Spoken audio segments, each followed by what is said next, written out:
All right, hello everybody and welcome back to another series because we got arrested at the end of the last episode. Fucking arrested by one cop.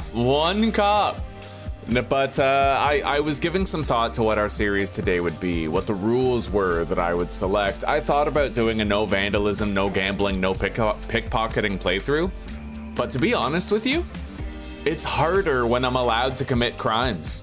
When I'm allowed to pickpocket people, when I'm allowed to vandalize machines, like, I'm more likely to get chased by the cops that can end my run. So it's constant risk and reward, right? And I love it. I love the balance of this series when it's just permadeath, perma-arrest, and you're allowed to do anything within the game, right? So let's get ready for another playthrough. And we're gonna try to be even more efficient than before, but I think this time I am just gonna make Toxic Crusader and Fool's Gold. And I'm not just gonna do green crack for the dealers, you know? Maybe, we'll see.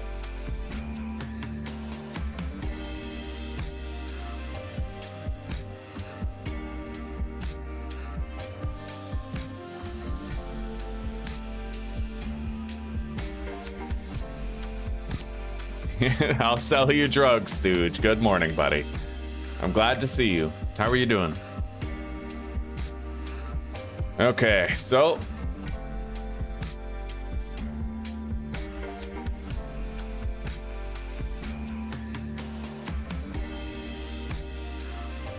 let's hop in.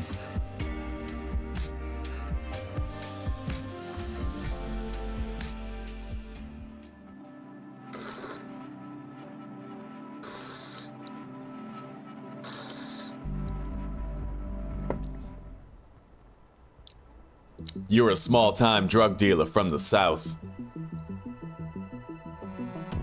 In a fresh town with no cash, no product, and no contacts. You only know one way to make money. It's time to get to work. Oh yeah.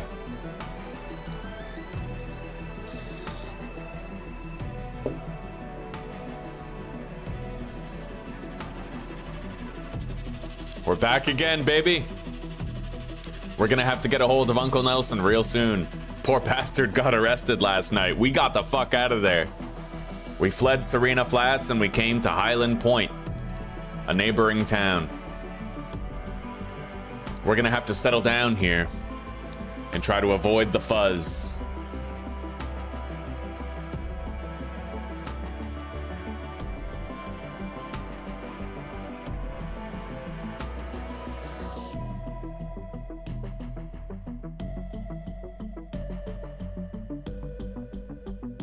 Boom. Looking shagged right up. Prostitution. Oh, buddy. Well, I'm glad you rolled on out of bed, Stooge. Let's chill. You only know one way to make money. Prostitution. Yeah.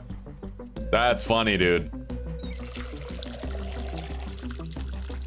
All right, so the first thing we're gonna do is we're gonna water these 3 times each.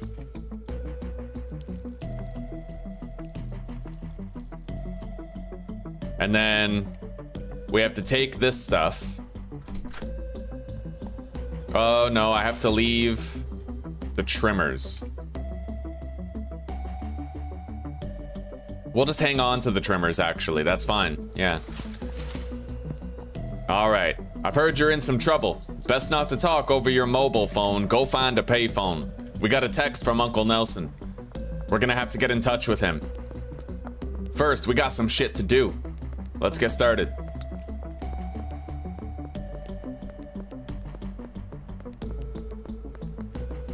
So, something I learned in the last series, very important to know. Leave behind the watering can and your medium storage rack here at Dan's Hardware. It's close enough to your motel room where you can come get it anytime, and then you have enough inventory space to not have to leave anything behind at the RV, right? Anyway, let's go grab that baseball bat and get started smashing open these machines. I need to make $10, and then I have to buy some dime bags. I need 10.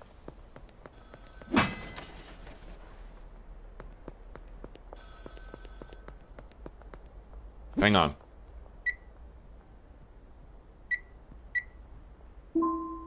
All right.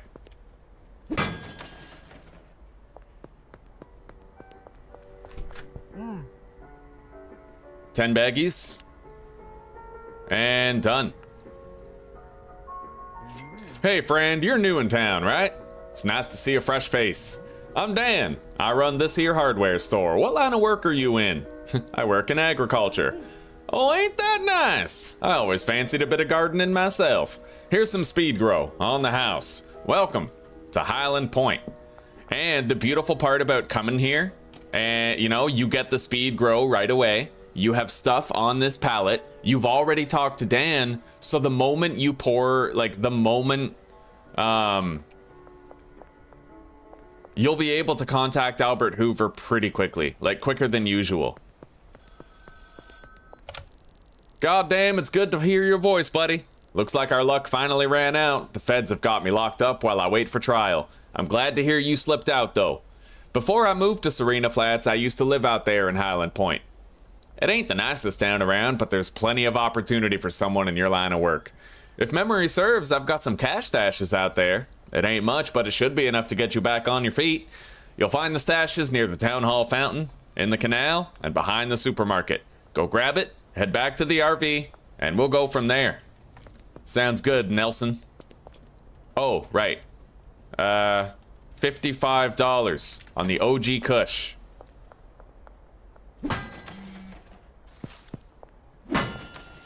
May as well arrange some deals today, right?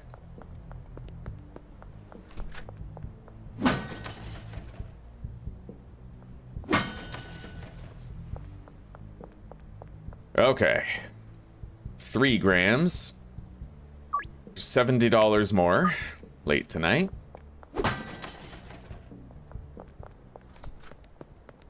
Let's go grab 2 of these cash stashes. We'll leave the one in the canal for later.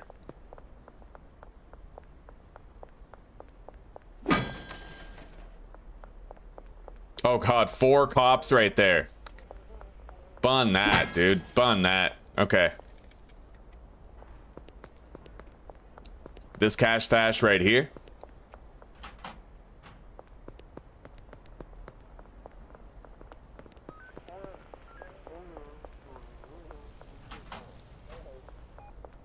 Now we're gonna get the ATM at the church, the ATM and vending machines over here by the hardware store, and then we'll head to the RV.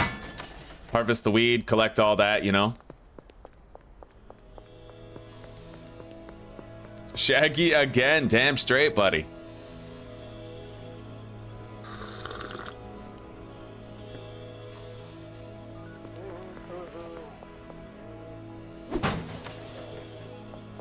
We're gonna want to make sure we have like 800 bucks deposited.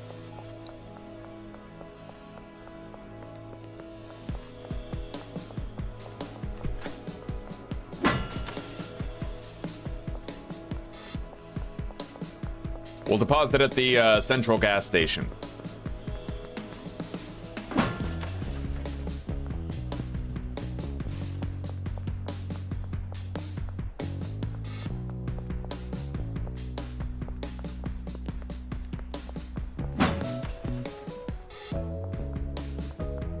All right.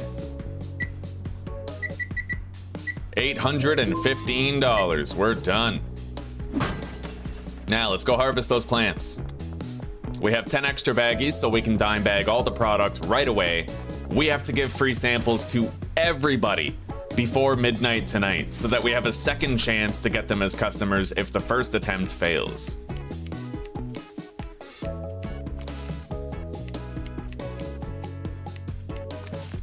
All right, there we go. Look at that, 20 bags, 20 weed. We're flying, buddy.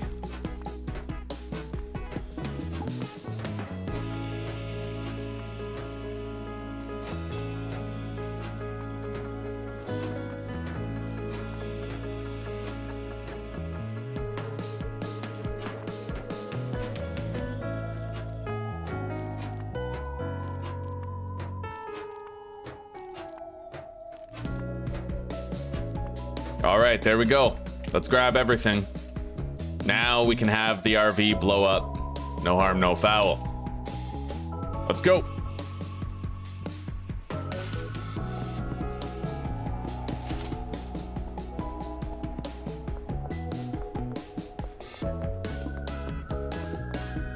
It's 2:48. Honestly, we're making great time right now. Great time. I've never been this smooth and efficient with everything. This is extraordinary.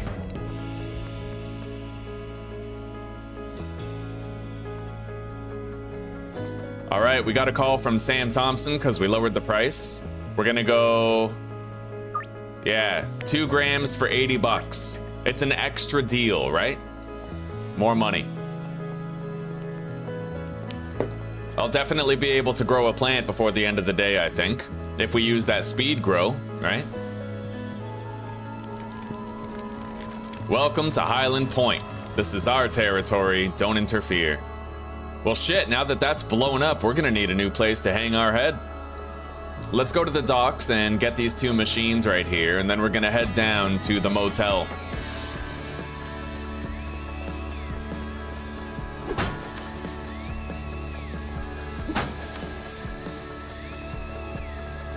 And then we have to quickly pawn the TV and stuff before Mick closes. Well shit, that's not ideal. There's a powerful cartel in town, the Benzies family, and I figured they'd eventually be a problem, but I didn't think they'd find you this quickly. You're gonna need somewhere low-key to lay your head for a while, so head over to the motel and inquire about getting a room. After that, head to the hardware store just northeast of the motel and grab everything you need for a new grow operation. I did end up ditching that ethical weed playthrough, yeah. I did. Because even if I ended up getting 10 mil, I wouldn't actually get it. Like, I could have 10 mil worth of bricks and still not get the 10 mil achievement, right? So.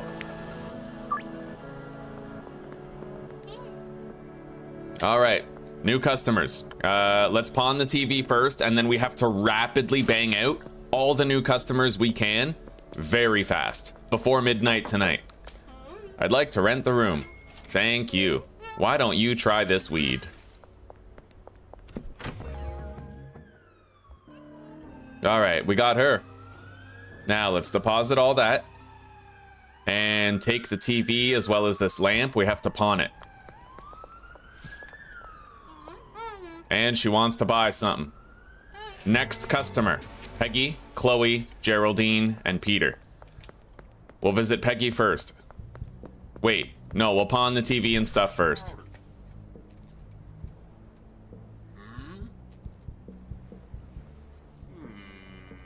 $240? What about $250?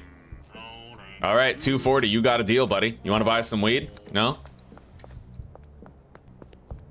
Yeah, we gotta give everybody a free sample before, like, midnight, you know? Then we can try again if we fail with anybody. Here, give that a try. Nobody else around. All right, see? Now we get to try with her again later tonight. Let's go visit Chloe and Geraldine.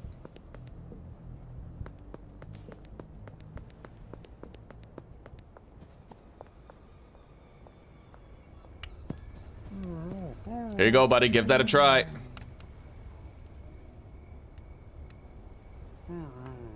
We didn't get him. Now, we can get a deal with Jesse tonight if we lower the price again. Here, give that a try, Chloe. God damn, man. It's a really good thing I'm doing this now, because we weren't going to get a chance later. Look at that. We failed with 3 people. That's probably the worst new customers on day 1 that I've ever had. Let's see how many of those customers that failed I end up getting later, right? We're gonna see how many of them I can end up getting after midnight tonight when I try again. Peter File. Give that a try, buddy. All right, so we need 2 grow tents, 20 soil, 4 large storage racks, a trash grabber, a trash bag, and we don't have to interact with him. We'll get 20 baggies as well. Now we need to leave that behind, take the watering can, and we also need the speed grow. So we'll leave the trash bag behind for now. We got Peter as a customer, which is really nice, which opens up Ludwig as a potential. We just got to do it before midnight. There you go, buddy. We got him. Take every win you can get. Now, Ms. Ming should be open for business. What happened to a couple days of break? I rapidly realized I don't want to play anything else. How are you doing, Mike? All right, we failed with 4 potential customers today. Probably the worst luck we have ever in the history of this channel had with new customers, but that's okay. We got who we could, and we were quick enough where now we can try everybody else later past midnight tonight. So let's put these storage shelves down.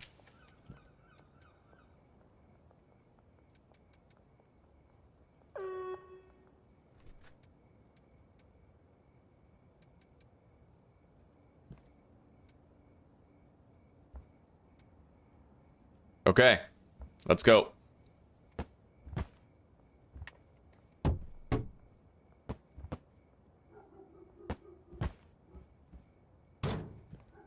Let's put soil in here. And then we have to quickly order our seeds. I have a speed grow that we can use. And we can get another plant tonight. You're almost ready to go, but you're missing one key ingredient. Weed seeds.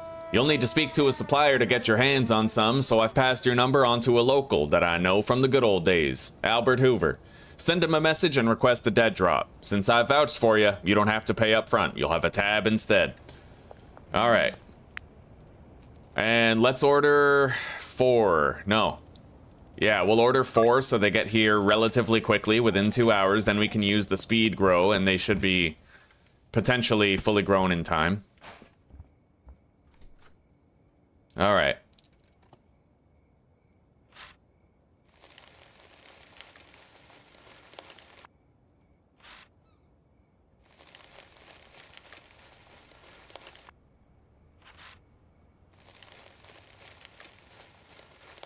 We're gonna have to try to get all those new customers again.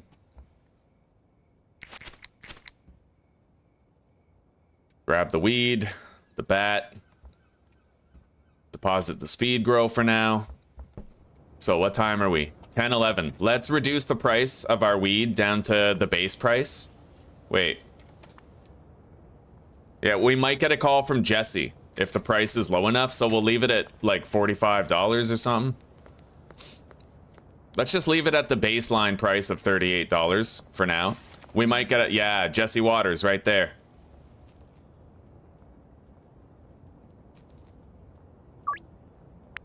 All right, she declined us. It is what it is.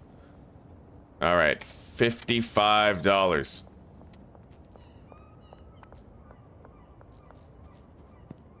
We couldn't get a deal with Mick Lubben today.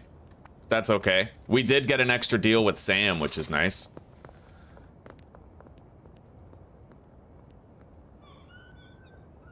"27 minutes and we'll have access to the seeds. It's 11 p.m.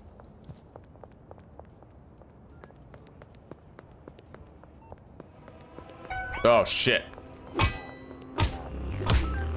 Kind of forgot about curfew being a thing. I guess we'll just get some extra experience and roll with it.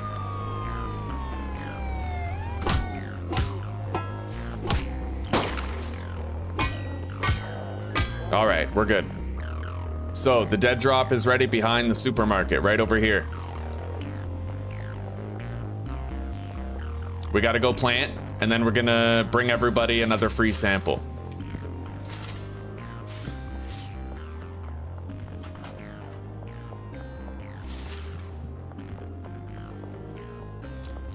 This is the most efficient day one that we have ever had in the history of this channel. Getting like 4 failed customer attempts is just poor luck of the draw.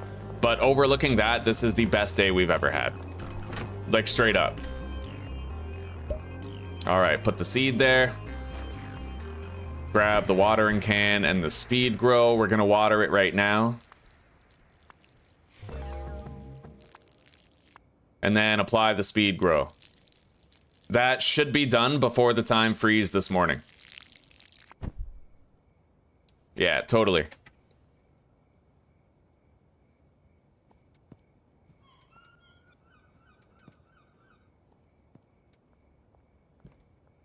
Now we plant the others so they start growing too.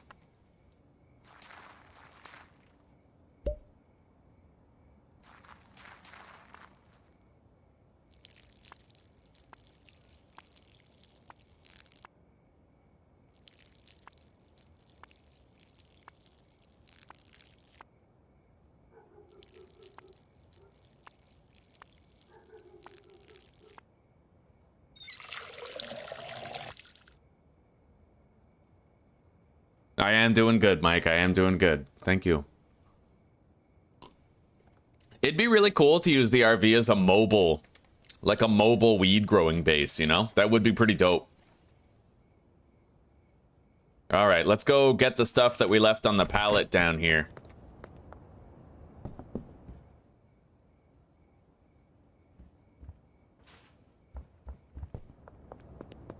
And let's visit those customers.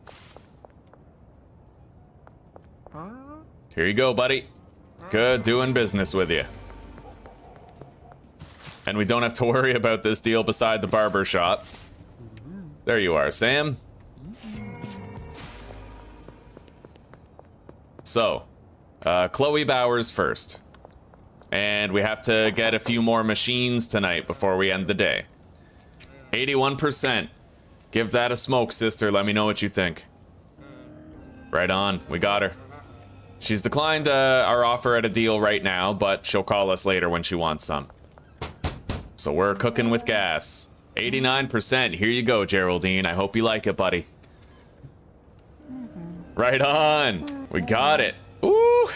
We're flying now, boys. We're flying.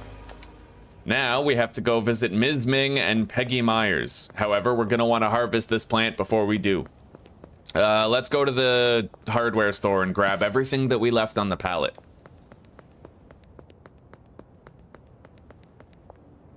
Got the baggies, trash bags, soil. And let's pay back Albert. And then order 8 more seeds.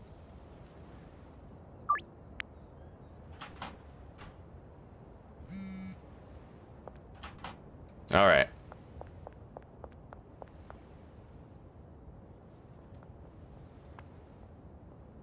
Yeah, no call from Mick. No call from Mick today, but that's all right. Let's get more weed so that we can do the deal with Kathy fully.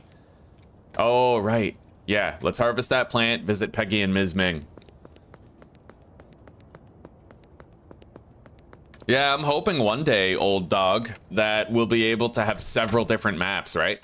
So that it won't just be Hyland Point anymore. There'll be like several options for where you'd like to be. That would be sick, right? Imagine whole entire new communities with new people, new routes, new threats, new roads to travel, new vehicle, like just everything. Everything new. All right, let's bag up the trash. Take it outside.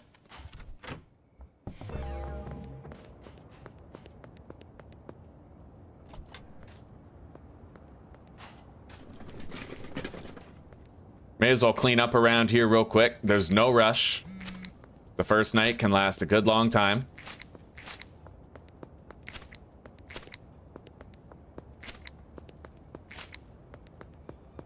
May as well make sure at least the motel area is clean. It is where we hang our head, right? We're good.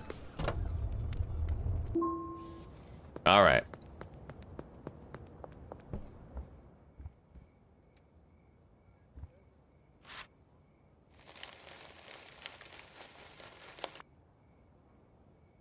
We're not going to replant yet, though. So let's put these baggies down, package this stuff. We're going to use the 2 standard weed that we have as free samples, because it might have a much higher chance of getting the customers unlocked than this low-quality weed will.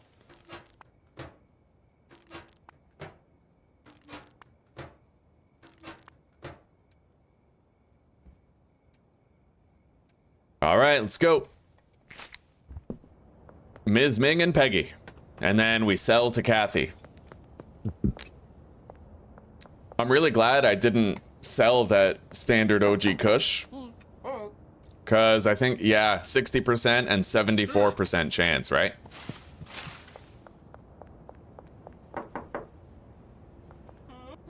Well, Ms. Ming has declined us, unfortunately. But Peggy did not. We at least got her. We'll visit Ms. Ming again tomorrow, and at least now we can make an attempt at Beth, but we have to use low-quality weed to do it. Let's go do this deal with Kathy, and then we'll do the rounds and gather whatever machines I left behind. Besides, if we kill a little bit of time now, then we can sell to our customers in the morning again. Let's go do Beth first, though. Very productive first day. Yeah, this is the cleanest first day that I've ever had. We did everything right today. The only thing that went wrong were things beyond our control. Like we failed with 5 free samples, but we got to offer everybody a free sample twice because we did it early enough before midnight, right? Today, we definitely proved pure, full-fledged mastery. Here, give that a try. Nice, we just failed on a 51% chance with her. Oh, beautiful. So Ms. Ming is the only outlier. We'll try to get her later. Anyway, let's go to the casino. We have some machines to smash our way into. And then we have to go down to the west coast and do the same thing, but those are the last machines that exist that we still have to get. You finished a few deals and made some decent cash, but if you're looking to make real money, you'll need to expand your operations. More product and more customers. Best way to gain a new customer is to give a free sample to the friend of an existing customer. Open your map to view potential new customers. To keep up with more customers, though, you're gonna need more product, so the motel room just ain't gonna cut it for much longer. It's time for an upgrade. There's a cheap room for sale above the Chinese restaurant just north of your motel room. Save 800, then inquire about buying the room.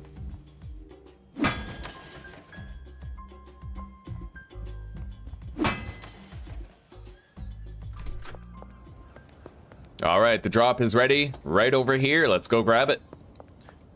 We're not going to order another one. I'm kind of hoping that I'll be able to get green crack unlocked before we need to order more OG Kush later. We'll play it by day.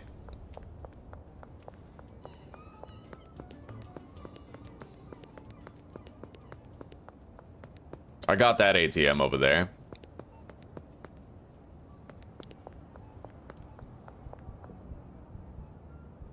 The game's still in the oven cooking. It's good to see you, Wolfguard. And Ellie. Wonderful. Schedule 2. God, with the amount of replays we've had, I'm basically at like schedule 75 right now.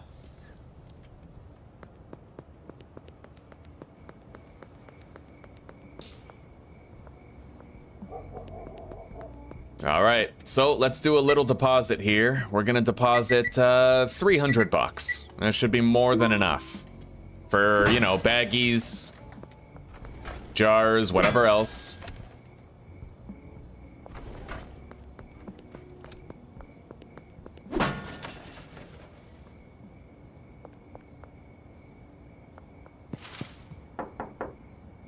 Oh yeah, right over here.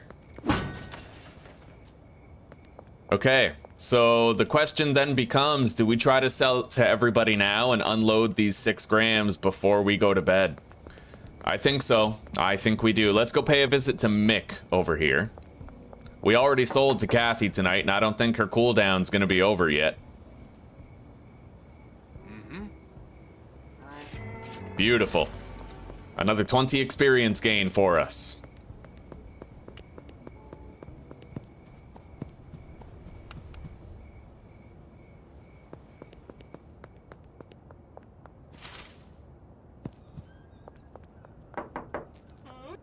Here you go, Donna. The Donna Llama. He's still gonna be on cooldown, but Chloe might be available, actually.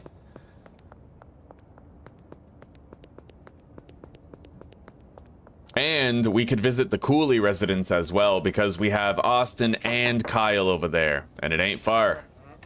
Chloe's declined us. Let's visit Geraldine now. Declined. Even if all we get is just a couple more sales, buddy, that's 20 experience gain per sale. It's worth it. It could not be more worth it.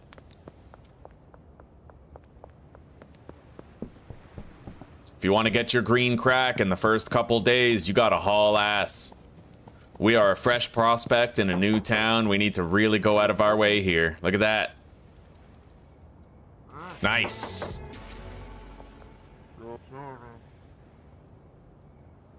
Wonderful. In fact, we may be able to sell to Kathy by this point. We just might. Let's go check it out. We sold to her a while ago. It might be time again. Not yet. Okay. Let's go to bed.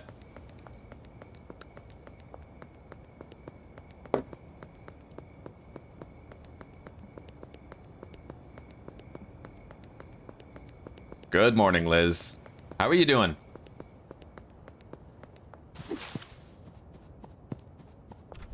Another beautiful day in Hyland Point, huh?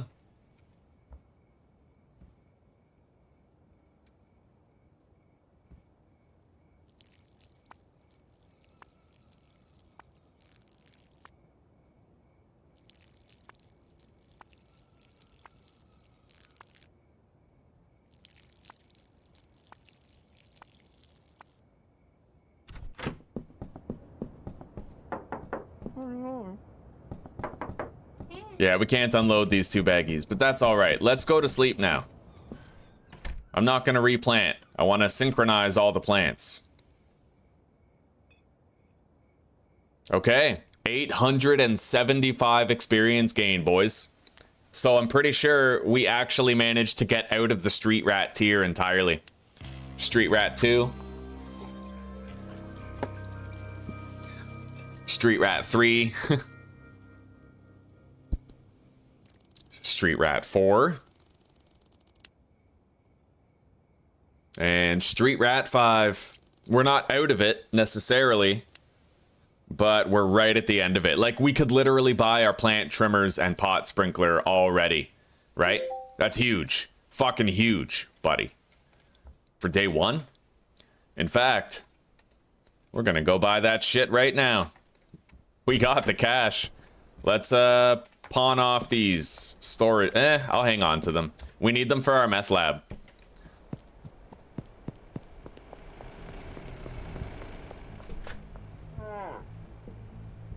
All right. Can't believe I'm haggling for like $2. All right. Now we need $450 in the bank. Happy to do business with you. The only customer we failed to get was Ms. Ming, and that's honestly not too bad. We could probably sell it to Ludwig over there. Let's pay him a visit.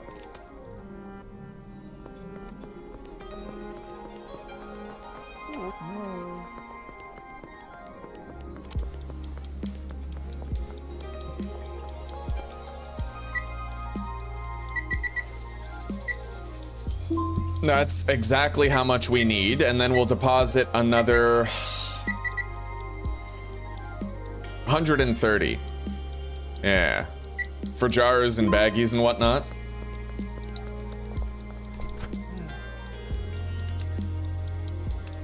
Alright, managing our plants just got a lot easier.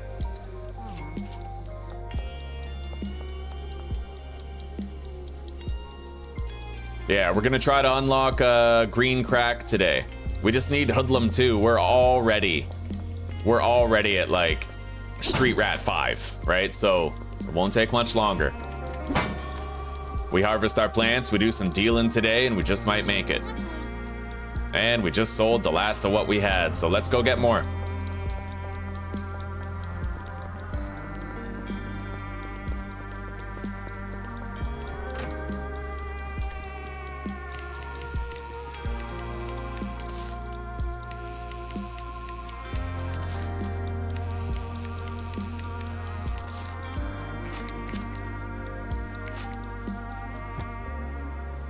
Okay.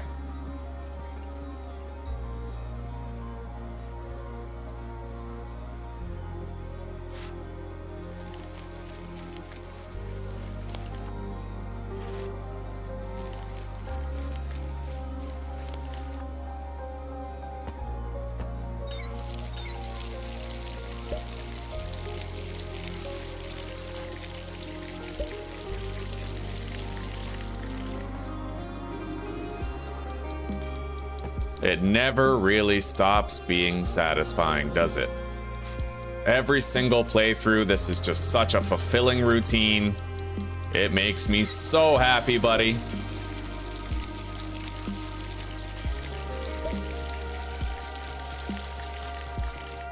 All right.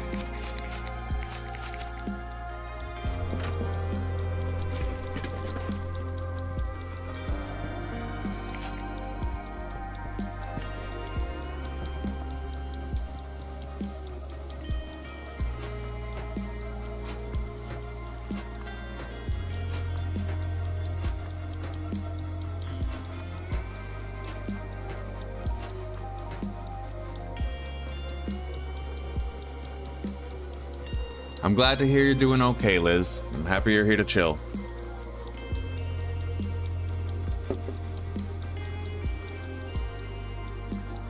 Right on, MaliCiouS, right on. Working on a video, eh?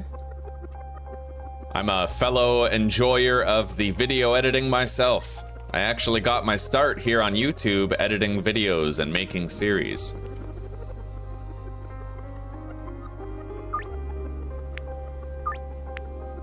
All right, so 40. We have no backed up deals. We'll check again later. Yeah, sometimes customers won't call you if the price point of your weed is too high. That's why I lower it like a few times a day. Sam, for example, he ain't gonna call you in the early game if your weed is priced at $55. He just ain't. So.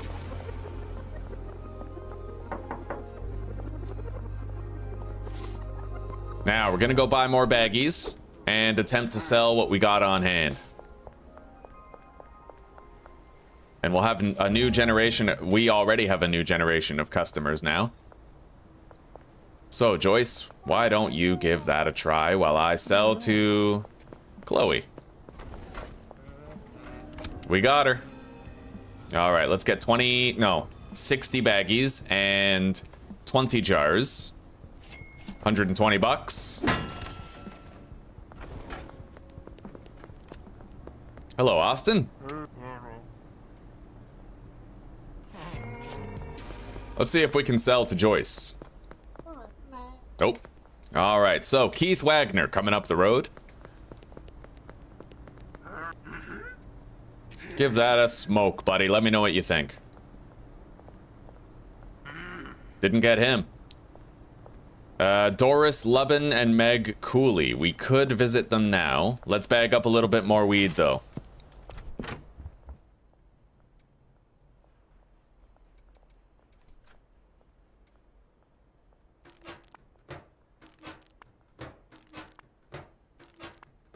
We only need 7. All right, we have an even 10 now. Let's leave these growing. Close the door so the cops don't see what we're up to.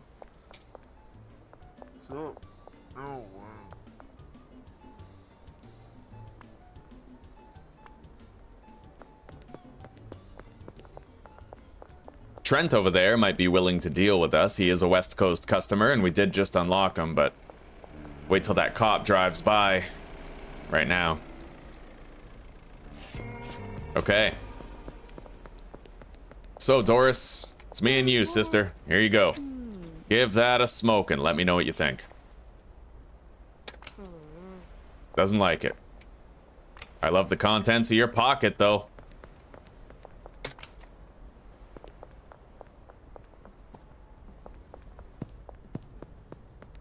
All right. He's got $18 in horse semen in his pocket. There's a story there.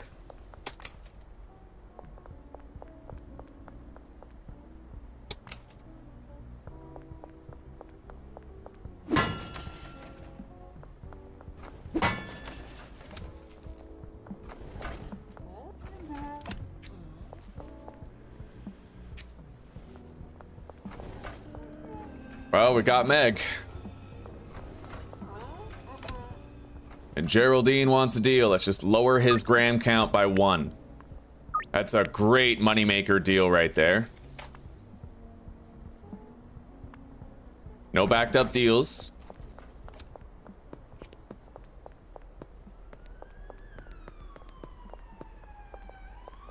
Let's continue to do the rounds for the machines and pickpocket people. Oh shit, I can't get in there. There we go.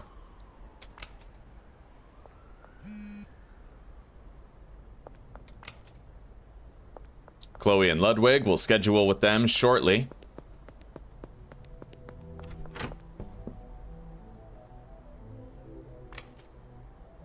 Money can come from many places, my friends. Many places indeed.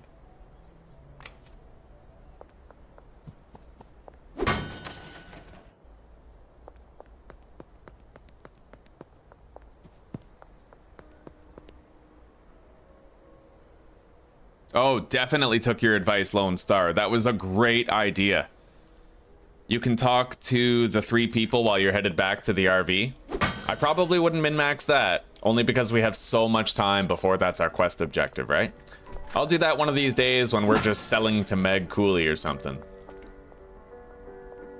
But that pallet idea was a godsend. It changed everything about the expediency and efficiency of the early game.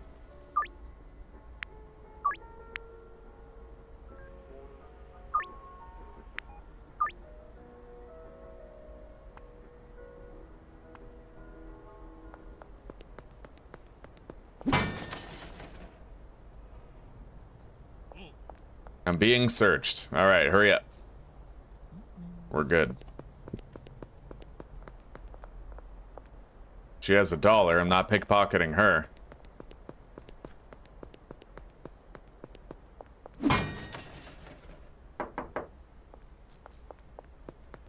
Yeah, if you just run around smashing open the machines, picking pockets, you will greatly enrich yourself for a while.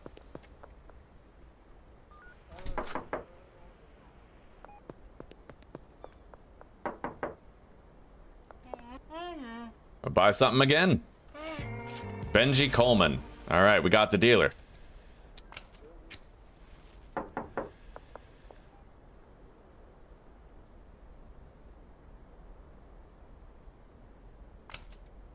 Haven't been busted pickpocketing yet. 5 for 300. Terrific price. Wonderful going rate.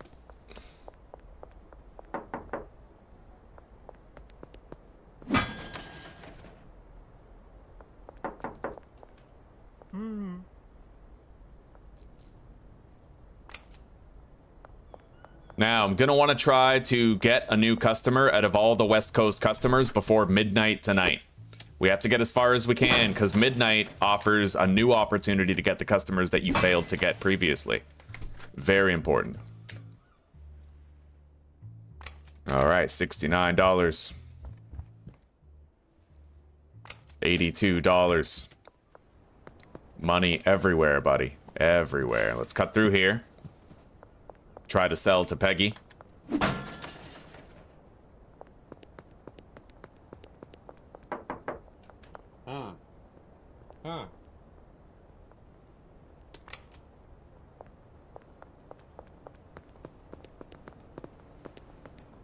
Not really sure where Peggy is at the moment. Doesn't matter. Customer run. You know what? We already tried with both of them. So every customer that we could try to get is currently unavailable. That's okay. Nope.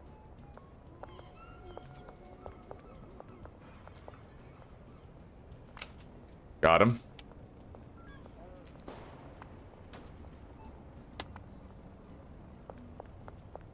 So far, we've only gotten, I think, 1 extra deal by lowering the price, and it was for Sam.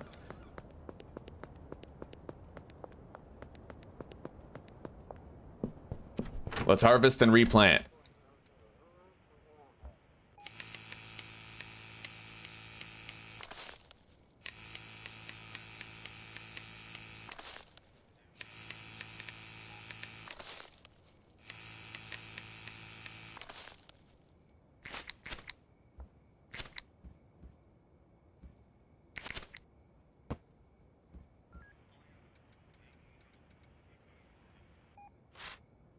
We're gonna hope that we can have green crack unlocked by the end of the night. I think I need like 800 experience in order to unlock it though. That's a tough sale. That's really hard to get.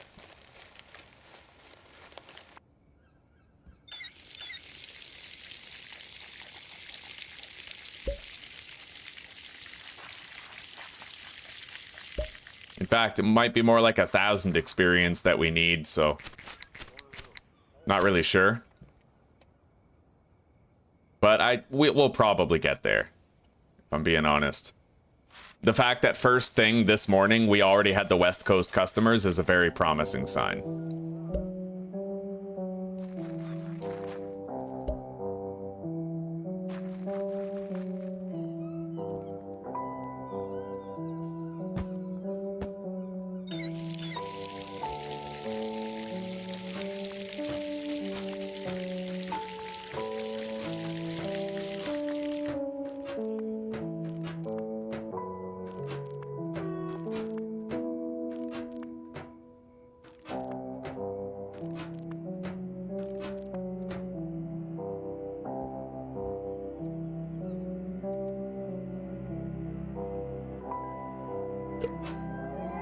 We'll package 4 jars. Most likely Jessie would want a jar if she called us tonight, so.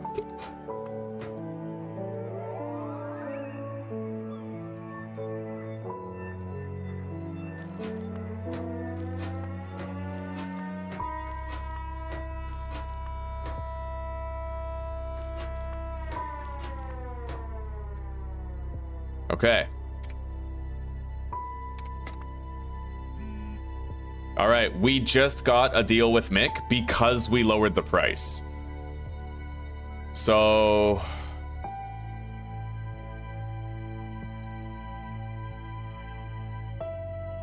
we'll try to give him 2 more grams for $80 more.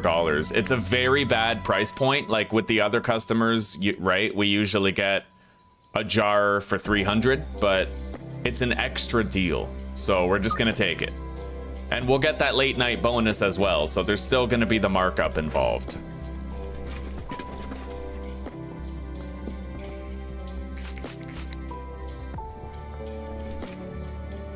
And the price is back up to 55.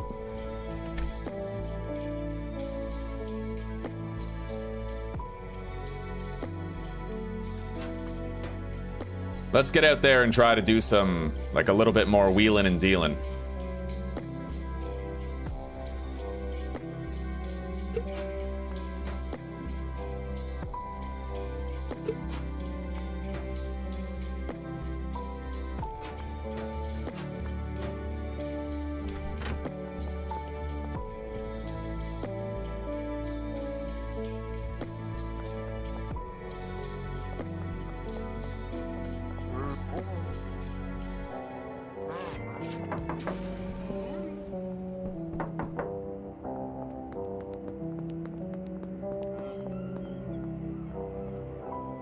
Here you go, Chloe. You have a wonderful evening.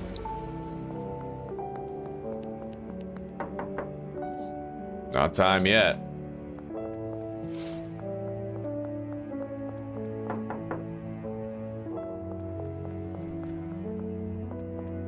I don't know where Peggy is. She wasn't at the restaurant when I went there.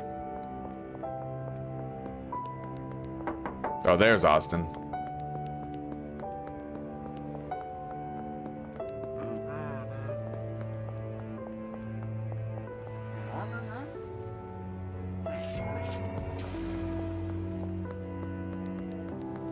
Meg should be home. Shit, cops. Alright, we'll visit Meg later, maybe.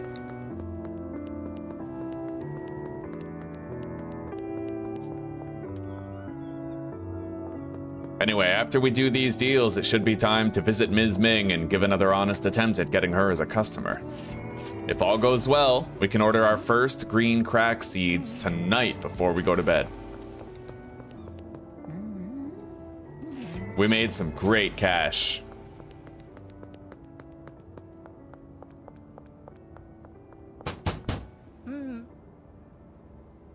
Okay. Why don't you try that?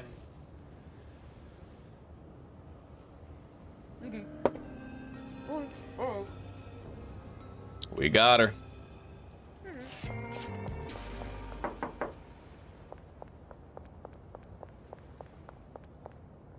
Still no sign of Peggy. Nor Kim, strangely enough. So, now we have to visit Doris and Keith. Try to get them as new customers for the day. There's Kim. But where is Doris the Exploress?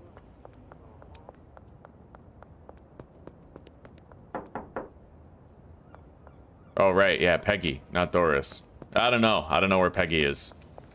Oh, she's stuck in the barber shop. Well, okay then. I guess, yeah. I'm not selling to her tonight.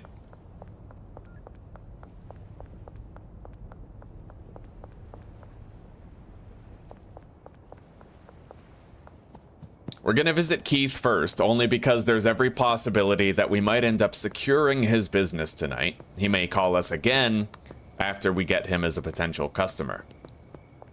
It depends on how late it is. It's unlikely, but possible. Let's give it a shot. Give that a toke, buddy. Let me know what you think. We got him. All right.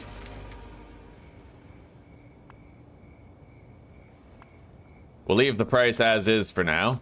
Maybe he'll call us anyway.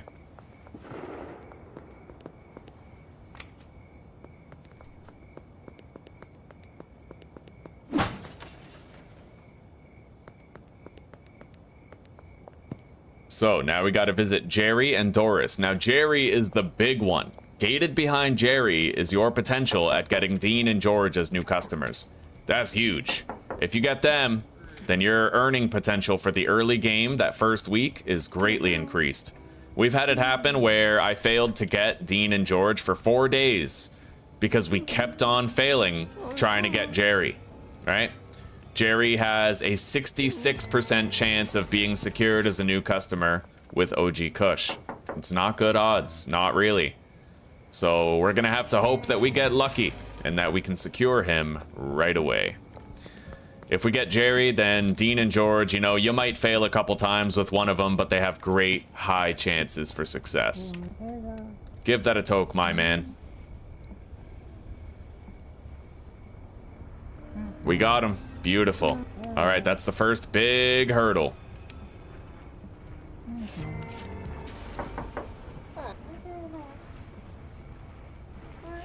I'll bet you dollars to donuts we can get green crack now.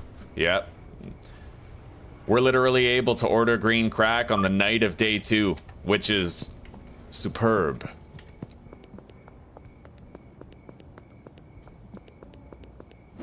Let's make sure we got a little bit more cash in here. All right.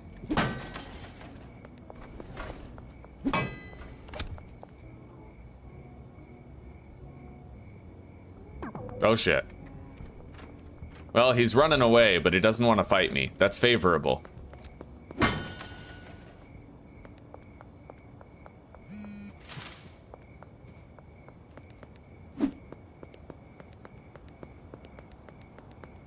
So, now we go visit Dean and George.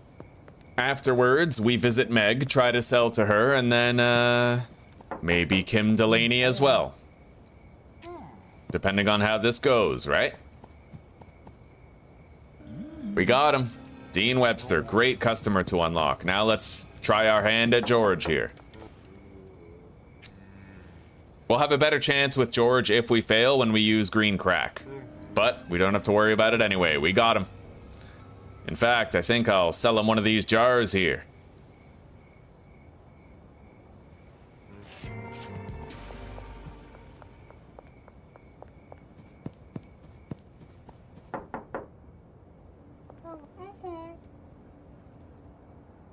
I'm assuming it hasn't been long enough since I dealt with Kyle and oh wow, I actually can sell to him again. What about Austin then? Too soon.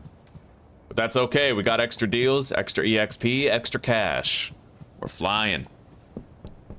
We think Austin is the stepdad?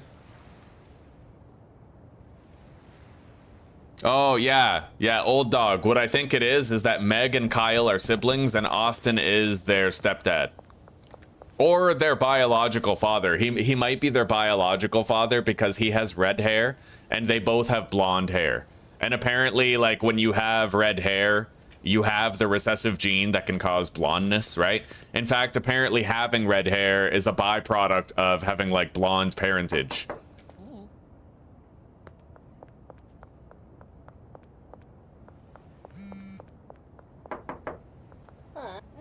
All right, Kim, give that a try. The drop is ready. And we got Kim. Now we got to double back and visit Charles. I hope he forgives us for trying to pick his pocket.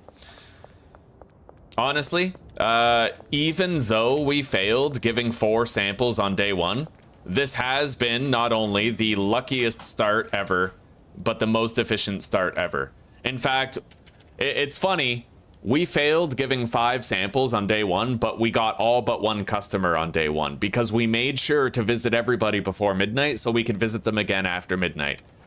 Hyper efficient. This has been my most efficient day 1 ever. And Lone Star's idea of leaving things on the pallet was crazy useful. Leaving things on the pallet here at Dan's Hardware changed everything. Fucking everything, buddy.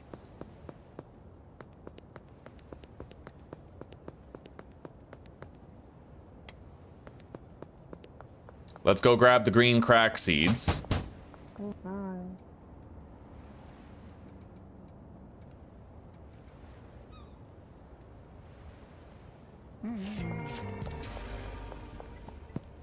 And then we're gonna go try to get Charles, and we'll put Ludwig out of his misery. We'll go visit him, we'll go do his deal, he can go home and sleep. May as well get a couple of hours of sleep before he continues making sauerkraut pizza for everyone tomorrow.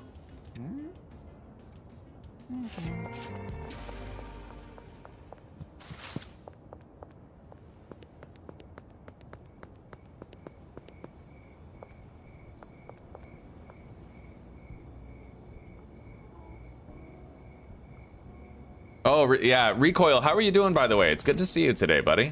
It's good to see you. How is your day going? I forgot my manners for a second. How are you? All right, we didn't get Charles, but that's okay. He's the only customer absent. We got everybody else today. Phenomenal rate of success.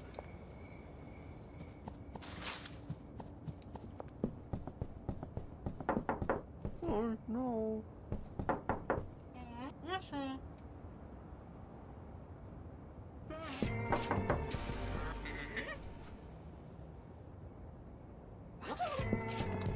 Beautiful. We unloaded our last OG Kush jar, and we can immediately put green crack on the product list instead of OG Kush. And then we'll sell our OG Kush in passing on the street.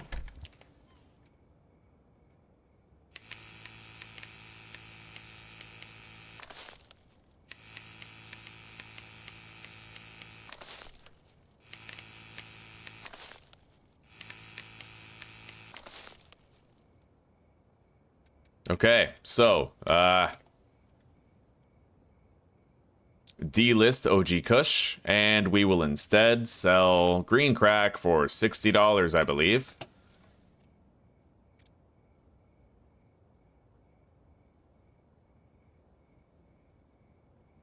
Yeah, 60 bucks.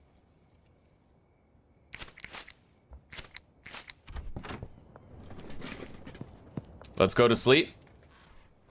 Make sure all the customers' cooldowns are going, and then we'll replant. No problem, buddy. Your daily NOS? What's NOS?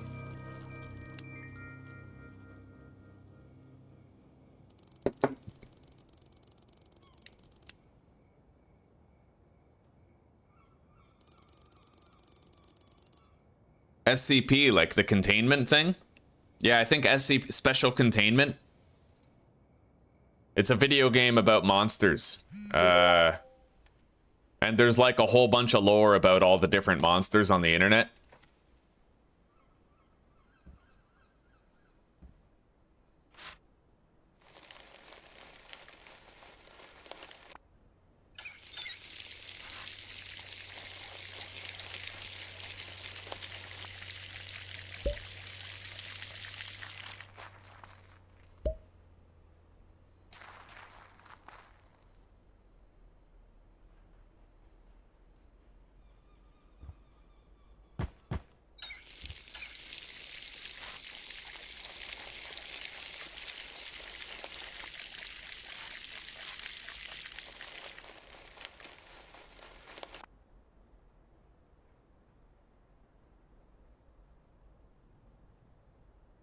AI is getting pretty good, honestly, pretty good.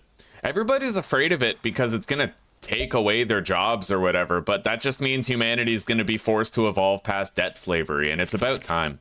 We literally, we have the potential now at our current stage of technological prowess to automate the means of production for food and energy. We need to find a form of clean energy that's infinitely renewable, yes, but if we can nail that big hurdle, then we can, like, literally we could repurpose business skyscrapers into massive artificial growth environments for food, greenhouses, right? We could literally just convert skyscrapers into hydroponics gardens to produce a plethora of food for surrounding populations. As long as we can nail infinitely renewable energy. It honestly won't be a bad thing if we automate tons of things, tons of production, abandon the concept of money, embrace the concept of like global education and comfort. Now there is a byproduct of that, however, which is kind of risky, and it's that if everybody is dependent on AI to run things, then we're all going to become increasingly stupid, and we will not be as good at maintaining infrastructure, right? That's always a prevalent risk, but I don't know, we'll have to try to strike that balance.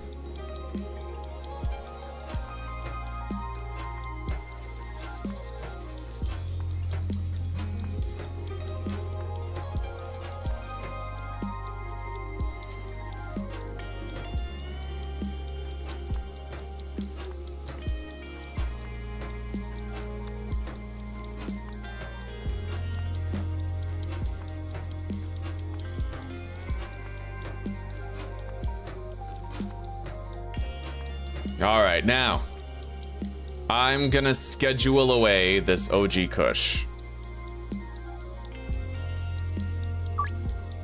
5 OG Kush for 315, unloaded.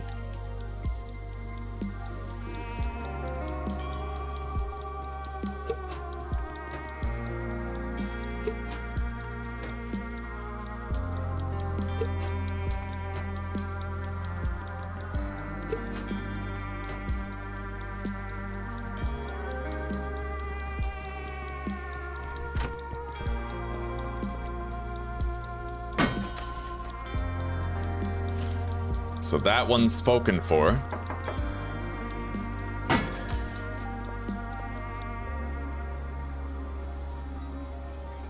Oh, energy drink? Be careful with those, buddy. Those will kill you fast. They're extremely unhealthy. They have like excessive amounts of taurine and sugar in them generally. Good, like being the only good one, that is entirely relative. Yeah, because there's certainly no such thing as a healthy energy drink, I'll tell you that.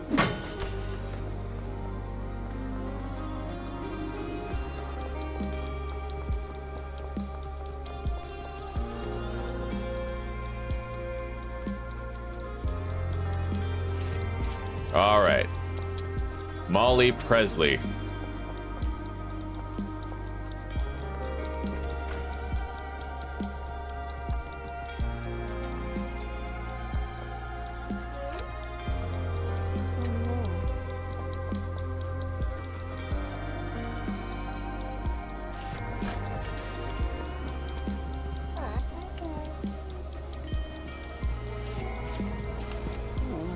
Certainly, I live your life how you want to live it, but I don't think you should be drinking a daily NOS. That's like having a daily Diet Coke. You know what I mean? Hell, a daily Coke in general.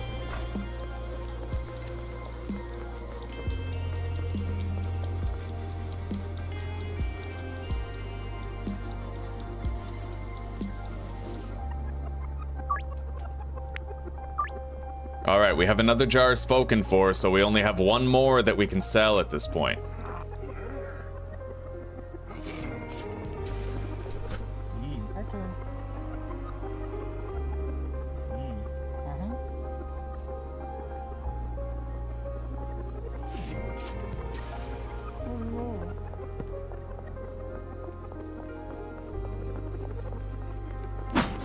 All right, let's visit Kathy now.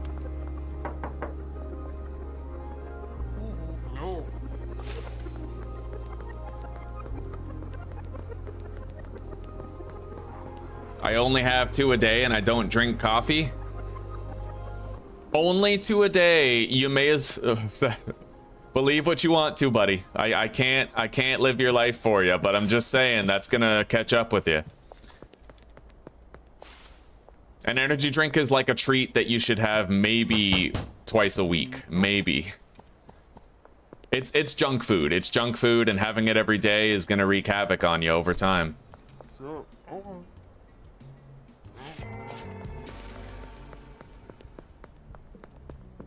Hell, if you just drank black coffee every day, it'd be way better for you. As long as you didn't put sugar or cream in it, like.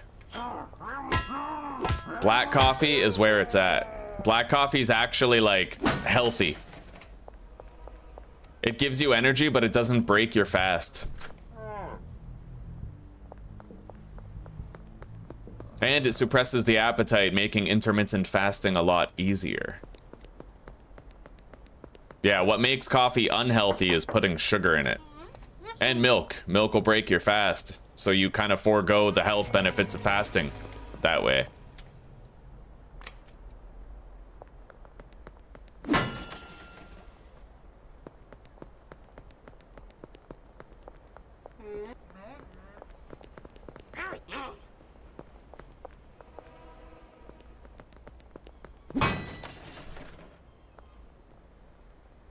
All right, let's sell to Meg and then gather some vending machines around town.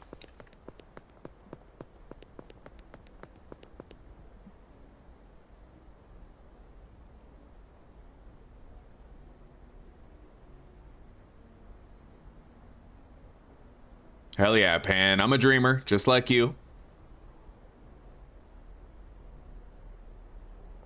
And honestly, Pan, the way I look at it is that if we can just automate, if we can have infinitely renewable power and we can master 3D printing and we can make hemp plastics, and if we can start mining for things out in space, having infinite cobalt, infinite copper, infinite gold, etc., then we could, theoretically, everybody's work, quote unquote, could just be growing more food, right? Everybody has a lawn that they're not using. They could use it for chickens, they could use it for, like, you know, chicken coop, garden, whatever, right? Everybody contributes to the sustainability of society and civilization. What's up, sweetie pie? What about people who don't want to do it? Well, people who don't want to do it can fucking starve, can't they? I don't know. Everybody should have to just contribute that bare minimum, but that's how we keep, that's how we stop humanity from becoming too useless and fat when AI automates everything.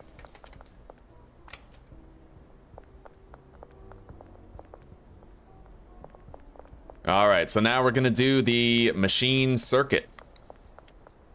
I may want to go check on my plants. We'll go check on the plants after we finish this circuit right here.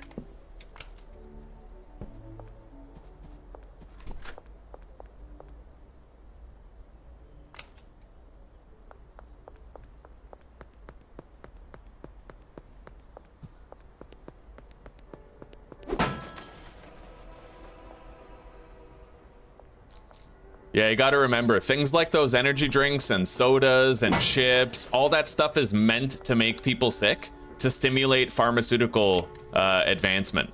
The reason why we have chemically comprised processed foods, particularly in North America, well, you know what? You see it in Europe too. They may have banned chemicals in Europe, but Europe still has the sugar problem. They still have the refined carbohydrates problem, and they have a booming pharmaceutical industry.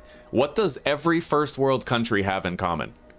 I'll tell you, they have a booming pharmaceutical industry. How do you accomplish a booming pharmaceutical industry? Through nutritional misinformation. You poison and debilitate the public. You depopulate them, so to speak. And in so doing, you make it so that more people need healthcare. And in so doing, you make sure that healthcare technologies and advancements occur at an accelerated rate. So don't be another statistic, guys. Don't depopulate yourselves. Don't make it easy for them to use you as a cash cow to make the pharmaceutical industry stronger. Why? What?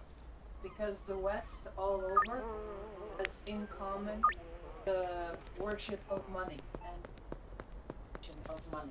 Yeah. Profit is the tie that binds, whether here or in Europe. That's why the problems are similar everywhere.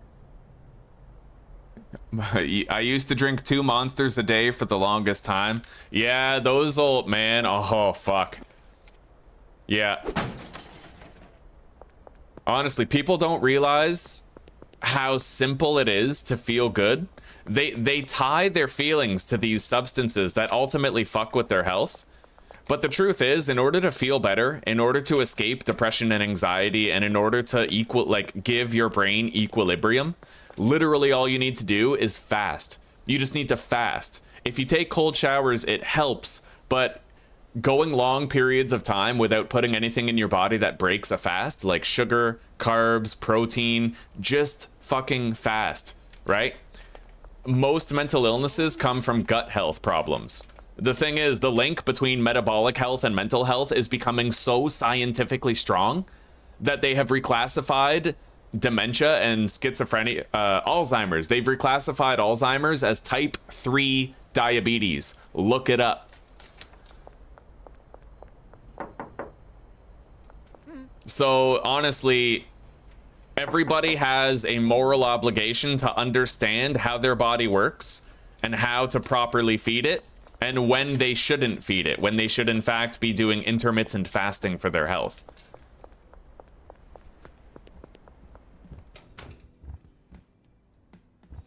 And I think that everybody who wants to be a parent should be forced to go through education for that. But that's not how society works. It doesn't work that way because they kind of want people getting sick and poisoned, you know? They want it. Let's be real. They want it because in order for you to have a wealthy economy, you need a booming pharmaceutical industry. And in order for that to happen, you need to poison people. So that's kind of why the system works the way that it currently does.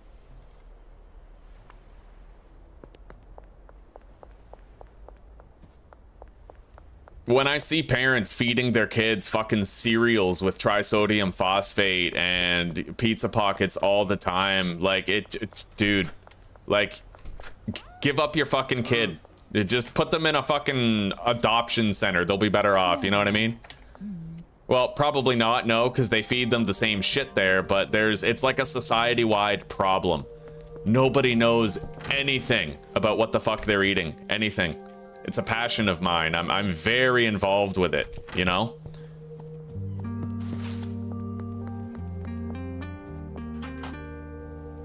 All right, we got the seeds.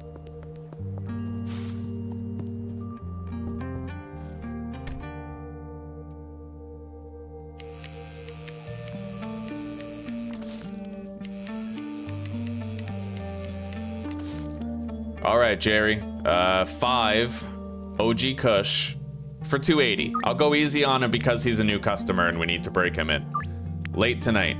So that's all 3 jars of OG Kush now accounted and spoken for.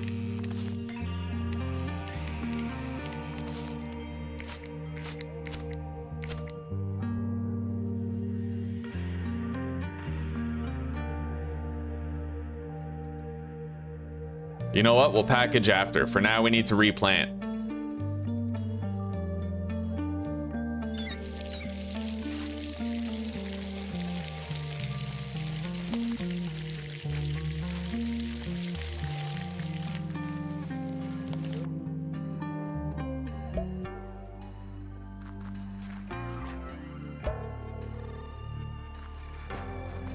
Isn't like trisodium phosphate is fucking paint thinner. It's literally paint thinner. And it's in like Cinnamon Toast Crunch, right? It's in all these different fucking cereals that just fuck kids up. Now, of course, you can heal any damage. It's fine. Like, I grew up eating a lot of that stuff and I was able to fix it. But the problem is people never learn how to fix it because they become too retarded to know how. They don't go on YouTube and look up videos from banned doctors, silenced doctors who lost their jobs because they opposed the medical industry and studied nutrition instead, right? Scary fucking world we live in. All right, we got plenty of weed. Let's package now.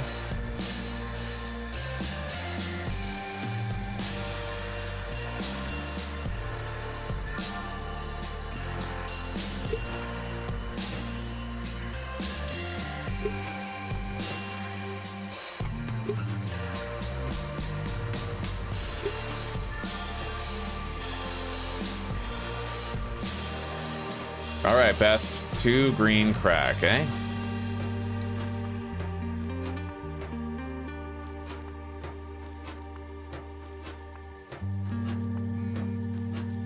And Donna. We still have 17 OG Kush. I think I'm gonna change this to OG Kush. 3 for 200. And then again, 3 OG Kush for 200.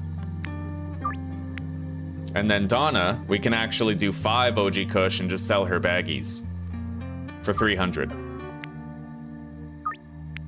All right, so that's 3, 6, 5, so 11. 11 is spoken for.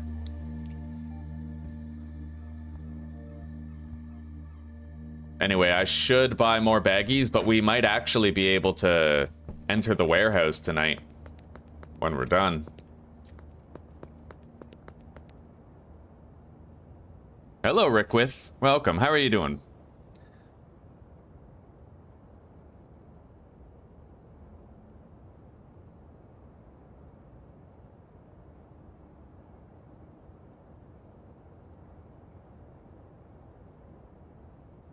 What the heck?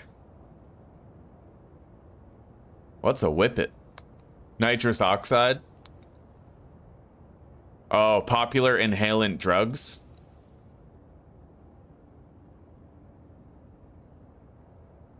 Oh, I heard about that. I watched a video about that. It's the whipped cream thing. Yes, they use it as an inhalant. Yeah. The foster system is very flawed, yeah. Definitely Rayluge.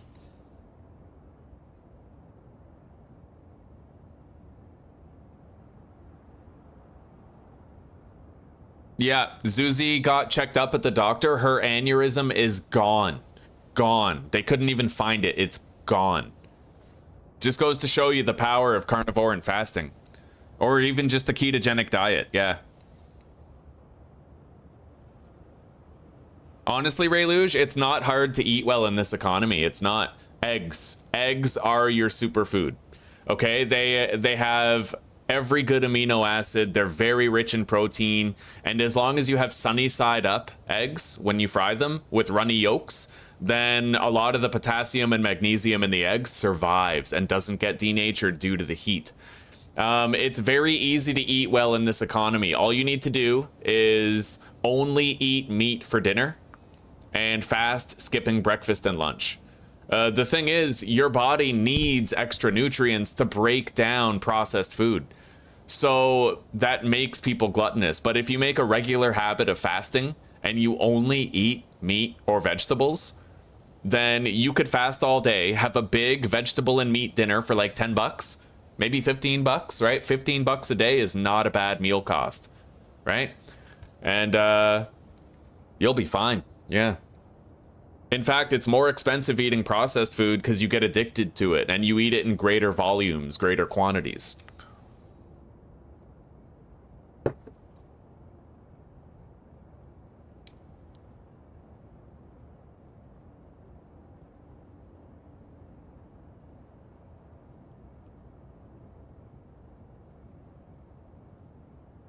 I know, Recoil, but you did say that you had them every day. And if you're having them every day, like out of love, out of concern, please address that. Okay? Please. It's not good for anybody. And if you do it every single day, what you're doing is fueling an addiction that's slowly killing you. Straight up. It's no different than smoking cigarettes. No different. You're selecting an organ in your body that you are going to sacrifice on the altar of pleasure. That is exactly what it is. So I'm begging you, as someone who cares about you, address it and try to really cut back on those, okay?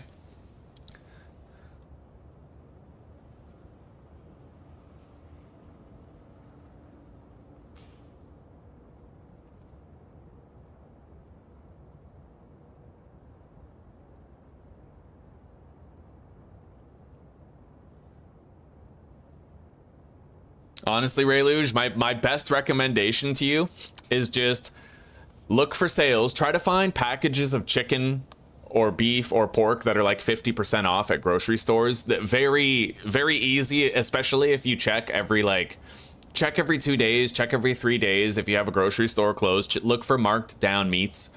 Get eggs, find the best deal you can for a whole bunch of eggs, right? You can buy flats of eggs for a reasonable price. And if you want vegetables, there's also like affordable vegetables. Like potatoes are great, right? Just meat and potatoes hasn't failed anybody. You know what I mean? And if you can supplement your meat, like your meat with eggs, all the better for you.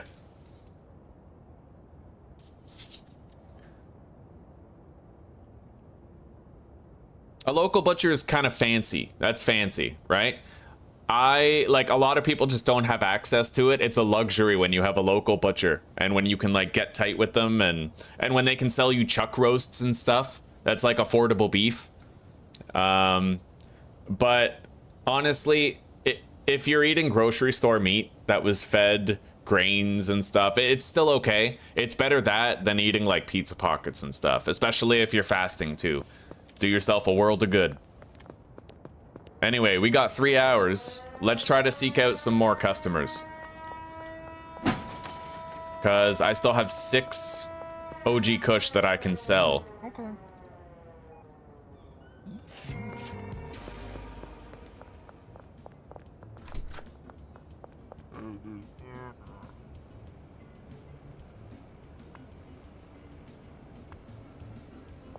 All right.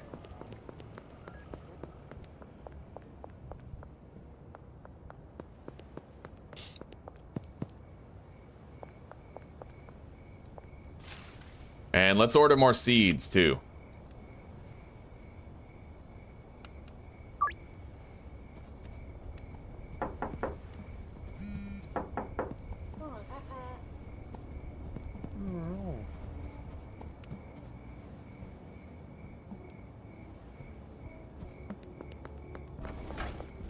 Not time for this yet, but it will be soon. 2 hours.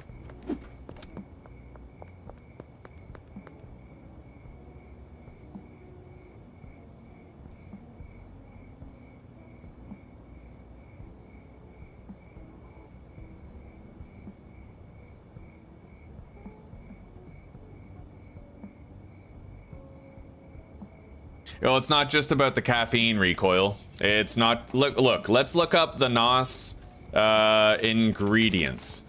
NOS ingredients: carbonated water, high fructose corn syrup, citric acid, sodium citrate, sodium hexametaphosphate, natural flavors, which you know aren't natural, caffeine, taurine, bad for your heart, taurine, gum arabic, potassium sorbate. That's 2 preservatives now. Sodium hexametaphosphate and potassium sorbate are both preservatives.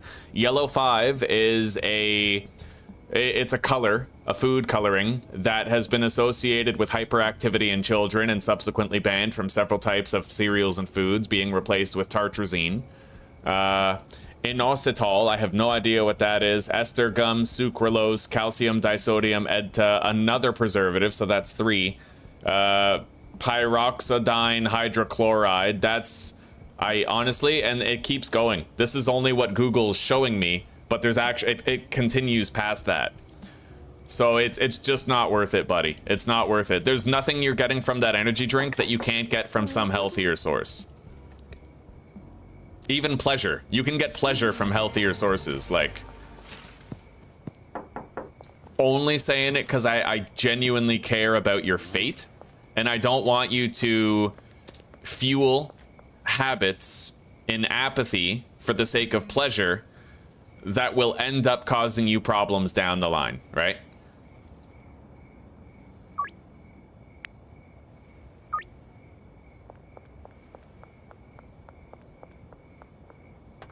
I'd rather see you spare yourself the pain and just have like habits that are more conducive to longevity.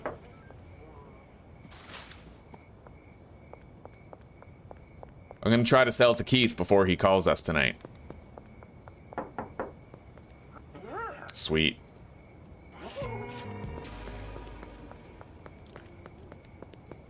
And it looks like we can sell to Meg and Kyle.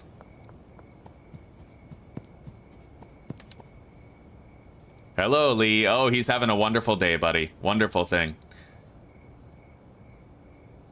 Fuck yeah. Had a meditation today. My body's healing well. Things are going good. How are you doing? How is the labless life treating you? How you holding up?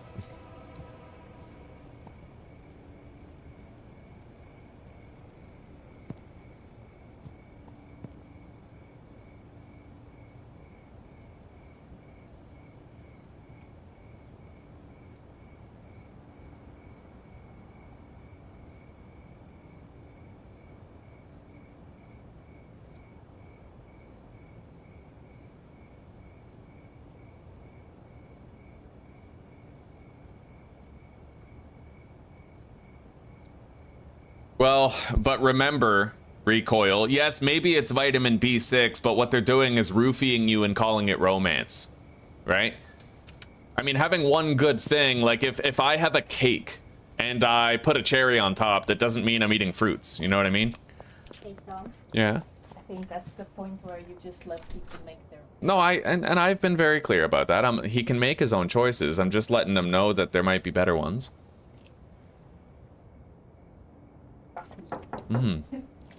Remember, my friend, discipline before dishonor. Don't dishonor your outcome, your health, your influence on others, the effect you can have on this world.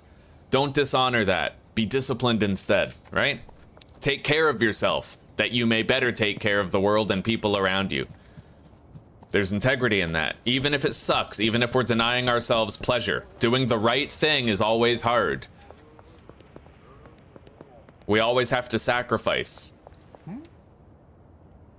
All right, green crack.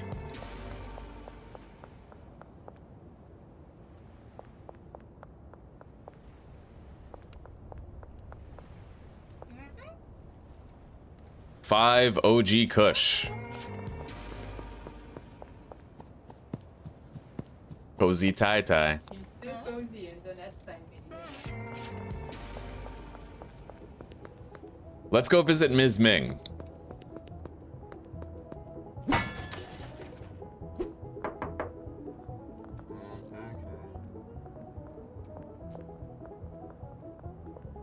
All right, we can sell a jar of green crack to him.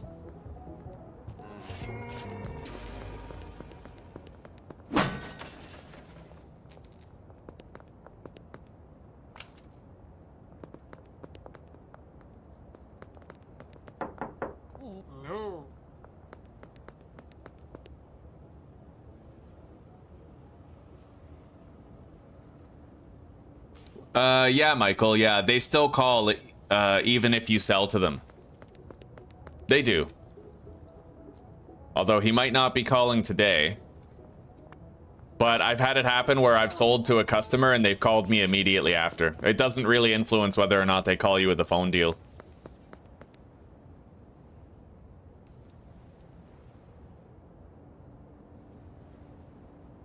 Started walking my one cat that always wants out. He absolutely loves it. Right on. Good.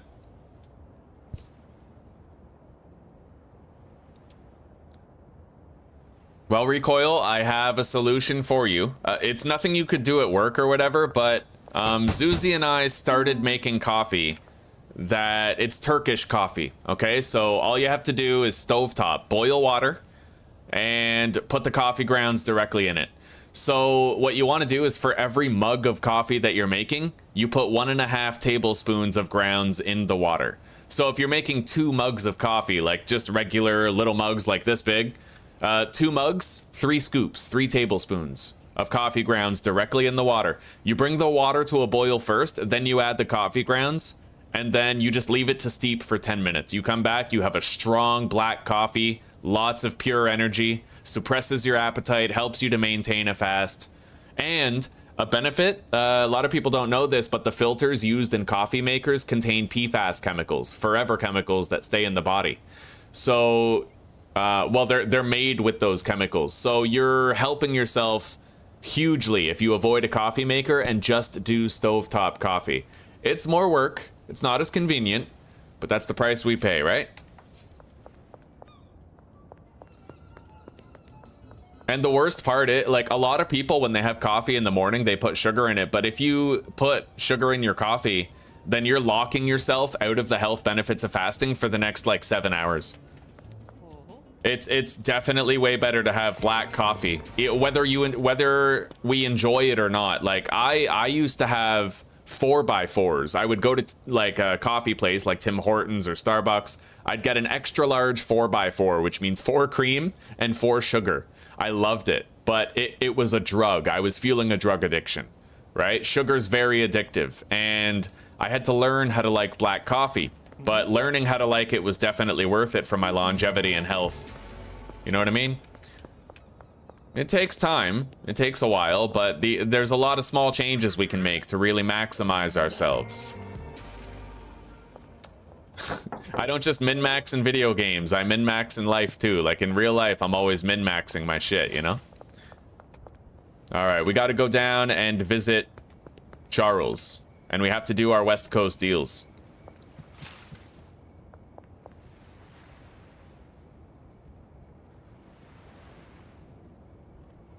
You put honey in your coffee? Teppies, that is better. Much better than sugar. It'll still break your fast, so it'll lock you out of the health benefits of fasting.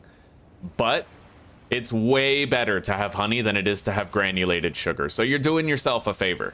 But if you can avoid putting the honey in your coffee in the morning, you'll help yourself even more. If you have that fast going and you're getting the health benefits of fasting until like lunch or dinner, huge W, buddy.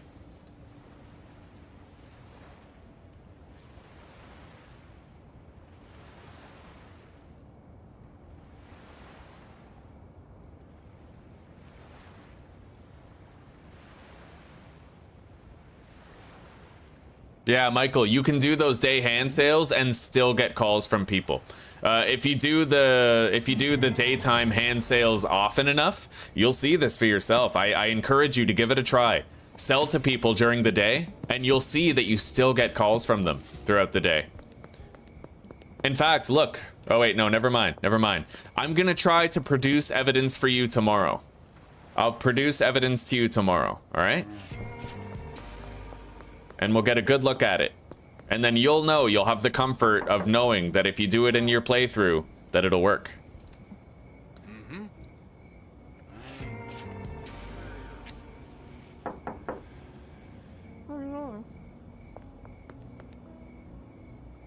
Wait, did I visit Charles?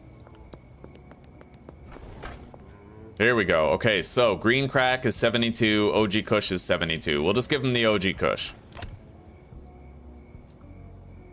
Success. All right.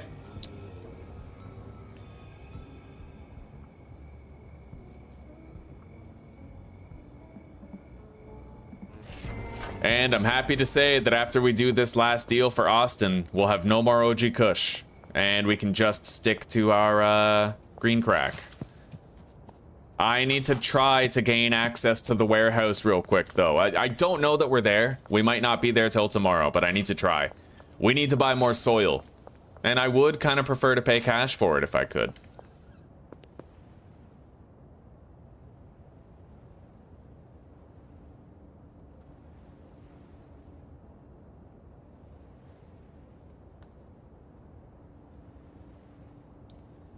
I'm glad to hear that, Tepis. Well, you seem like somebody who knows, right? You know to be skeptical of the things that are generally recognized as safe in society. You know to take that with skepticism and to never take things at face value.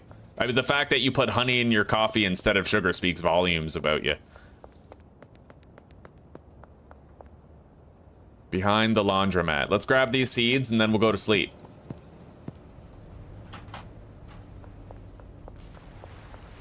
And let's try to gain access to the warehouse here.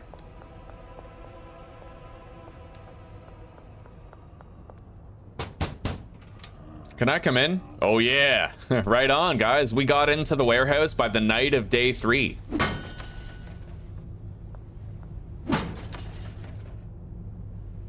We did really well today.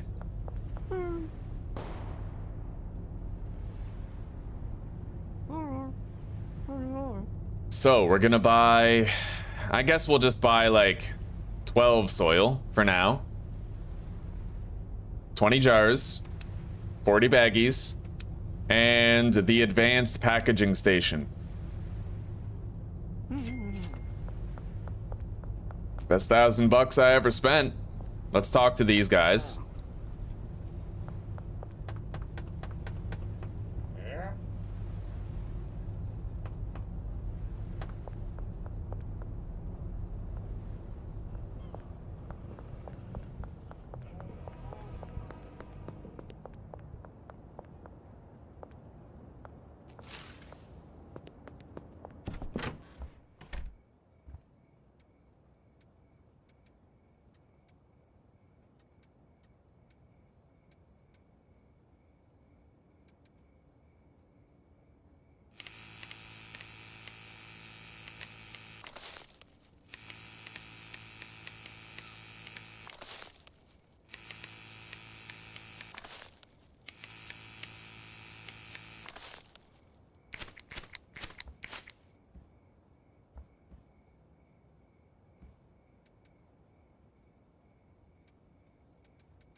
All right.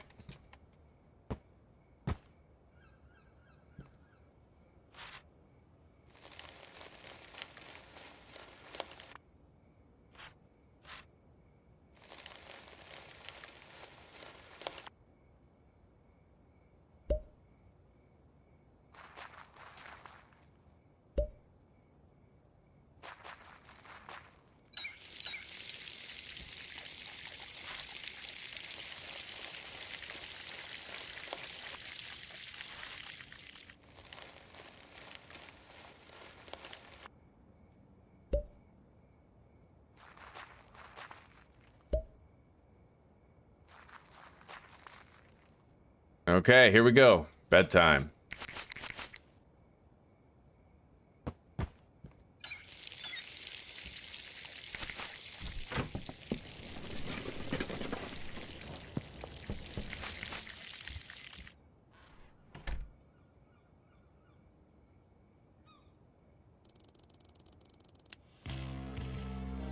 Well, guys, it took us 3 days. 3 days to reach Hoodlum 5, so that means, yeah,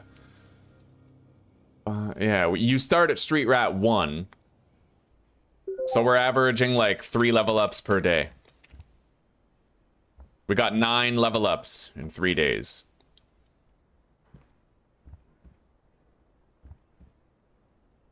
And that's without picking fights with cops, which is helping a lot.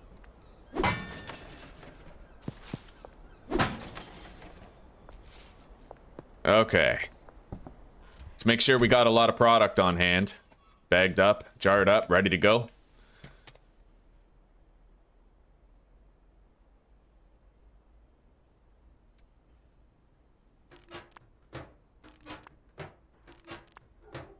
Oh yeah, what am I doing? Hang on. Oh, was my inventory full in the warehouse when I bought all that shit? Damn it. Alright, I guess I probably have to I'll go into the warehouse tonight to grab that stuff then. I could do an exploit to get into the door, but I feel like if I fucked up, that's on me, so I'm not gonna cheat to fix it, right?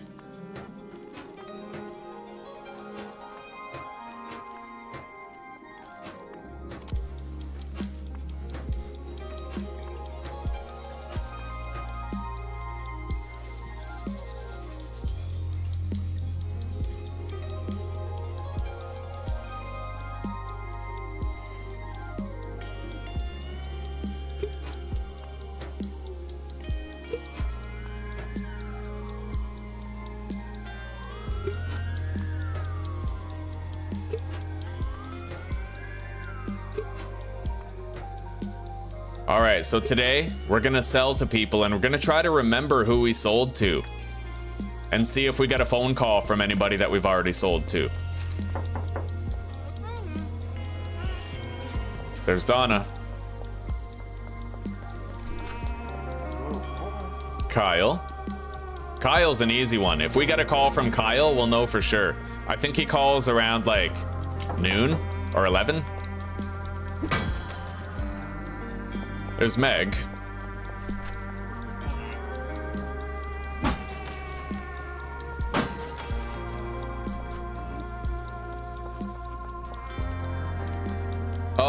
understand, it's important to know, Michael.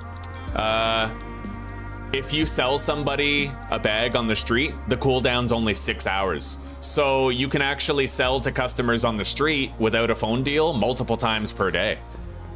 I'll be able to, for example, like I sold a bag to Donna. If I go back to Donna in 6 hours, I can sell to her again.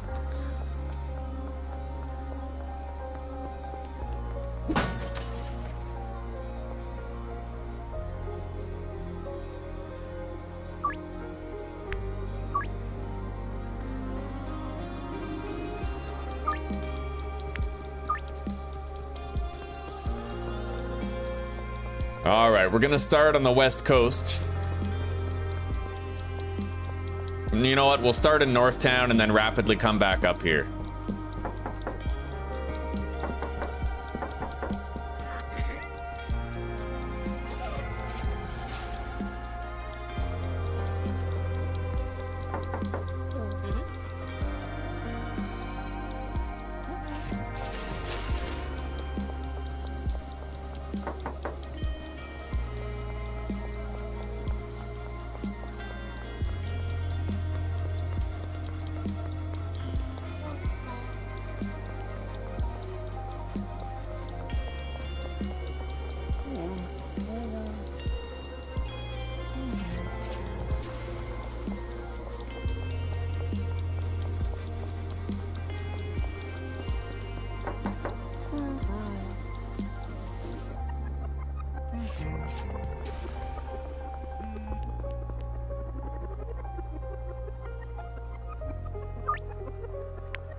There's Sam and Jesse.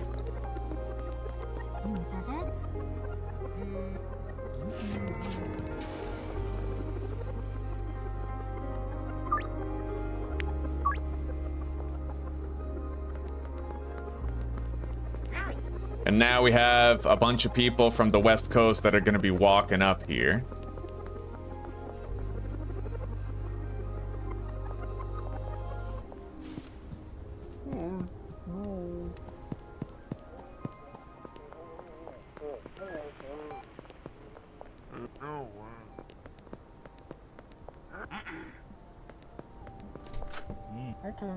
There you go, buddy.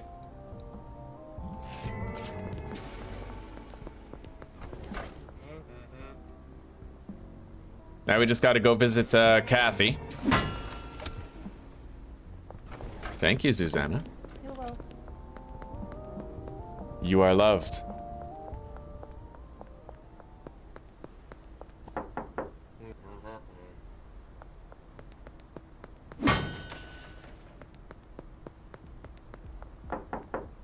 Okay.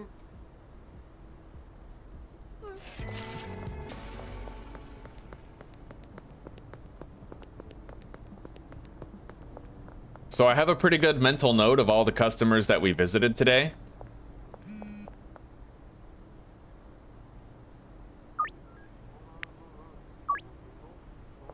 We just gotta wait until, like, we'll wait and see if we get a call from one of the ones I've already sold to.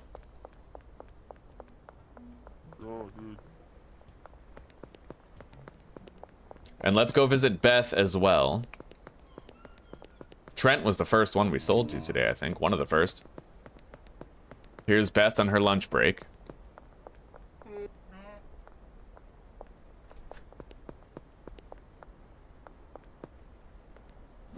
All right, let's do some machine smashing for a bit.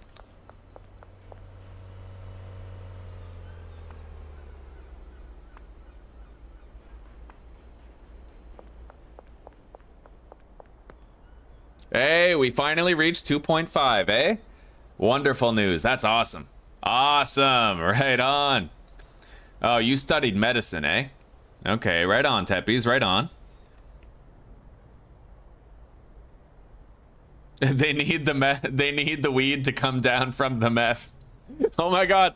Where have I heard? Oh, it's the perfect antidote for that absinthe. What? Where is that from?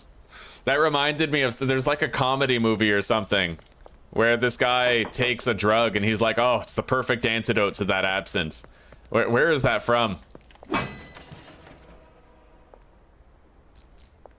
It's like those people who need that. I need to take a downer to bring me down from this upper, you know.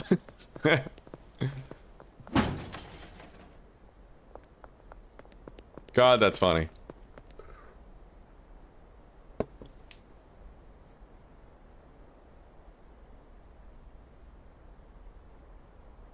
Shaking the, yeah, those little touches, old dog. 100%. I love this game. You can tell it's just made with love. Like, the guy was trying to sell a vibe more than just a game. $94. We're definitely making our 10K deposit limit today. In fact, if I was to deposit all that cash, we could probably do it right now.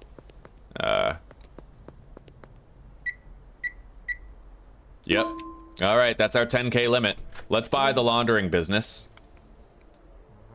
It's tempting, right? Because I know I could theoretically buy the bungalow right now and get started on setting it up, but I have rules. Laundering business is first, and then you don't have to worry about running into a snag later on down the line.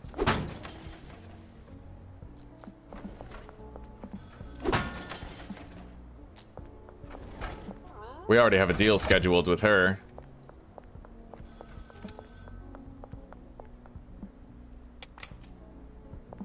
Let's go talk to the Hyland Auto guy. I want to talk to all these people to make sure that I don't have to talk to them later. We'll have that job done already.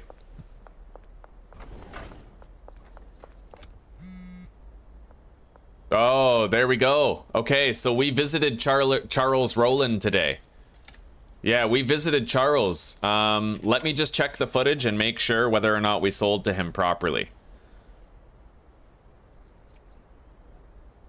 So this will be like a confirmation, Michael. If Charles Rowland accepted our deal, then he will have still called us on the same day that he accepted it. And I'm pretty sure that we ended up selling to him around noon. So if it's not 6 p.m. yet, that'll mean he called us before the 6-hour limit was up. So let's just go back like 5 minutes. Yeah, so this is when we're in Northtown. All right, so coming up on the Charles deal now. No, he declined us. Okay, well, he declined us, so he's not a sufficient test. But we'll keep our eyes open.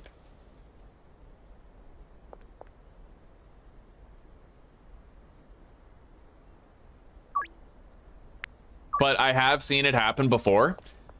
Where I've sold somebody a dime bag on the street, and immediately after, within 2 seconds after, they called us on the phone looking for a scheduled deal. We sold to Peggy this morning, I think. Although I suppose if I have to say I think, it's not exactly concrete data.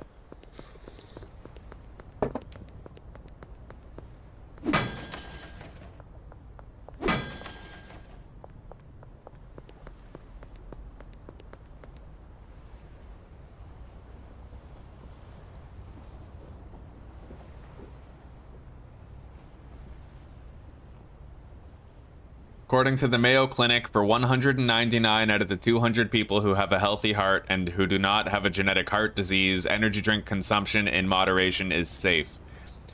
Well, I wouldn't take their word for it. I wouldn't, because remember, it was the health authorities who told people that red meat caused heart disease. It was a flat out lie, right? And again, remember what I told you before, the establishment lies to people so that it can make them sick, so that it can profit from the treatments.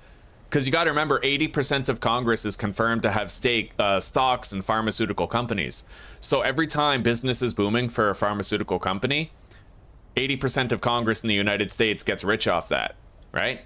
And it kind of makes you look at the pandemic in a different light. That's why they rolled out the vaccine so aggressively, was because every vaccine administered was money in the pockets of stockholders for pharmaceutical companies. And the FDA and the FDA has regularly been, I don't know if you know this, but the FDA's wages are actually, the salaries are funded by the very same food and pharmaceutical companies that they're supposed to be regulating, right? So you really can't take it at face value what the experts say. What we do know is that the system has lied to us about things before, and like, you can be comforted and coddled out of your fear, but you are killing yourself with those energy drinks, buddy. And I honestly, I would rather see you just be like, well, yeah, maybe I can cut back, you know? I would much rather just see you cut back for your own good instead of trying to bargain.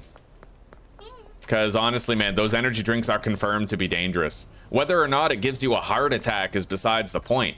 If it's gonna adversely affect your metabolism, your mental health, your energy levels, right? Then it's just not worth doing.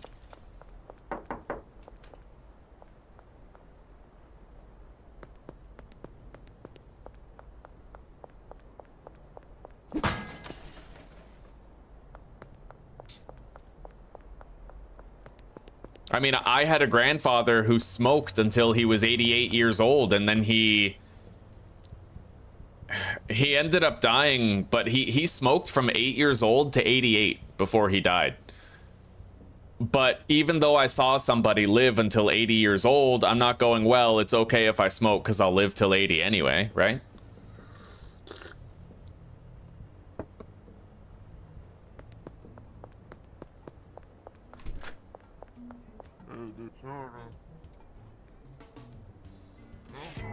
Yeah, but just because you're healthy now, Recoil, doesn't mean it's gonna last. And what is healthy for someone your age? I mean, I don't know how old you are, but healthy for a 50-year-old isn't healthy. Because 50-year-olds these days, they all have problems. They all have pre-diabetes. They all have, like, you know, just tons of problems. It's normal for people to have health problems at old age. And the only times you see old people who don't have health problems is when they don't eat processed food, when they eat meat and vegetables, when they fast regularly, when they, you know, when exercise is a part of their daily life.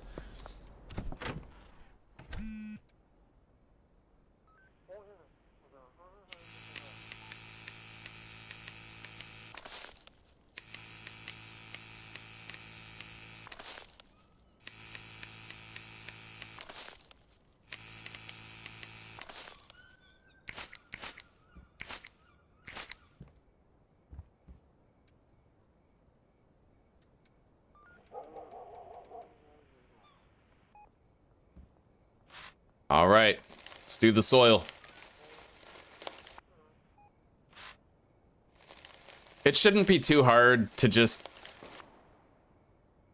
say, yes, I'm killing myself with the energy drinks, but if other people are allowed to drink alcohol and smoke, then I'm allowed to have my energy drinks every day. I mean, that's fair, right? If you want to make that appeal where it's like, we all pick our poison and this is my poison, then fine. But don't try to tell me it's not dangerous. It's a processed food. It's got all sorts of chemicals in it.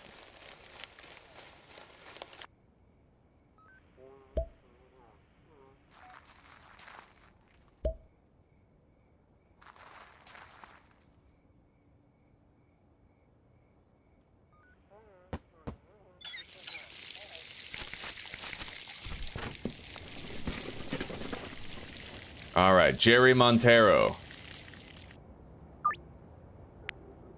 5 for 300. And this time we're not going to get ourselves arrested unceremoniously to one lone cop. Let's go to the warehouse and grab the stuff that we left behind there. I also need to order more green crack at this stage.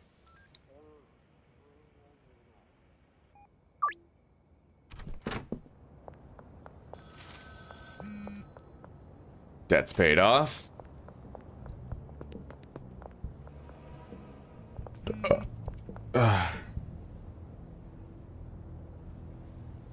Yeah, very true, Coffin Nails. Very true. Well, Congress is, politicians, they leverage their power to augment their income. Look at Nancy Pelosi, insider trading with her husband, right?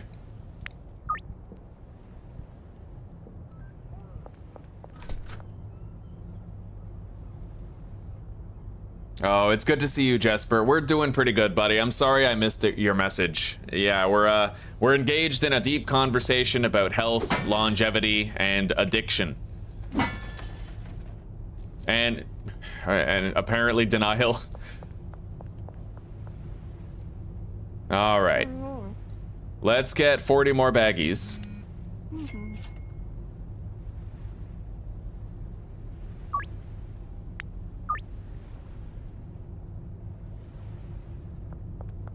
We have our improved packaging station now.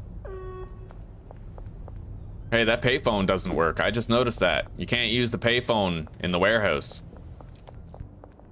Interesting. Looks like you've reached your weekly deposit limit. To avoid arousing suspicion, you can only deposit so much cash each week via ATMs. If you want to convert more cash to online balance, you're gonna need to start laundering. Laundering involves using a legal business to conceal the origin of your less than legal cash. First things first, you're gonna need a business. Go check out Ray's Realty. Probably not gonna be buying out the casino anytime soon, but there should be a cheap business for sale.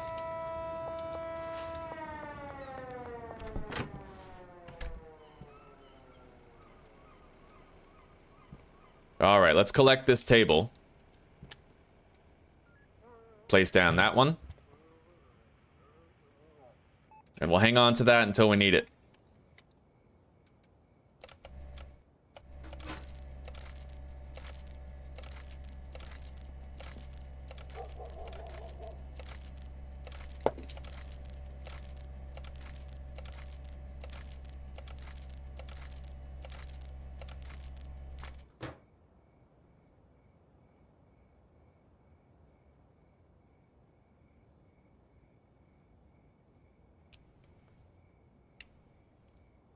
Almost 36, eh?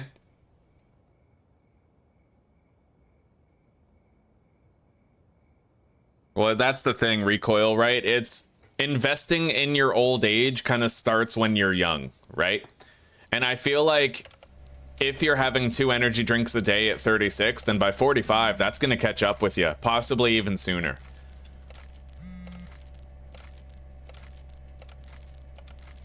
More than anything, I would love to see you just fucking take your vices by the horns and crush them. Just defeat them, right? But I know it's a strong expectation to have for anyone.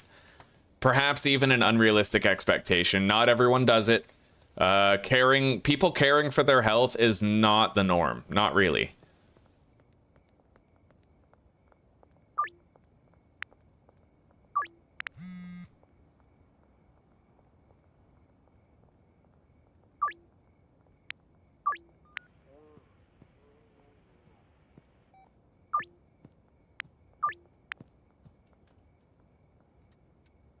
We certainly can't trust the medical establishment and the common consensus. You guys know what's crazy? Go to Google and look up fluoride.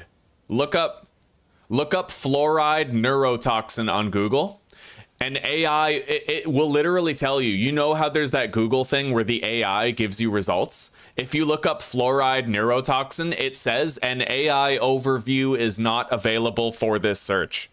You could look up literally anything else and the AI will give you answers, but not this, right? And it's scientifically proven to be a neurotoxin that damages the brain and the nervous system. Yet there's still people out there who will tell you that fluoride just prevents tooth decay, right? I posted a short where I was talking about fluoride, among other things, yesterday, and it got so many dislikes, dude.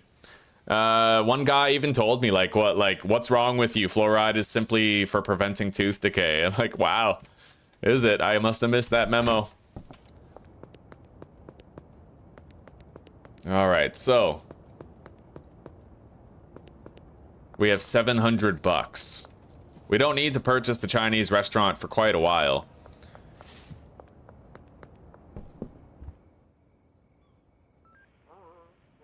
Will we be able to harvest these again tonight? Yeah, definitely. Okay. We have a lot of deals scheduled for today. How many jars do I need? 1, 2, 3, 4, 5, 6, 7, We need 7 jars and we have 6, so I could just sell a few baggies if I didn't want to wait to harvest these. Or I can simply unpack these and then throw that in a jar. Yeah, we'll do that.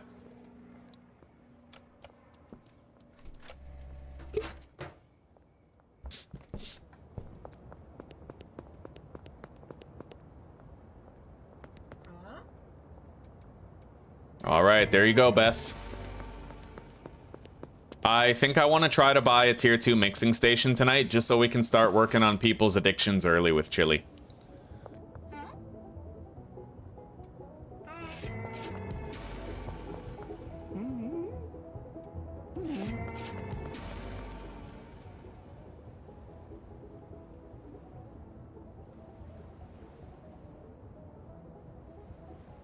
I had a heart attack at 29? Jesus Christ.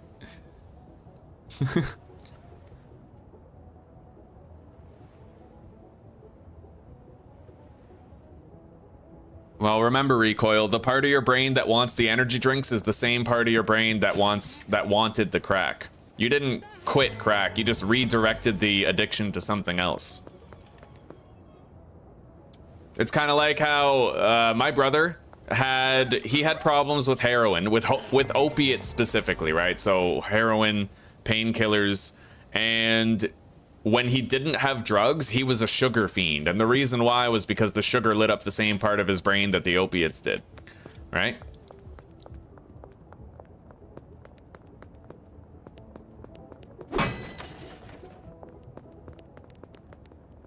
Oh, here's Keith. Oh, that's funny. He fucking came up to us to buy some, and then he called us at the same time.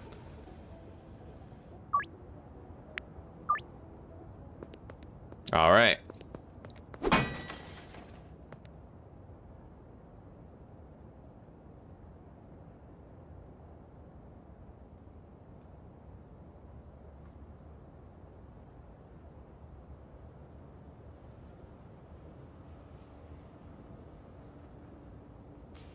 Your state is getting rid of fluoride? It's about damn time.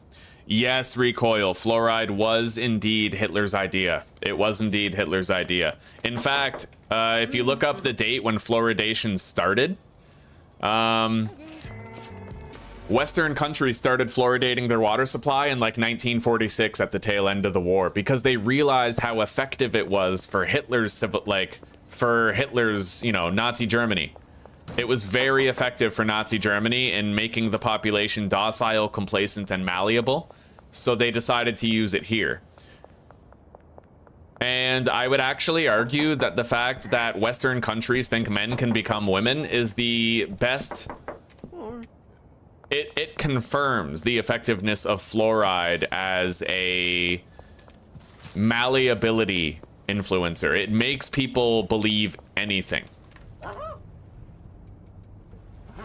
Makes them susceptible to any sort of neurological manipulation or psychological tampering. Because the thing is, European countries typically don't fluoridate their water. And that's the important thing to remember. That's why they don't have gender confusion over there. They're not saying fucking non-binary men can become women shit, right? They're not bothering.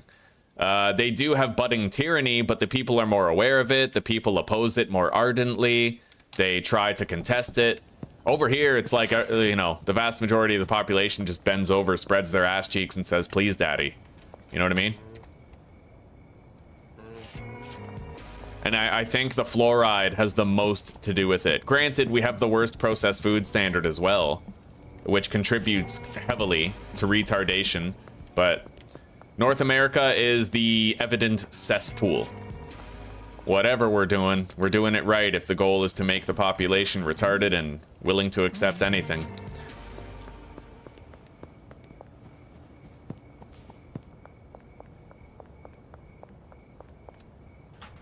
I actually think that I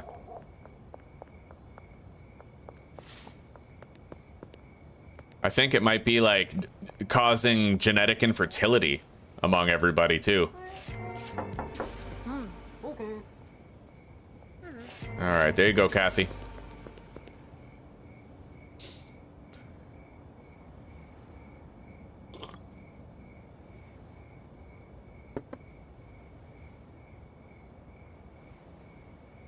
We would have energy drinks while smoking the crack.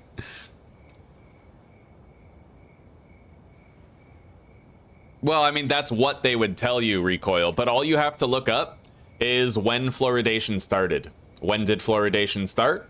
When Germany surrendered. When all of the Nazi scientists went over to the West and gave their secrets to our political leadership, right? Everybody knows that at the end of World War II, when the Nuremberg Code was passed, a lot of Nazi scientists and generals were on trial, right?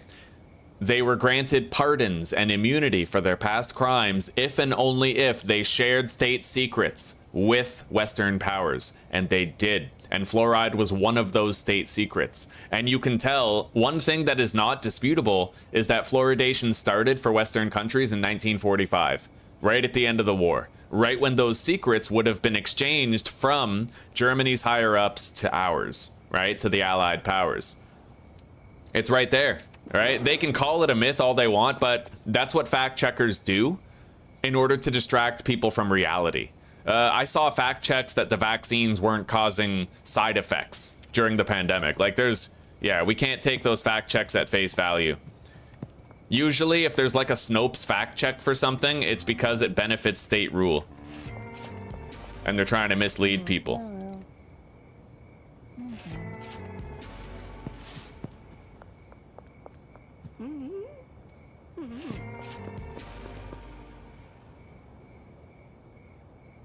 All right, now, we already sold to George, but we did not, in fact, sell to Dean. We're going to visit Dean, and then we're going to go to the Cooley residence, see what we can do there.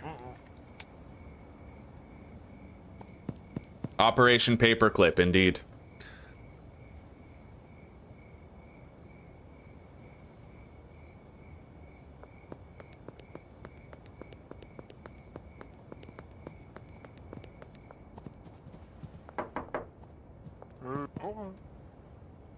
And what's funny is that if you watch the Suicide Squad movie, you know, the Suicide Squad, there's an army general who says, we put fluoride in the water to quell civil wars, but we can't stop a couple of mutants from running around causing havoc. It literally, like, in your face, they're just, like, saying it, like... Yeah, the reason why they put fluoride in the water is to prevent uprisings and civil wars. Now, we're gonna launder some cash before we go to bed. Because I need to start saving up so I can buy the bungalow and get all that going.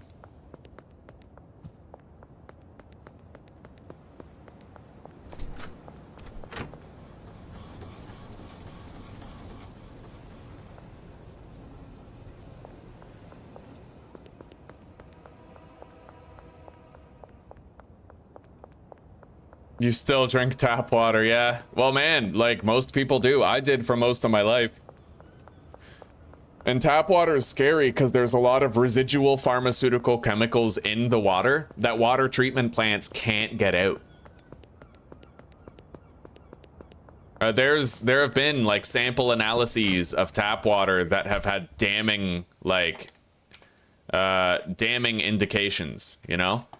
I recommend you look up Andrew Huberman. He's a renowned neuroscientist, and he actually has a podcast episode based on the scientific findings of analyzed tap water from several different places.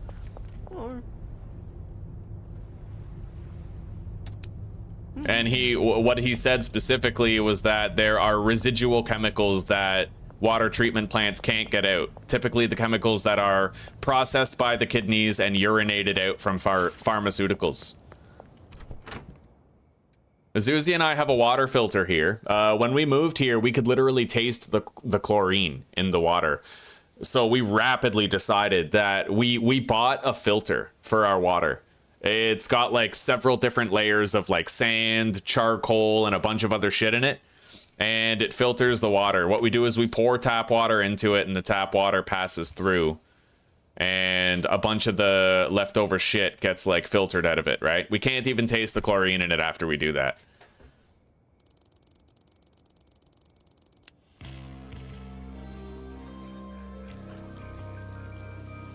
Florida banned fluorine. You know what's funny, Michael, is that apparently the fluoride in the water, when you boil it, it becomes fluorine, which is even more toxic and even more harmful for your body than fluoride is. Fluoride, boil fluorine.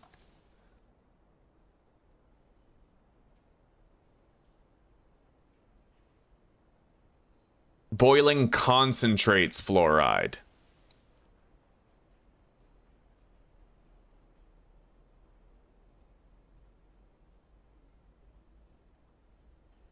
Okay, I don't know if this is true or not, but it's funny because what the AI says is that boiling tap water does not change fluoride into fluorine. But then down below, it says, as water boils and evaporates, the remaining water volume decreases, leading to a higher concentration of dissolved substances.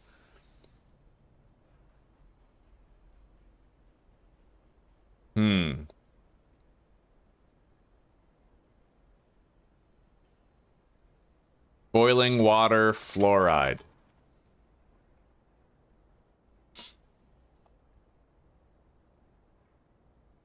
Well, I can't trust the AI overview, not necessarily. It even says down below there's a disclaimer, AI responses may include mistakes.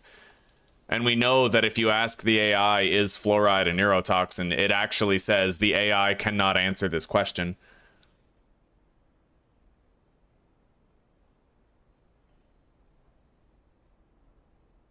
Well, I heard somewhere that the fluoride becomes fluorine, but according to the official narrative, that isn't true. Yeah.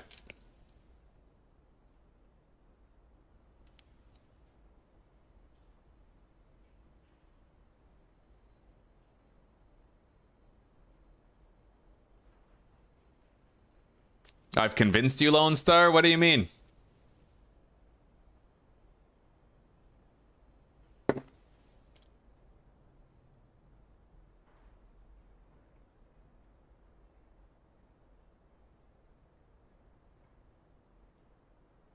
Yeah, Google does well. It's one step away from being state-funded media, Google. It pushes the narratives that the state would like to have pushed. Oh my god, I would love to see what Google's AI says about transgenderism. I think that would be a great experiment for us to do right now. It'd be fast. Let's find out. Transgenderism. Where's the AI? Transgenderism AI. Wait. Okay, what is transgenderism? AI overview. A person whose gender identity differs from the sex they were assigned at birth. It encompasses individuals whose internal sense of being, bracket, gender identity, bracket, doesn't align with the biological sex they were assigned. This can lead to a feeling of psychological distress called gender dysphoria. Okay, so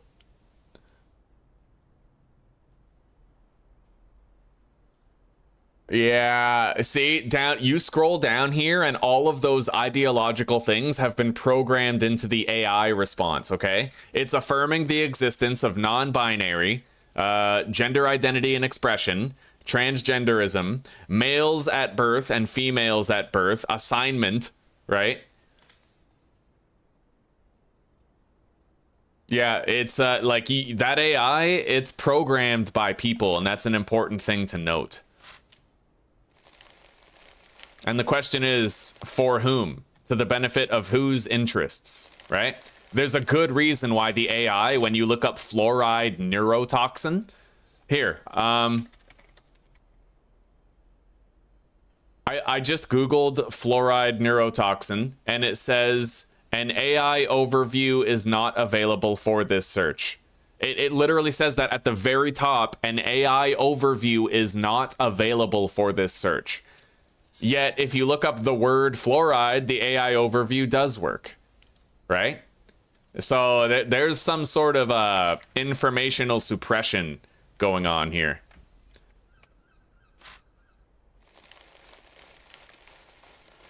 They're trying to push it down. The EPA has confirmed that fluoride is a neurotoxin. and that it harms the brain and the nervous system.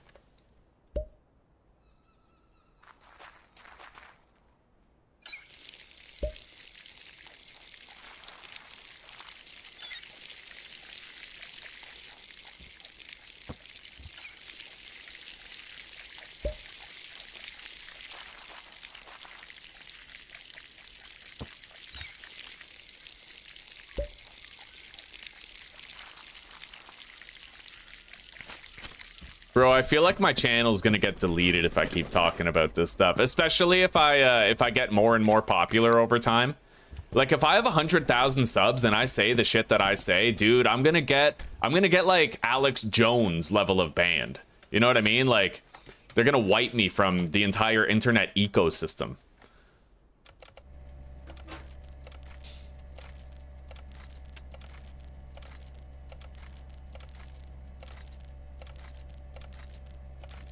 Hopefully Trump does a good job with the, oh, what article is it? I don't remember what the article is called. It's like article something protections assigned to social media.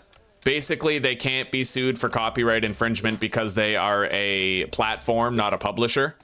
But they become a publisher when they censor certain views and when they ban people arbitrarily. So I think that he's going to try Article 21. So there's like some government article that provides social media companies immunity from copyright law on the basis that they are platforms, not publishers. But they act as publishers when they censor certain viewpoints and when they collude with the government to silence political dissent or uncomfortable opinions, right?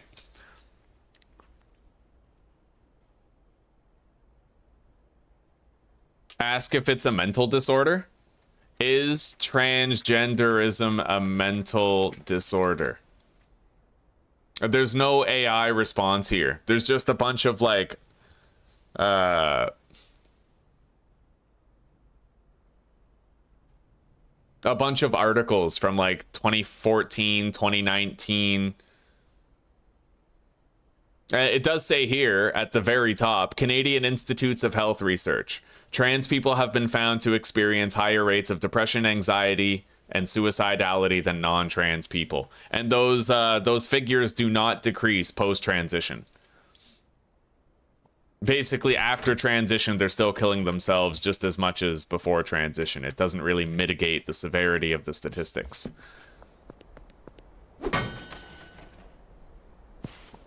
All right, we are not going to buy the golden skateboard for a while. We're just going to coast as we are. I'm just going to keep on selling. We have to keep on saving up money and we have to keep on laundering. I want to have the sweatshop fully operational as soon as possible. And I want to mix the weed at the bungalow. I want to have the bungalow set up as soon as possible and I want to have mixing set up. We're going to be doing Toxic Crusader and Fool's Gold for this playthrough.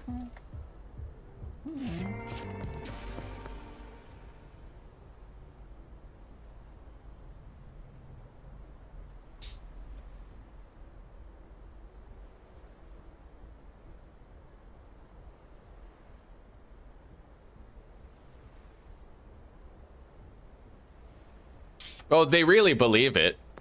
They really believe it, Lee, but I just feel like it's... I would classify it in the same category as schizophrenia, where you're believing something that's against your best interest, and we have to try to, like, normalize their belief. Bring it in closer alignment with their biology. I think it's just madness, right? And I don't think we should entertain madness. We should try to bring it closer to some sort of psychological cohesion, right? Instead of altering the body to fit the brain, which is already broken, we should try to alter the brain to fit the body. The body's not broken, the body's not the issue, right?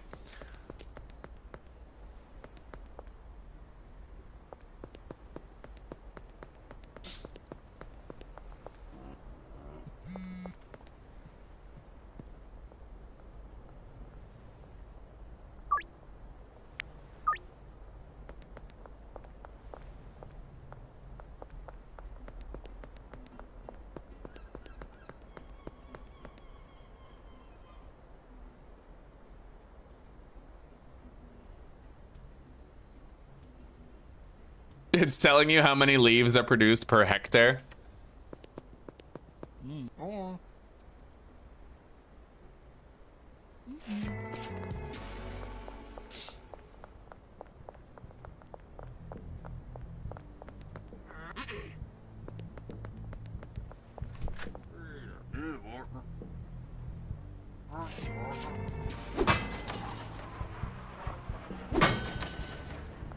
All right, let's go down to the west coast briefly. What time is it? Perfect. It's the perfect time to go down there right now, because there's a convergence of several customers at the intersection.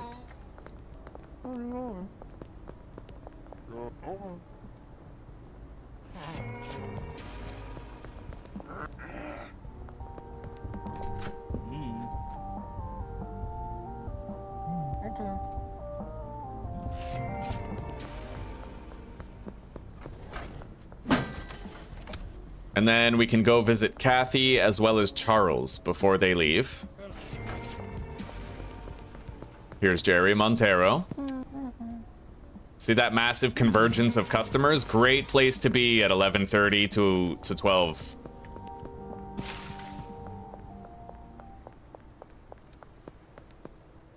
Oh, Zuzi, I'm seeing your messages. Yeah, like the AI is going to be a great tool to spread lies because people trust it. It will replace mainstream news. And I did see the autofill for Trump autofilling racist. Yeah, I remember that Asmongold video. That was fucked. Yeah, don't worry, sweetie. Don't worry. You're not being shut down. No one shuts down. Nobody puts baby in a corner. Nope.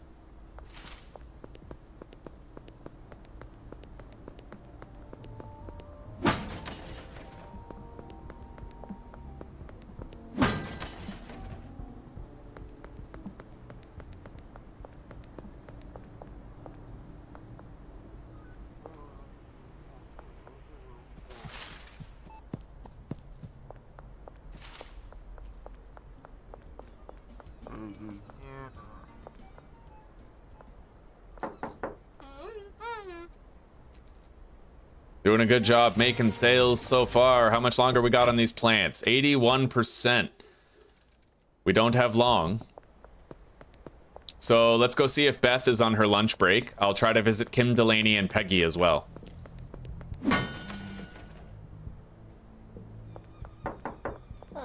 I might be able to do a 10-gram deal for a $300 increase right there. I'm hoping so. It sucks to lose that deal with George. $760, and we got it. Yep, 10 grams for $760. All right, Beth declined. There's Doris over there. And Peggy. Let me guess, barbershop?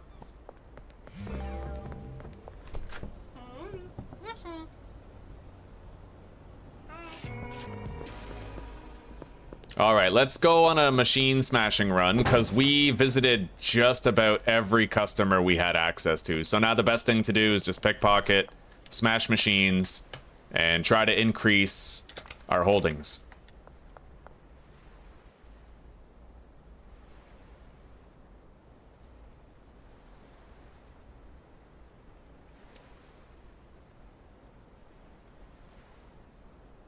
Warhammer 40,000 Gladius, eh?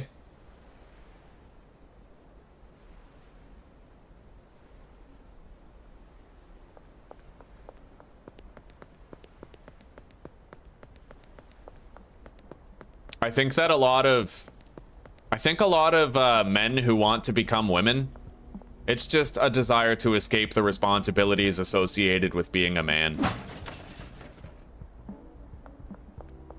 People who want to be taken care of instead of taking care of others.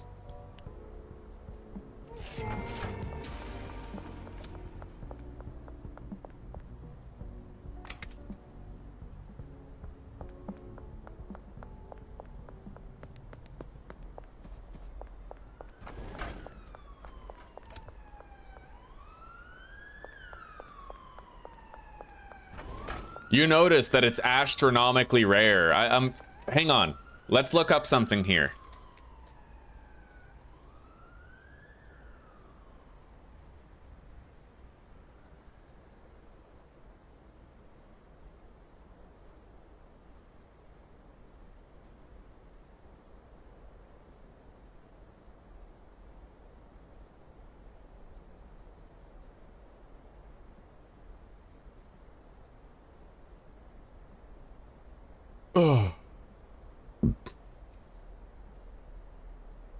Oh my god, that's all it is?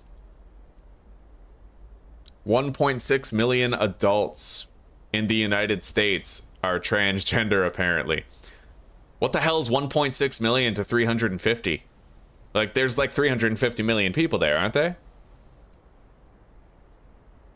However, transgender women are much more common. Much more common. By a significant factor.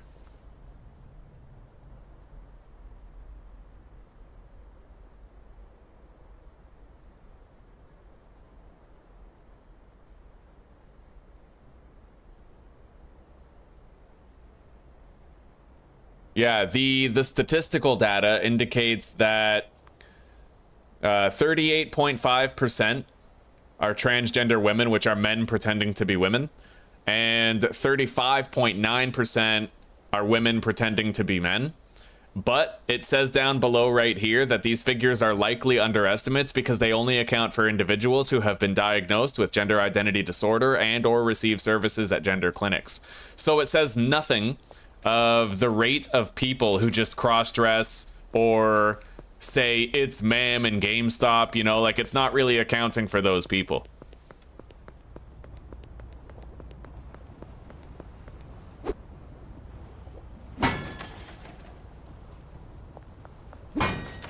Yeah, transgender, like men who want to become women is way more common than women who want to become men.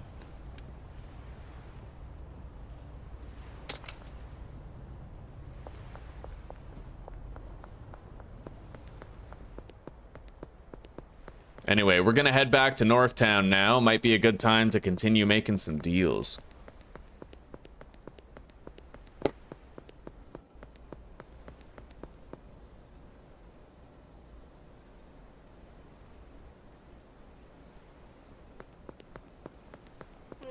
Well, there's a lot of reasons, Lee, to kind of admonish men, but men also, like, single-handedly built the greatest civilization on Earth. Right? All of this organization, all of this societal cohesion, all of these industries, institutions, and networks of organized, like, law and order, it's all because of men and the world they wanted to create for their women. Granted, there's corruption everywhere, right? Like, obviously, there's a shitload of institutional corruption, but men created this entire society. And I feel like they don't get enough credit for that. This is a world that men built for women. And when people say that women have no rights, I would direct them... Like, when people say men have it easier than women, I would direct them to family court. I would also direct them to false allegations of rape or sexual assault. Men typically are never believed and the women are automatically believed. Women are favored over men in family court 9 times out of 10, even when there's reasons to the contrary, right?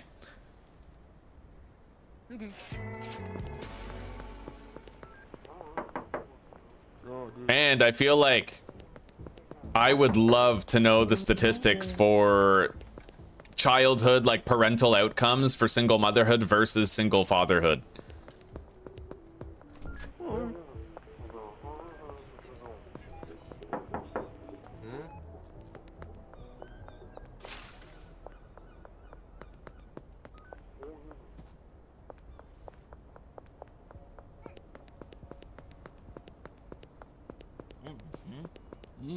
All right, there we go. Cooldown's over. Not necessarily for Donna.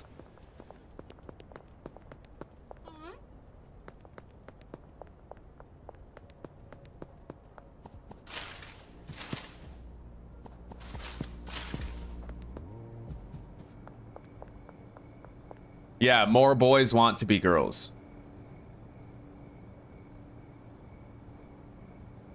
Thank you for the shout out, Teppies. Thank you.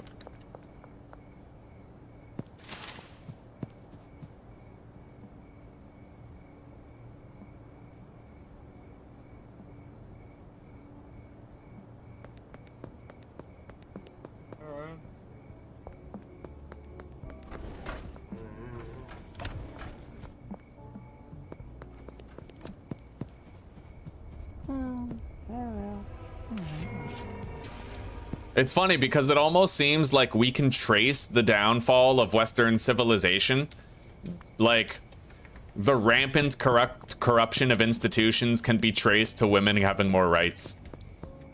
I feel like once divorce became fashionable and once female empowerment became a thing, once feminism started budding, that's like when everything fell apart. That's when families started divorcing all the time. That's when childhood outcomes started to become significantly worse due to single parenthood. You know, I feel like once men yielded to women, things started going downhill. I know that sounds terrible, but I mean, look at the tape. Look at the tape, review the play.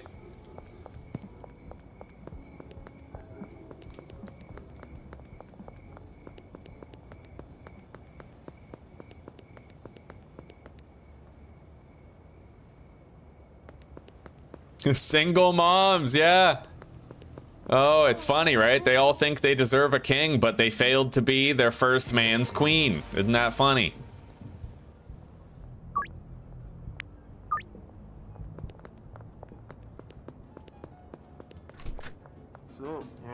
That's the thing, man. There's a lot of women out there with like 3 divorces under their belt, and they just seem to think every man's the problem, but somehow I feel like if you divorce 3 times, it isn't the men who are necessarily the issue, you know? But that conversation's hard to have.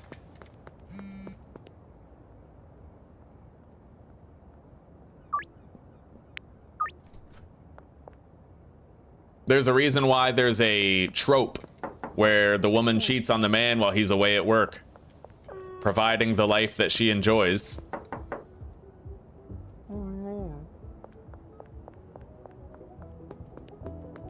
And women are confirmed to be hypergamous, which means that when they switch partners, they try to move laterally or vertically. They never try, like, they'll never date down. They never go from a man of a certain economic status to a man of a lesser economic status.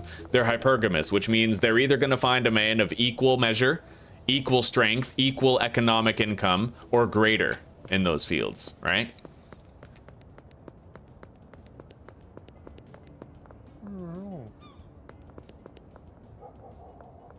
All right, let's go start a new laundering operation. Well, soon. You know what? That laundering operation will be done very shortly. And then we're going to be able to buy the bungalow tomorrow.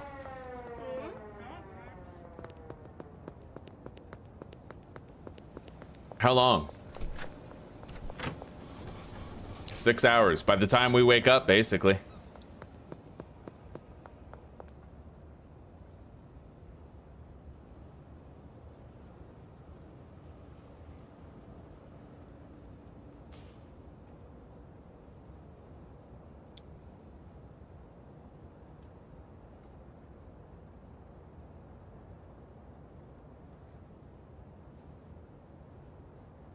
I wonder what we'd call a man that was the same way, yeah. We'd call him a deadbeat, we'd call him a failure, we'd, you know, every derogatory name under the sun, but women get a free pass.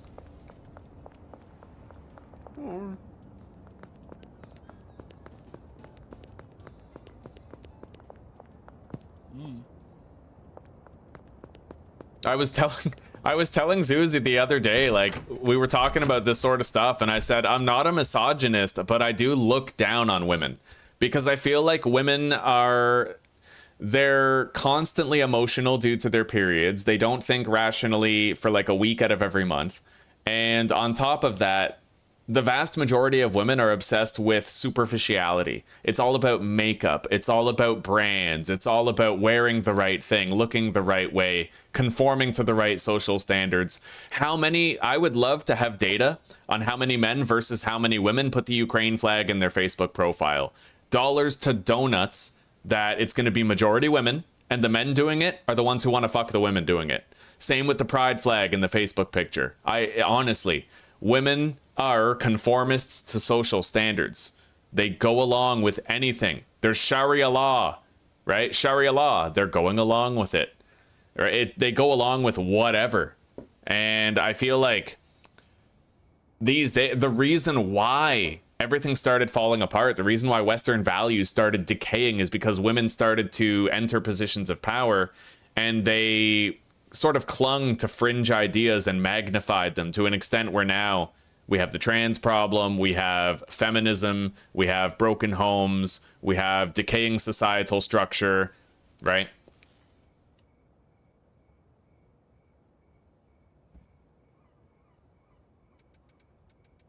I hate to alienate half my audience like that, but women unchecked are dangerous. Dangerous.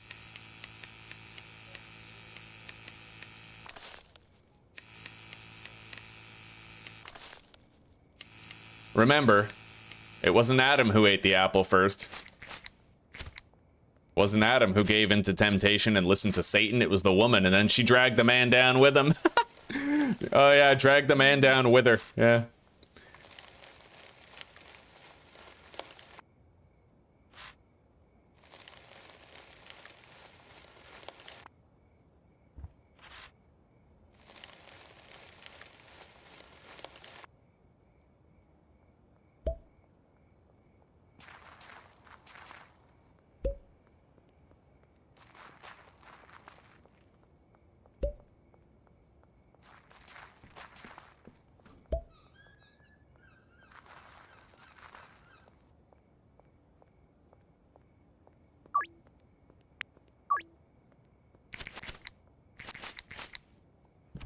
All right, let's get these plants watered.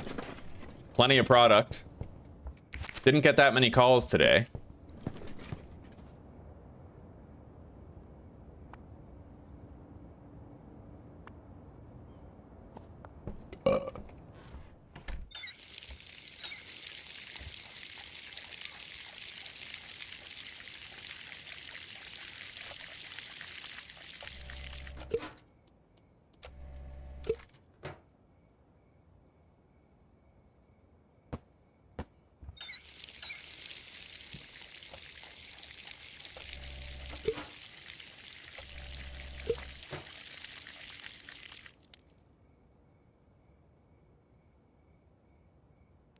Was it after World War I, sweetie?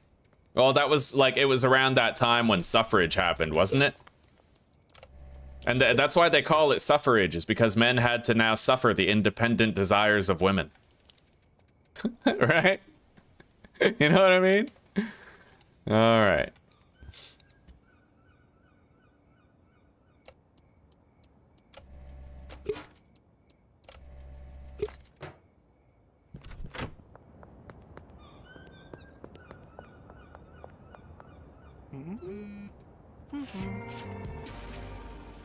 Now, Sunday is a very busy day for deals. Right now it's Saturday, but yeah, Sunday is gonna be super fucking busy. Maybe Saturday too. Right now it's technically early morning on Saturday. So we're gonna get a lot of business tomorrow. We're gonna have to stay on top of our growing. Let's make sure we've ordered more seeds in preparation. And tonight, I need to buy a mixing station.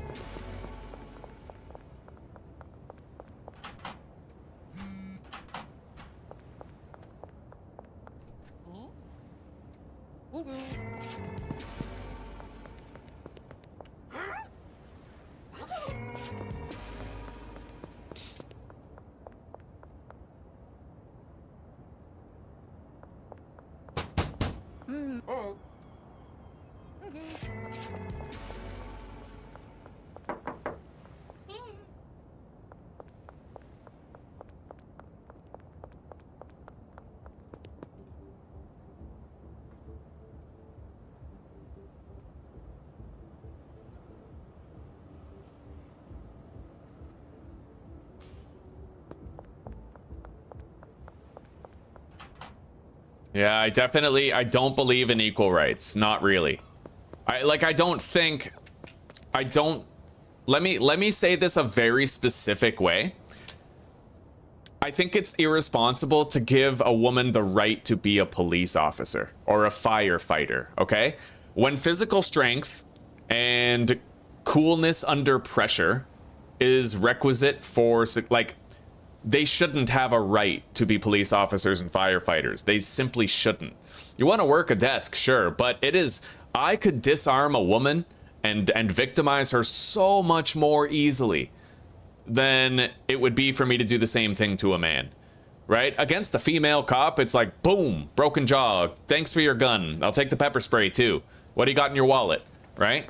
But against a man, you think twice, and I feel like that's not respected enough these days.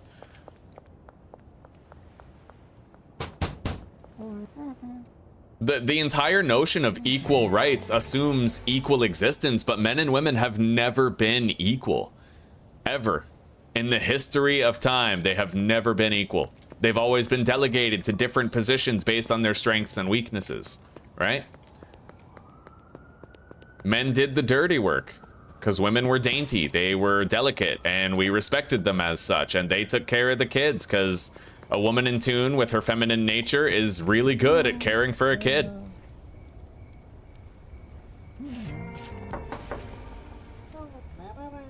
Just weird to see how topsy-turvy everything is now. These days we fucking have women with beards. Can we really say it was a successful social experiment?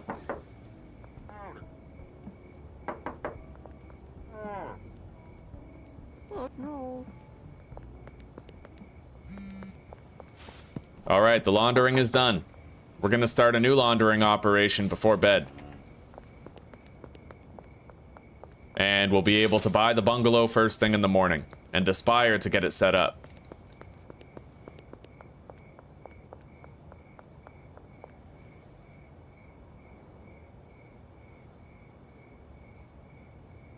Lone Star, yeah. They used to administer fluoride, the drops, right? They would give you drops of fluoride. Doesn't it seem fucking monstrous now? Knowing what we know about how it is classified as a neurotoxin and how it does negatively impact both the brain and the nervous system, it almost seems like a crime against humanity. Conveniently enough, right after World War II, right after they would have learned it from Hitler, they started applying it to their own people.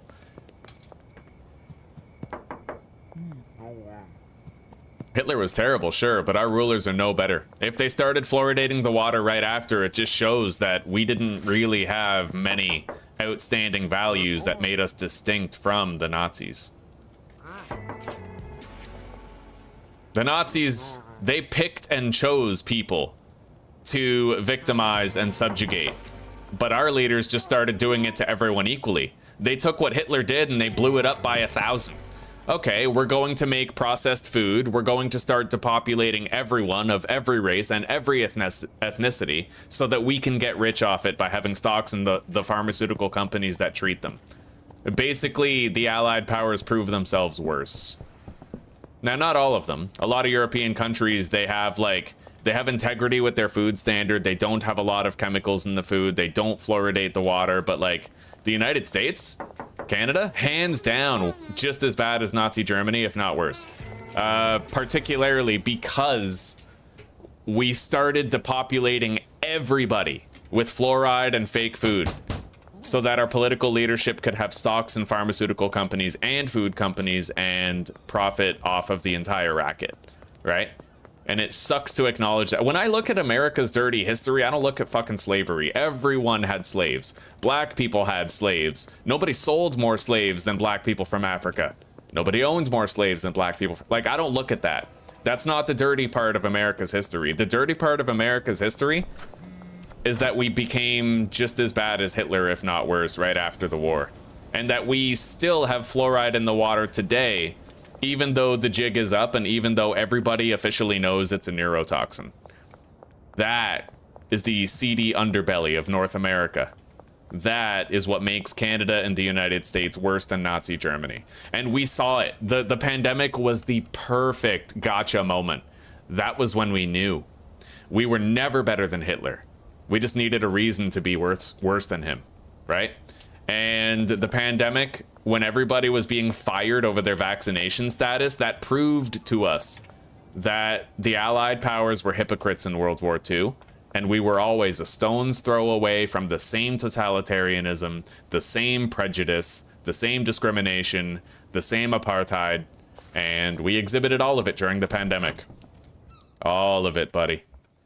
It's fucked up, but it is what it is. You can't argue with the facts of reality, right? We have observed those facts in real time. It is what it is. All right, so let's go buy more jars and baggies and a mixing station. Oh, and soil. Jars, baggies, soil, mixing station.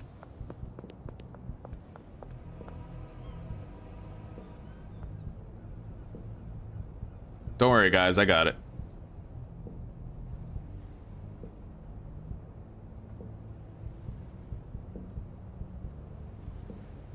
All right, ban hammer.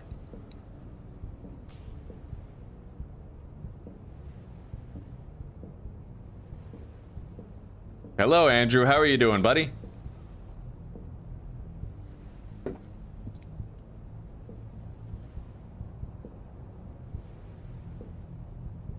Yeah, very truly. Very true.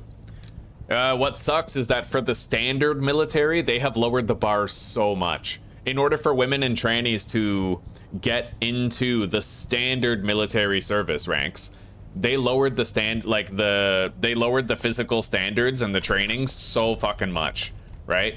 Now, soy boys can get in just so that women and trannies can get in.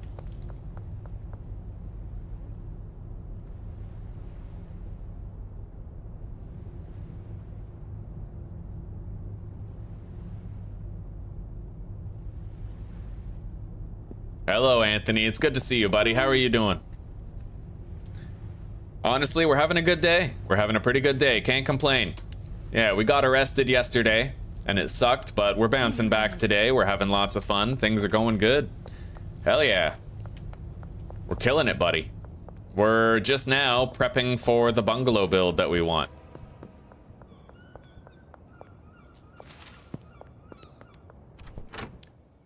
Now, how the hell do I fit all this? I guess like this. Yeah, that'll do. We can access everything technically.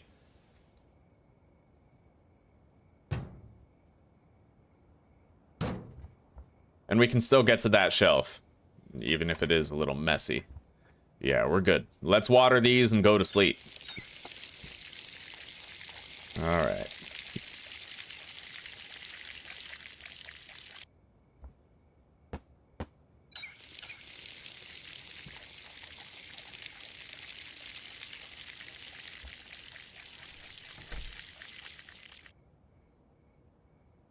It's okay, sweetie. You get done what you gotta get done, then we can continue hanging out after, okay?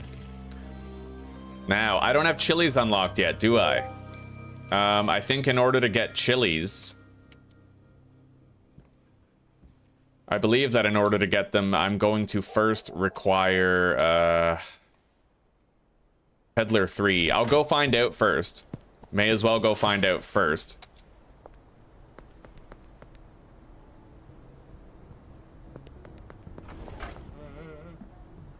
Yeah, Peddler 4, in fact. So we got one more day of this shit, and then we're good. It's an OG Kush day. I have to go buy the bungalow today. I also, in fact, should have started a laundering operation already, because we're going to have to buy lockers for the employees. Maybe I won't need to. We already have 6,000 for the bungalow. I just have to have enough for the lockers.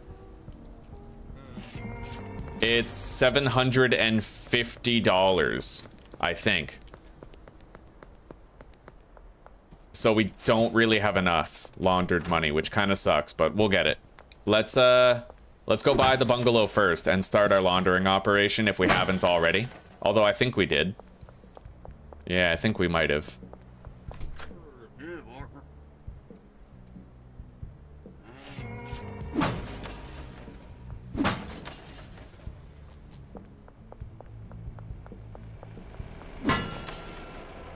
Shit.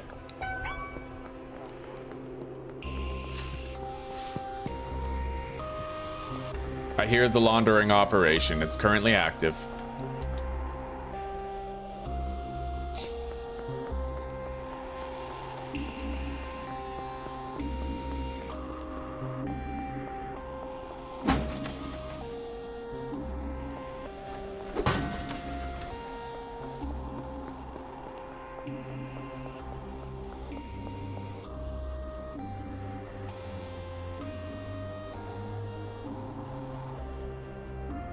I actually agree, Anthony, more or less. Yeah. Although it's a human rights issue. It's an interesting human rights debate, actually, because both sides seem viable. On the one hand, why should a child has the human right to parents who care for it, love it, and are going to marry each other and stay together and provide a stable upbringing for it, right? So the child has a right to a good life and good parents. The adults have a right to bodily autonomy, right? When you give a man a vasectomy, it's genital mutilation. We'll call it what it is. It's genital mutilation. And you can't always succeed with the reversal of a vasectomy. So it's a question of what matters more, the rights of men to have no vasectomy or a vasectomy, or the rights of children to have parents who care about them and love them. And how then do we address the issue of, like, divorce, right? It's a very interesting philosophical question. And it really boils down to how well can we reverse the vasectomy? Can we master the reversal of a vasectomy? And then if we can, do we give a vasectomy to every man upon birth to make sure he can't get a woman pregnant? And do we make it so that you need a license to become a parent where you prove you have a good income, a stable home, that you've been married for at least 3 years, right? At least. And do we outlaw divorce on the basis that all children have more rights than all adults? That children have a right to a good, stable life, stable parentage. That's a very interesting philosophical question. And it kind of ties into the whole abortion debate, too. It's like, who has more rights? The mother who wants to murder her baby or the kid who wants to live? Right? It's a very, very interesting moral debate.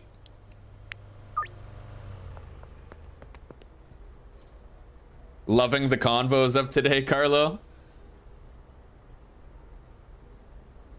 Your phone, it has an AI overview. I'm gonna show you. Give me a sec. I can actually just show you right here.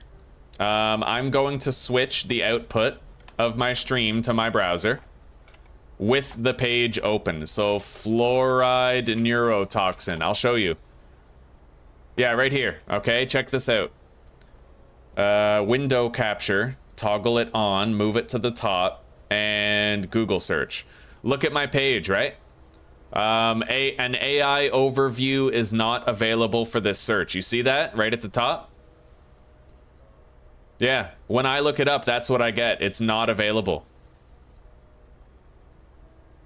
Weird, right? That's cool. I've never done that before. It's awesome how I can show you guys a web page like that.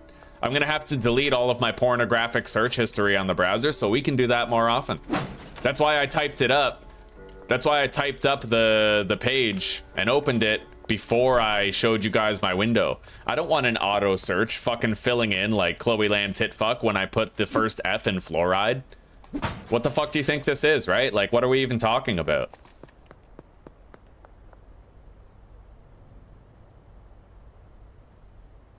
Yeah, very true, Anthony. There should come a certain point where adults have responsibilities more than rights.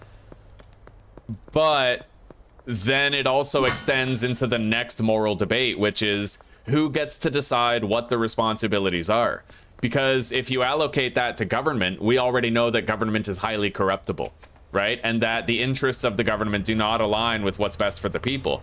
So if we allow the government to dictate what the necessary responsibilities of the people are, they could take that in any direction they wish, right? I mean, imagine if Hitler had the authority to say it was the responsibility of the German people that they eradicate minorities. In a way, he didn't do that as much as he arrested the opposition. If he showed sympathy to the minorities and tried to shelter them, you were guilty of a crime, right? But imagine if he actually said it's like a civic duty that you are betraying your fellow man if you don't do it. That just hits different, you know? Yeah, it's how do we implement these things without it being misused and weaponized? No one asks the kid, maybe he doesn't want to live. Well, that's what suicide is for, buddy. If you really don't want to live bad enough, then you can take your own life. But what if you love life? I love life.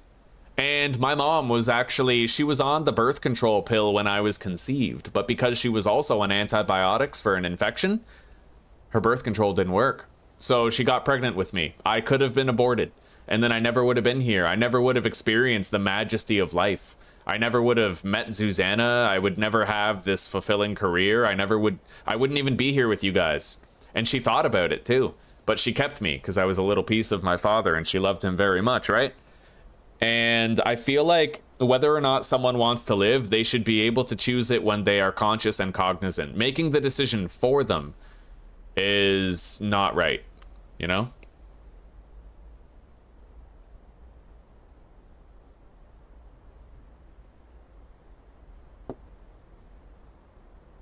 I agree, Anthony. I am definitely on your side regarding the responsibility of parents to reap what they sow and only have sex if they're ready to conceive, right? Or if you're not ready to have a baby, then don't have penetration sex. That's what tit fucks are for. That's what fingering is for. Or munching, like eating out a woman, right? There are so many different sexual acts that do not result in pregnancy, to the point where if a pregnancy happens, it is the fault of both people involved and they cannot exempt their responsibility for it. There's no justification. If people get pregnant, it's because they introduced the possibility of getting pregnant consciously, right? We're not going to talk about rape though, because rape is another entirely different can of worms. Because the thing is, when you introduce rape, you introduce the odd philosophical question of, should we punish the baby for the mistakes of the father? Like, if a man rapes a woman, does that mean that the baby should be murdered because of what the father did, right? Generally, as a society, we don't hold the children accountable for the crimes of the parents. And abortion is this strange sort of a different way where we sometimes do, right? To say that we should murder a baby in utero because the father was a rapist, you're basically saying, okay, the crimes of the father shall fall upon the son or the daughter.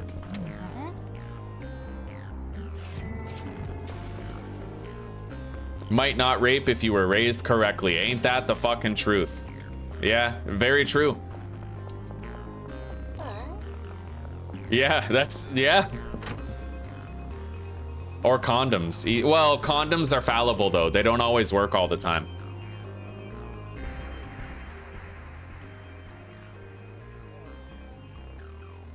Some things might be true that you say about over here, but you totally overestimate us. What do you mean, Carlo? Are you saying that, like, in Europe, you guys might do things better, but it's still really, really bad over there? Is that what you're saying? Kind of like, I don't know how bad it really is over there regarding totalitarianism and stuff. I would believe it. I mean, in the UK, they have those hate speech laws and shit. And in Germany, they're actually trying to ban a political party, the AfD or something. They're trying to outright ban a political party from the running. So it just, you know, I would believe it if you said it's worse than I think. All right, let's plant these seeds.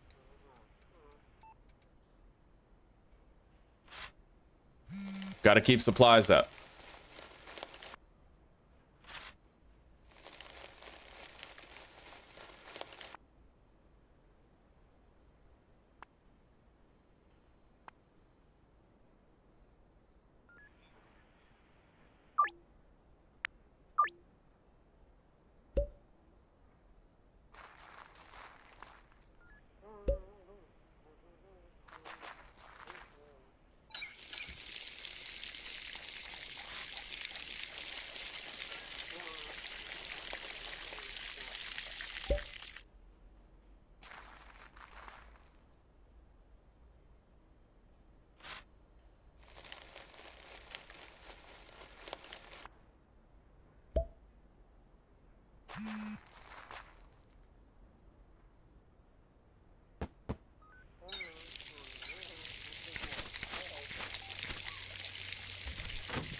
All right, we had our first really risky fight with the cops, but it went in our favor.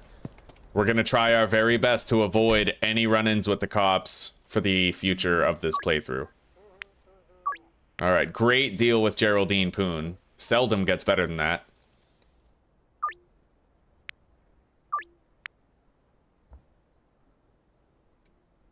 All right, we have some stuff that we can package up a little bit.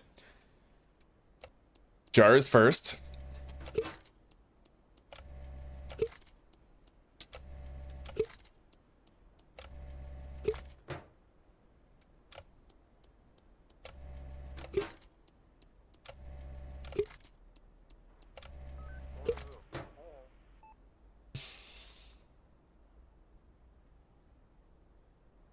Yeah, true enough, recoil, and I respect the perspective. It is conscientious, and it is a good perspective to have. I just also don't think that the child deserves to be murdered because of the father's rape. Because that's just, you're transferring one crime against humanity to another human, right?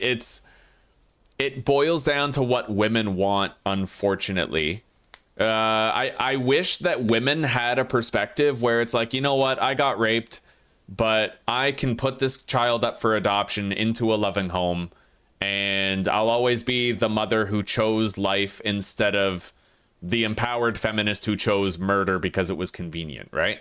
I wish the values around it were different, but this female empowerment notion, it kind of like, they want the right to murder their kid, whether it's rape or not, right? It's kind of swung too far that way.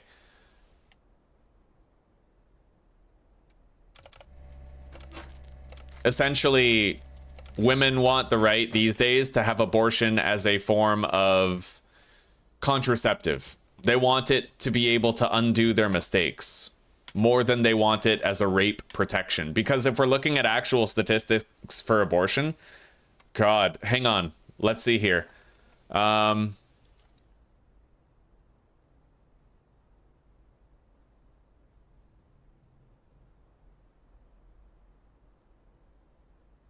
How many abortions are because of rape? No. What percentage of abortions are because of rape? There's no AI analysis for this. It doesn't, you know, it doesn't bring it up, but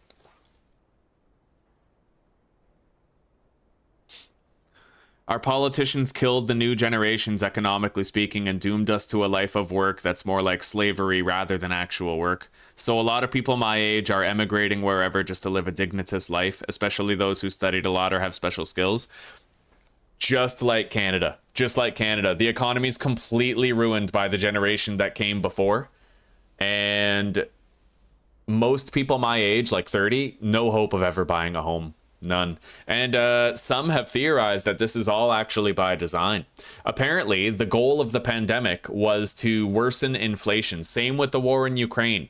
The goal is to worsen inflation so much that the people become so poor and disenfranchised that they will accept increasing levels of totalitarianism to counteract it, right? And eventually it's going to lead to a one world government. The World Economic Forum has spoken about this a lot, spoken about how they infiltrated the cabinets of many parliaments throughout the world, right?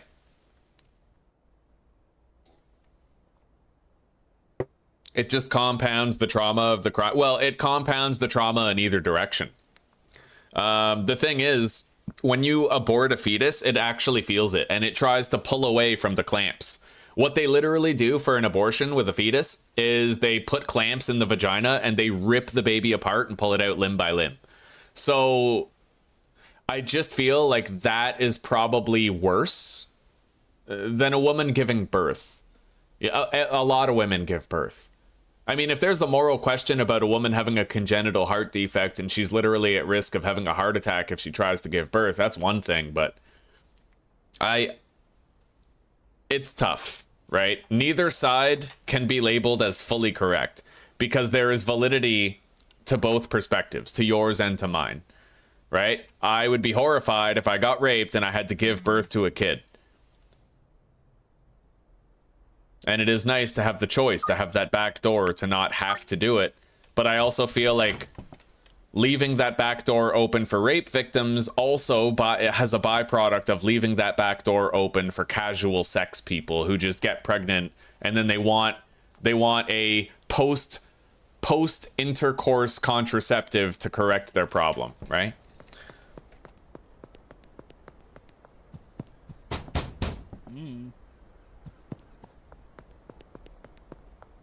All right, now we definitely we're laundering. We're definitely laundering. Let's go check how much the lockers are. I'm pretty sure they're $150.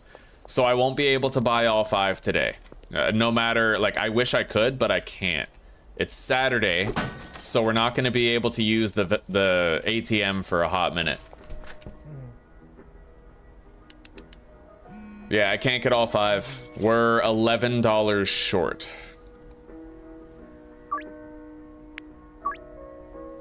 We got a lot of deals tonight, though. Gonna make a good amount of cash. Very few of them are for dime bags, also. Let's sell to whoever's in the immediate vicinity.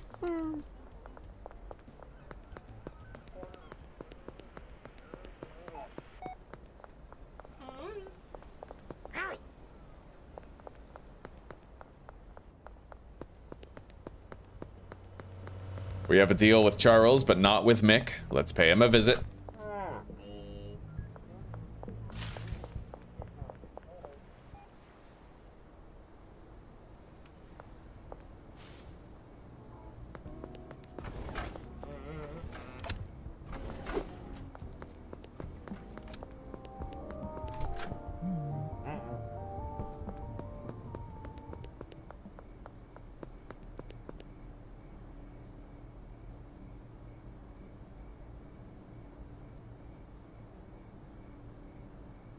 Recoil, it's still life. I don't believe in the clump of cells thing, because what are those cells? They are human cells. It's life, right? The thing is, Bill Burr articulated it beautifully. If you whip up batter for a cake and you prepare the icing and you're ready to like make a cake, you prepare it all, you put it together and you put it in the oven, and then somebody takes the cake out and throws it against the wall, they didn't ruin your batter or your icing, they ruined your cake. They ruined the potential of what your cake was going to become if it was left in the oven for a long enough time. So it doesn't matter what stage you kill, it doesn't matter what stage you abort a fetus, whether it's in the first week or the last trimester, you're still ending a life, you're still killing something, right? Because within those cells is the DNA of both parents, and if left unchecked, it is going to become an entire life with its own consciousness, its own hopes and dreams, its own anxieties and worries, you know? It's, there's no cutoff point where it stops being a clump of cells and it starts being a human. It's a human. It's human DNA, it's human cells, and it's morphing into a human life. It's an uncomfortable thought, but you're killing a person. And if you want to make the argument that because it's a small person, then it's okay to kill it, then like, why don't we kill midgets, right? The size doesn't matter. If it's human cells, then it's a life that matters. That's one of the things that's scary about IVF, is that when they do intraverto pregnancies, IVF, they create a whole bunch of viable embryos and then they pick and choose among them and dispose of the rest. So essentially you're creating 8 fetuses so you can choose one, you know?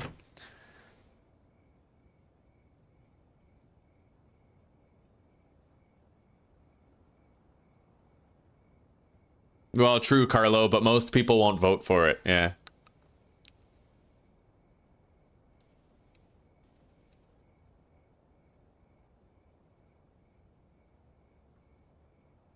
I don't follow your meaning, Carlo. When you said I don't understand.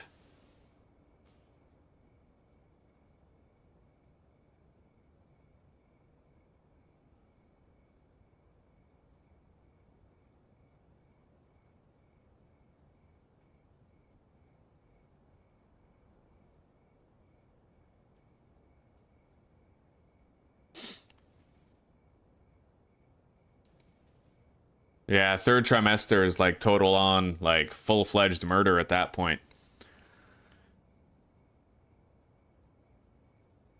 Yeah, the morning after pill recoil.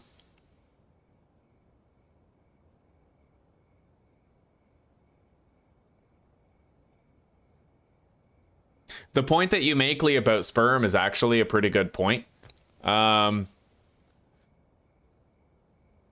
if sperm is left unchecked, it doesn't become a human life, right? When the sperm meets the egg, that's like putting a cake in an oven and it's definitely going to become a cake.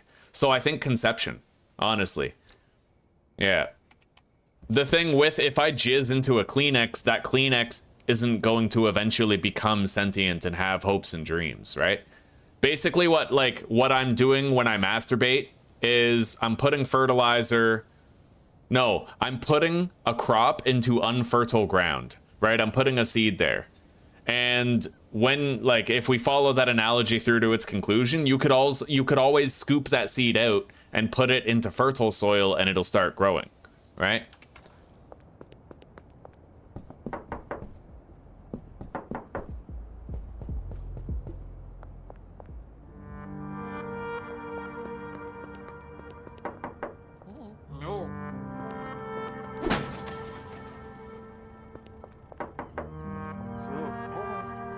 Because there's a big difference between a clump of human cells like your skin cells or a drop of cum or sweat, right? There's a big difference between that stuff and a clump of human cells that is actively forming itself into a human body with a brain, lungs, heart, liver, etc. There'd be like huge difference there. Enormous difference.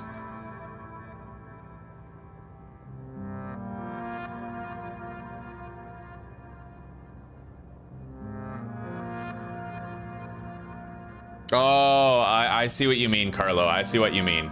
You said I don't understand why they do it this way, but I see. You were just second guessing what you said. You were like, okay.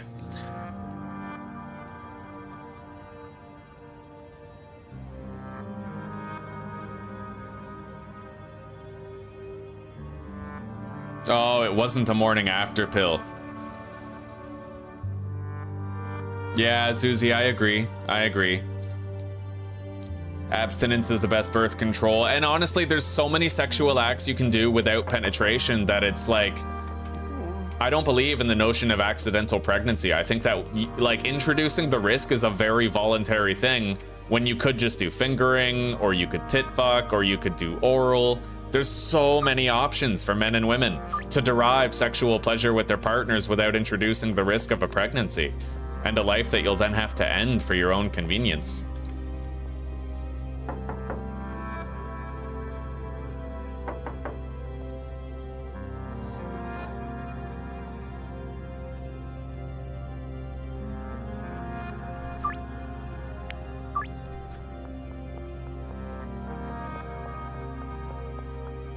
All right, so we're gonna be fully able to start setting up the bungalow tomorrow. We're gonna try to get as many deals done as we can. The laundering operation will finish. We can buy the last locker that we require.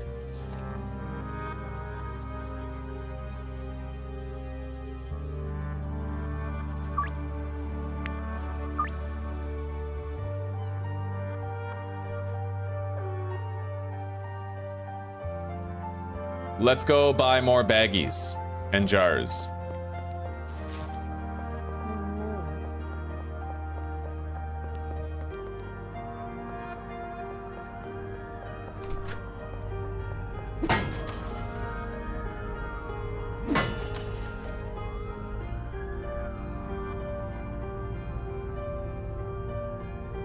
I don't know, Lee. I don't know about the ordering a pizza thing.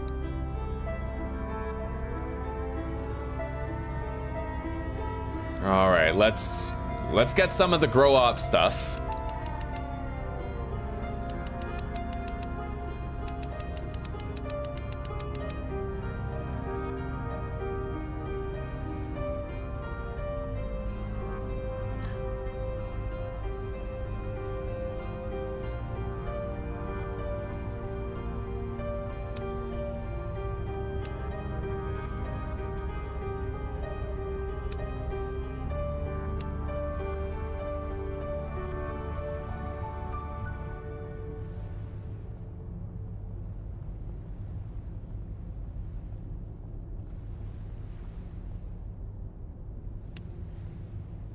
Alright, we're going cheap on the lights. We don't need anything fancy for that. Already have a packaging station too. Alright.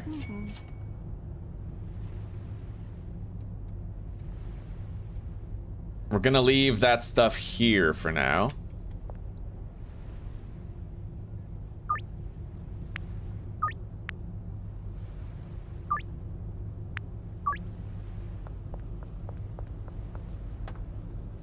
I might be able to hire my workers today, and we have the grow op stuff, but I'm not gonna be doing 18 plants with 3 botanists the way I did before. Instead, we're gonna have a chemist in the mix. For mixing purposes. I feel we may as well do that, right? Okay. Deposit the jars. Grow racks. And let's do our plants real quick.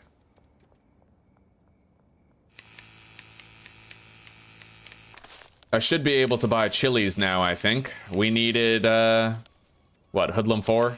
I don't know, something 4. We're getting there.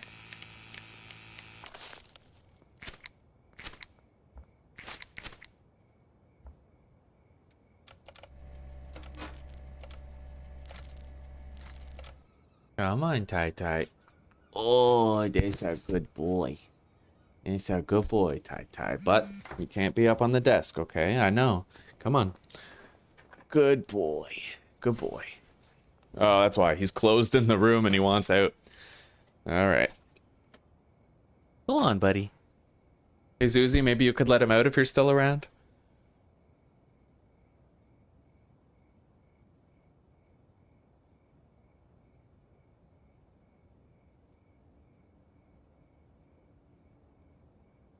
I mean, yeah, I feel like the it's not fair argument just doesn't work because we all have to work. We all have responsibilities and life's not fair. So why should a woman be allowed to murder an unborn child just because it's not fair? Right? It's not fair that men have to fight off the wolf pack that wanders too close to the village. We still fucking do it. Yeah, it's a good point, Zuzi.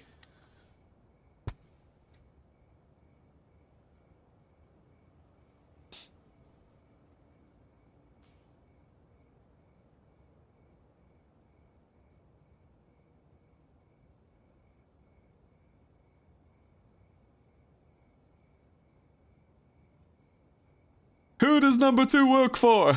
Yeah. Oh. I cannot answer the same question 3 times. No, I can't handle being asked the same question 3 times.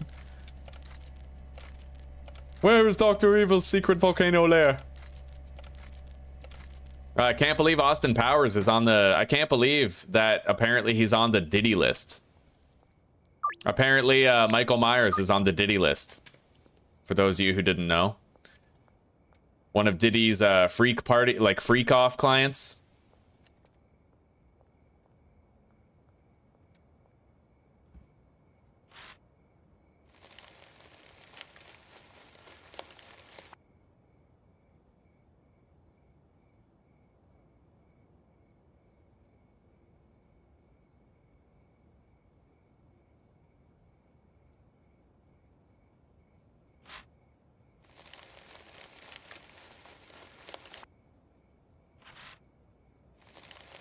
Have we had the pleasure?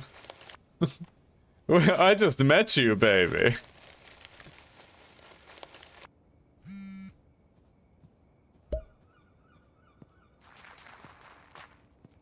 We got some great deals tonight, man. We have 10 grams for Geraldine, 10 grams for Jesse, and 10 grams for, I think, George?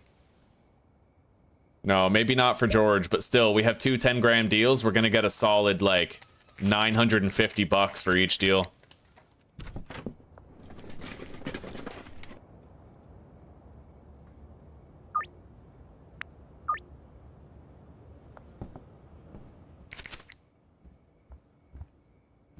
All right.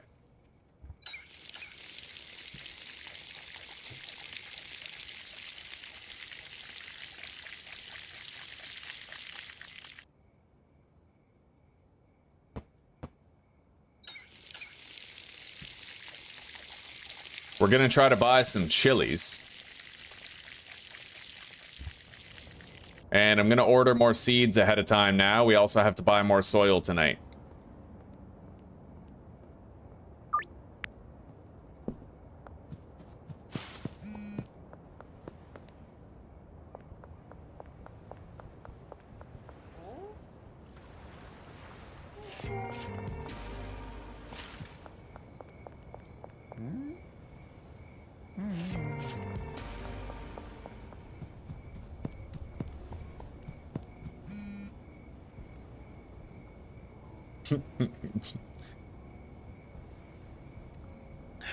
Well, Lee, I had her watch Austin Powers. I tried to educate her, but some minds are hardened against it, you know, like. Oh, we're only fucking with you, sweetie. I love you very much. And in all the ways that count, she's educated. Did you guys know that it was actually Susanna who introduced me to cold showers, intermittent fasting, and the carnivore diet?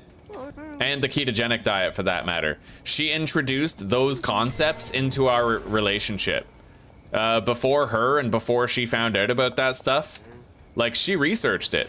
She found Dr. Sten Ekberg herself, and she taught us all about it.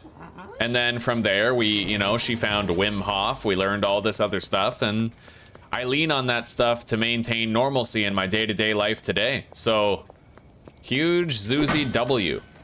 But the fact remains, she is pop culture illiterate and doesn't even understand an Austin Powers reference when she sees one. So I'm gonna have to whip out the old belt later and remind her what's what.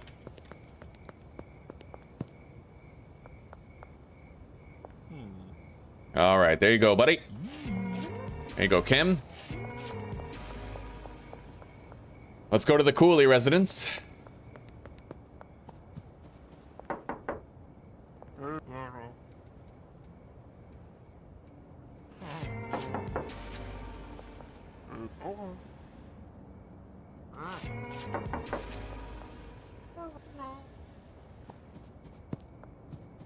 Ludwig, Ms. Ming, and Beth. We're gonna need more bagged weed.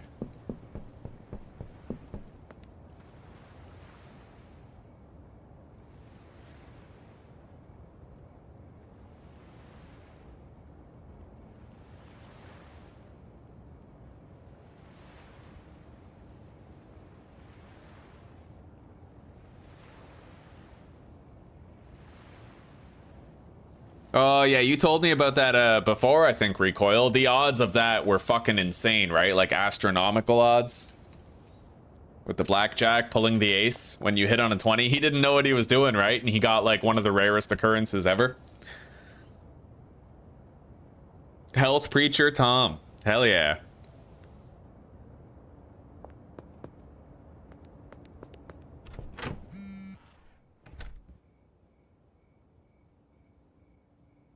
All right, we got more baggies. Let's get out there and wrap this shit up. Fortunately, we do not have a barbershop deal tonight. The notorious and ever difficult barbershop deal. 1, 2, 3, 4, 5, 6. We have enough jars for the remainder of the deals this evening.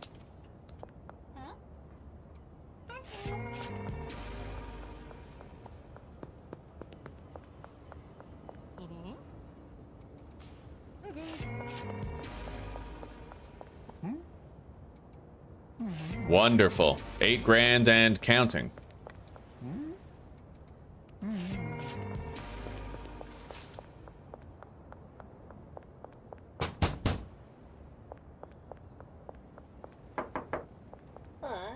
No, Peggy. She must be stuck in the barber shop again. Unless... Okay, we sold to her. She's on her way home. Yeah, that's what happened.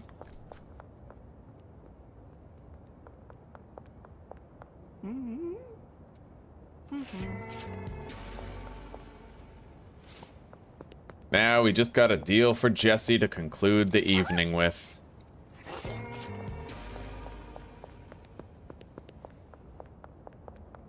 We sold to Beth, right? Yep, but we didn't sell to Donna. The Donna Llama. Anyway, let's go grab everything that we need out of the warehouse. The drop is ready.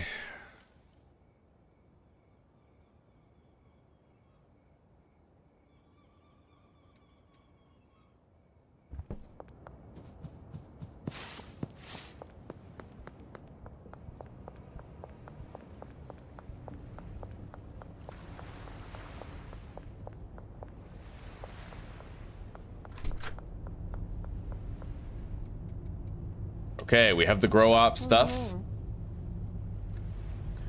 We'll be able to buy that last locker we need tomorrow. We need to try to buy the employees tonight as well.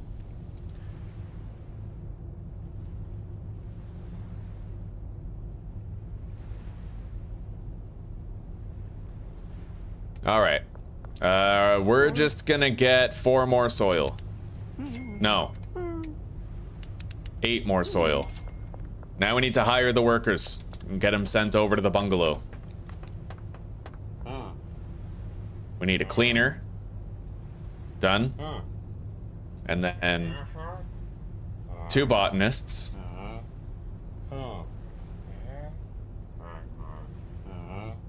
Followed by a single handler at the bungalow. And a chemist at the bungalow. Done. It's all the employees. Let's just double check. Yep.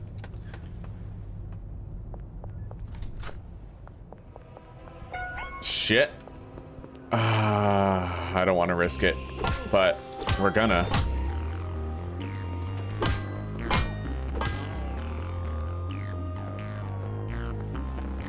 Shit.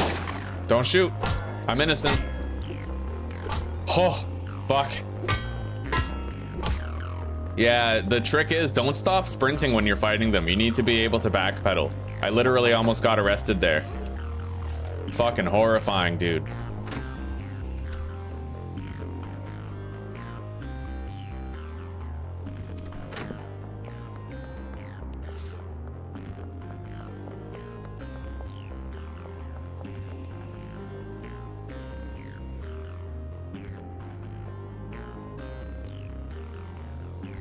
Never seen that cartoon, Pan. Never seen it. Made by one guy on Microsoft Paint? Holy shit.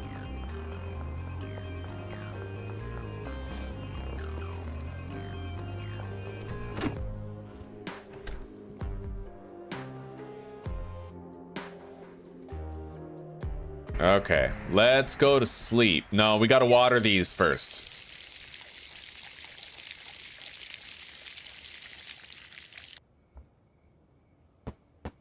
And then we sleep.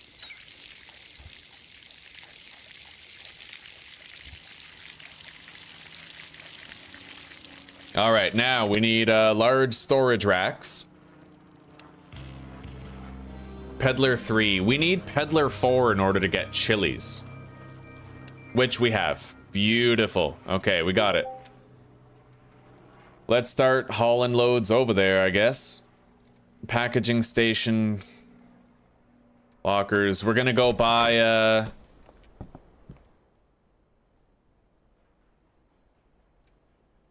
we're gonna go buy large storage racks. We'll just leave that here. Yeah, we gotta buy large storage racks, 1 more locker, and 1 more trash can.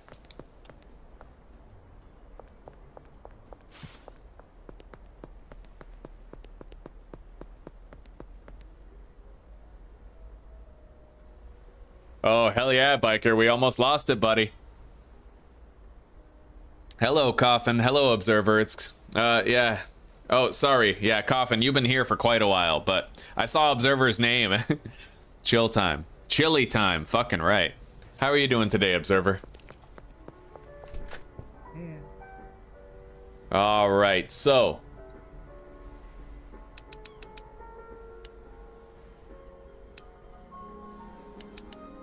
We'll just get 8 large storage racks and really make sure that we have enough. It is now Sunday, so after today we can deposit our 10 grand. And during today, this is pretty much the last day that we have to sell green crack. We're gonna be selling mixed weed come tomorrow.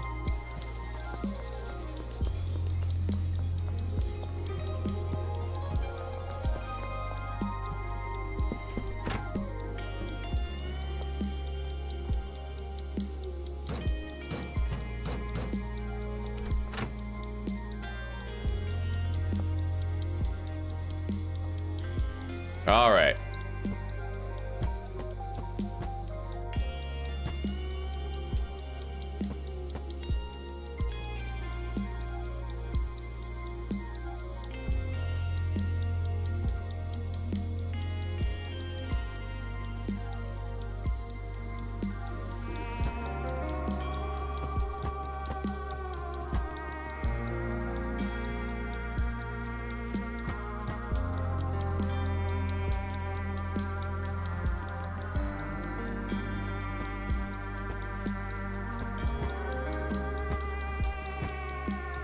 Yeah, screw it. We'll just do the corner hugging. It's cleaner that way, it's symmetrical.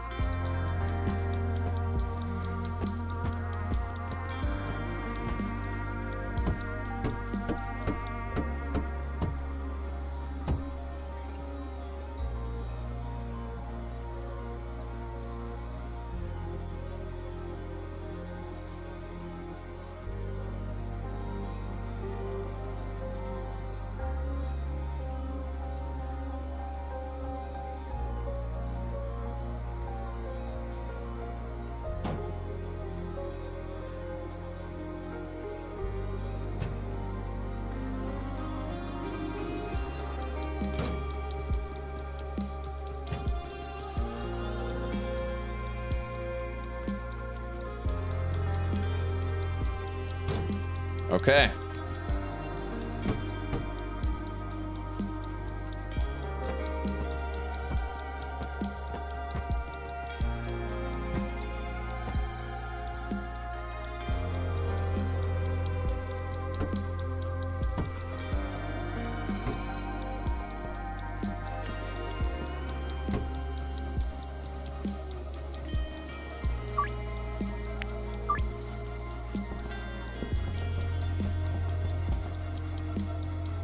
All right. I need a bed for my own personal use here.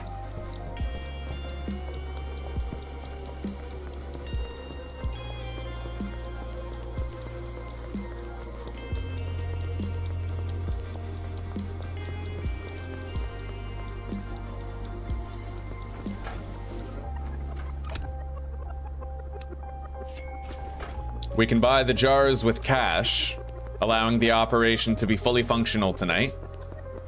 Shouldn't cost too much. We will need to stock up on soil and seeds though, but I think we'll have enough money to get this entire operation working before tomorrow.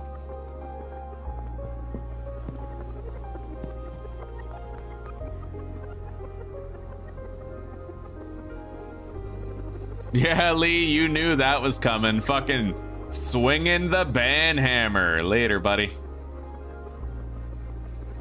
Just like that. Just like that.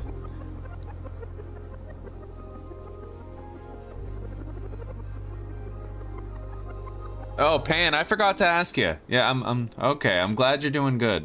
I'm glad you're doing good.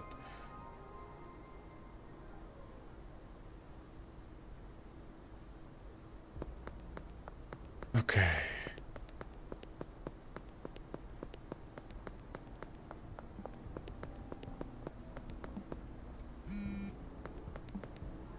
Joyce Ball, $100, 3 grams. I seem to recall Sunday being a very busy day for deals. Oh, I'm supposed to have my green crack at 55, aren't I? Oh shit, I think we've been getting less business because of that. Hang on. No, okay, 60's fine. Yeah, we're good. I'm thinking of OG Kush.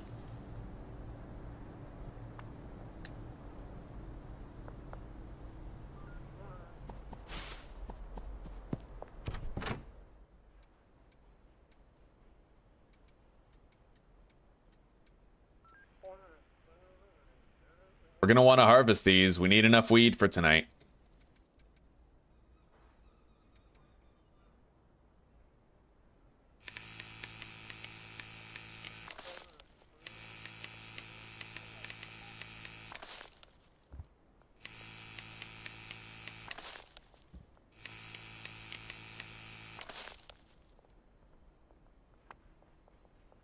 One thing I noticed is Sam never calls us. He did on day 1 when we lowered the price, but... Yeah, it's Sam and Mick.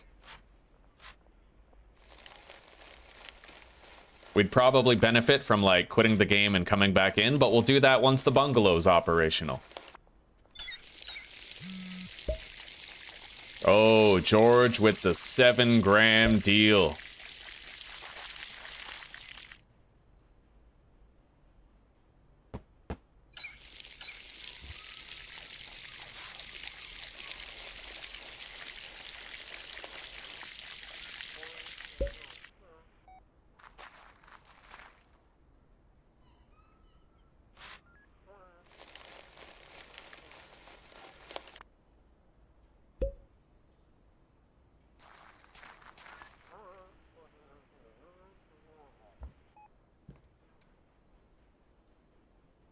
Okay.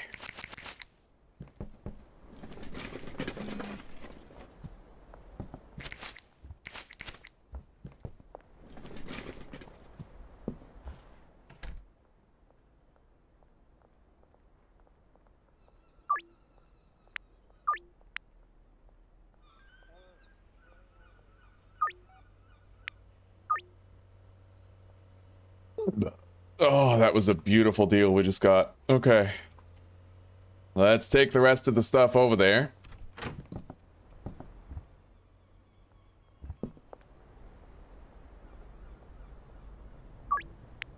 West construction site. I was hoping for that. Beautiful. Honestly, the best place to meet up with them when you're setting up the bungalow, obviously, right?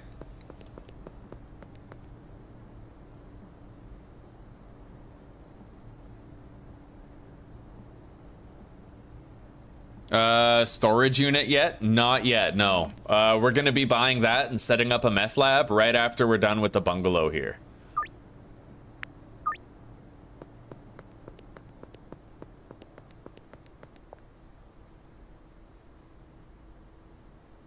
The ability to tag walls? You mean like graffiti? That would be pretty sick.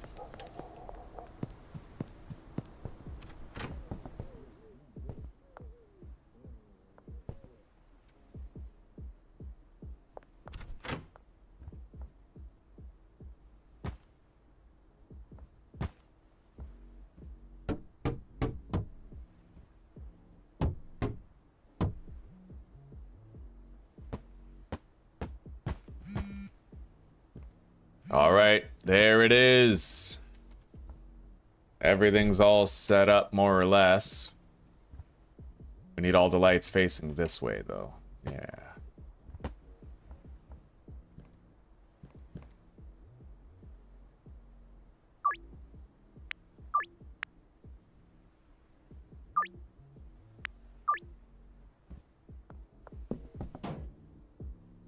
We'll place the bed later when we know where it's going for sure. Let's go visit Albert Hoover and bring some seeds back.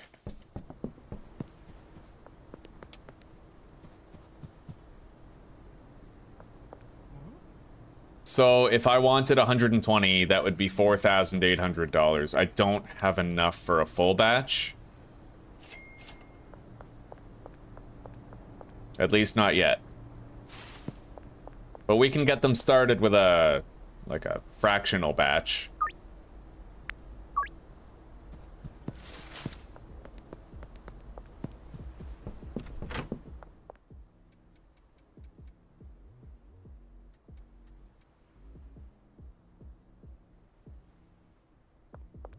All right, let's get everybody set up here. The cleaner. He's gonna be the first locker.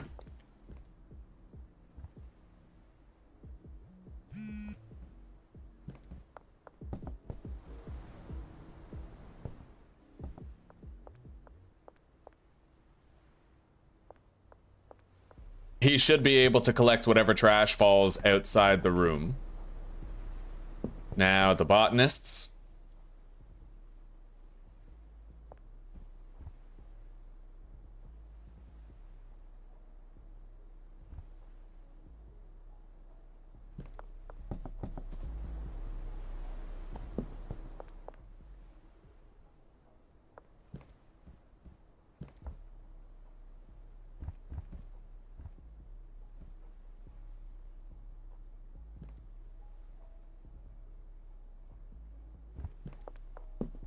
Okay, and then the handler.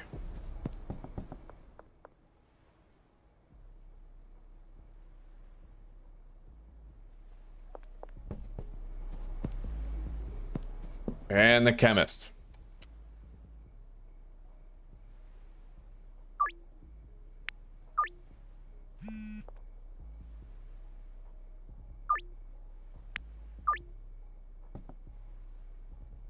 All right, we need to go and get our mixing table.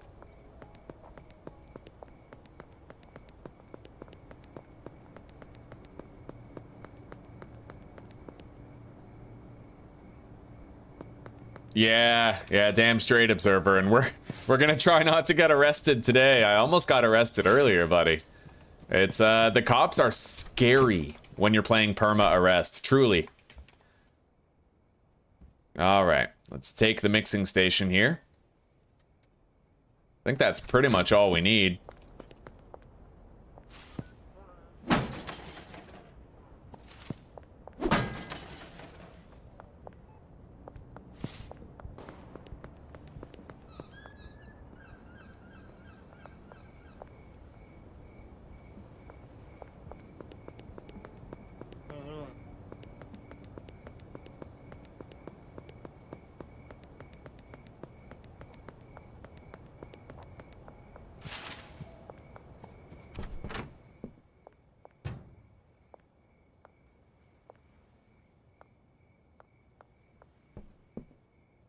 Okay, so now we can actually start setting shit up. The chemist is going to be assigned to the mixing station. The mixing station is going to output to... We need 2 shelves right here. That's kind of why I moved the bed. Yeah, we're going to have a shelf right there and a shelf right here. I like that layout. This outputs here. And then the jars... Loading dock 1. The jars are going to go right there.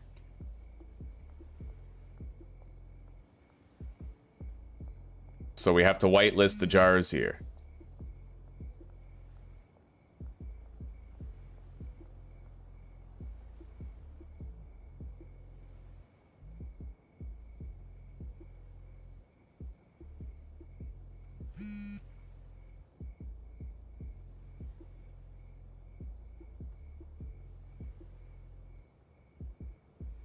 Okay. However, I'm gonna have to make sure this guy's first priority is loading up the mixer. That's just, as long as he's doing that first before everything else, nothing else has to matter, right? So now he is going to prioritize moving things to the mixing shelf second, and then moving the jars over there.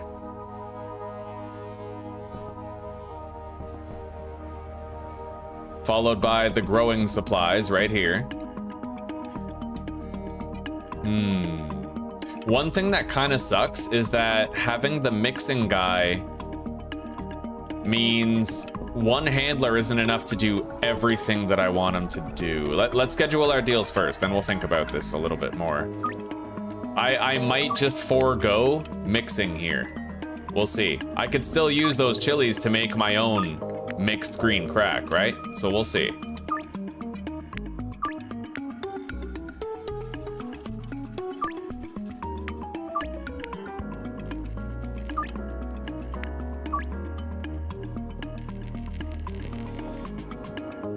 Yeah, we need 2 more slots. Actually, wait, we might only need 1 more. We can't double up the growing shelf, but what if I outputted the weed directly to the bench? That would work. So instead of the mixing station outputting there, I could have it outputting right here. Hang on. I have to redo the okay. Yeah, I probably shouldn't have done that. All right, let's redo the jar thing.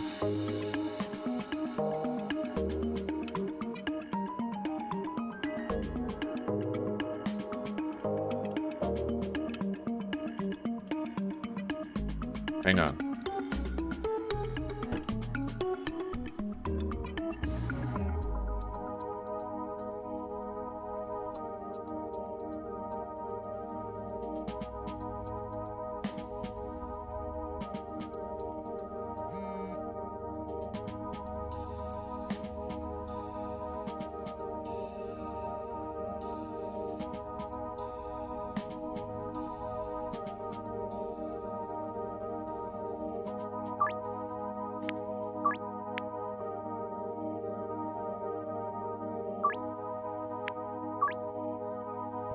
All right. So the weed is gonna output directly to that packaging station.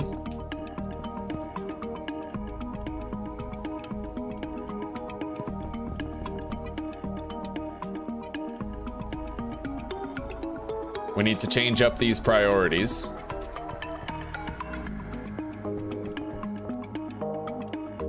Then he does the jars.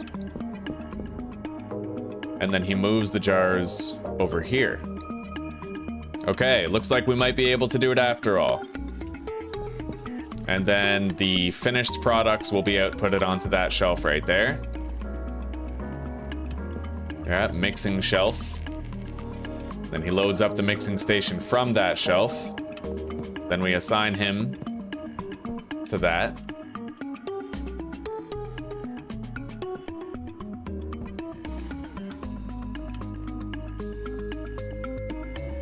Yeah, the only thing that sucks, I wanted to be able to order 120 seeds and 40 soil, and then I wanted him to be able to double load this shelf and that shelf for the supplies for the botanists, but because he has to do the mixing loading, he can't do it, right? So you can either have a double loaded supply shelf or mixing loading, but not both. With one handler anyway, right?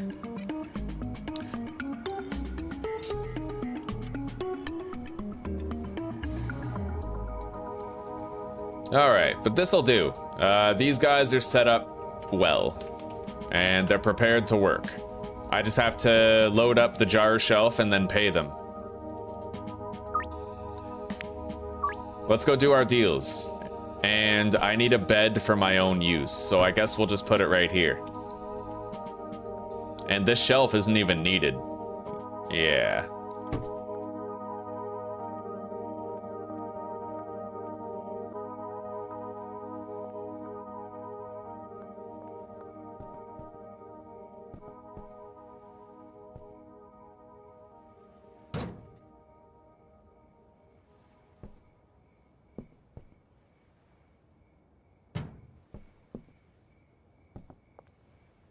If I put it right there, he might actually grab the chilies from right here and walk it over without having to walk all the way around, right?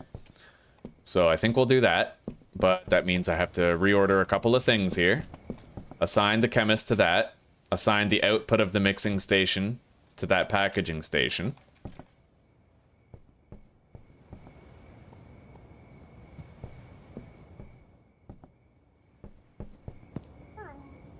And we should have more than enough Toxic Crusader coming in at all times with a setup like this. Oh, and we also have to reassign this route.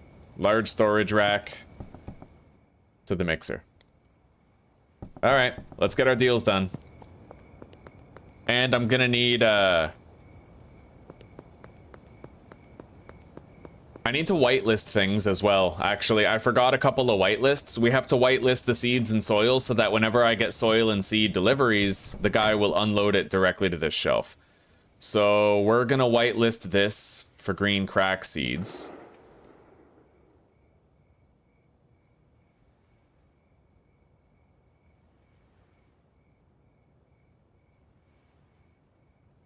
I would love it if there was a use last button. So like if I set a whitelist for green crack, it'd be cool if there was a use again button where you click it, like boom, boom, right? Use the previous setting. Because then you could just go to each slot. You only have to select the green crack once, but then you can click use last for the rest of it. Or like repeat previous or something, you know? All right. And this, in order to make, yeah, we're gonna make this chilies. It's tedious, but this is going to allow me to use that one delivery bay for everything, which is what the update's all about, right? This is what it's all about. This is the whole thing right here. So let's enjoy it and get the most out of it. And we're going to use the money we make from this to set up our meth lab. It is now Monday, so I can deposit 10K quite soon. Yeah, we're good. Everything is ready. Just about.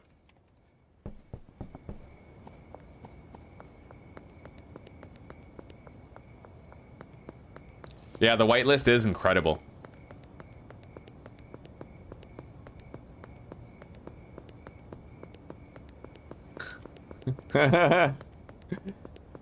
We like white lists better than black lists because of institutional racism. That's funny ass shit. All right.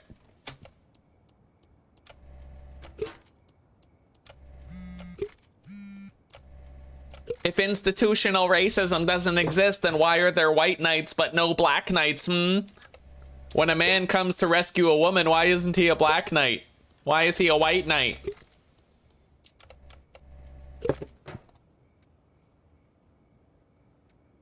All right, now.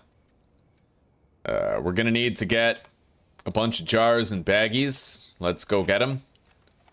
We got 4 plants we can harvest.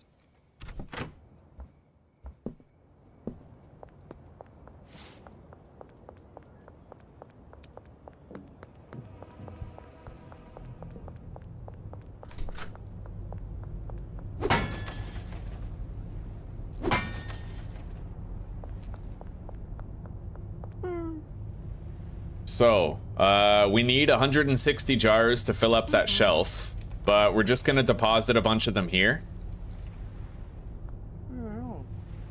And then I'm gonna buy... I honestly barely need any. We're gonna get 40 baggies and 20 jars. Just for my own personal use tonight, and then tomorrow it'll be largely unnecessary. However, we're gonna wanna hire a handler over at the sweatshop, so that I can bring baggies over there, bring product over there, unpack it, and then he can put it into jars instead of dime bags, right? Basically what we used to do with the storage unit, we will now be doing over there. Let's load these up.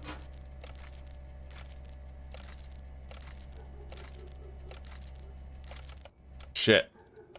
My groove.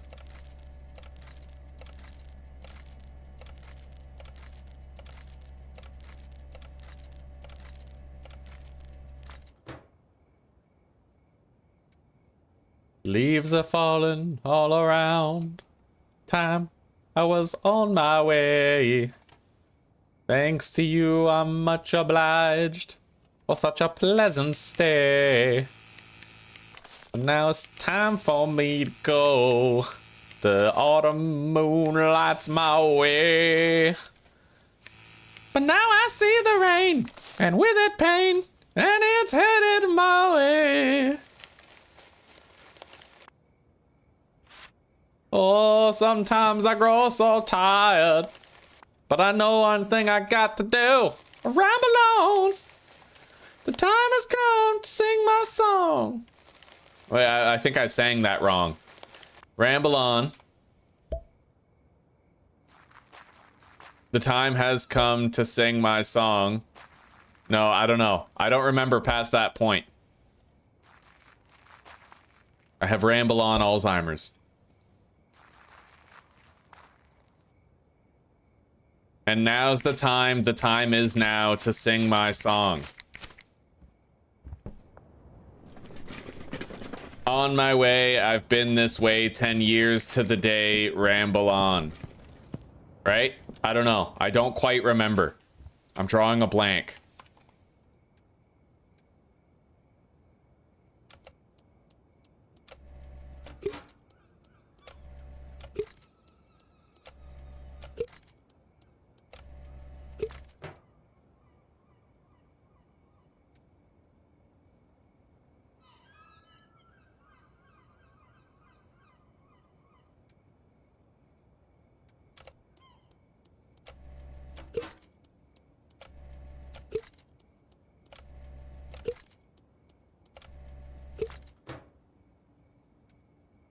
All right. So let's go do those deals now.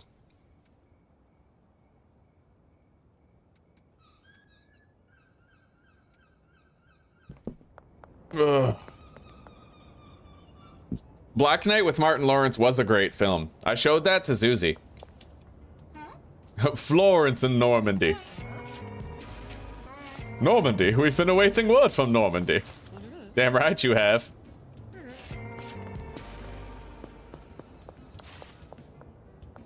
The only reason I slept with her was because I thought she was you.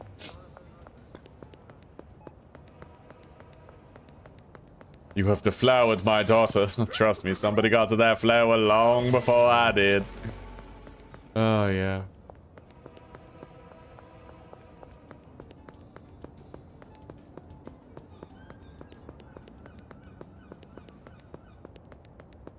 Yeah, it's Ramble On by Led Zeppelin.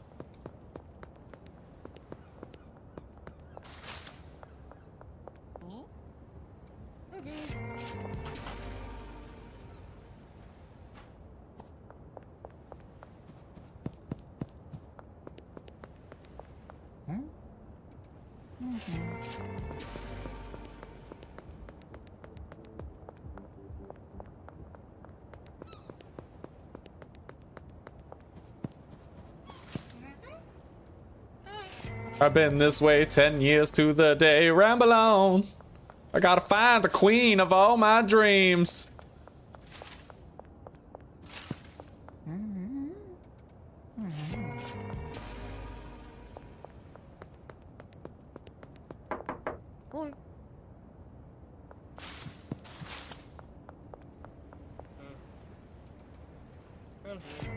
But Gollum and the evil one crept up and slipped away with her. Oh, yeah.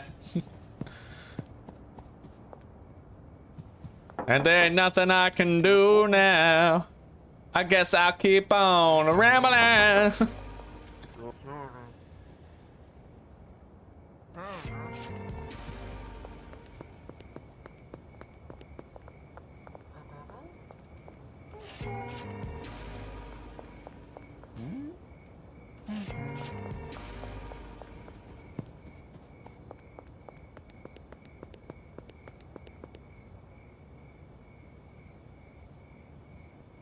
I did find the queen of all my dreams.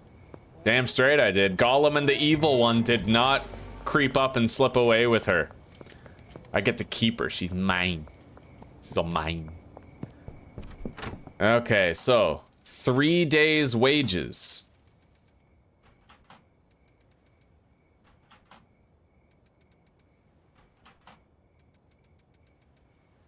There we are.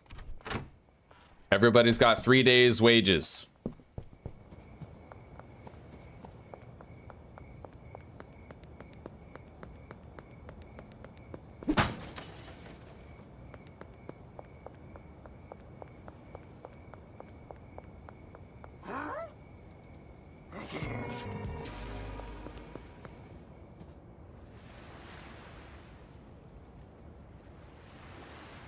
Oh god, recoil. I don't know if I'd want that. If you beat me up too bad, then my playthrough's over. Hell no. How to install the beta version? Okay, Rita. You have to go to your Steam library, where Schedule 1 is. You're gonna right-click on Schedule 1 in the library. You're gonna go down to Properties, okay? After you click on Properties, you're going to go to the Betas tab, I think. Let me double check. So go to Schedule 1, right click it, go down to Properties. Yes, you're gonna go down to the Betas tab, and then you're gonna it's gonna say beta participation. You're gonna click on the thing to the right and you're gonna opt into the beta. It's right there. You're gonna click the one in the middle.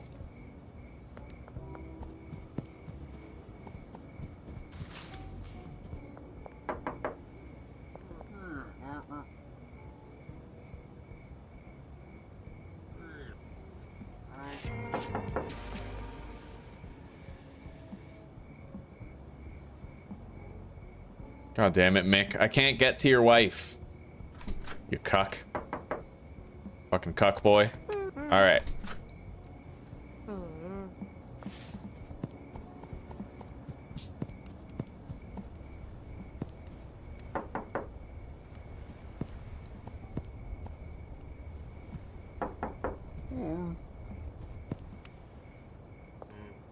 I love how there's some characters that just always have a cigarette in their hand, you know?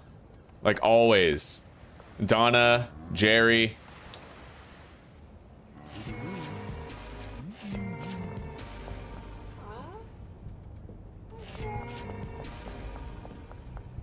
All right, now, I never did buy the sweatshop. We will shortly.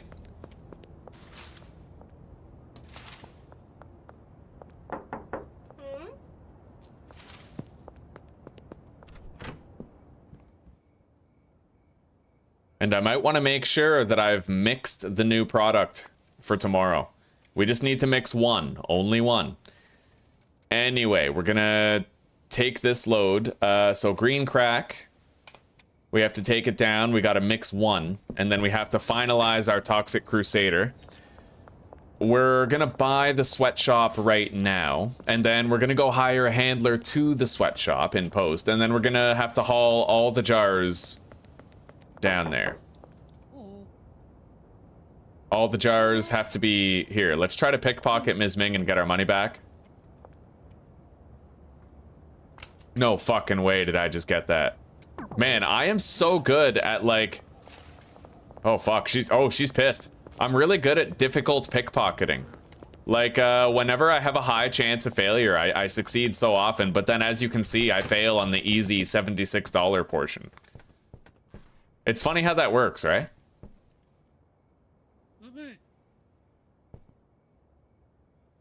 Okay. So, we will... Right, we don't really need to be here.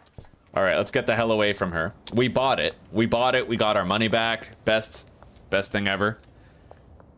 Nicotine is extremely addictive, yeah. Hello, Judy. How are you doing today?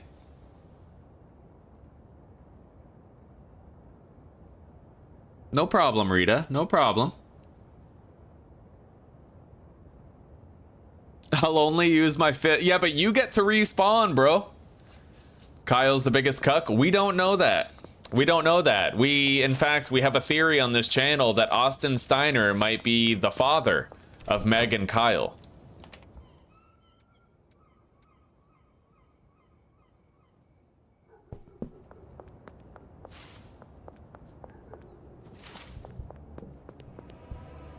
Let's go grab as many jars off of this pallet as we can take.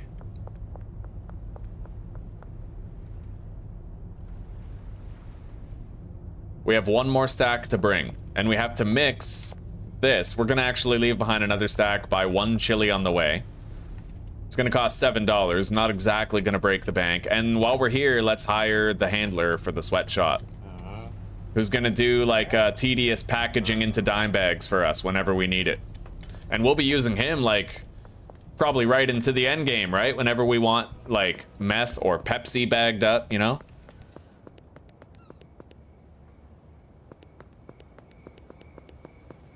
It's good to see you, Mr. Blue. How are you doing today?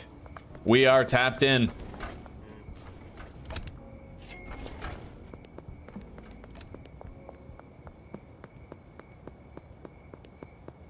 You're of the theory that Meg... Yeah, but they look too young. I mean, Austin seems older, right? He's bigger, he's older. He kind of looks like he has that male pattern baldness vibe to him.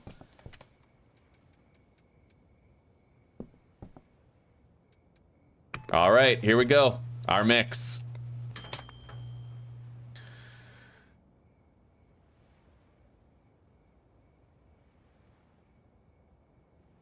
Whenever I'm feeling conflicted about the name,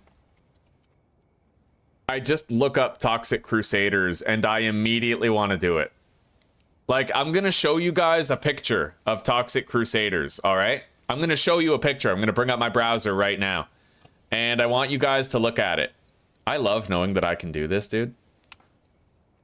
All right, check this out.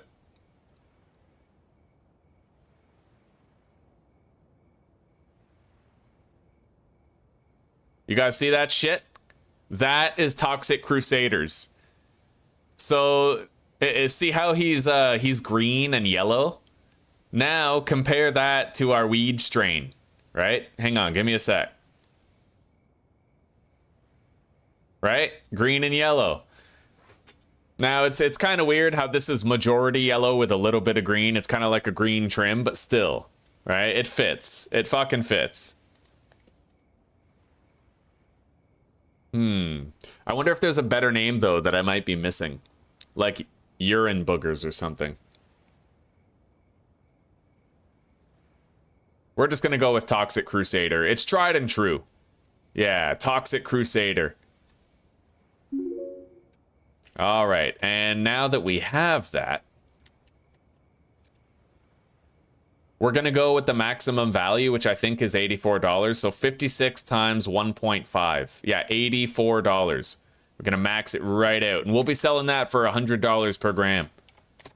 1.5 times the price. Boom. Listed for sale. Green crack has now been delisted. And we just have to bring the other 2 stacks of jars here. The entire... Oh, and soil. Can't forget the soil. But they're all paid up.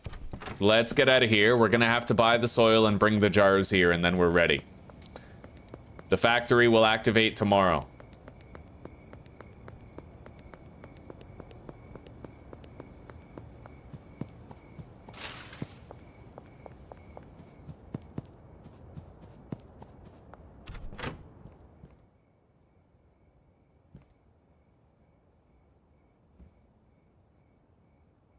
Okay. Yeah.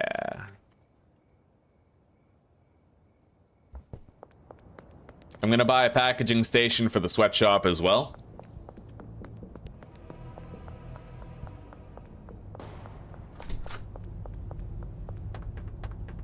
Oh yeah.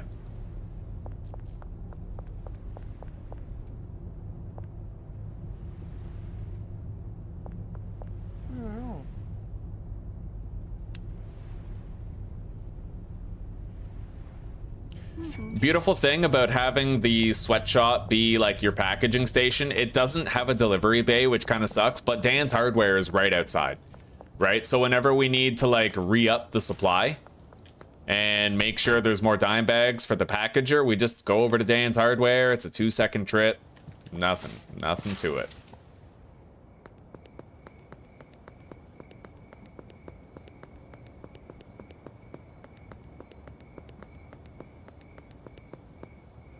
Toxic Crusader.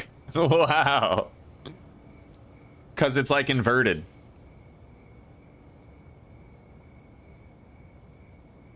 Yeah, working at a fast food place, I always imagined that would be really tough. I mean, that food is hyper palatable. It's delicious, and you always want more of it.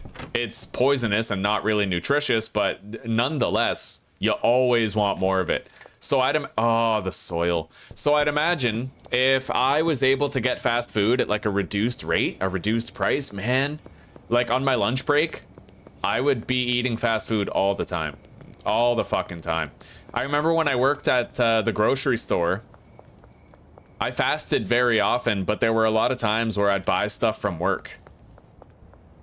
Like I'd be leaving my shift, it'd be like 5 p.m. and I'd grab a rotisserie chicken and just buy that shit, right?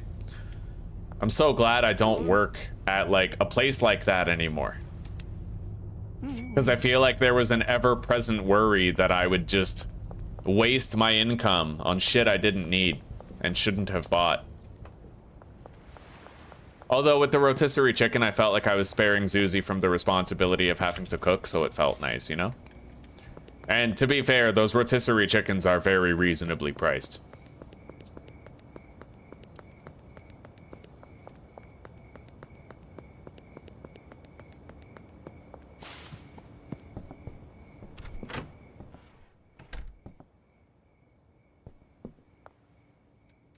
All right, we got it. So we're ready now. They are ready. So without further ado, let's go to sleep. And then we're gonna quit the game and log back in.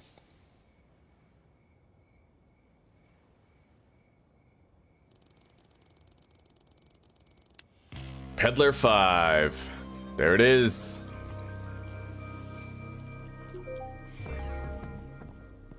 Oh, right. We never set the botanist's the pot destination, but we can just do that after, right?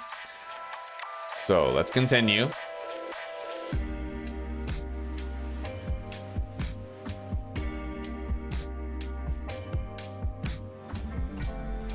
In fact, we will be able to set up additional mixing stations if we want to increase our weed production every day. Because the botanists. I actually don't need the handler to move the weed to the mixing station. The botanists can do it. So let's grab all of these for now. Manage 16 pots. Their destination collectively is that mixer. All right.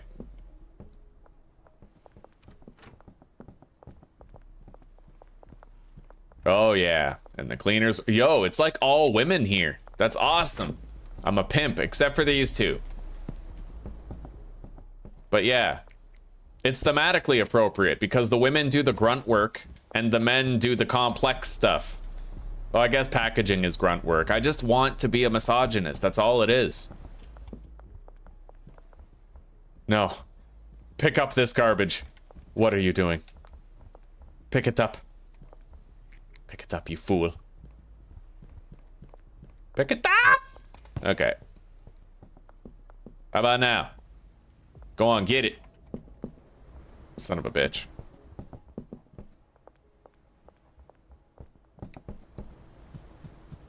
All right. Now, let's get the hell out of here. We're going to be getting phone calls for our new product today, Toxic Crusader. And we're going to start getting everybody more addicted. And we're gonna wanna stock up the dealers with it as well. So now we're gonna get a flat rate of $100 per gram, pretty much all the time.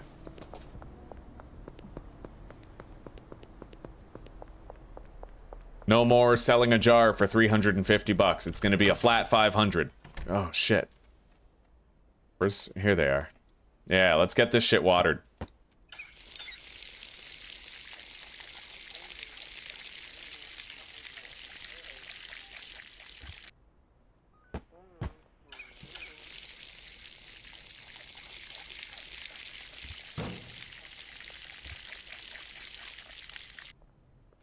We gotta burn through these seeds and soil here.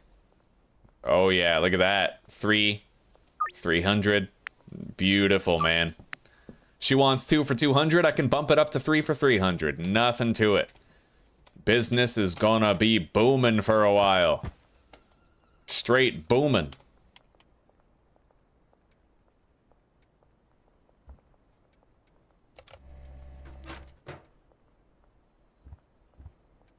All right, we have 2 jars that we can sell, but we don't have any other product that we can sell just on hand to anybody that we pass. So today is a phone deal day. It's all we can do. Every now and then we're gonna lower the price to see if anybody else bites who otherwise would not have. And I suppose with the time I have now, I'm gonna set up the packager. So we need 2 large storage racks and a packaging station. That's pretty much it, but we'll also need another locker.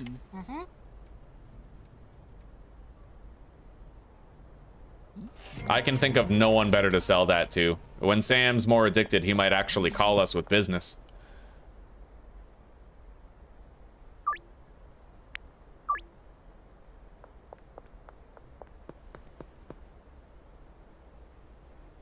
That's okay, Recoil. I'm all right with that. Because the thing is, even if they're there's going to be a bottleneck either way, right? Because if they harvest a plant and they put it on the shelf, then the handler puts it on the mixer, they're still going to activate it anyway, right? Like the chemist is still going to walk over there. Now, if 2 plants, it is true that if 2 plants get harvested, then there is a chance that they'll both go to the shelf. A full stack of 20 will be put on the mixer, but it just doesn't matter too much. We're going to have plenty of product anyway. And that's partly why I want the second mixer. I mentioned before I want to get a second mixer so that we can have 8 plant pots going to one mixer, 8 going to the other, and we'll have double the throughput, right? Because right now we have a chemist who's only assigned to 1 thing, and he can be assigned to 4. So we could greatly improve throughput that way. All right, beautiful place to package right here. Okay. Let's get this guy set up. Hang on. Put the locker down.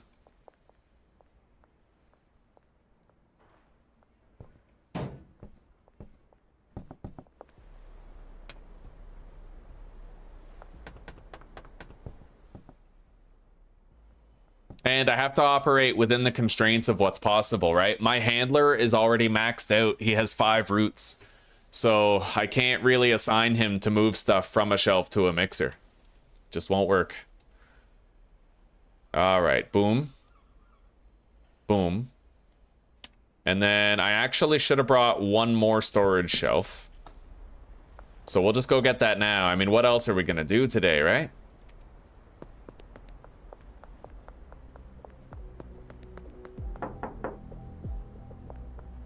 Let's try to sell these 2 jars that we still got.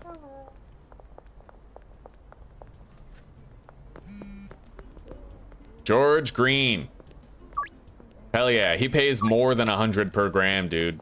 With him, we're looking at like 130 per gram, just about.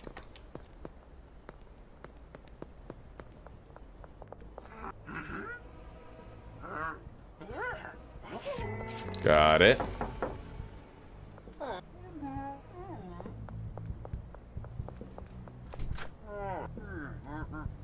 Got it. All right, that's the last of our green crack gone, other than what we're currently growing. Let's check on that, by the way. We have to Chekhov's gun. Yeah, we still got time. Okay, one more shelf.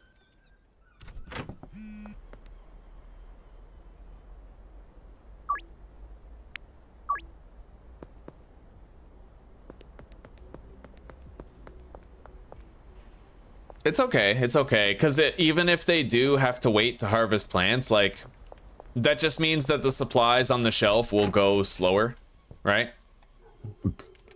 And we won't have to restock as often.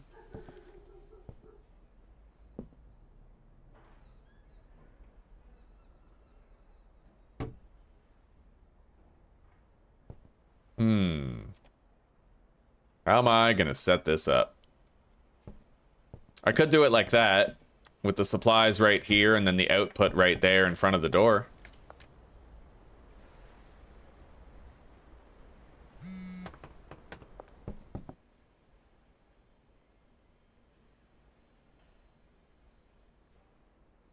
Yeah, we'll just do that.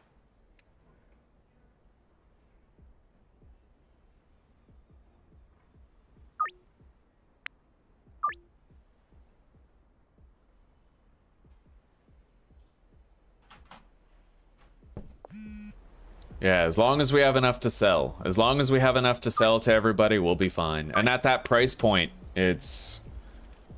hopefully we do. But once we buy another mixer, we'll be able to process more per day.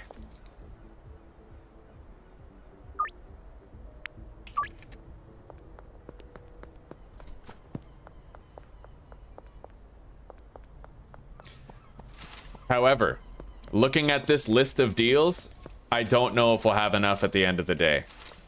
So what I might try to do is take your advice, do the smart thing. Oh, we gotta harvest these. I'm gonna take your advice, we're gonna do the smart thing, we're gonna put a shelf down, we're gonna output all that stuff to the shelves, and then if I need more at the end of the day to complete all the deals, I can at least take stuff off the shelf and mix it myself. Although, you know what? I suppose by that logic, I could just harvest the plants myself. There will be grown plants at the end of the day. Yeah, we don't need to worry about it. It's okay. Upon consideration, we should be fine. All right, let's plant this last batch and get rid of it.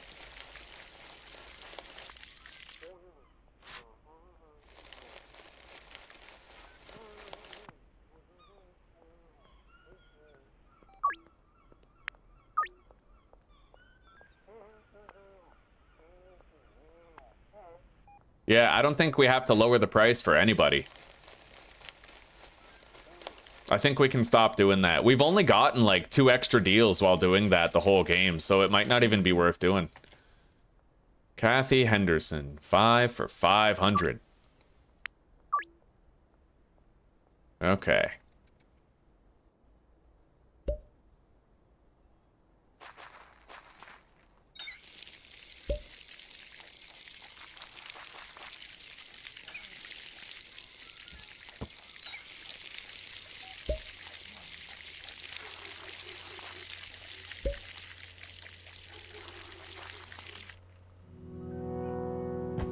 Music! Guys, we have music! Awesome. Awesome possum.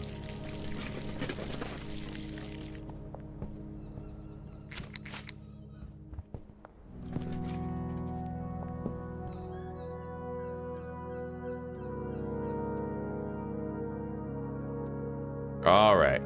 So let's go check on things down there. Let's go Chekhov's gun. I'm sorry I keep saying that, but I don't know. I like it. Wait, let's package up weed.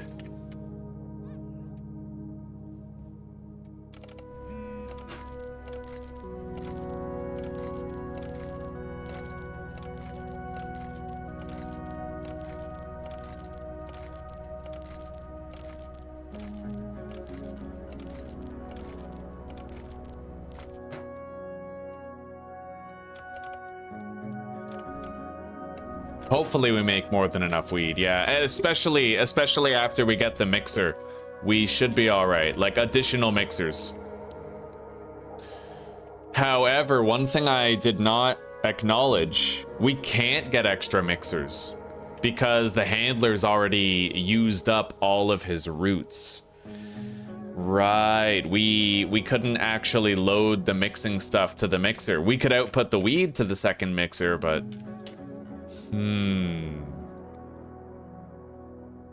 Well, maybe we'll be okay. Maybe we'll be okay regardless. Anyway, we got some weed to sell. Let's go check on supplies down there. And besides, we're gonna produce more weed tomorrow after, because tomorrow morning all the plants will already be grown, so we'll be mixing right from the start of the day. Yeah, we might be okay.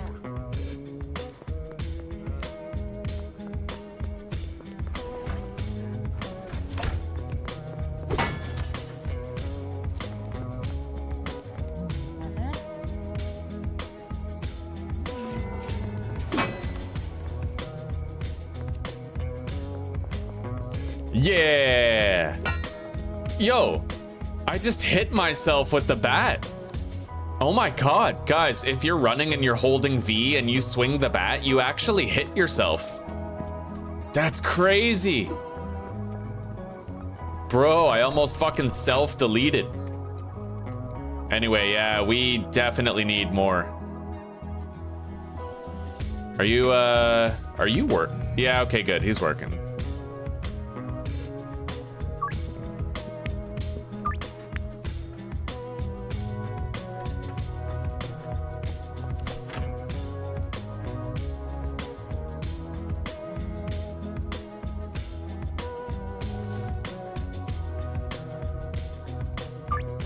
We definitely need more weed than that, though. So you know what? I'm gonna go buy another mixer and we're gonna try to figure something out.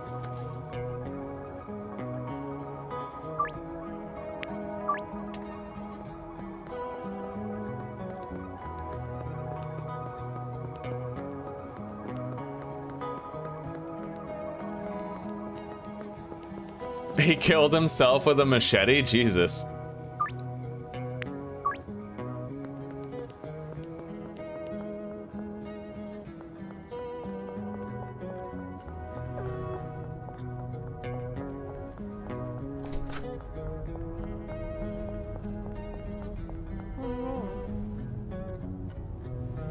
Alright, we got another mixing station tier 2, so we can at least address some bottlenecks here.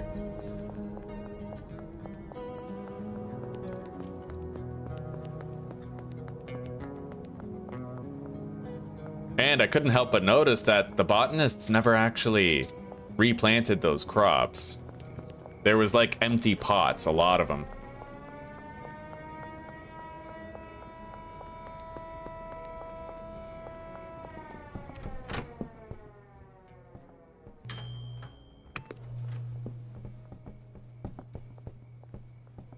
Oh, okay. Now it's kind of like starting to snowball, right? Now we have 7 jars sitting there instead of 2. So clearly the ball has gotten rolling a little bit.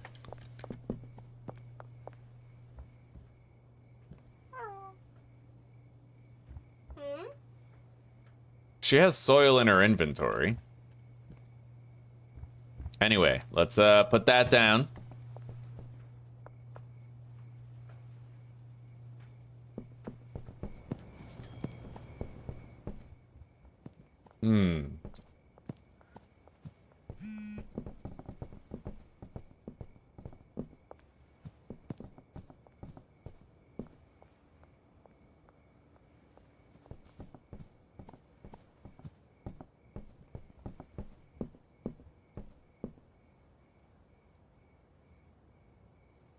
Well, we can start using a second mixing station if and only if I decide that I will fill up the, like, one of these myself. Like, maybe I could buy the jars once we get a Veeper and I could deliver them here.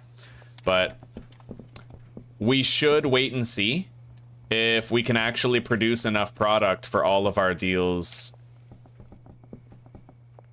on a day where the plants are already prepared for harvest right from the start. Because today we had to plant them and wait for them to grow, right? There was that whole bottleneck there, so starting tomorrow with a bunch of plants that are already grown, we might be better off.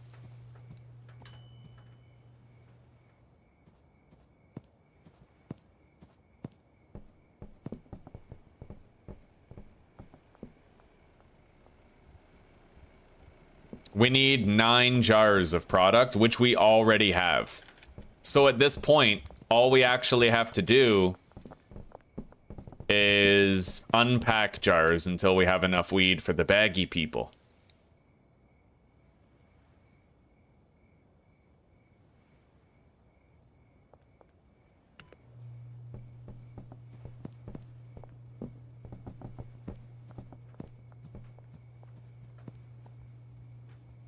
We need 30 weed and baggies for everybody.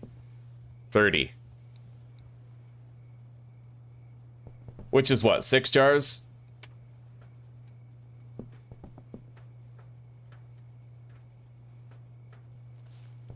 We need 1 more jar. Yeah, we'll definitely have that in a second.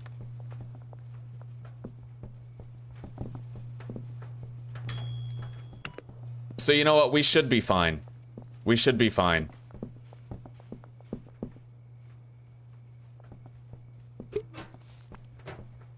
All right, we have what we need.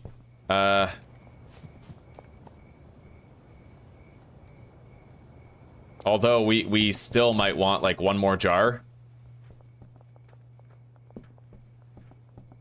Because Keith might call us later tonight.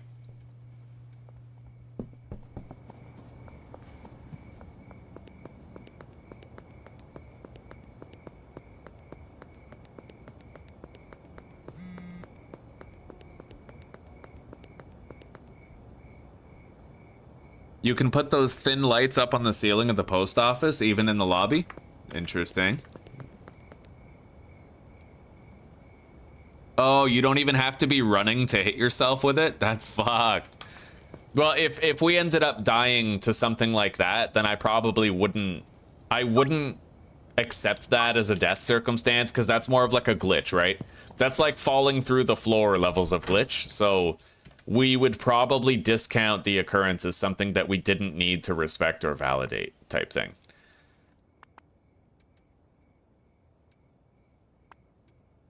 All right, there we go. Let's put these jars here, and now we're gonna need some baggies.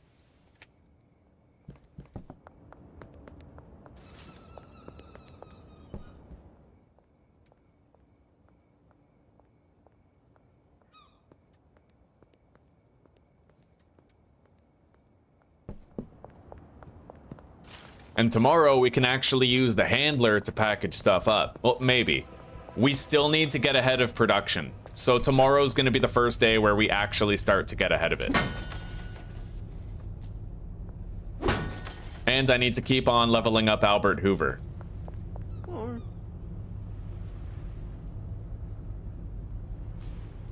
Oh, right. Yeah, okay, no, we had a full shelf. We're good. Baggies, 40.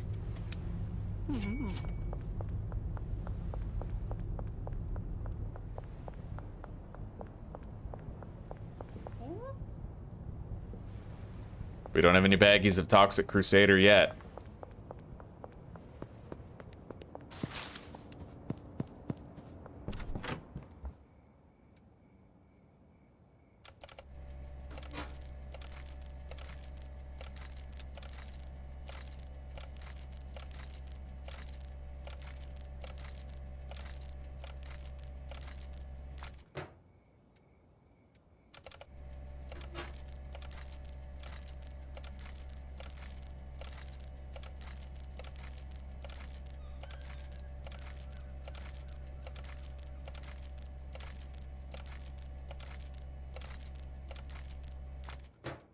All right, we should have enough product on hand now for all the deals we gotta do.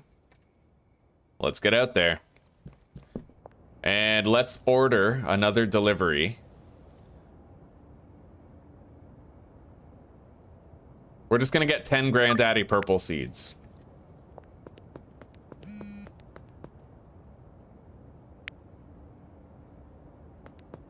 Hang on. Nice, look at that. That one delivery was enough. We can now get supplies delivered directly to our properties. Boom.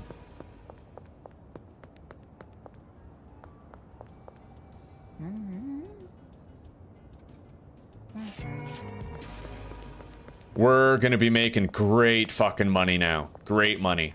If we can get enough surplus product, we'll start using the dealer as well. We really just need to see what it's like after one day where the plants are already grown, right? Because today we had to wait for the plants to grow before the mixing could start.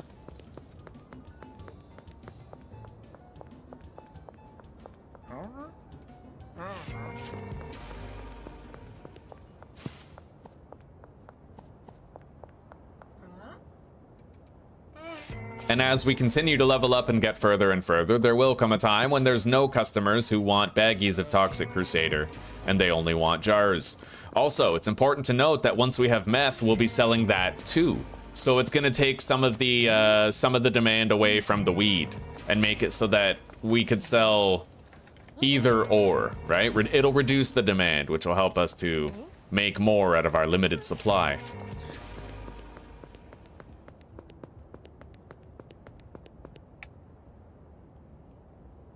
I think I left some Toxic Crusader back there, but we'll get it in a sec.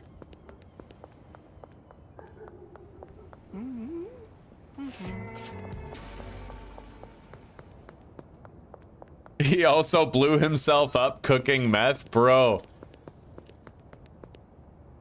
That's funny.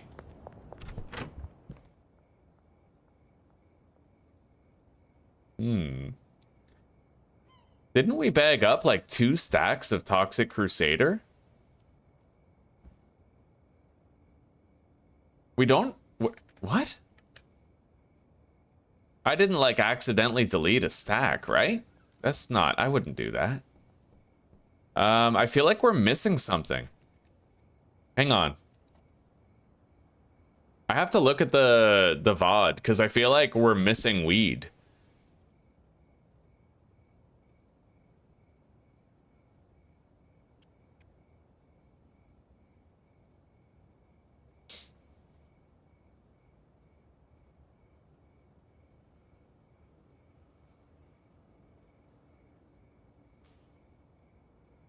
Yeah, we packaged those 15 bags.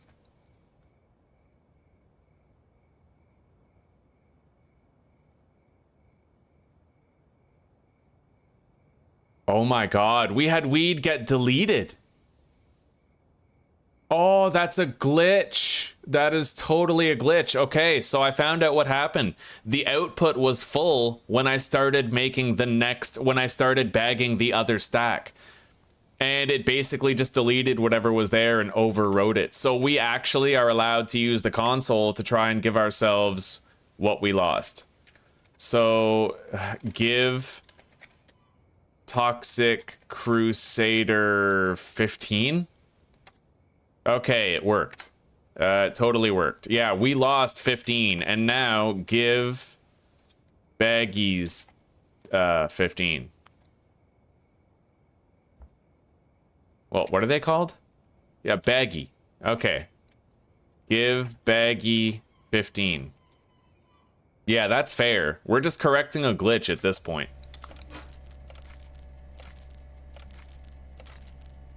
That's the only time I think it's okay to cheat is if you suffer a glitch, because then you're just restoring balance. You're not skewering the balance in your favor, right? All right, so we're good. We're gonna turn off the console access now because we only need it for dire emergencies when it's justified. Let's get selling.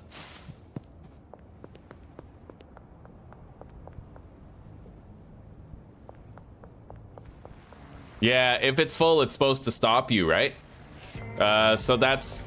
If I'm not mistaken, it stops you if it's full. So, can you guys confirm that for me? Like, in your experience, if it's full, it doesn't let you package more, right? So that's a beta glitch?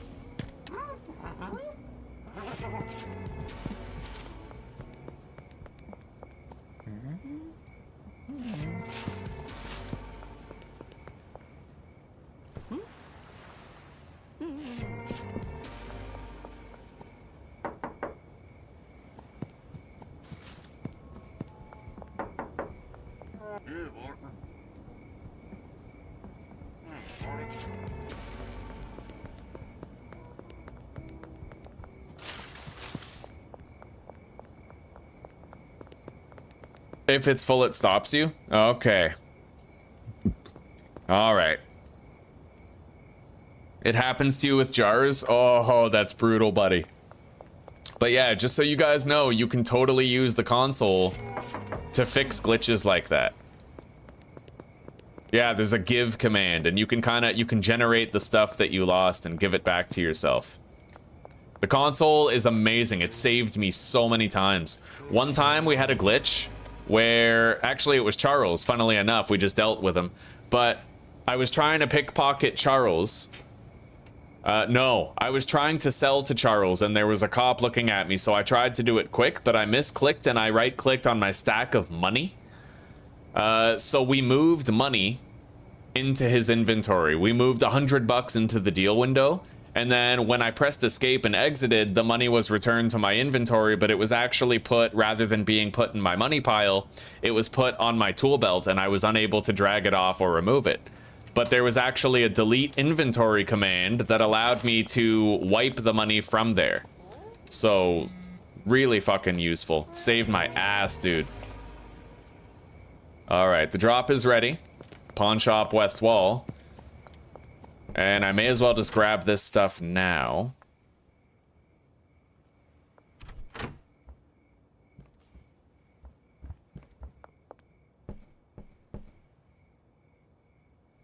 We're gonna need more chili.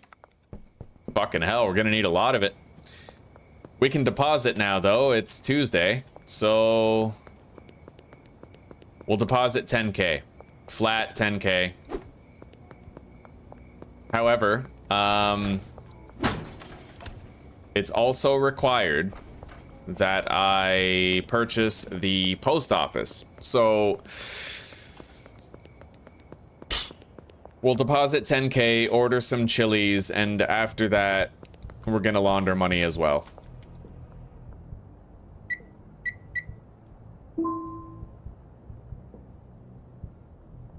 In fact, I might want to just manually buy those chilies and fill it up. We'll take one Toxic Crusader to George under the West Bridge.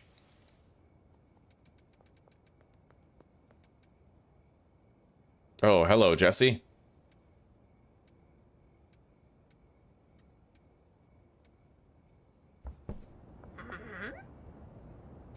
There you go.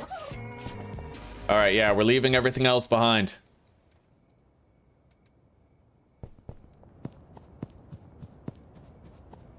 I think we had 7 chilies left, so we need to get 153. Let's go check on George here. Done.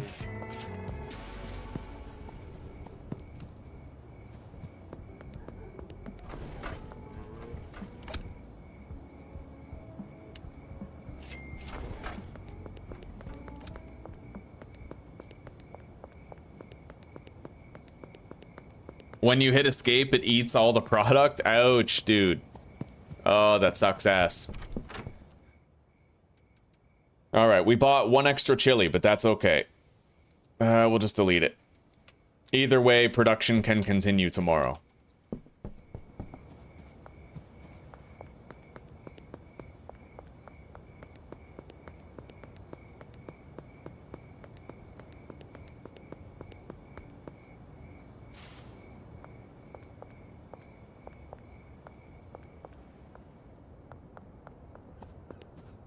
I'm honestly kind of surprised that the shelf was emptied in 1 day.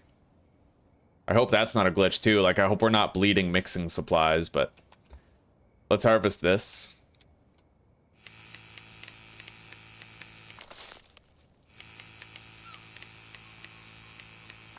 We have to begin laundering pretty much right away.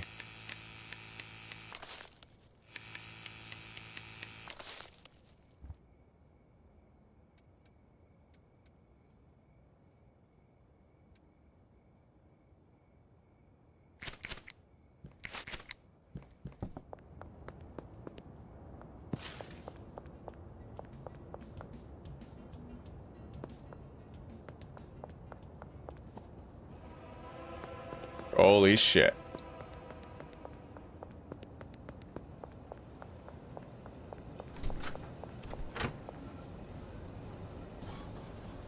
Okay, there we go.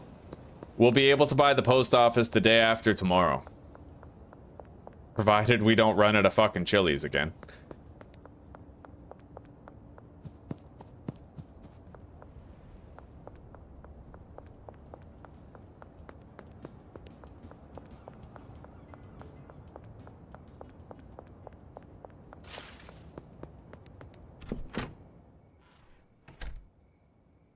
All right, we made 11 grand today and we got a shitload of EXP unlocking Hustler, which we now have new customers available to us.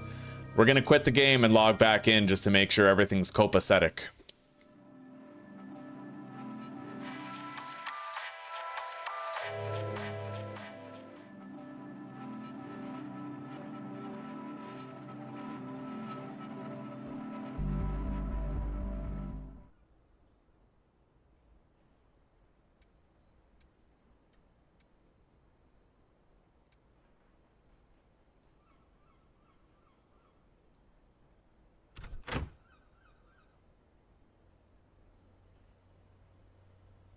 Strange. We unlocked the downtown customers, but it's not showing me on the map where those customers are. Very strange indeed. All right, let's, I guess. Okay. Maybe it has to do with quest progression, I don't know, but let's bring this over here.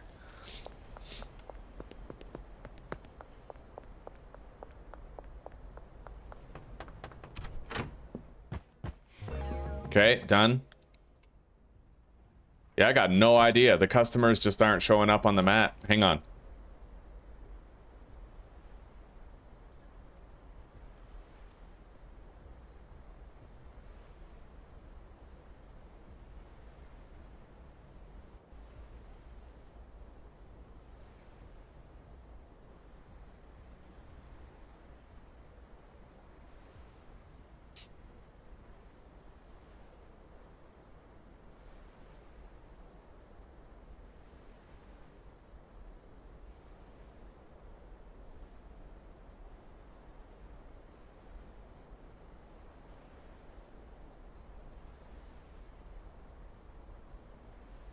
Alright, well, we're just gonna give a sample to Lucy, and hopefully that sort of, like, fixes it. She should be up here. And we could always do a full closing of the game later.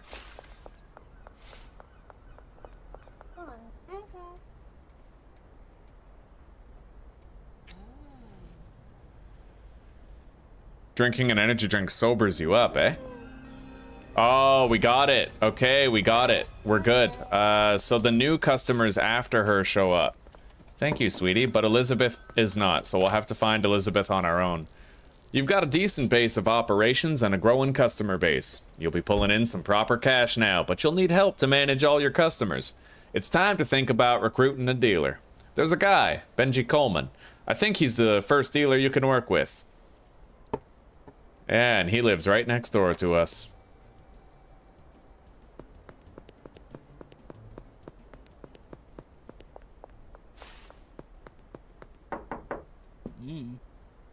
Alright, we paid the signing fee. We're gonna give him green crack. And we'll assign him some of the Lobby customers for today. So, like, Keith Wagner, Donna, Trent, Kim, Beth. No, not Kim. Chloe, Sam. He'll get rid of the rest of that green crack for us. Ms. Ming. Joyce.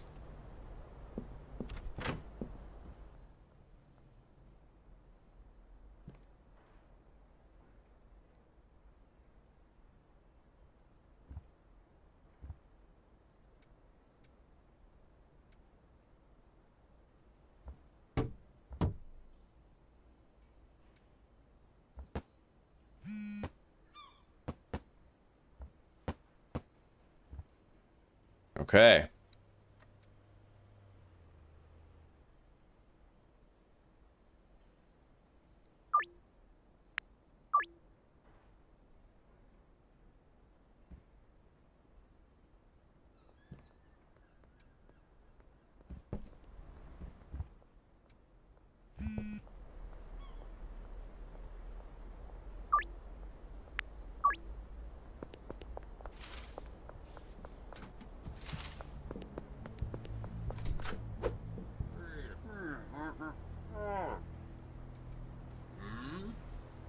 $85.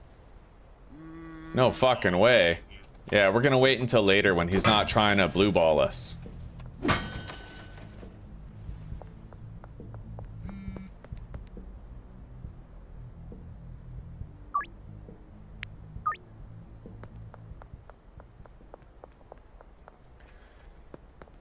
Okay.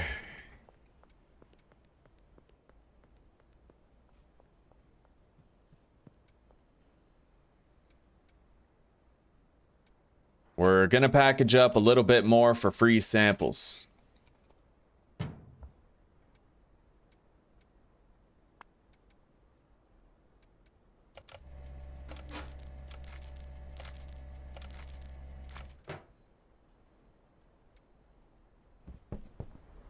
Now, let's go try and unlock Elizabeth as a customer. I don't know if she's gonna be there yet, but we can check. Yep.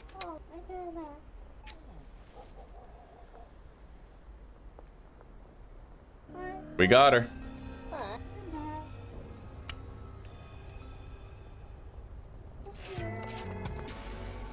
All right, so now Lewis, Philip, and Eugene. We'll do Philip and Eugene because they're both in the same direction. And then we'll double back for Lewis later.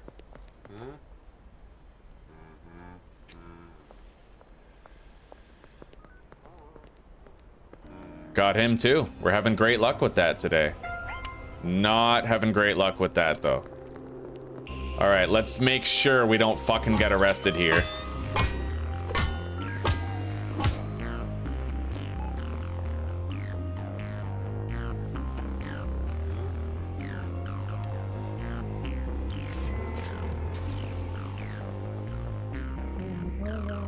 Try that, buddy. We got him too. We're having the best luck with new customers for this region today. Truly wonderful. But we're gonna need more dime bags of product in order to keep this gravy train flowing. So at this point, we're gonna want to supply the packager with bags and weed. And he can take care of it for us. We're clear. So I'm gonna take that, and we're gonna buy 6 stacks of bags. I may as well actually only get enough bags for however much weed we have. 30. Okay. Lucy, hello.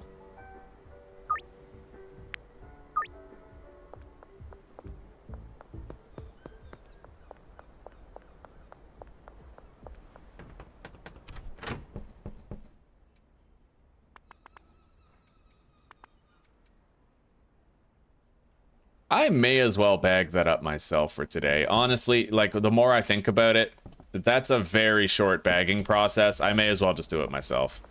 It's not worth paying him a full day's wages just so he can take much longer to do the same thing.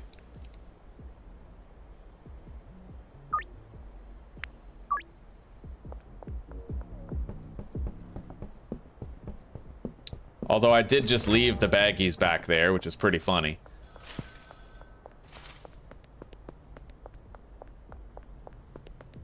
Hello, old fart. I appreciate that, buddy. Thank you very much. It's good to see ya. I hope you're having a wonderful day. Yeah, I saw Javier dancing, kind of doing that thing where they walk back and forth over and over again.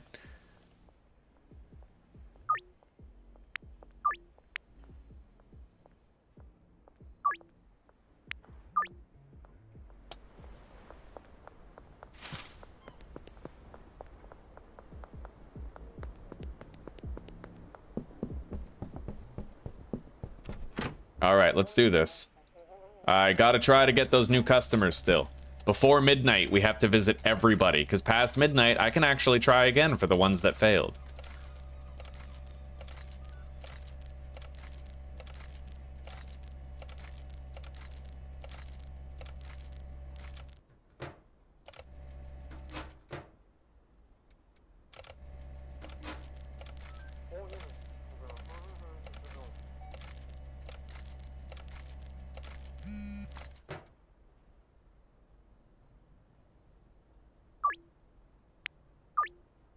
All right, let's go.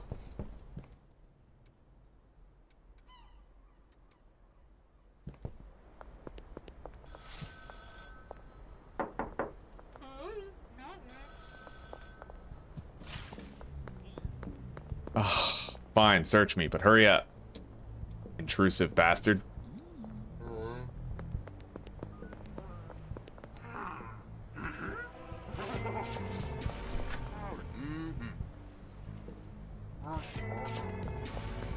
Okay, so, is Lewis here? No, he is not. Where's Lewis? Restaurant. Let's go visit Jeff Gilmore first. As long as we visit everybody before midnight, we'll have a second chance past midnight to win them over.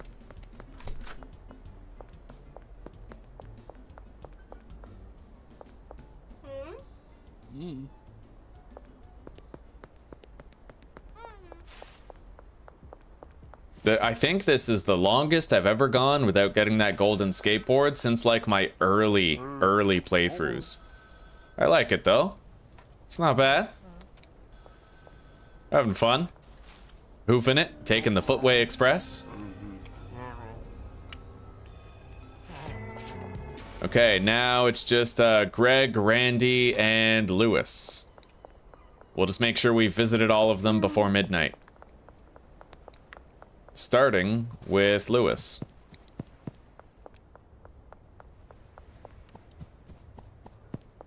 He works at the French restaurant, I think. Is he out back having a smoke? Yep.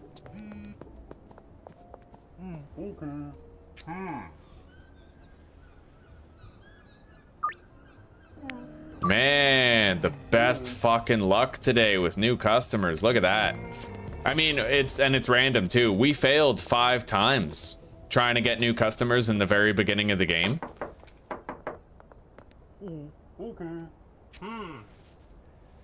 All right, Greg is over there apparently. Oh, we got Kevin as well. We definitely need to get that meth lab going because we now need so much more product on the regular. It's ridiculous. Hey, sweetie pie.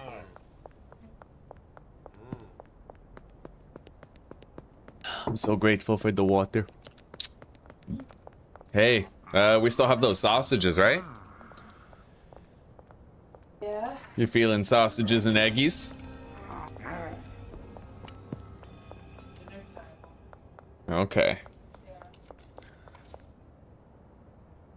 Ooh, that sounds lovely. Okay. Then you know what? Yeah, that sounds good. If I'm still hungry, like, the sausages aren't going anywhere, so I could just warm them up.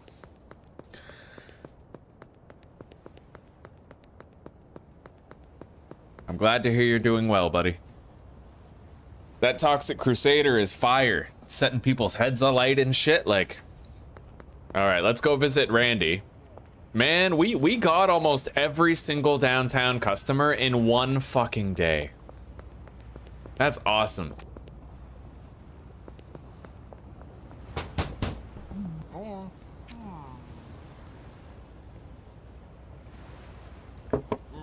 I'm glad that we failed with him, to tell you the truth, because for a second there, I was like, wait, is the game glitching? Like, are we benefiting from a glitch, or?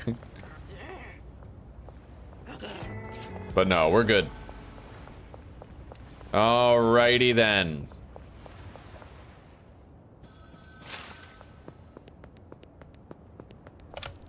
With Benji's help, you'll be able to move a good quantity of product. Now it's time to start manufacturing and selling higher value product.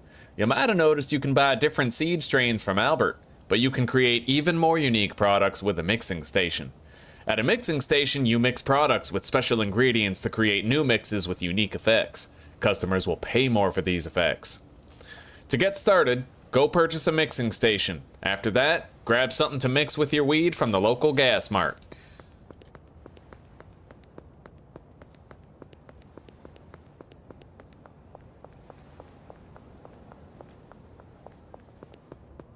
Hello, Chloe. Benji's been wheeling and dealing pretty much all day. We can visit Randy again past midnight. Let's go check on things over at the bungalow.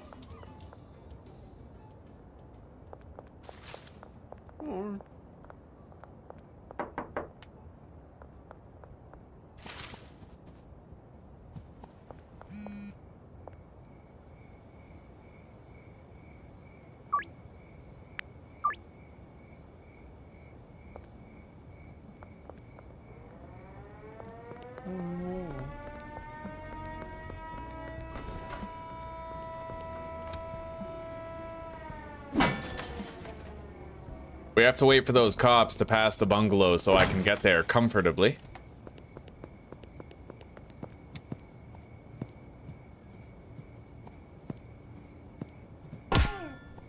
Damn it. There we go.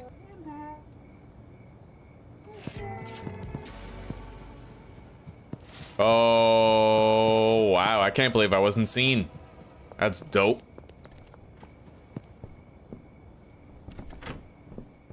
That's what I'm talking about right there. We are all out of mixing stuff, though. So let's count. You know what? That tracks. That actually does track. Because you can fill a large storage rack with 32 jars worth of weed. I know this because I've done it several times. Whenever I want to convert jarred weed to baggies, I always bring 32 jars to empty them, and that fills a whole shelf. So there's nothing wrong with it. It's actually just, we're burning through an entire shelf of chili per day.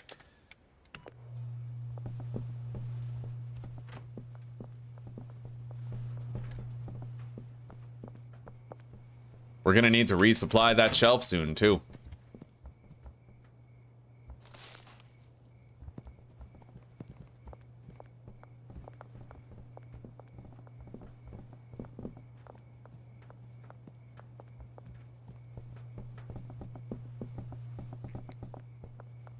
I can't help but feel like it might be redundant to have two botanists. I feel like if we got rid of a botanist and we had another handler, then we could increase efficiency around here. But we'll just leave it the way it is for now.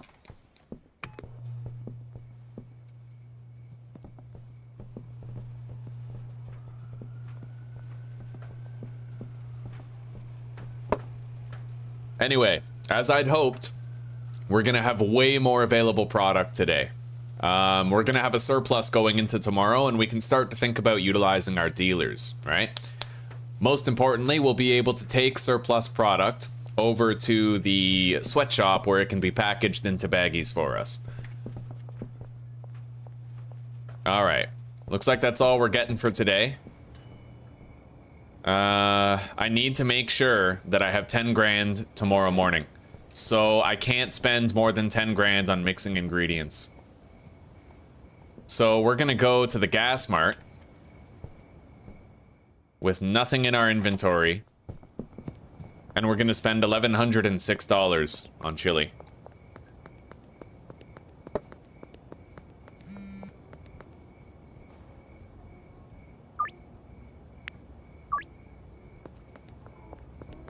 I feel like Toxic Crusader is the perfect early game weed. Shit, I have to go deal with Charles behind the pawn shop. Otherwise, he's not at the fucking... You know, we'll do our deals first, and then we'll restock the mixing shelf, I guess.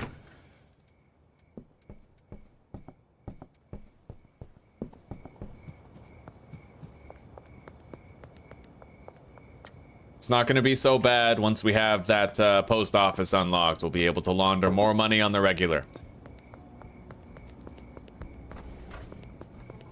And like I said, once that meth lab is set up and we're dividing our deals between meth and weed, we'll be in a much better place. Okay. That's our granddaddy perp. Alright, get back to the gas station, you bastard.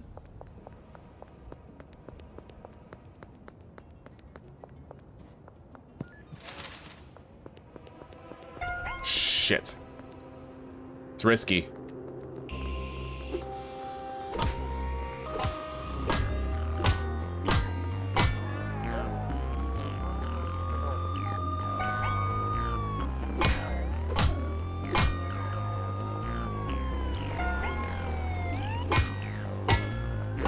Okay, we're safe.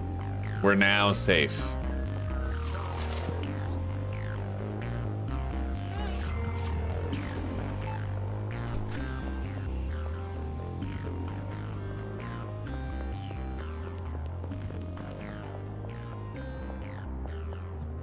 Always risky. I actually think that now that we have evolved past the point of smashing open machines, I'm going to get a machete so that in an emergency I can dispatch cops with 2 swings instead of 3.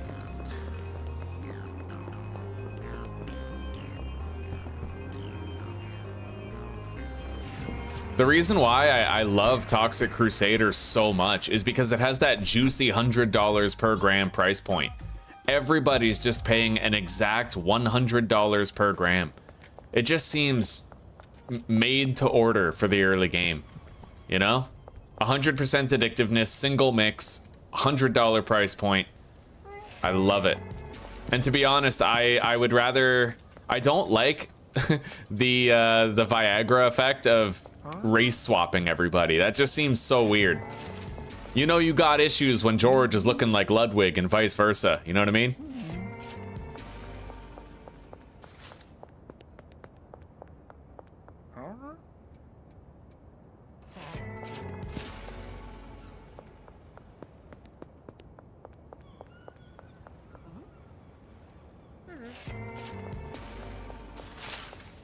Although, you learn some interesting things with Tropic Thunder. I always thought Donna was white, but it turns out she's actually like Hispanic or something, Hispanic or brown, because when she smokes Tropic Thunder, she becomes white.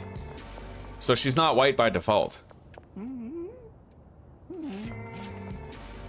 There it is, the laundering operation is now done.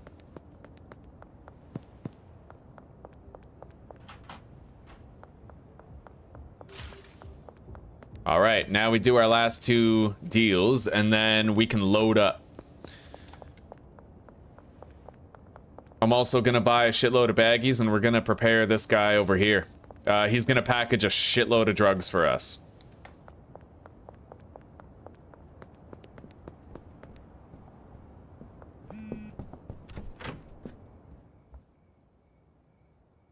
We're gonna jar that up, and we're gonna give it to the dealer also. Okay, Granddaddy Perp.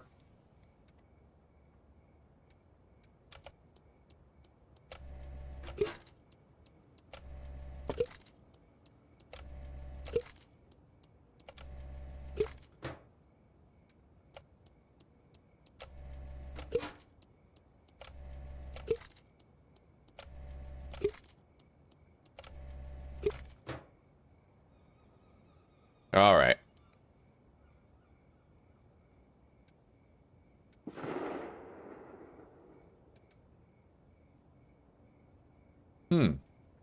That right there, eh?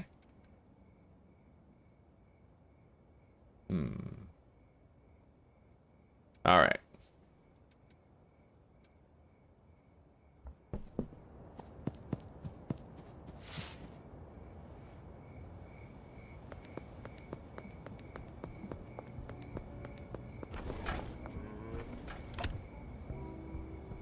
So that's $980. And we still have 10 grand left for tomorrow when we want to purchase the post office.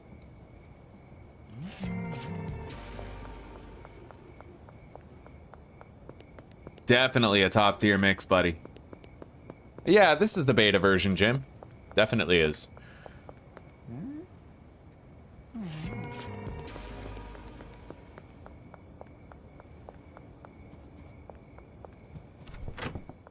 All right. They are restocked for tomorrow, and we can buy the post office. We need more seeds and soil and shit coming in. Plenty of jars. They go a lot slower than the rest. All right. And they still have wages in their boxes. We don't really need to load them up.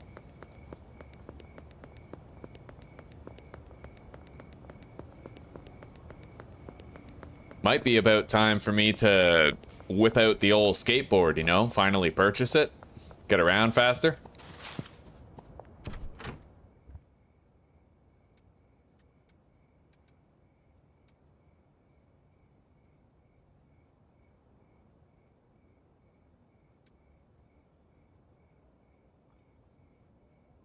We're gonna buy 2 stacks of baggies for cash.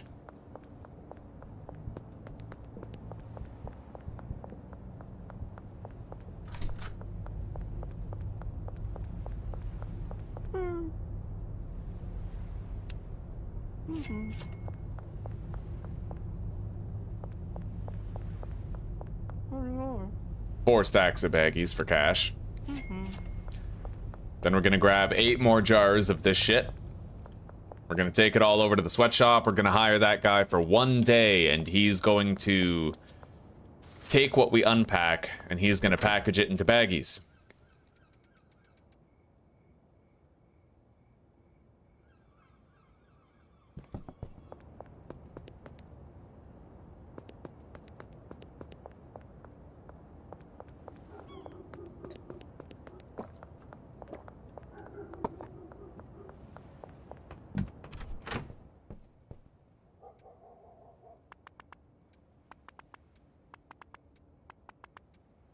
Done. All right, he's all set. Let's make sure he's properly... Yeah, he's set up just fine. We're just gonna make sure that this outputs to where it needs to. Yep, the large storage rack. There. He's got wages for tomorrow. He's gonna package all that shit for us.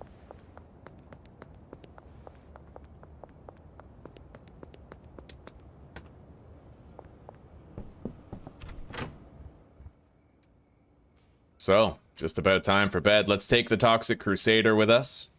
And we have to try to unload that green crack also. How are you doing, buddy? $1,000 he made us so far. But I'm taking this stuff. And we're gonna try to sell it to customers who call.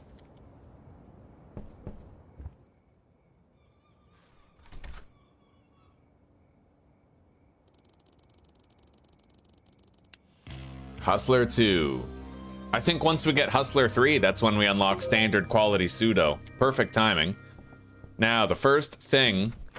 Where the... Oh, you're doing a deal. Okay, he already removed the weed and put it into his hidden inventory, so he's gonna finish the deals that he scheduled already.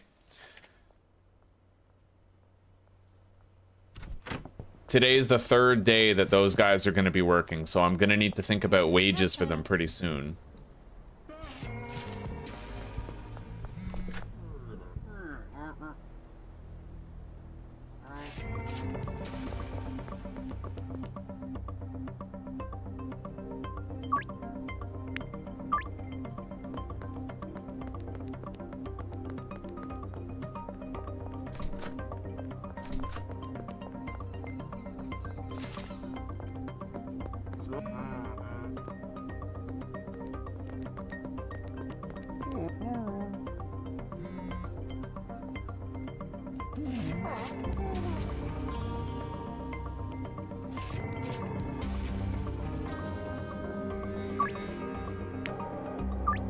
5 for 500, that's what I like to see.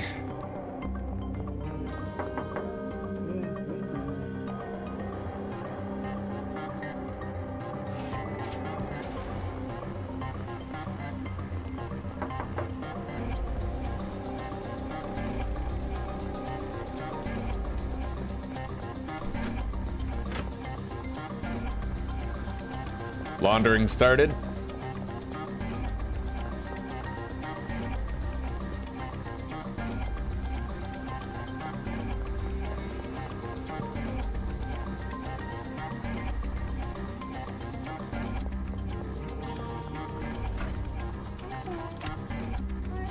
Sold a jar. We gotta unload those. It's great that we managed. Damn straight smoke some moonwalk. I have to do that for our next objective, so that's the next item on the agenda. Business, post office, done. How are you doing today, Evo? Yo, yo, yo! Wagwanen. Rosta bomba klad bati kris. I don't know what any of that means. I think bati kris means bumhole. Rosta bomba klad bati kris.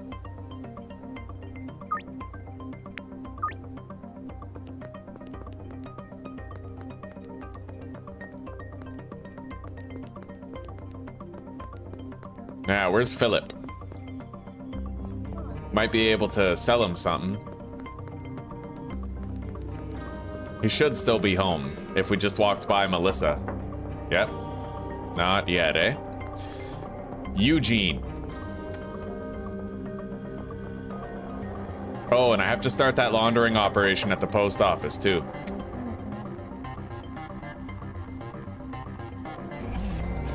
Brad Crosby. All right.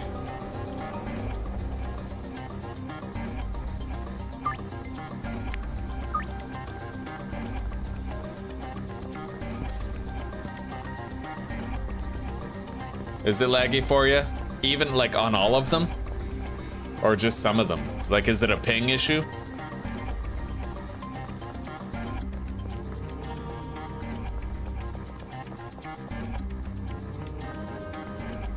Don't be calling people Bati boy. Yeah, well, true.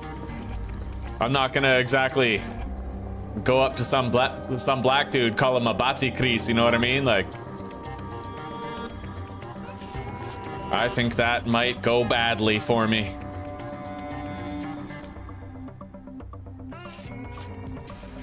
Doris Lubin. I think it's Lubin.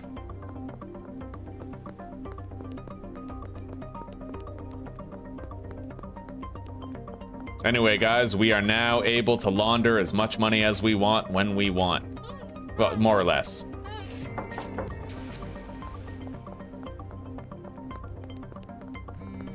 Hey, Jesse.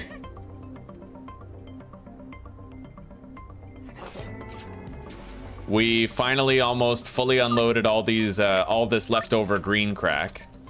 We're working on it. We're close. We're very close. And then we can just mainline selling our good stuff, you know? Wonderful. I'm loving the business that we're getting with that green crack. We're really doing a good job of getting rid of it.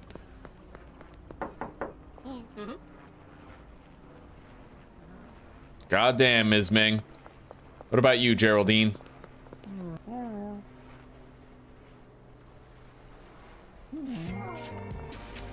We got one more jar of green crack, and then we are good to go. We can start selling these dime bags instead. We already have a deal with Jeff lined up. Austin hasn't called us, though. He's not home, though. Luton vegan.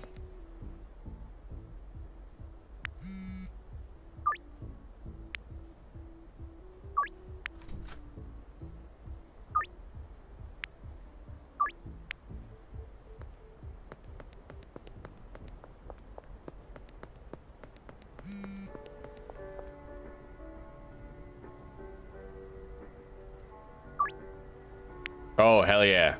Just about $1,000. I could have tried to increase the price by 400, but I knew it was too risky and we would probably fail. So we just did the safe thing. $300 price hike, 4 gram increase. Leo, look at He's dancing to the taco music.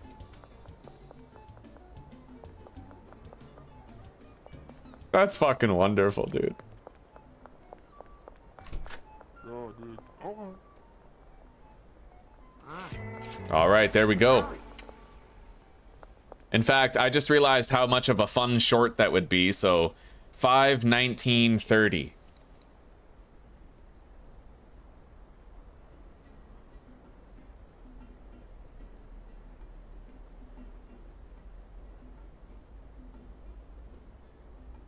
Javier dancing to taco music.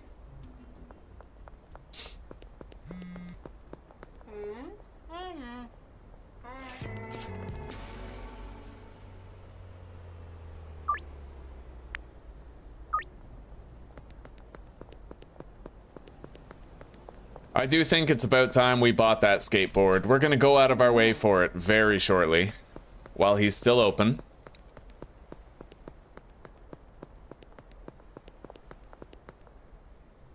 Oh, all the way in New York? God damn. That'll do it. Time is it? You know what, let's go downtown real quick. There's a convergence of many customers there. Primarily, I'm hoping to run into Randy Caulfield so that we can try to sell him some of our Toxic Crusader.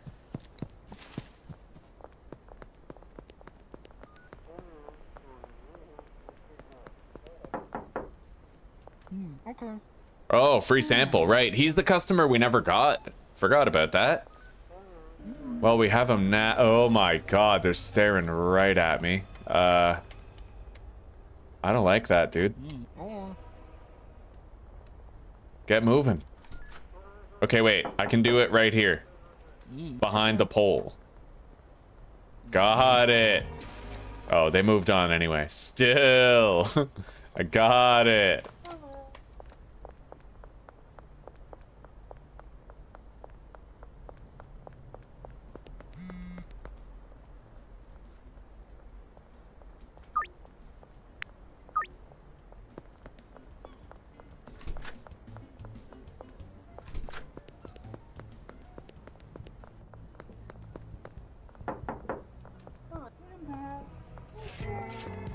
Everybody's addictiveness is climbing to a very healthy degree. We'll just keep on working.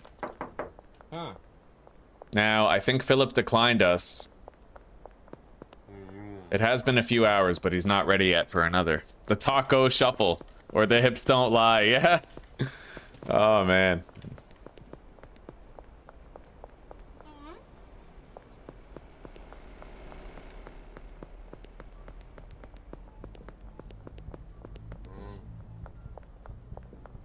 Let's go visit Chloe and Dean. We could sell to them. Perhaps also Jerry Montero, if we can find him in the area, as well as Kathy, right? Little Miss Catheter.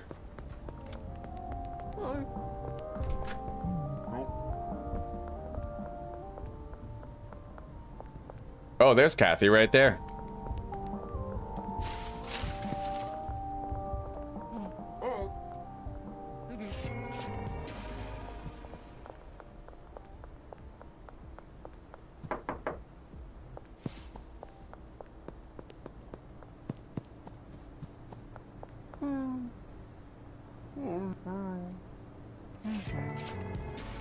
Okay, let's go claim whatever product we have, and then we'll go buy a skateboard from Jeff. I think we have enough time. 19 jars.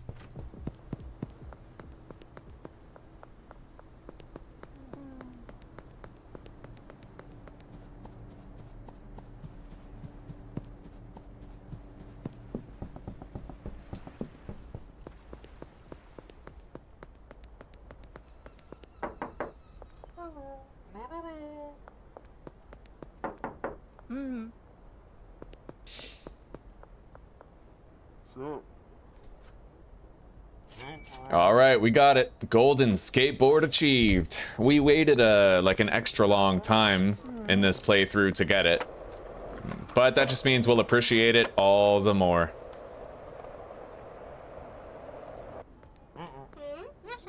A problem I have with the skateboard is once I get it, I become like a little fucking crackhead who just wants to zip as fast as possible, and I kind of lose the ability to just relax and enjoy the playthrough, right? So I want to try to hang on to that in this playthrough. I want to just take my time, savor the experience, right? Slow is smooth and smooth is fast, this shit. Anyway, Mick is closed, so we can't try to pawn this stuff off to him today.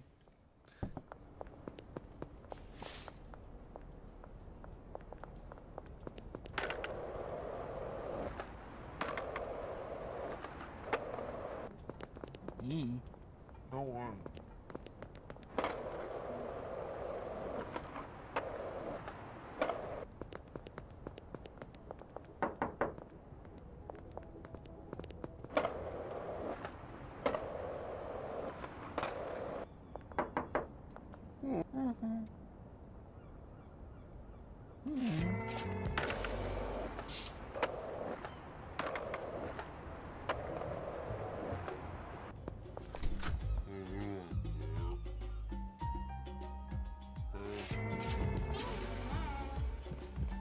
It is really nice to have a 100% addictive strain already.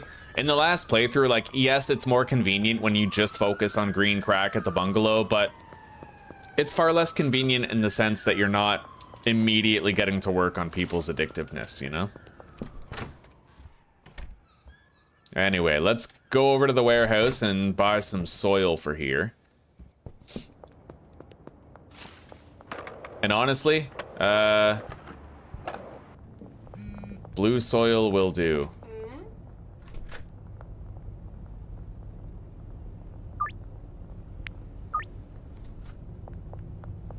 And we're also gonna buy the machete so that I can defend myself better. We are pretty much past the point where we have to smash open those machines. Done.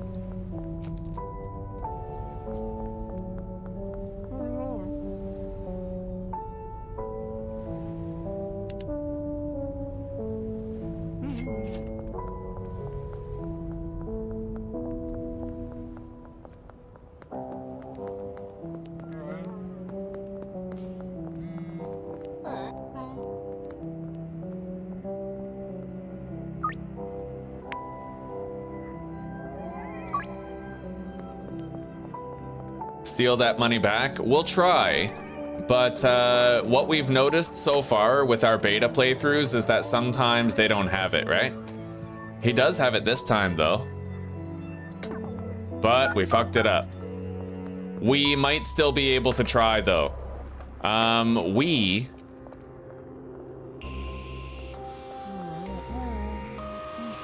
We're gonna try to take cover, and if we kill time, we can try again.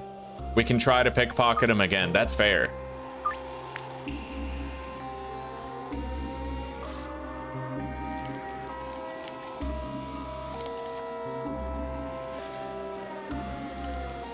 We basically have all of today to try and get that money back.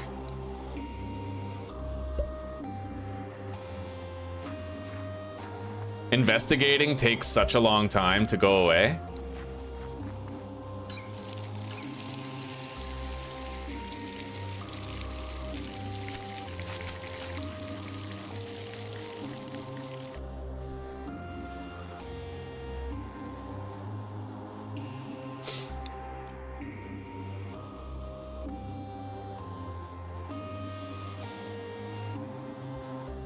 So, we'll take those jars down to the bungalow. I'll go grab our dime-bagged weed.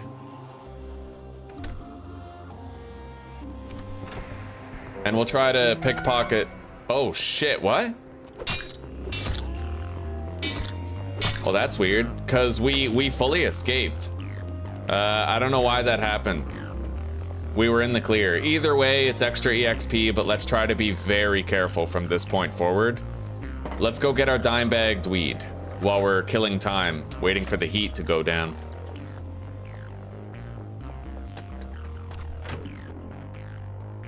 And just like that, we got it. Let's get rid of those 2 jars.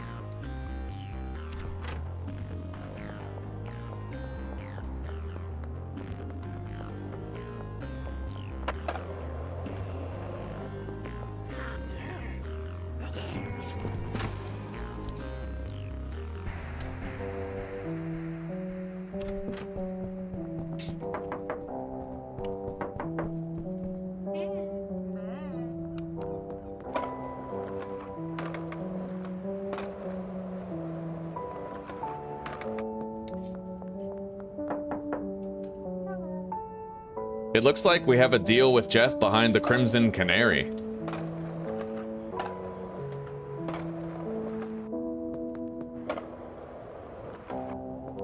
We'll do the deal first, and then we'll try to take our money back.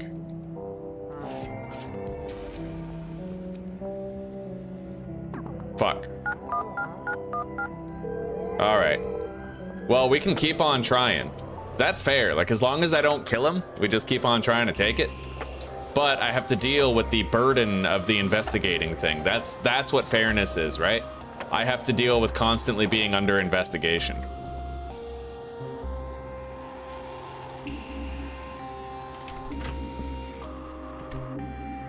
Anyway, let's try to do some of these deals.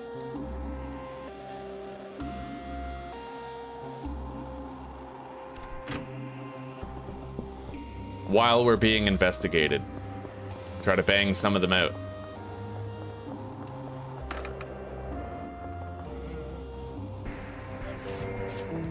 Whoa, we're in the clear? Alright, well, cool. Don't know what happened there, but let's be careful still. They might come after us when they see us.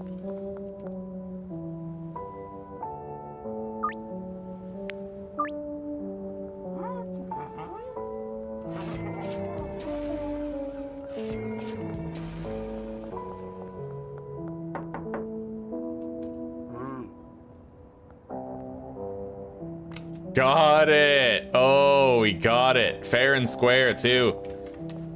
Oh, that's beautiful. No save scumming was involved. Like, that's totally fair game.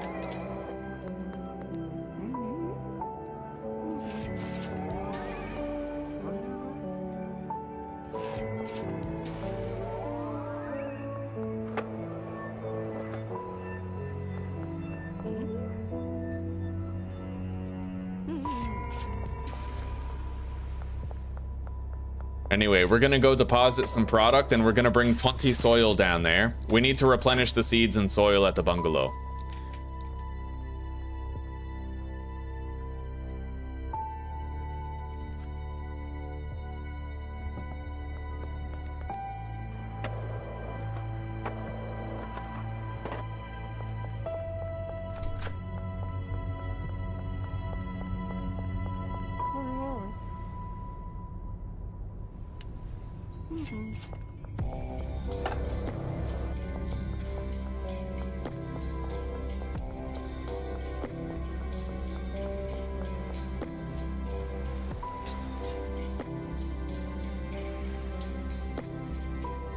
Do you think there is a single mixer, a single mix to bring a weed product to around $65 a bud? I got good news for you, Manzaw. If you make this, it's $56 a bud. Chili and Toxic Crusader. Chili and Green Crack, 100% addictiveness. And if you put the price at 84, that's 1.5 times the base price. You get all the business you're supposed to get. Nobody glitches out. And they call you for $100 a gram. Look at that. Kevin is paying $500 for 5. And then plus the curfew bonus, it's $600, right? Everybody, every deal we have, they're all paying $100 per gram. Look at Keith, 3 for 300, right? I raised it from 2 for 200 to 3 for 300. It's, in my opinion, it is the perfect early game weed. It's really, really convenient, really nice.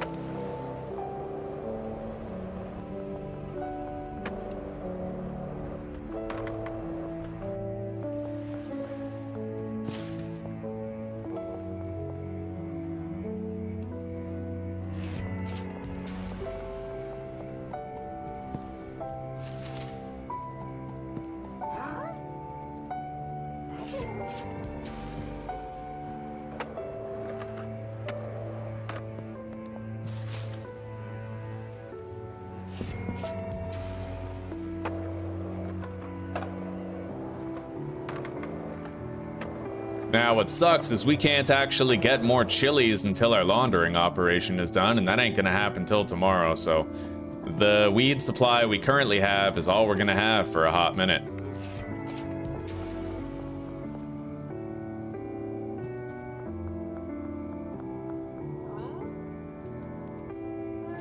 But this is basically the turning point. Like, once these laundering operations finish, we're never gonna have trouble with laundering again. We're always gonna have debit money to spend, always. And we'll never run out.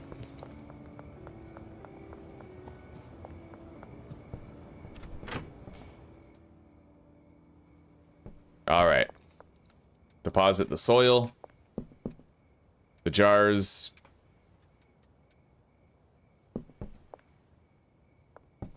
We still need 68 jars here.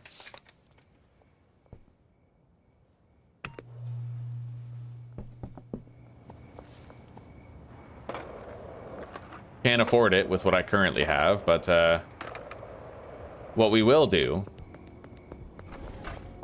is we'll buy 1 energy drink and 1 paracetamol, and we can make our moonwalk mix.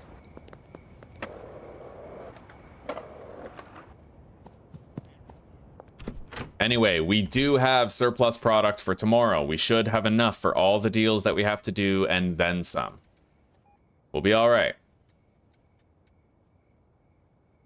Especially if partway through the day, we go to the trouble of bringing chilies over to the bungalow. Let's go to sleep.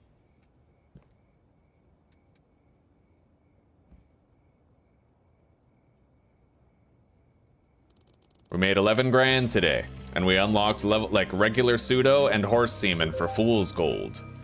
And it looks like the laundering operations are now finishing, actually, so...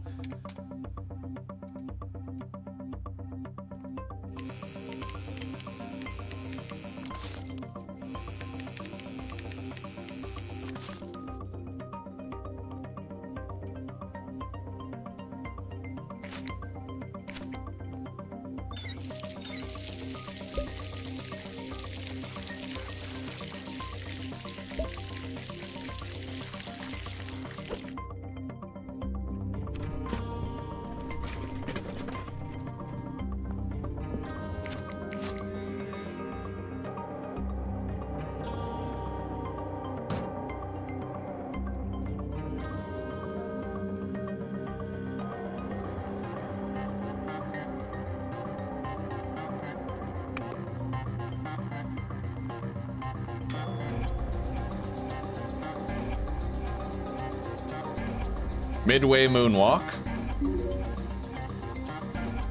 Followed subsequently by moonwalk itself. Done. Let's go see how much we'll get for pawning this shit.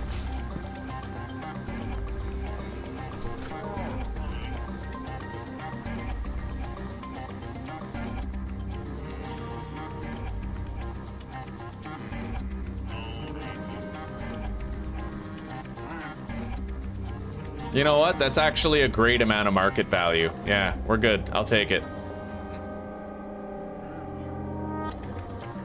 500 for 5.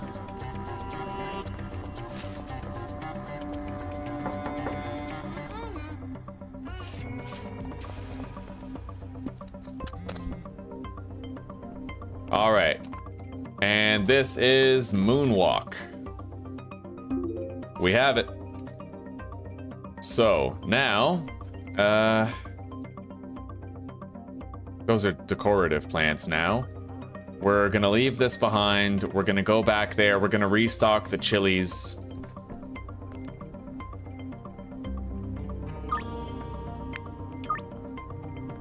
And after this, we should always have enough money in the debit to no longer need to worry about it. We'll be fine. This is the turning point for the entire series. This is the hurdle crossed. This is the mountain climbed. This is the plateau transcended where we're now going to be playing very differently.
All right.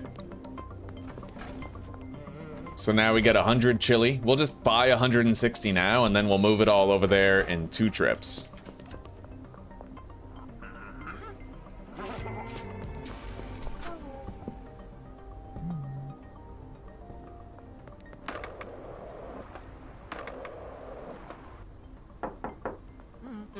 There you go, Kathy.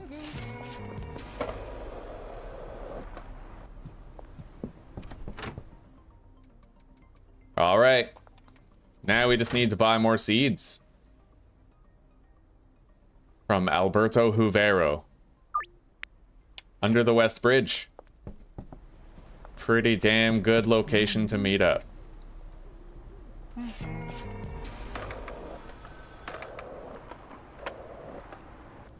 Oh, dude.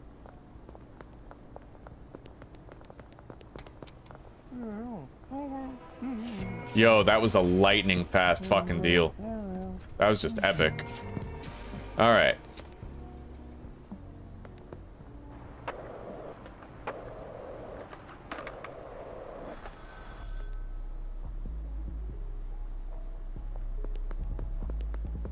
Purple chilies and horse semen. Best 2 weed combo, $100 market value. Yeah. That's good, but I mean, I don't know, there's not much point to doing a 2-step mix for weed. Because with a 1-step mix, I'm already getting $100 per gram and 100% addictiveness, right? And it's only 1 ingredient, like, it's perfect. Anyway, we have to pay everybody up. We'll give everybody 5 days' wages.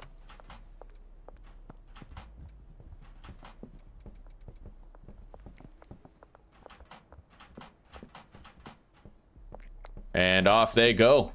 Production is continued.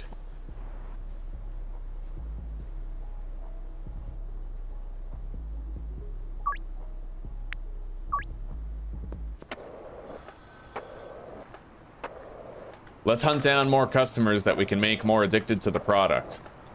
We're talking our Lucys, we're talking our Lewises, we're talking our Elizabeths. Everybody that hasn't scheduled with us so far.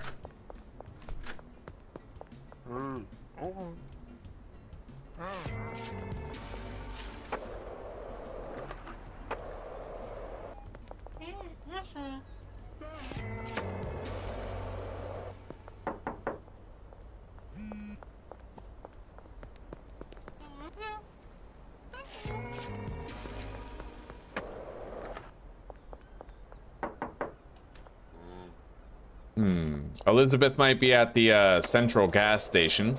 We'll pop by right here first. Randy Caulfield. Perfect. Now Eugene, and then we double back. Hopefully he's here. He might be on lunch behind the building. Yeah, he's on lunch. There he is. Got him. Now we gotta try to track down, here we go. Yeah, Elizabeth and Jennifer. Fortunately, we got a successful sale with Jennifer, even though we didn't have time to reduce the price. Very, very lucky. She only had a 78% chance, and it could have gone either way. Let's appreciate it. Wonderful. We made great progress on several customers' addictiveness today.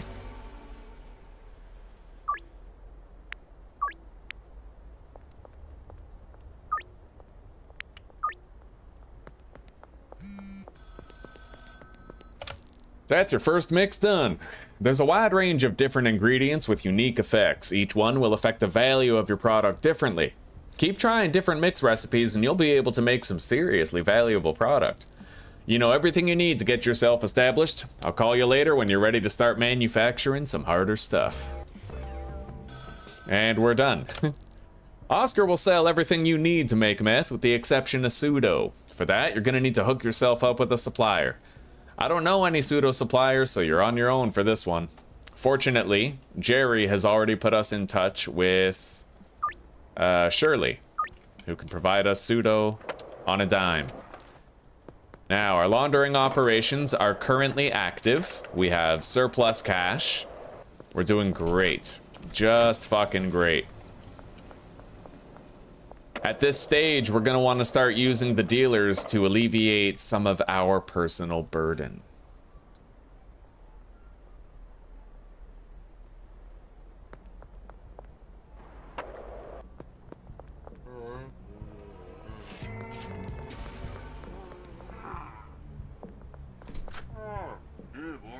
Oh, yeah.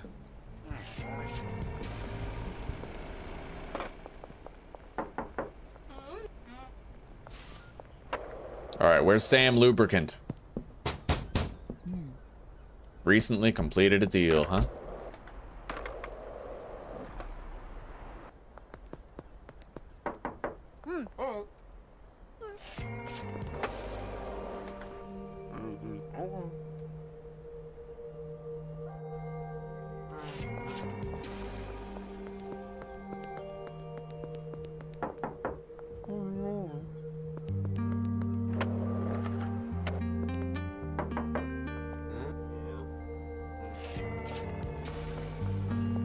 Now, I was unable to sell to Dean this morning. I remember that. Possibly Chloe as well, but she already scheduled a deal with us. But Dean might be wide open. We should go pay him a visit and find out for sure.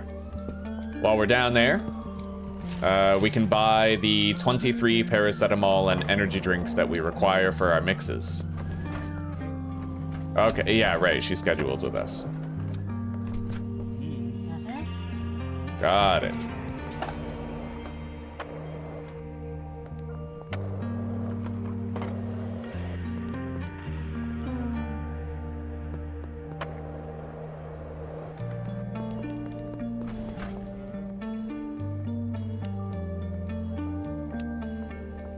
Done.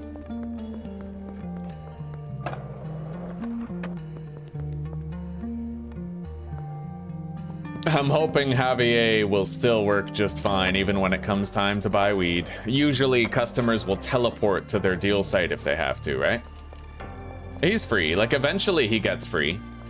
He seems to glitch out whenever he's on his way to the sauerkraut pizzeria where he likes to go around the afternoon or noon.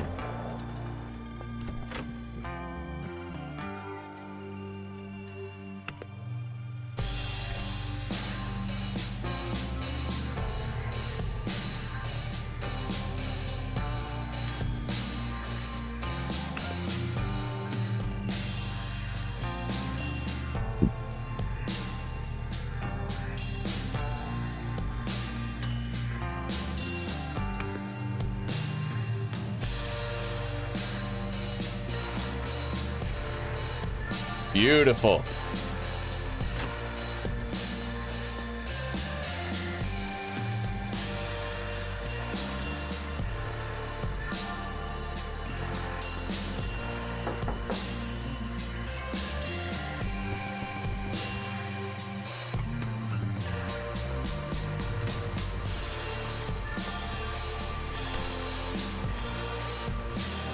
I love how you make selling dope sound so professional. Damn straight, buddy. I've been at this for a while. Yeah, 300 hours, just about. I'm glad that we share a profound love of this game.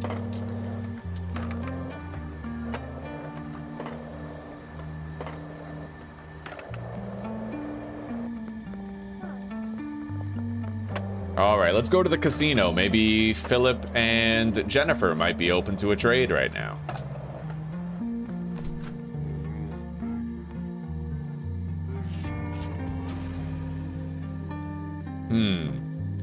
Not quite yet with Jennifer. I don't know how long it's going to be either before we can visit her again.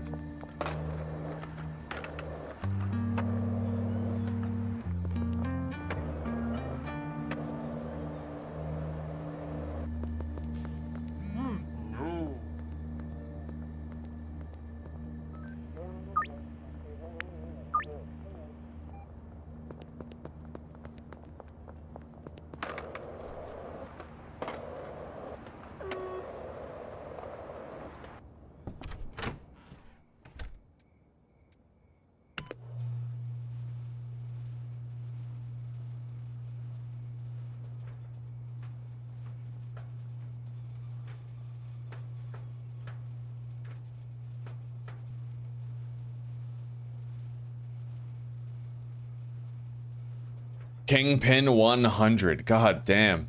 That's dedication. I really wish I had that in me, buddy. I think the furthest I ever got was like Kingpin 15, and I got so bored. Not of the whole game. I love the early game, but I feel like in the end there, it's hard for me to maintain my interest in it as well.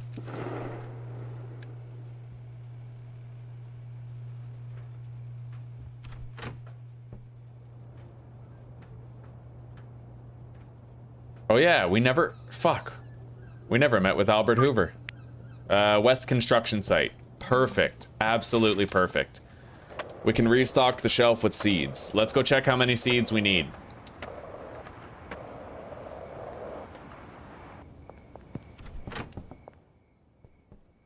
We need 60, like a full-fledged 60.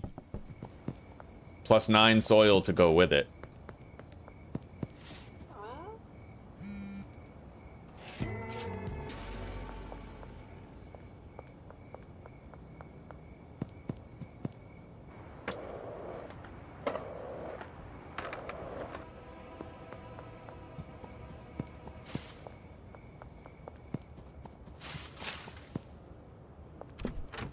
All right, we're gonna leave behind the machete and the moonwalk.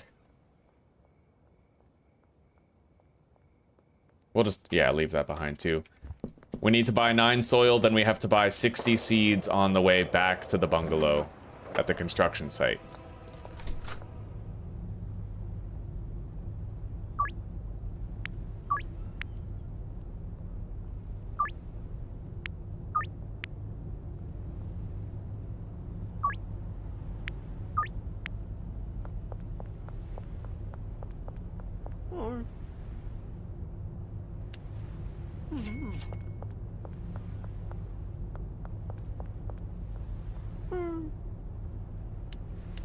Acid, phosphorus, chemistry station, and lab oven.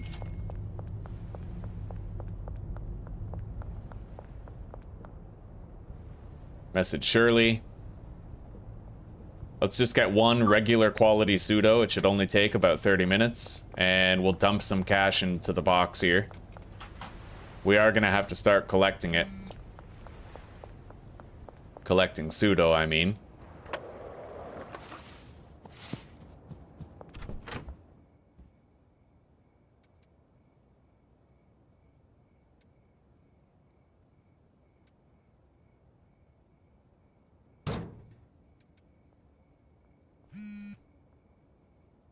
All right, let's go. Gotta be quick. I don't want Albert Hoover to go away. Oh, Elizabeth. Wait. All right, she declined, but we're all right. Let's deposit this and let's get down there, quick. And that drop is ready at the Western Gas Mart. So once we get our seeds and we've deposited them, we can go behind the Western Gas Mart and get that shit too. Get the pseudo.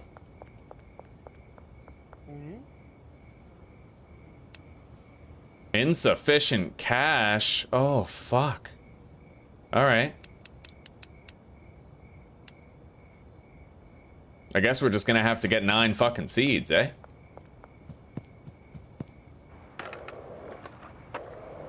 Now, that is only a few deals away, but...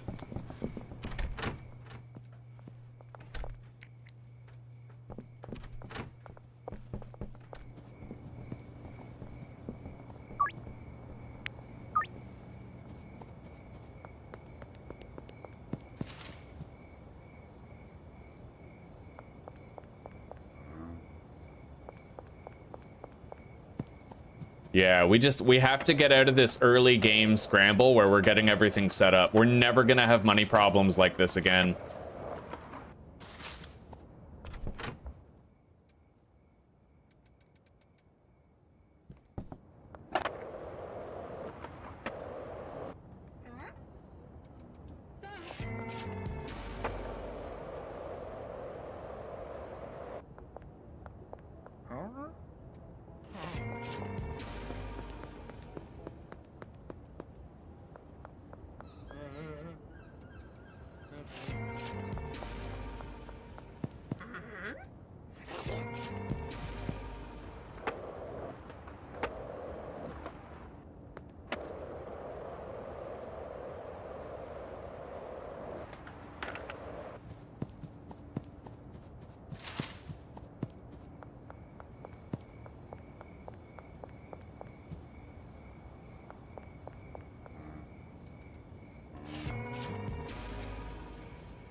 All right, we made it.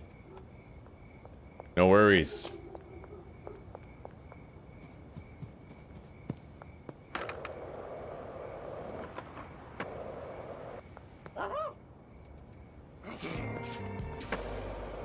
The rest of our deals are for jars only.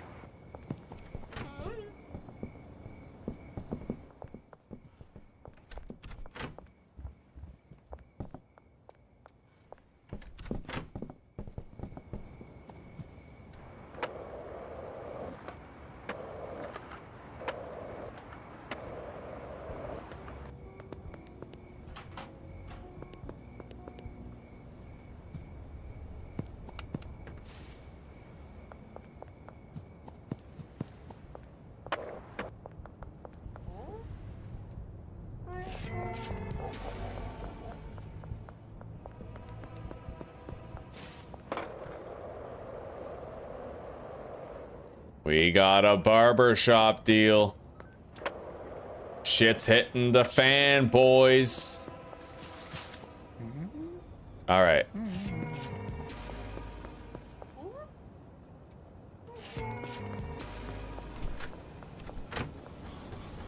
The laundering is going terrific. We'll be able to restart our laundering operations in the morning, most likely. Maybe not right as soon as we wake up, but something close to that, something approximating it. Hello, gamer fam. It's good to see ya. No, we're not playing 7 Days to Die anymore, only because, the game kept crashing every time I turned in a quest at Trader Joel. Yeah, so we had to pretty much stop with the series. Well, not just the game, my entire fucking computer was crashing every time we turned in a quest at Trader Joel. It was very strange.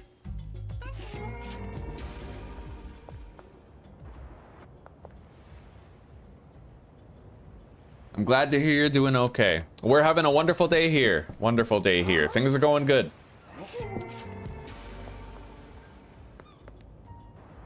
All right, now let's try to do a little bit more addiction stacking while we're here in town.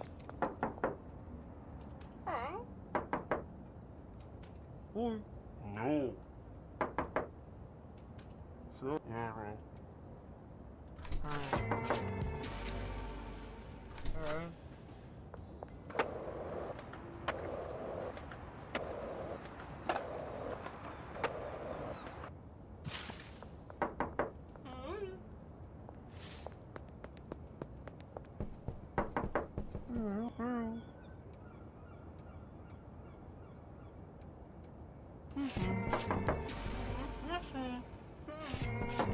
I may as well just visit everybody, right? Everybody who will take a deal. So like Ms. Ming, Peggy, Kim.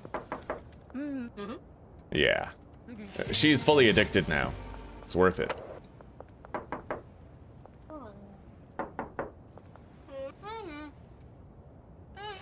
And I'm pretty sure she's fully addicted now too.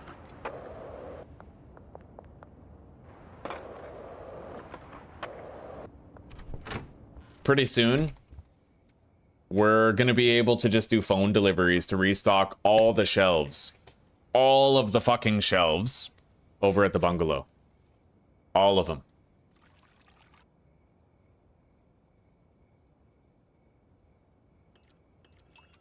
Let's make sure this doesn't blow up in my face. That's a run ender if it does.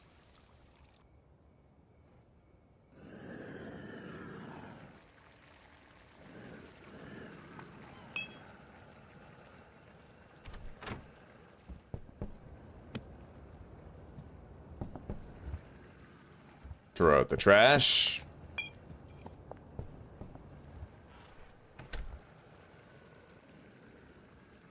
Let's get a delivery of 160 chilies sent to the bungalow.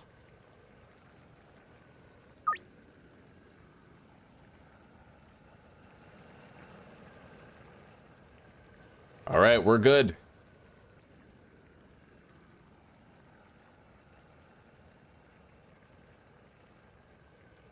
Hello, Judy. Welcome back. How are you doing?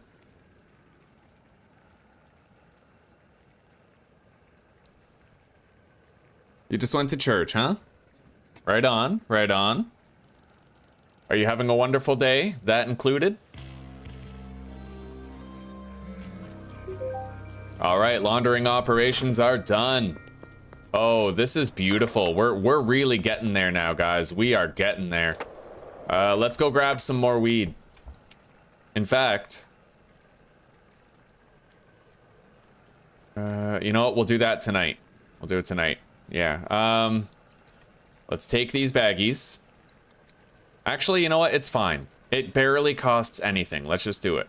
We're gonna take 32 jars over there.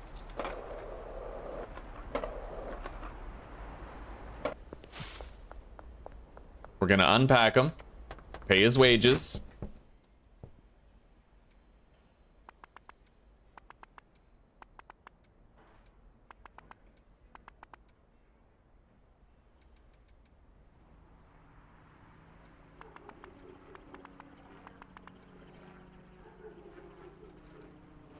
Put this stuff here, and then we're gonna go get 8 stacks of baggies. 8 stacks of baggies, and he's just gonna bag it all up for us all day. Extremely convenient, extremely so.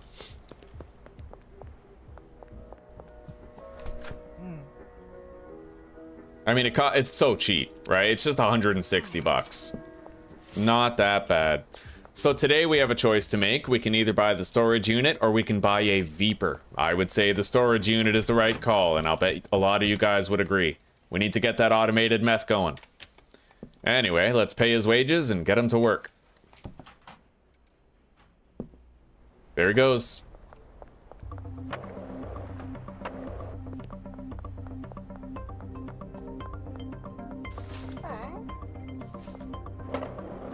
So we're gonna have 160 dime bags of product when he's done with that.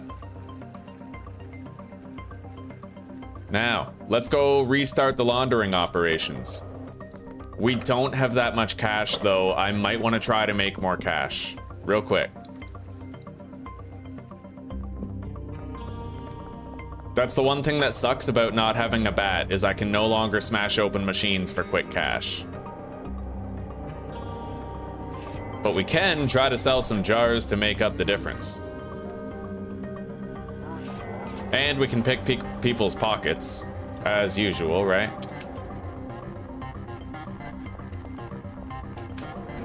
Oh shit. Oh god. Go! Holy shit, dude, I almost got killed by Trent. Oh, permadeath and perma arrest, my friends. Can you believe it? Wait. Alright, he's not coming. I was worried I would, like, corner myself, right? Fucking guy pulled a knife on us. I guess I get it. Like, I tried to rob him with pickpocketing, but still, bro. Like, damn. Fucking Carmelo Anthony over here.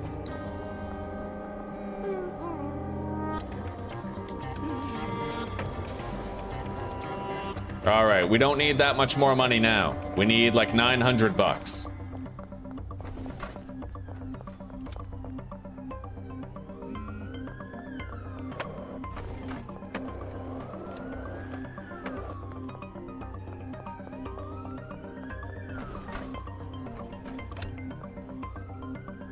Oh ho, $98,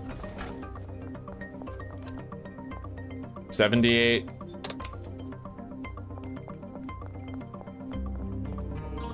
58.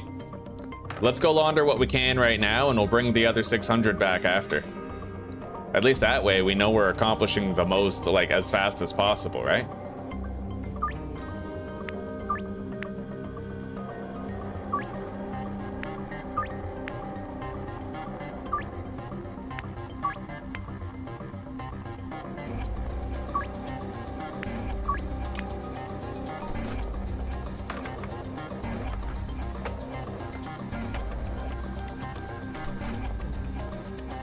All right, we got the storage unit at the Stash and Dash.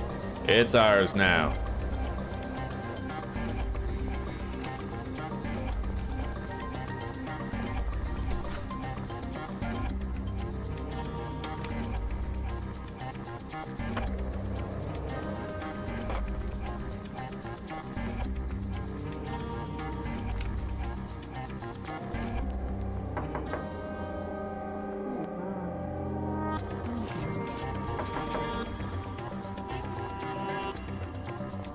We're almost there. We only need 150 more dollars.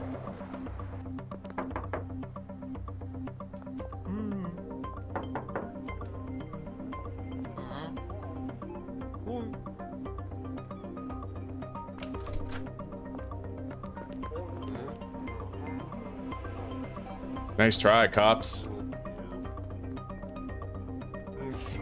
Beautiful, we got it. All right, let's go. We can launder the rest of that money now, and both laundering operations will be pulling their maximum weight.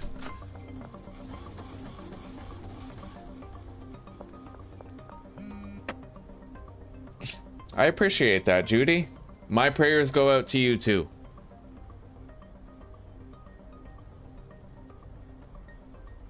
Damn straight, Stooge. We have a shitload of Toxic Crusader for you. Your godson Julian says hi, eh? Hello, Julian. I hope you're having a good day, buddy.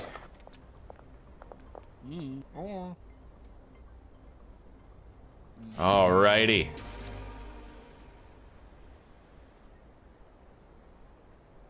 Can I do this? Yep. 10 grams for 1,000, at least with George.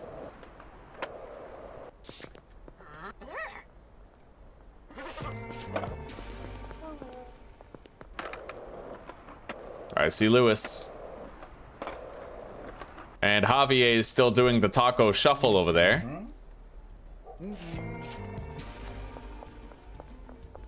Amazing.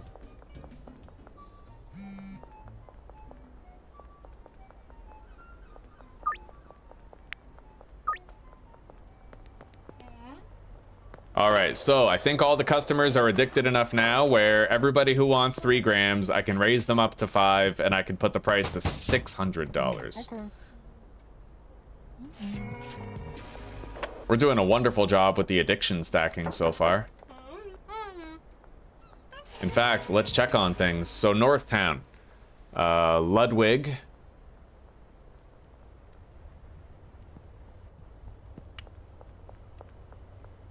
Ludwig, Chloe, and Sam need to be more addicted. Looks like everybody else is a-okay. So let's go visit Ludwig and then Chloe.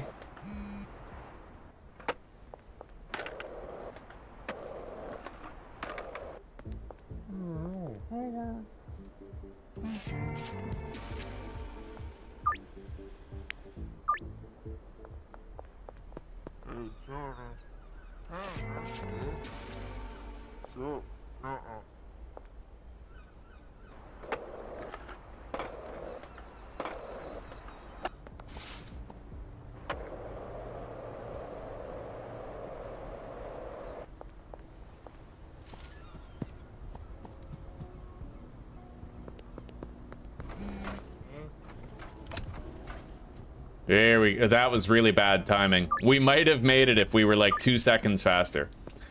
All right. So we've made that progress on the Northtown. We need to sell to Meg, which we have a deal for tonight. So she's going to be fully addicted very soon. Joyce, we're selling to tonight. Doris, we could go meet up with somewhere. Doris, Charles.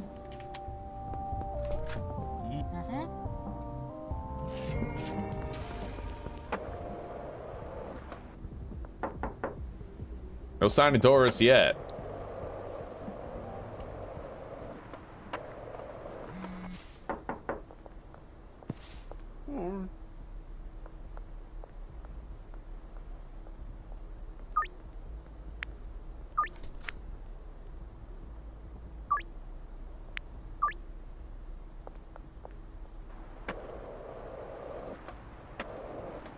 Oh, Doris. Yeah, she's still on cooldown though.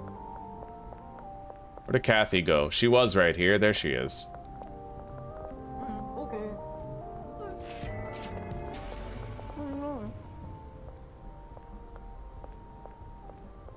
Yeah, we're just gonna tail Doris for a little bit. Unless, yeah, we already have a deal scheduled with Charles. So basically, there we go. But she declined. You're gonna sit down and rest soon, baby? Yeah. Good. Good. Guten Tag.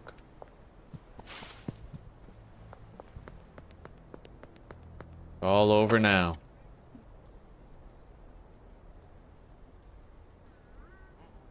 Yeah. Oh, baby.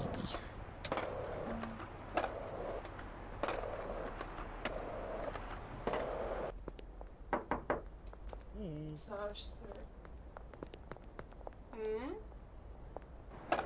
Oh.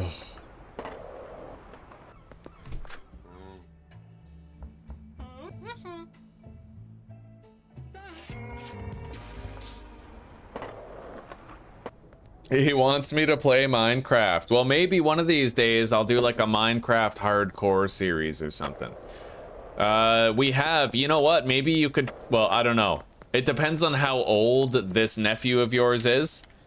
Because I swear a lot in my videos, but I do have a Minecraft series, Minecraft Hardcore. I have a few Minecraft Hardcore series actually. So if you can deal with the swearing, I mean, you know, it's fair game. All right, let's go visit Randy Cauliflower.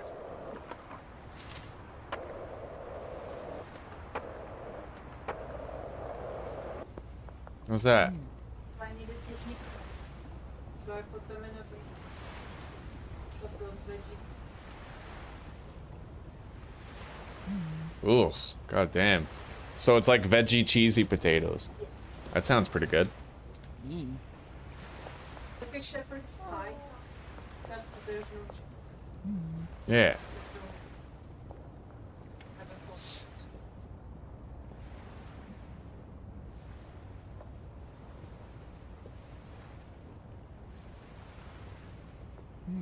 All right, I don't want to wait for Randy forever. We're just gonna head out.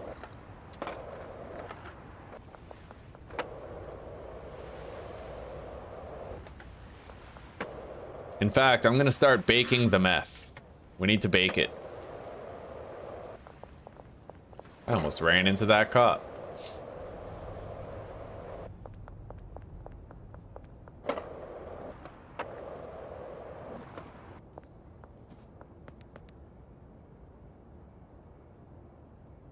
Will botanists place product directly into mixers for you? They will. Yeah, they will. You just have to assign the plant pot destination to the mixer. But they'll never put more than 12 because when they harvest the plant, they harvest 12 and it can't hold more than 20, so they never put the second batch in, right? Not until that first 12 gets used up. All right, we're making that meth. Methamphetamine. Cthulhu Fatagan. All right, we should have a whole bunch of dime bags prepared for us over at the sweatshop. I'm gonna go grab the jars first though. Give our employee at the sweatshop a little bit more time to do the packaging.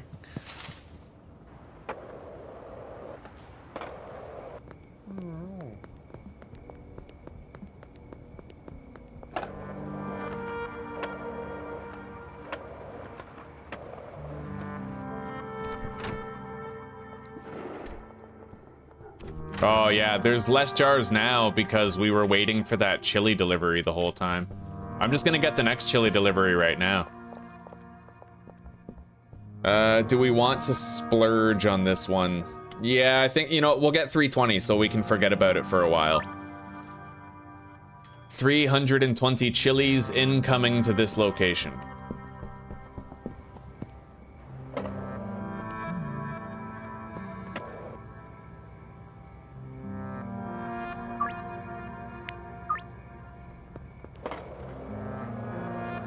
We need to cook.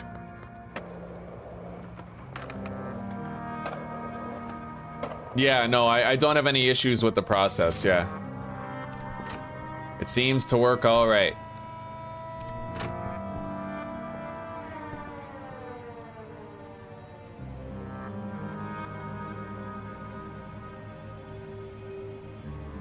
So, let's go grab those dime bags. And we're gonna smoke our moonwalk bud for the deals tonight. travel in style.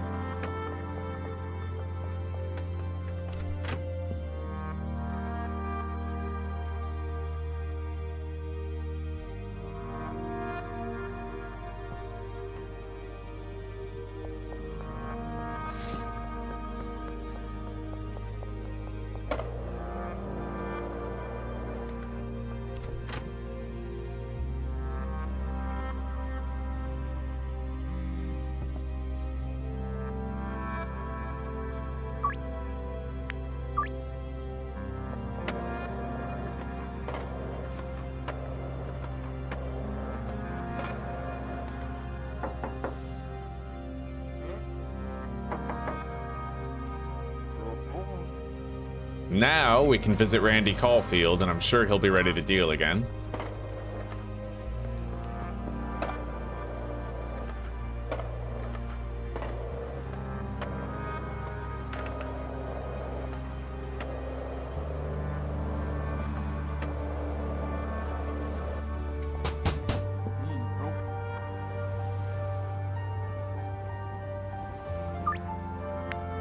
Oh wow, he actually declined what I thought was a slam dunk deal with everybody. That's surprising. Philip's a fucking downtown customer too. He's got lots of money and he's fully addicted. So I don't know what's up with that. I guess we'll just do $100 per gram then. I don't want to do that if we're gonna lose the odd deal, because losing that one deal for $600 means that I lost the benefit of 6 entire deals where I charged them $100 more, right? So it like negated all of it.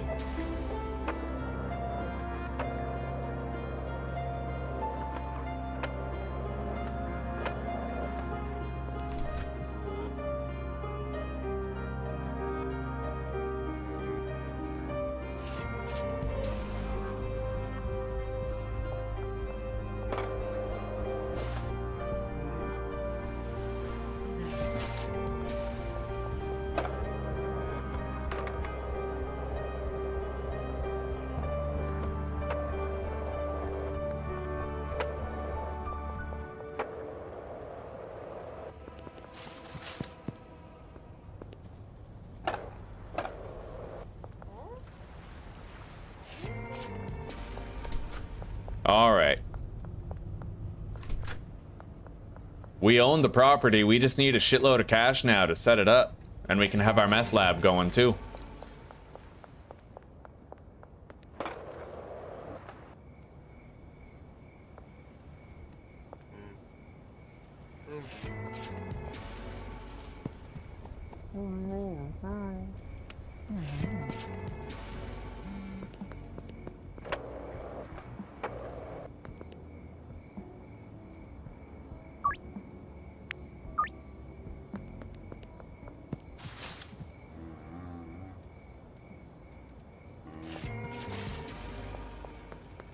Oh, I am totally still having fun, baby. The beta's working quite well. Yeah.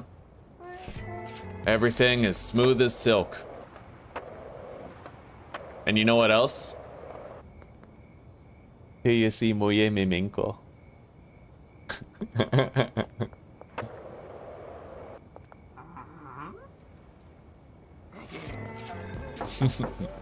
Well, that's no fun.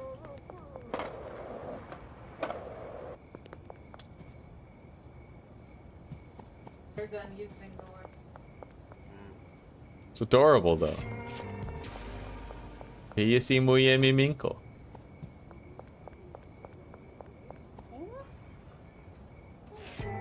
Ja jestem tvoje miminko. Ja jestem tvoje miminko. I mean, come on. We've been through this. All right, we're getting low on jars here. So I think I'll get a... we don't need to get to the delivery yet. The thing is, we got a massive delivery of 320 chilies. But you know what I can do is I can get I can get 80 jars. And we'll also bring all the jars that we left. Because we have a lot of jars. We have like 40 jars back at the motel room. We'll bring those here.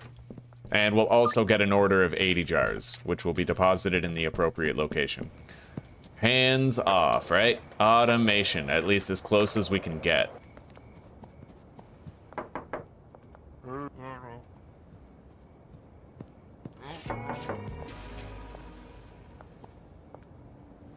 Oh yeah, I forgot to smoke my fucking moonwalk. Damn it.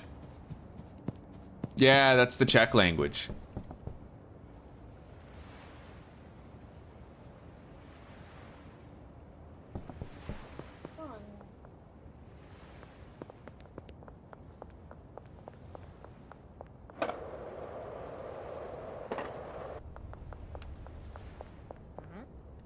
The sea of green at the top? You mean like all the deals that I have scheduled all at once?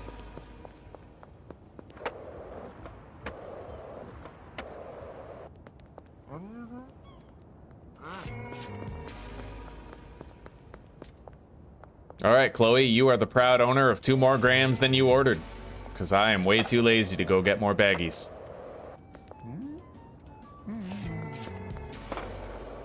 We got 10 grand.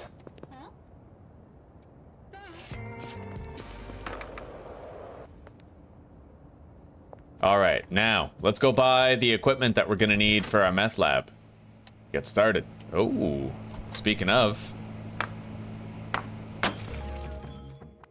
All right.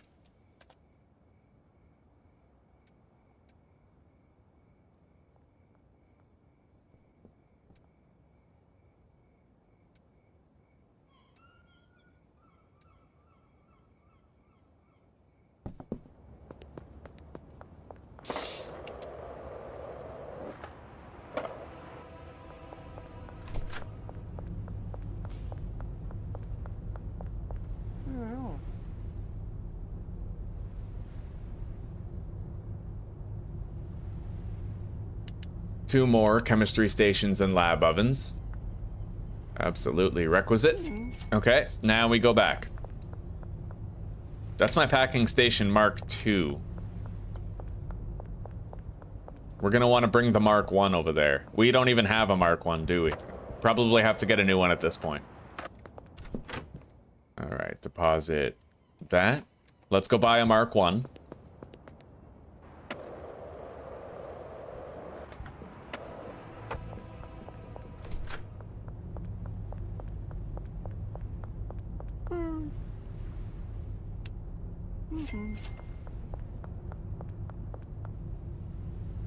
You bum? Oh, thank you, PJ. That means the world to me, buddy. I really appreciate that you took time out of your day to say that. Thank you. Wonderful. Oh, I'm fucking crazy sore, gamer fam, and Zuzi as well. She's been working out and doing house stuff, so double dose. I had those 2 days of shadow boxing. I'm spent. Let's grab one of these medium storage racks.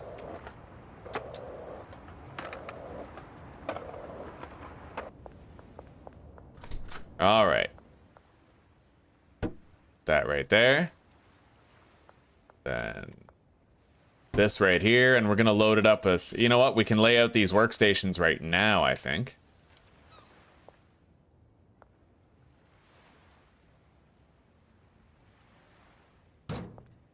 I don't quite remember how I had it laid out, but I do have video footage of how it was laid out.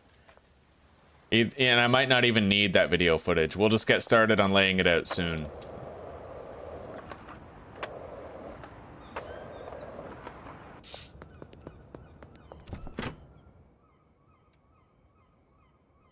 Shh, gamer fam. She doesn't know that she has human rights. Don't give it up for her.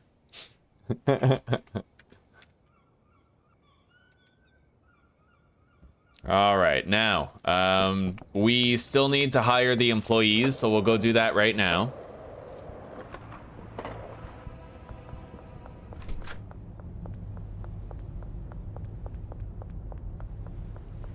And if we have the laundering operation going, I should be able to hear it from here. Yeah, I can hear it. All right, so we're gonna get a handler to the storage unit. And then 2 chemists.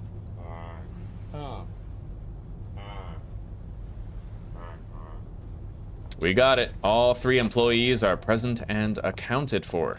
Tomorrow, all we have to do is we have to use the debit to buy 3 lockers and maybe like 4 or 5 large storage shelves, and then we can start setting it all up, getting it all ready. For now, I'm just gonna quickly go down to the bungalow, deposit these jars there, and then we can go to sleep.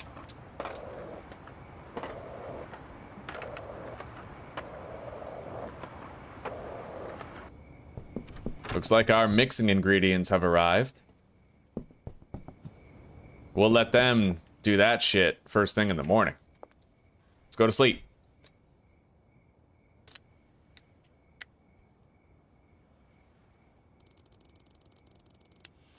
Yeah, what are you doing, gamer fam? You're ruining my meal ticket.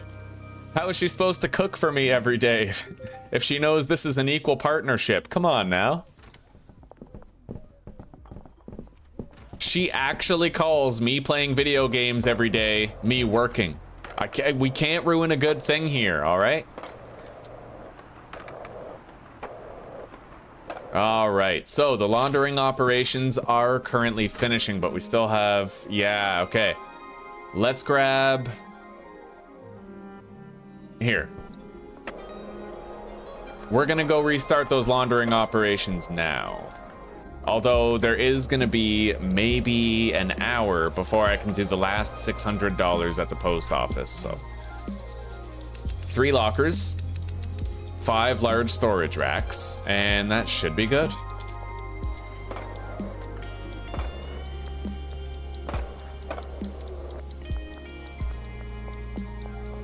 So you guys are my A team, huh? Daniel, Brian, and Justin.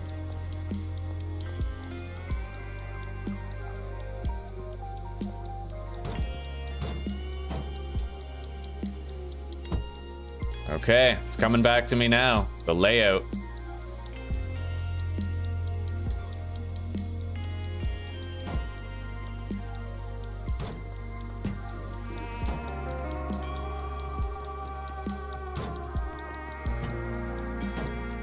Good walking paths all the way around. And then we have to have the packing station right here. Okay, let's get everybody set up. So, the handler. He's in the first slot. He's going to be assigned to this workstation. And these are his routes. He's going to unload from the loading dock to the jar shelf right here. Then he's also going to unload to... Wait, we have to make sure we're prioritizing these tasks properly. So the most important task is for him to do the storage rack to the mixing station where the horse semen goes. Then he has to load up that storage rack, followed by loading up this one with the pseudo phosphorus and acid. Then he has to load up the jar shelf. And subsequently, he has to take stuff from the jar shelf and put it onto the packaging station. And then we need one more shelf right here where the output is gonna go from the packaging station. So he's as good as done, all set up. Now this chemist is gonna be assigned right here. And he's gonna do boom, boom, boom, boom. He's done.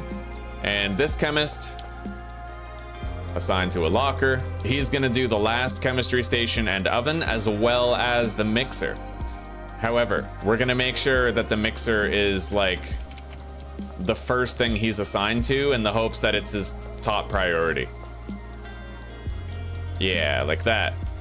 And this mixing station is going to output to the packaging station. Liquid meth, destination right there. Liquid meth, destination here.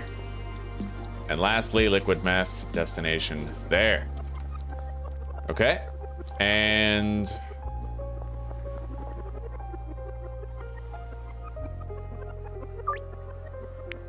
yeah, we're just not gonna push it. We're gonna do $100 per gram for a while. I don't wanna lose any deals.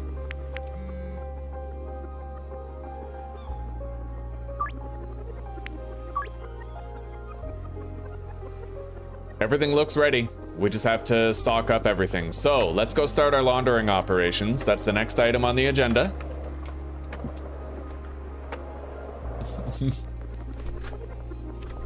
If you're earning money, you're working. Thank you, Evo. Thank you, buddy.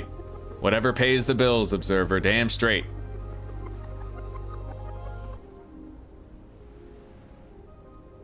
Biscuits and gravy, that sounds damn good. Apparently they actually sell like Red Lobster biscuits that you can get. Oh, we don't even have enough money for laundering right now. We broke. We damn broke. All right, well, we're okay. We'll start laundering operations after tonight. For now, we have 320 chili over at the bungalow, and we also have another delivery of jars and plenty of seeds and soil, so we don't have to worry about losing business or halting production or falling behind in any regard. And in 2 days, we can deposit 10 grand on top of the laundering operations that we're already doing, so we're cooking with gas. We're fine. Now, let's deposit these shelves and let's get selling.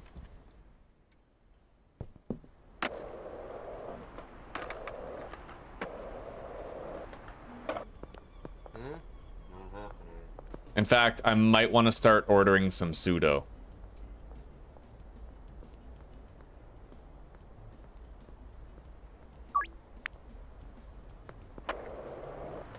I already left cash in the box over there. We should have enough cash to pay off one more debt, I think. I could theoretically just schedule some deals for right now. But we need a lot of capital. It's better to wait till tonight, because not only do I have to do laundering operations, but I also need to...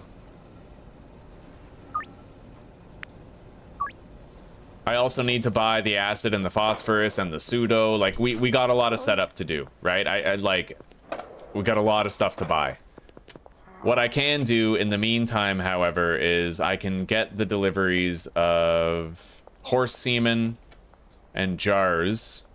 So we'll get 160 horse semen and 160 jars sent to the... how much did the jars add, money-wise? You know what? On second thought, I'll save that $500 on the debit. I will deliver the jars myself from the warehouse. It's nice and close, right? So, 160 horse semen to the storage unit. Incoming. Look at that. Sam's calling us now for Toxic Crusader.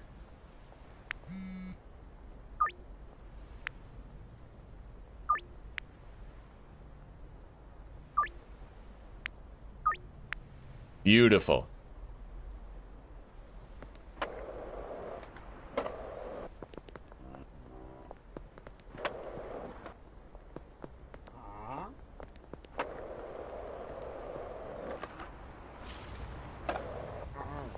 Oh shit, sorry buddy, let me help you up.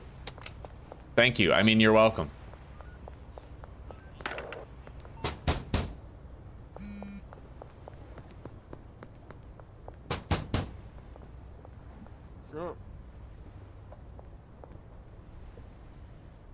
Well, if you need more cash, just try not to fucking die. You know, try not to get yourself killed when they pull a knife on you because you fucked up the pickpocketing. Scary shit, dude.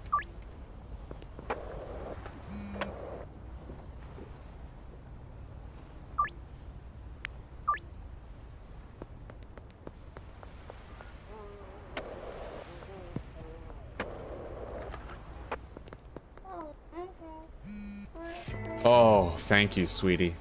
Oh, beautiful. I am so happy. I love you very much. Not just because you bring me food, but that is like 90% of it. I'm joking. I'm joking. Very true. The way to a man's heart is through his stomach. That is right.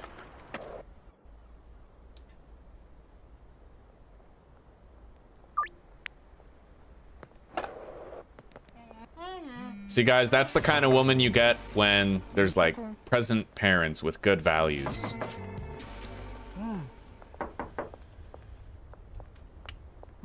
I don't want to take it all away from Zuzi, though. Plenty of people come from good homes and they're shitty people. Some of it is personal choice too. All right, now.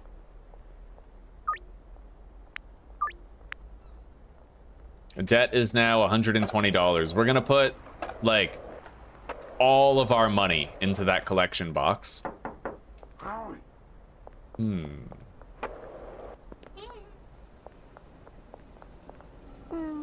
Can't make any sales to them.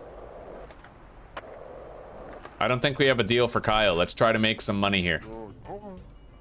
Well, shit, we're only making it. We don't have any jars on us is the problem. That's okay. Yeah, we'll just put all this money that we currently have inside her collection box.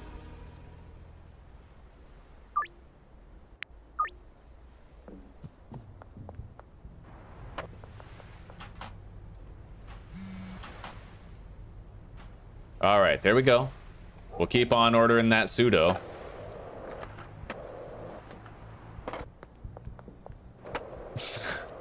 Yeah, I actually thought that too. Now we don't need to fill the pseudo resupply shelf. That's not a thing yet. We can just get like 30 of each resource, 30 acid, phosphorus, pseudo, and fill up every chemistry station to the brim type thing. Sure.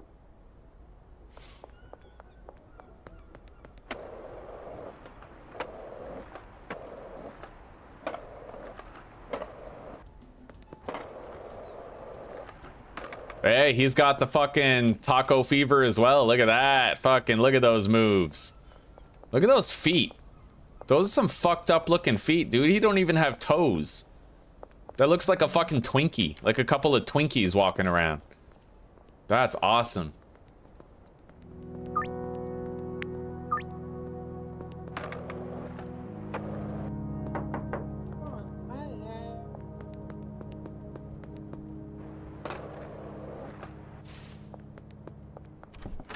So far, things are quite smooth. Smooth sailing.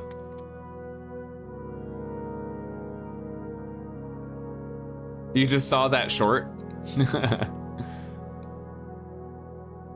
You want to see how I handle the shelves for the whitelist? Well, for the meth lab, I did already figure that out in our first attempt in the beta. Basically, that's why I keep the medium storage rack, is because it has 6 slots, so you can put 20 phosphorus, 20 acid, and 20 pseudo, right? And then if I want to have like a second shelf, I can. A second shelf of this stuff. But one thing that's important to note is that I have this handler fully stocked on tasks. Basically, I had 2 choices. I could either have 2 handlers and 1 chemist, or 2 chemists and 1 handler. But either way, you're taking a massive hit. You take a massive hit to your production rate if you only have the 1 chemist and 2 handlers, but you take a massive hit to your delivery systems if you have 2 handlers, right? One thing I could do is remove the automated jar emptying. But even then, it's not worth it, yeah. What I'm gonna do is he will unload the phosphorus, pseudo, and acid onto this shelf, and then I'll come here and I'll use this to refill all 3 chemistry stations. This is a full reload for every chemistry station, right? No, actually not quite. No, because there's 3 of them. Yeah. So it's a partial. Basically, I'll be able to put like 7 in each. 7 or 6 in each. Oh, right. All of these lab ovens have to output to the mixer. Right. And the mixer destination's already done. All that's already done. We already did these. All right. Let's empty the horse semen. And I'm gonna start eating my dinner.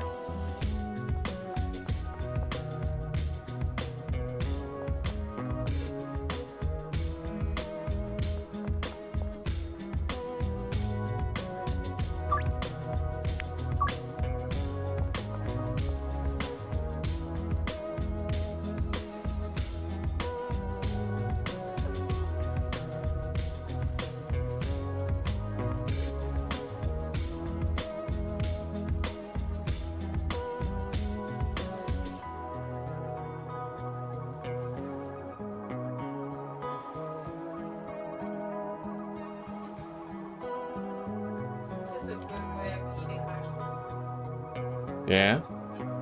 God, you've got me so excited to try it. You know what, guys? I'm just gonna pause the game for a second so I can eat my dinner. Like, these potatoes are fucking amazing. Careful, yeah? Yeah. Pull them out of the They're very hot. These guys, these are mashed potatoes draped in melted cheese with carrots, peas, probably like corn. Yeah. Bacon, onions, and garlic. And I don't know how many of you guys know this, but a really cool secret to good mashed potatoes, leave the skins in there. Don't remove the skins, trust me. Leave the potato skins in, at least some of them.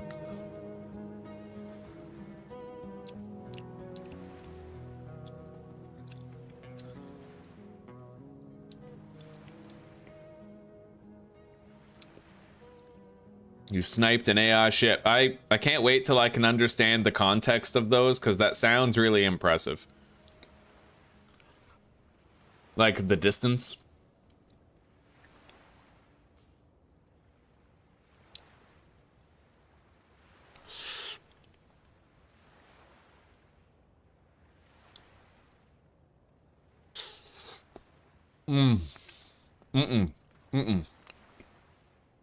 You keep those hands off that mouse, boy. You eat your dinner. I know me. I know me. Regulation. Yeah, exactly. Discipline before dishonor.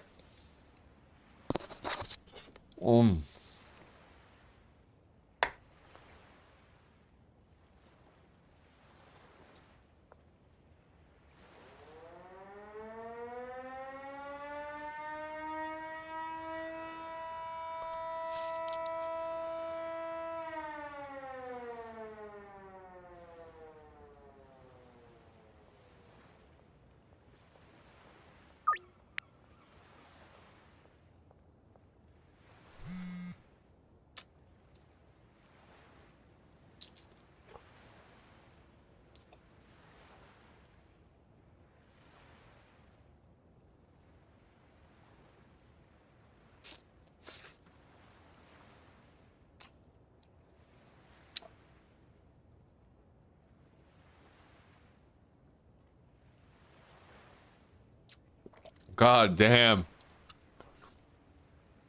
You're gonna hate it, but it's time for my second NOS. I do.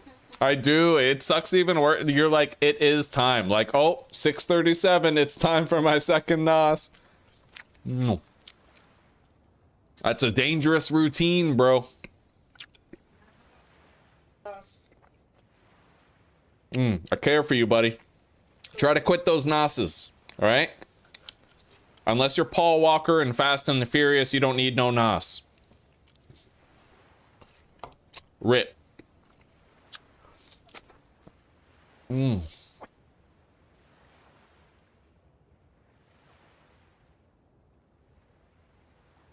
you like the potatoes? Oh, they're great.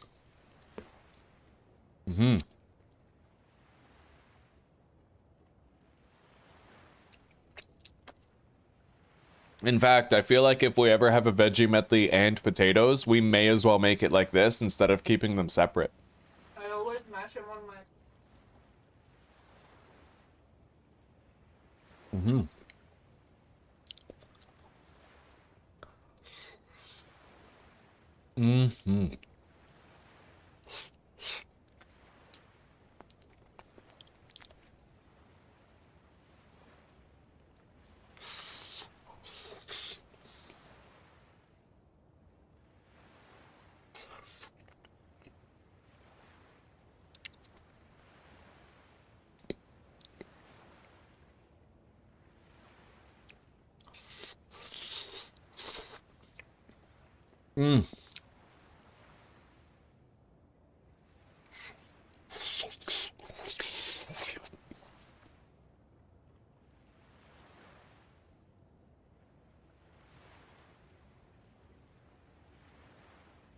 All right. We got a DEFCON chop, boys. The bone is too complex. I have to puncture and hold. I can't use the knife.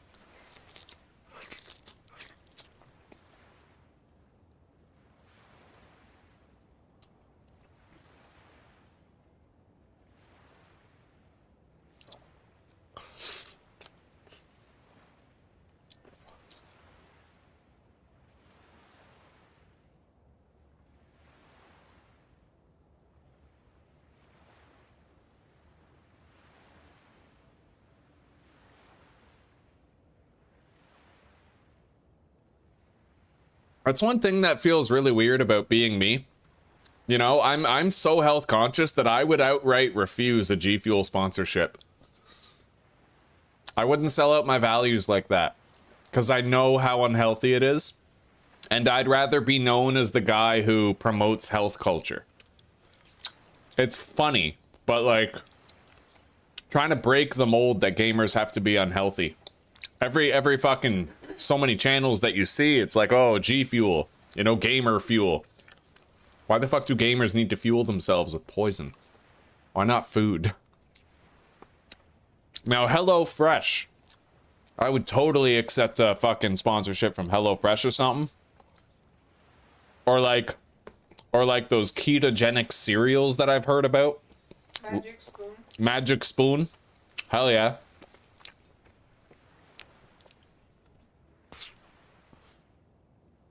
I definitely have a sell out my values price though.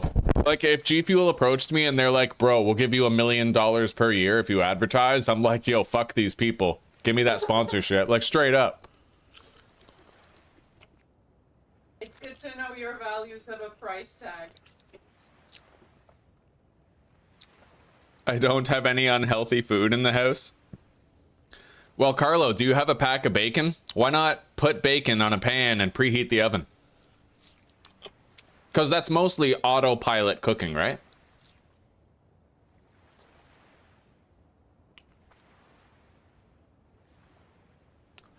Yeah, a lot of people don't know it, but the best way to make bacon is to bake bacon. It's right there in the name.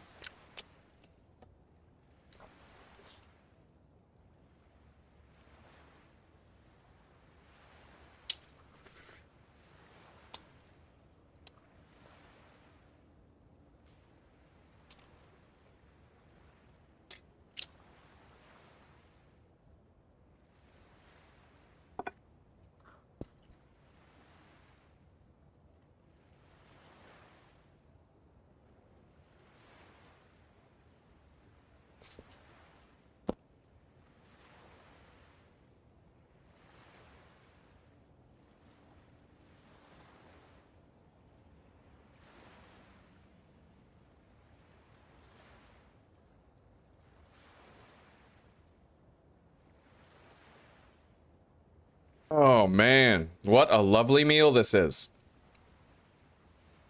And I just want to say, I appreciate that 51 of you are willing to sit here and wait for me to finish my dinner before we keep on playing. I really appreciate that. Oh.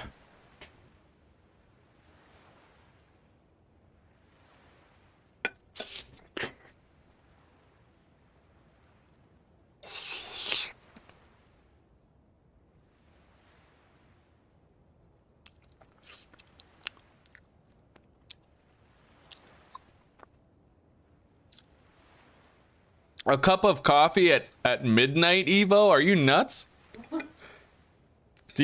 Carlo wouldn't even be able to sleep tonight. Unless Evo was talking to Recoil. Unless you're right. Unless you're talking to Recoil.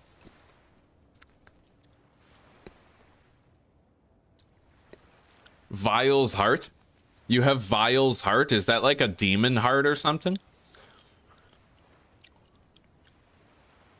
Or is it like Veal's heart? Not gonna lie, bro. Vile's heart sounds like a trinket in Diablo 3 or some shit. Skyrim. Mm-hmm.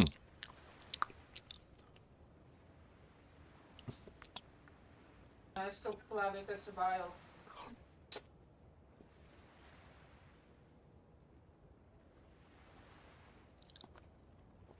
A bowl of cherries, eh? Oh.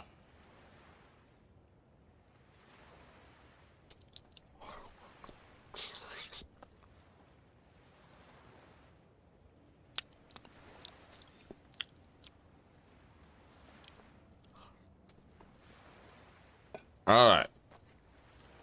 Take a little break from eating.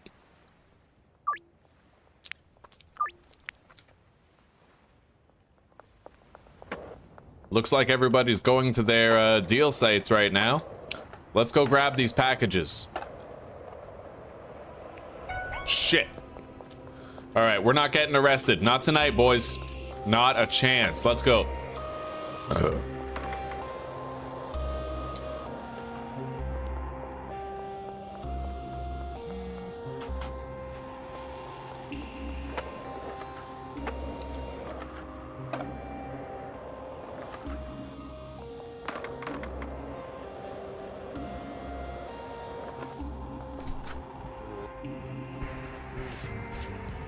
All right, we're good.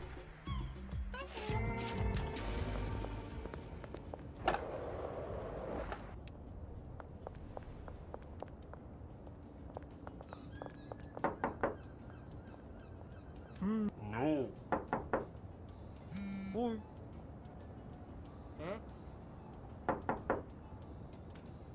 Dude.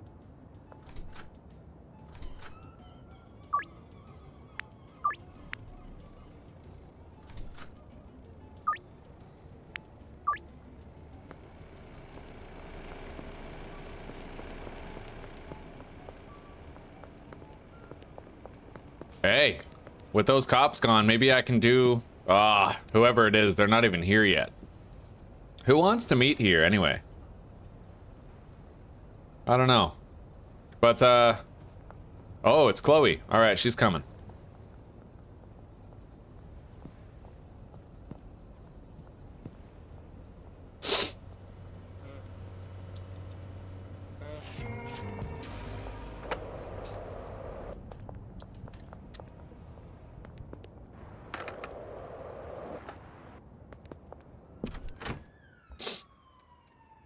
All right, we have a fresh stack of baggies, a fresh stack of jars. Let's get these deals done.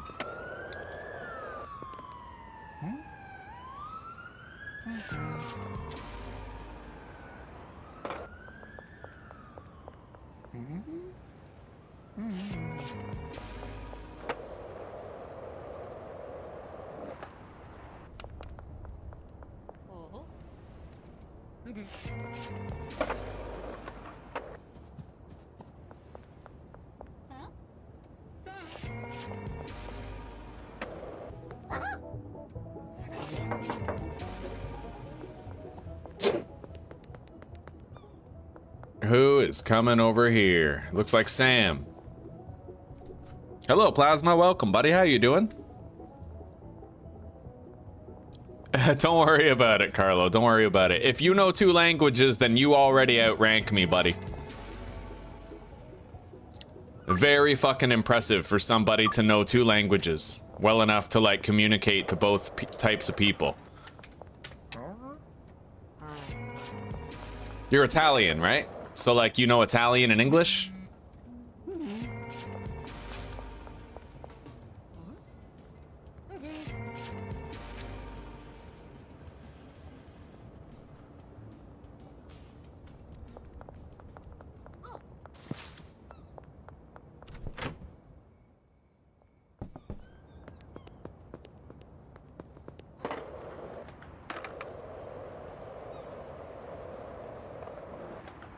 All right, we have exactly 20 pseudo, I think.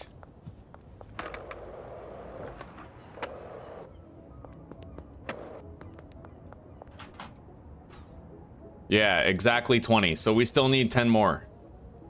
Unfortunately, I can only order 8. But we still got some deals to do, and our next order only has to be for 2.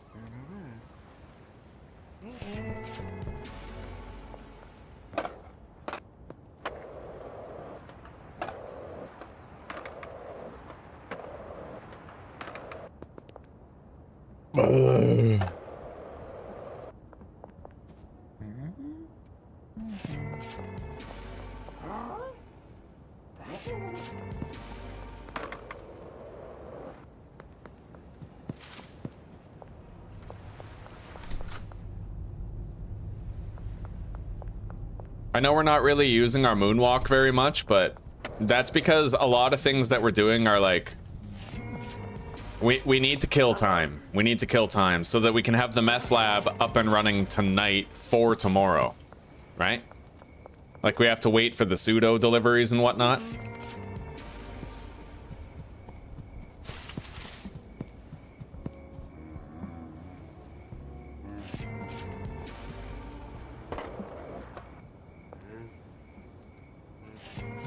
We're fucking swimming in cash right now, and that's after setting up our meth lab, but we're gonna need it. It's expensive to get the acid and pseudo and stuff.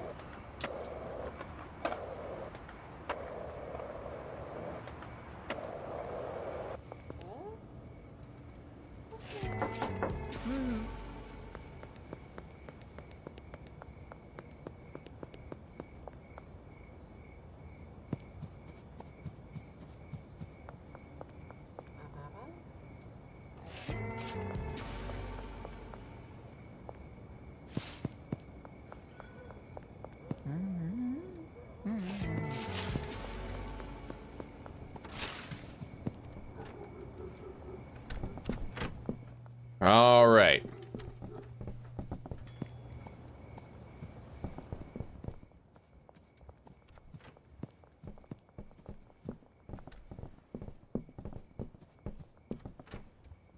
I will be right back with the last 60 jars that we need to top off that shelf. I just don't want to pay a $200 delivery fee.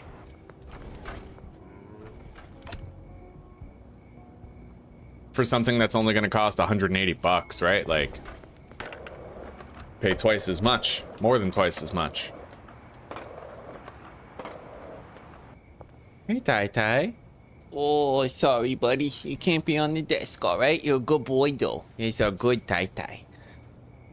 Okay, get this cat fur off my fingers. You're a good boy, Tai-Tai. God, I hope you didn't Good boy. just drop it over your foot. No, I didn't. Oh man, I'm gonna get out of my pants and play in my underwear soon. I got the ball sweat hard, bro. Let's take those jars. We got a whole bunch, and we're still sitting on a full shelf, so we can afford to put off the next delivery of chilies for a little bit. Anyway, where's that delivery from Shirley? It should be done any second, right? For now, we have shit that we can do while we're killing time.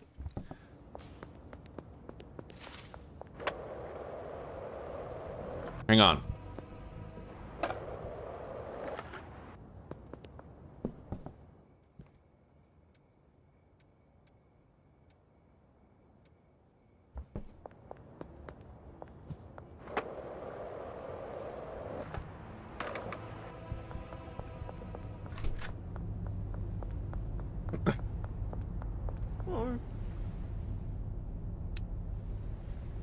$30 acid, 30 phosphorus.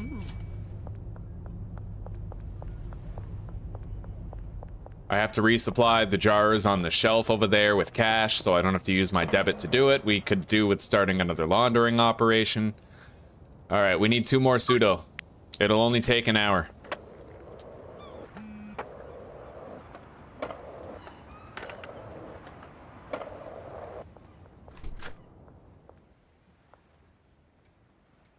Oh, right, we have to whitelist these. So that's gonna be where the pseudo goes. Now, whitelisting this only matters if you have handlers to restock it, which we don't. So really, there's no actual reason for me to have to do this.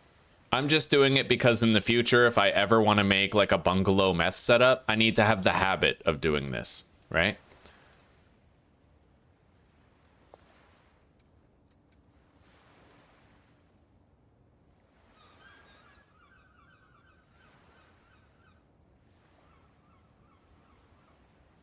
Yeah.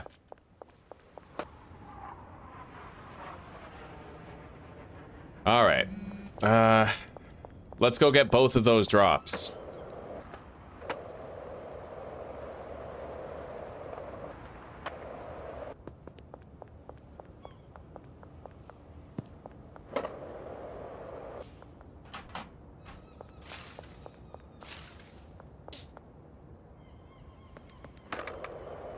Behind the tattoo parlor.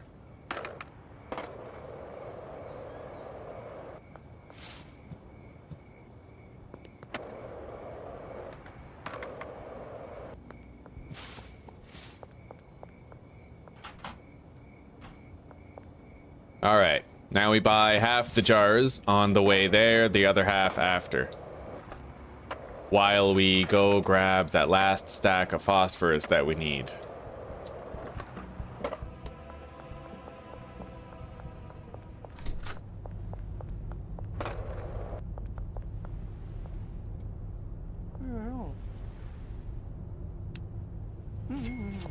All right.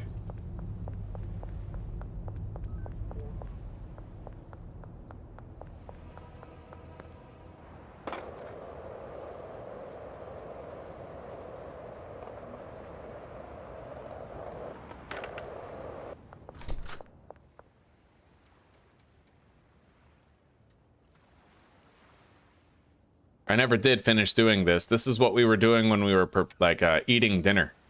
Or like right before we started eating dinner.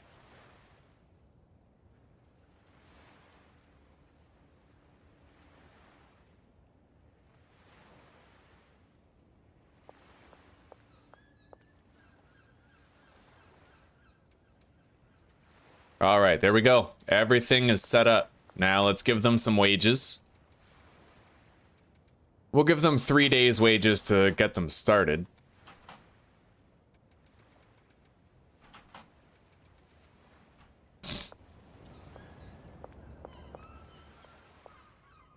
And let's go get the other 4 stacks of jars after we've started a new laundering operation. Holy shit. I just have to make sure I have enough cash for those jars, which we definitely will. Definitely.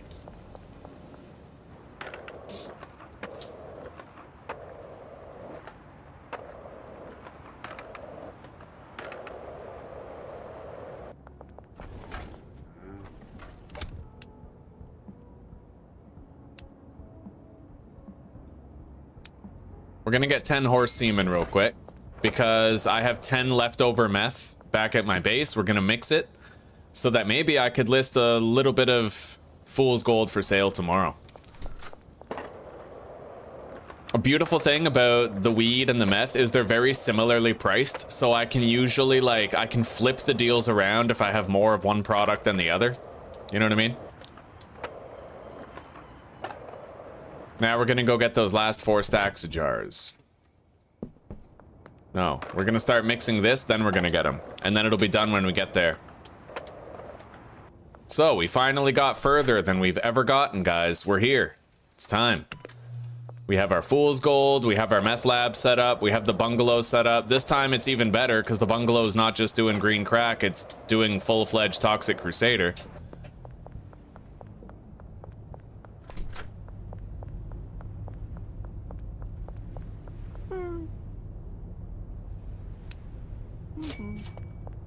Oh wait, 80 jars. Okay. We're good, buddy.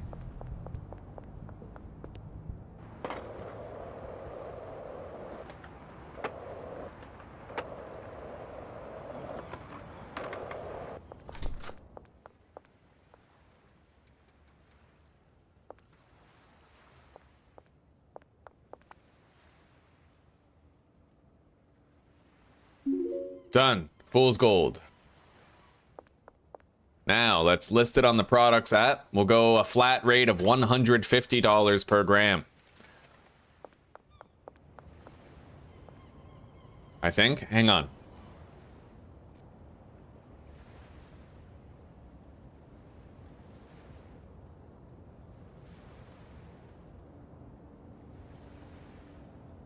$106.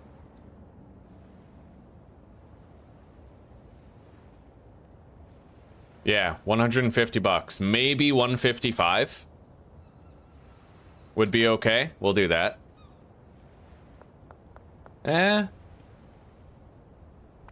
Let's just spike that shit. 159. Yeah, that's the 1.5.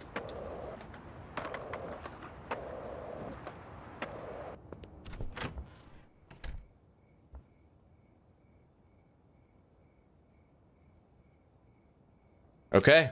We're good. Let's get to bed.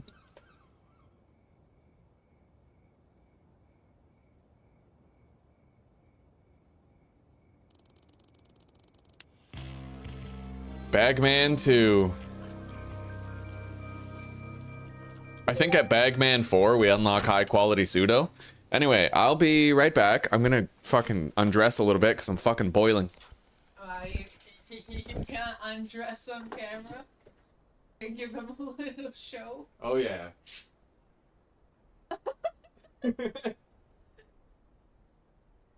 You seriously gonna play in your underwear? No, I'm gonna put shorts on. Okay.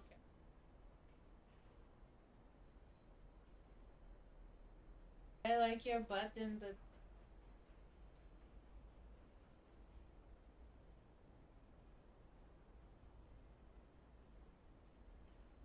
Dickies.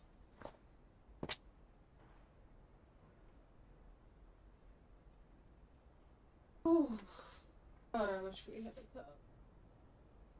Submerge.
Oh. Tay. All right. We're good. We're good, buddy. All right, let's save and quit. Load back in.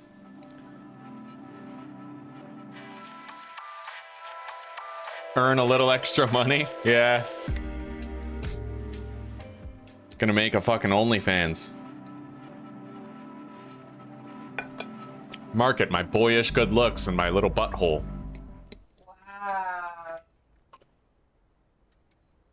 Wow. All right, now.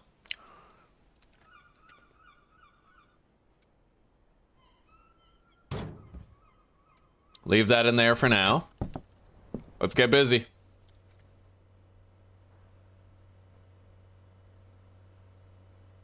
$160 chilies to the bungalow.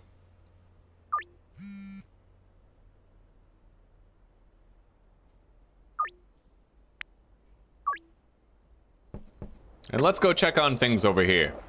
I won't know yet if there's a throughput issue, but it's just nice to see people moving.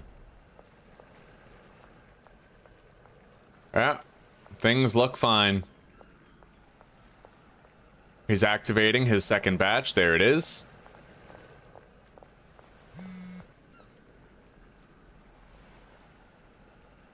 Anyway, let's do some addiction stacking. In due time, we're gonna have those docks customers, and I want to have everybody else from every other region all done before then. So, in order to meet that end, it looks like all we have to do is visit Doris and Meg today. Everybody from Northtown is fully addicted. So Doris and Meg, let's start there.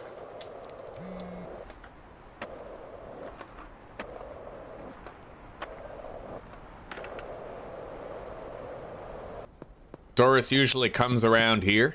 Yeah, in order to get to the thrifty threads. Okay.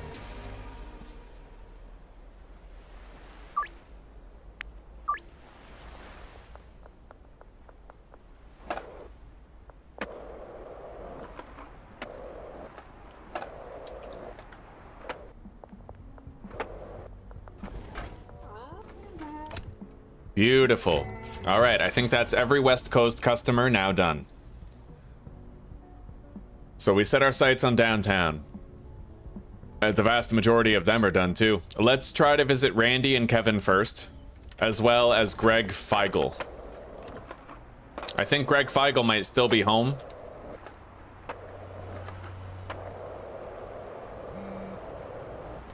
Randy should be here. Look at that. We got our first call for Fool's Gold. All right, Randy is possibly done. We're gonna always sell 1 gram of it for $300. No, 1 gram for $150. I know we priced it higher than that, but we're just, yeah, it's gonna make it easier to hit that $150 per gram target. Louis Fourier. A gay-ass French name.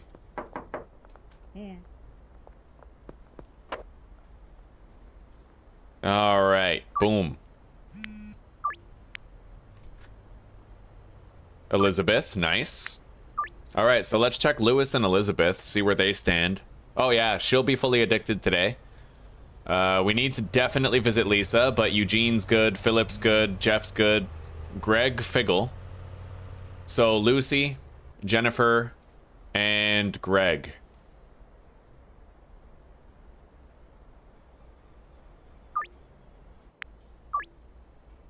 We'll start with Greg. Hopefully he's there. I may have screwed the pooch a little too long, though, and he might be gone somewhere else. No, we're good, but he declined us anyway. Oh, it is nice. Man, we have Fool's Gold coming in. We got Toxic Crusader. And we'll be able to use both the barn and the warehouse purely for cocaine. In fact, once the time comes, like, we're basically using Fool's Gold and Toxic Crusader to get to coke. And then we're gonna phase out the weed and the meth completely, but this is sort of a fun way to enjoy having it for a while. And what's really awesome is that as long as we have all 3 products listed on our app, we'll have the highest chance possible for every new customer to call us right from day one. Now, it's not always gonna work, right? Lisa, she has the one drug she wants the most is, I think, meth, and it has an affinity of -20. Unless that affinity is above the minuses, then they're not gonna call you right away. So that means we're gonna have to compensate by getting her a little bit addicted first, but then the meth should be the first thing that she calls for. Yeah, like basically having every drug maximizes the odds that you will be able to have business right away with a new customer. So we got Lisa. Greg declined us. Elizabeth and Jennifer Riviera might be done tonight. Elizabeth, yeah, she called us.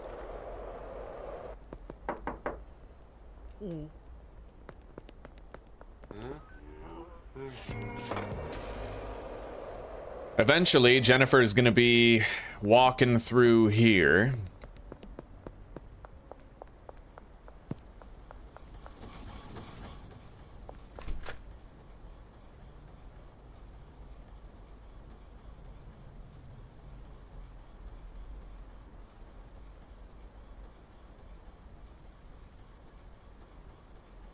Oh, Susie would never make an OnlyFans. Yeah, she's very, shall we say, ladylike. She doesn't want to be anybody's whore. Yours. Only mine, yeah.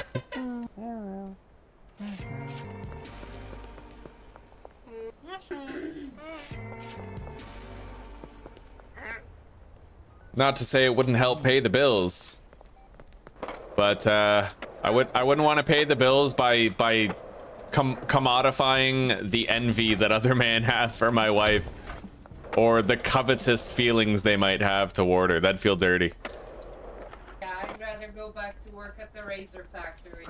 Yeah. Which I probably will. We'll see. All right. Jennifer is right there. There she is. Yeah, she always intersects with Elizabeth here at 1:40 p.m. Really useful to know that. Because that way you can sell to her now, and then you can also sell to Jennifer again when she's at the casino later that night. Very useful. Elizabeth also is not easy to find, so knowing that she comes here around the afternoon can help you out. Basically, she goes from the Elizabeth stands right there beside the slop shop, and then she walks over here and crosses paths with Jennifer right there. So that does mean Jennifer Riviera is now done. We are gonna need to try Greg Figgle again later, as well as Lucy. And Kevin. Oh, Kevin we have scheduled for tonight. Alright, so we need a jar of Fool's Gold tonight. And 2 baggies of it.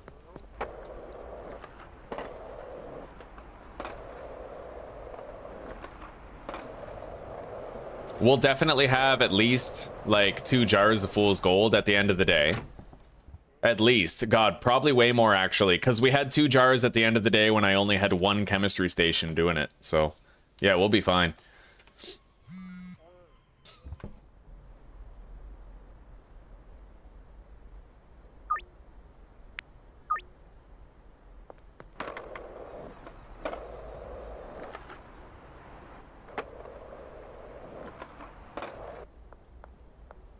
Let's grab the baggies that we still have here. Oh, we got a lot. All right, we'll take those, and we'll leave 2 stacks behind for later.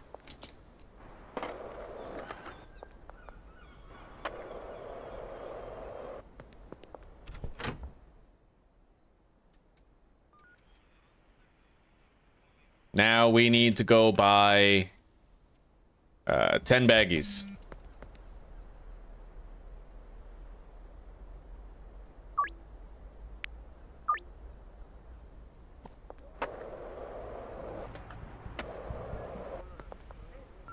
Shit. All right.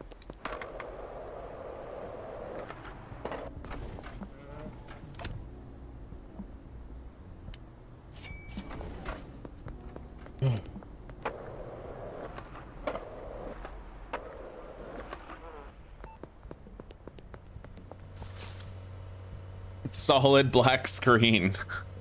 No, it's okay, Anthony. I know you're just joking, buddy. It's all good. Chocolate chip cookie bars. Oh, yes. Oh, yes. Maybe we should... Oh, right. I had the idea the other day that we, like, lather yogurt on the chocolate bars. The sour yogurt.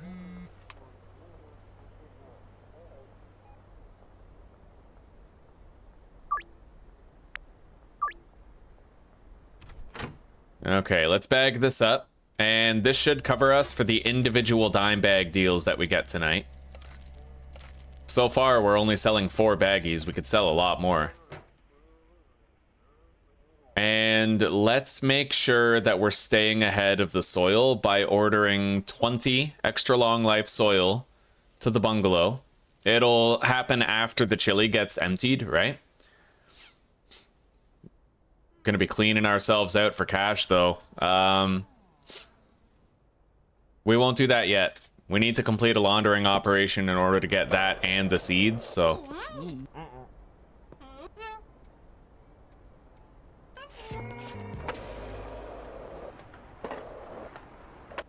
Alright, so who are we visiting? We're gonna go visit Lucy. And then Greg.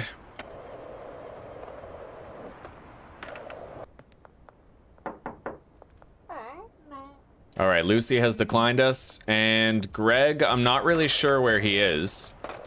But I know that sometimes I see him heading towards Uptown from Ray's Realty.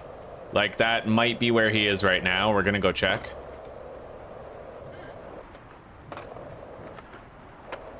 Really, I have no idea. Wait, isn't he, like, somewhere in the woods? I have a distinct memory of finding him along a dirt road once. I have no clue, though.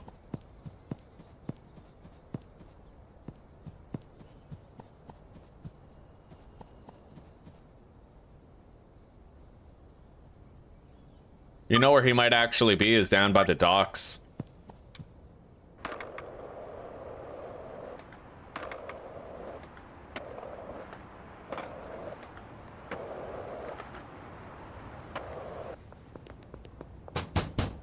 Nope.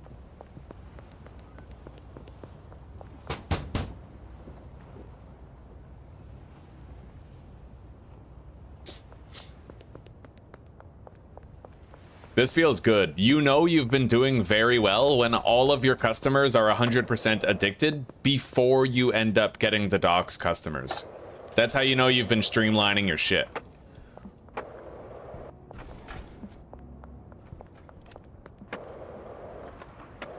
Oh, you know what? Maybe Greg's at the piss bucket. And he goes to Bud's bar tonight, so we'll definitely find him there.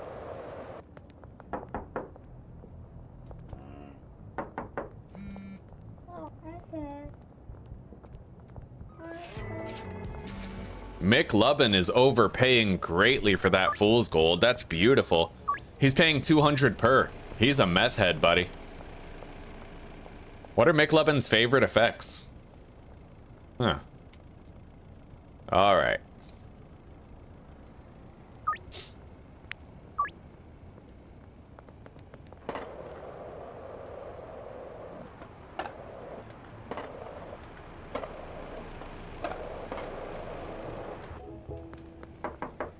No sign of Greg yet.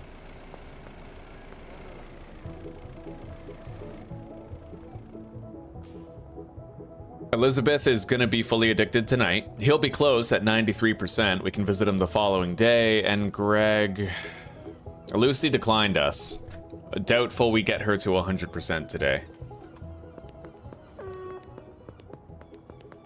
Let's go check on things at the meth lab. Make sure the throughput is working properly.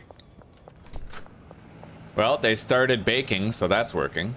And they're mixing the next batch.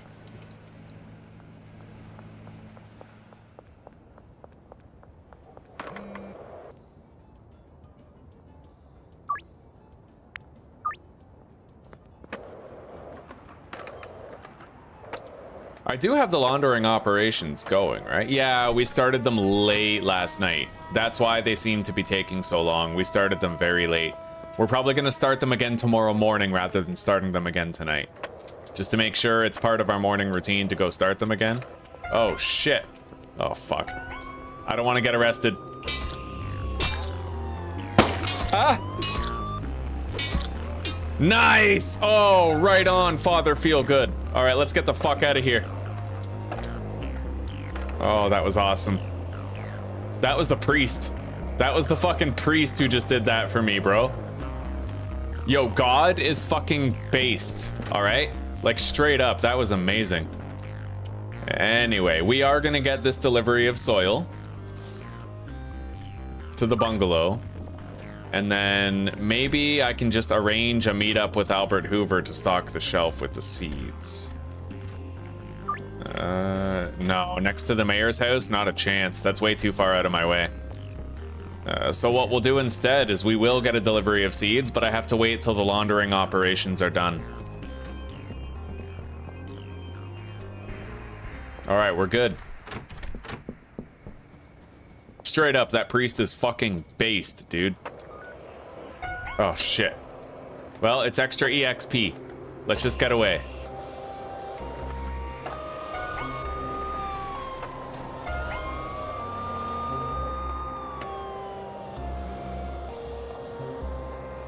Catch me if you can.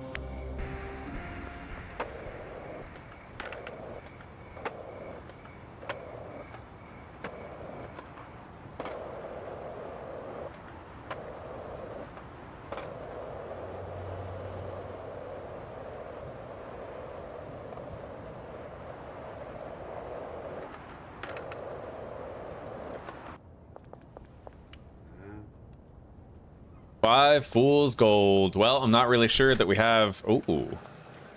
Well, it's currently underway. Yeah, we're gonna have our first jar momentarily. Beautiful. We should have plenty of jars for everybody who wants them when all that gets done.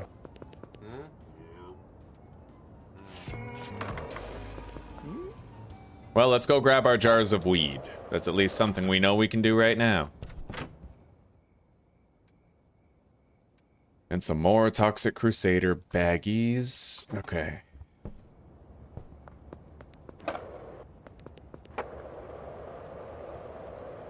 You know what? I'm gonna eat my dinner while this stuff gets done. Look at that, we got 2 jars already. Yeah, let's just sit tight for a minute. Let them do their thing. And eat our dinner. Living the dream, boys.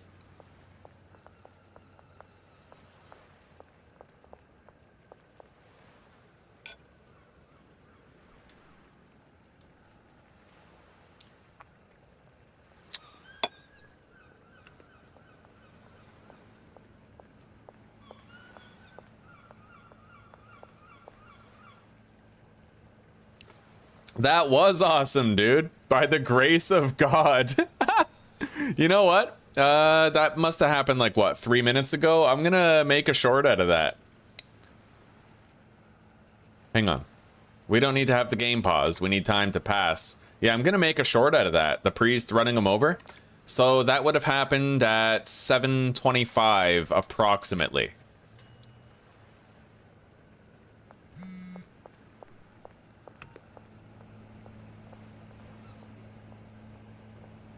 Seven hours, 25 minutes, approximately.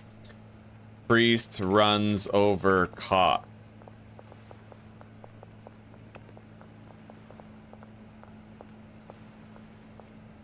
Hell yeah. Yeah, I'm gonna make a short out of that for sure.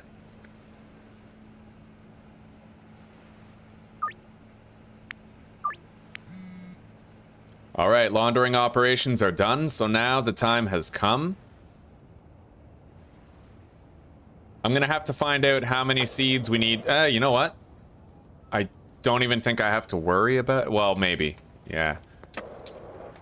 I wouldn't be worried about it if we had like an overstock shelf with a handler assigned to transport it over, but I am worried about it because we don't have that. I don't want to order too many seeds and end up in a situation where they can't get unloaded.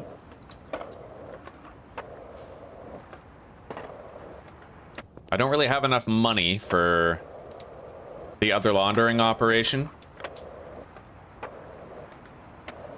I did want to do it in the morning, but I guess we'll just do our laundering operations at night. Anyway, let's grab those jars. We need them. 6 jars, that's what I'm talking about. We'll have the money that we need very fast for that second laundering op.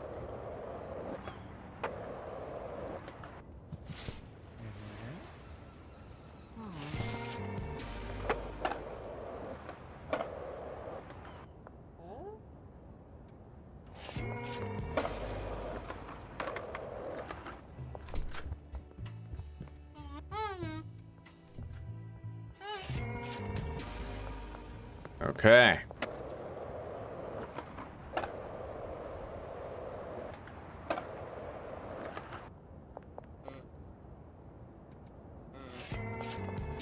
Hey, Greg, there he is. He doesn't want to buy anything, though. We'll visit him again tomorrow morning.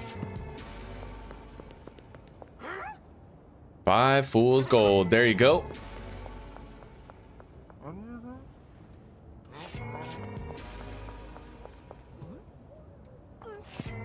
All right, let's toke up, go start that laundering operation, and then we'll fly through the rest of these fucking deals, boyo.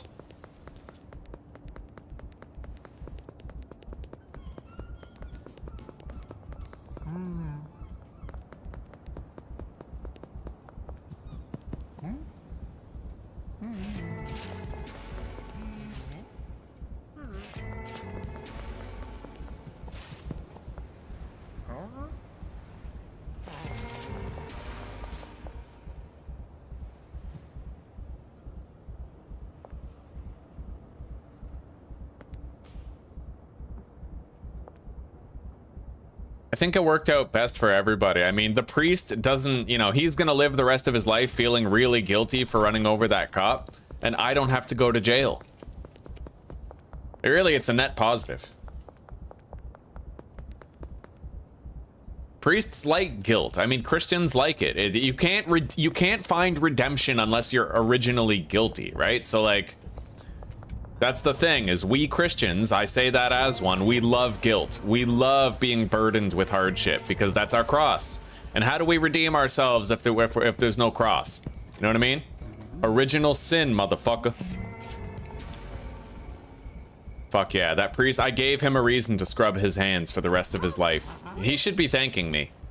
Like, by rights. Hell yeah.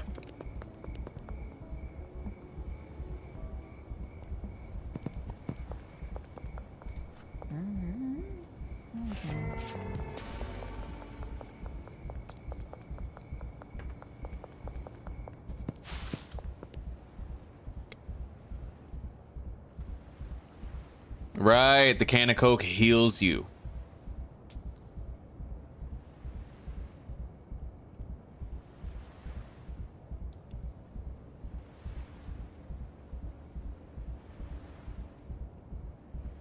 Yeah, we're planning on making couples content once we move to Czech and we both have like a gaming setup. It won't be too often. Zuzi has her hobbies already, but we are kind of planning on it, yeah. Gonna make couples content.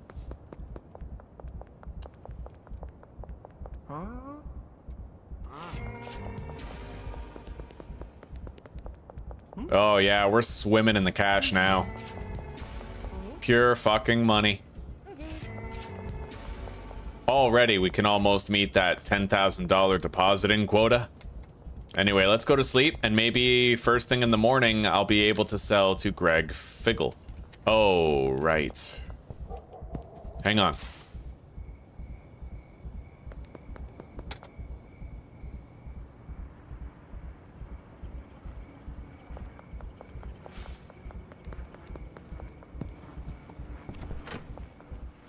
Yeah, you know what? We could use 60 seeds, so let's get that delivery. 60 green crack to the bungalow. There it is.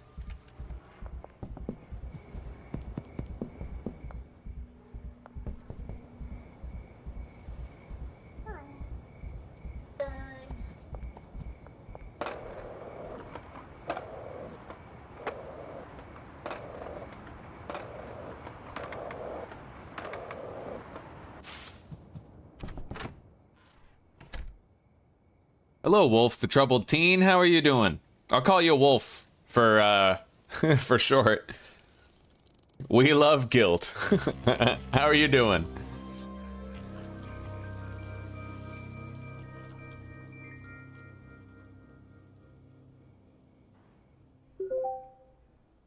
All right, let's take a look here.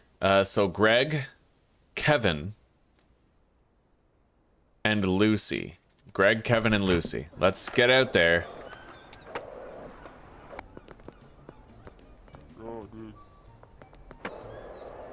We're gonna want to start using those dealers real fucking soon. Alright, well, Lucy's right here. Greg's still on cooldown.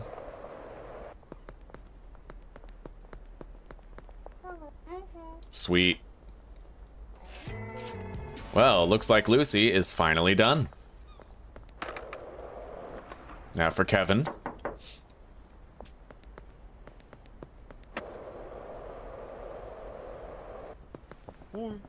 He's still on cooldown too. But I think that Greg's cooldown is going to be over before his is. I'm not really sure. Either way, we have to hover those two customers because they're the last ones that need a bump up for their addictiveness. And in an hour, the seed delivery will be at the bungalow, it'll get unloaded, and operations will continue. And at this point, if I manage my money properly, I might be able to only use the phone to restock that area from now on. Kevin, Randy, Greg.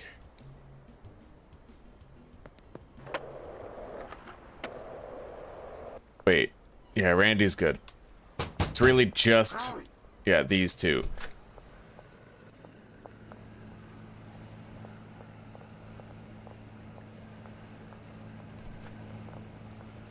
I love watching the employees work, man. Like, look at this well-oiled machine.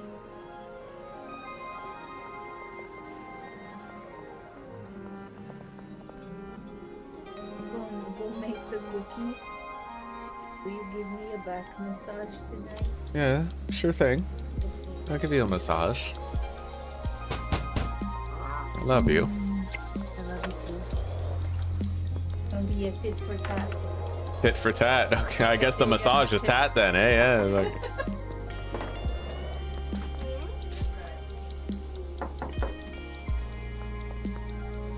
Yeah, things are good. You know what? We're gonna prep the dealers today. We can totally prep the dealers today.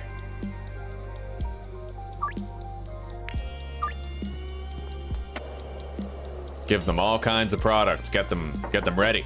Ready for business.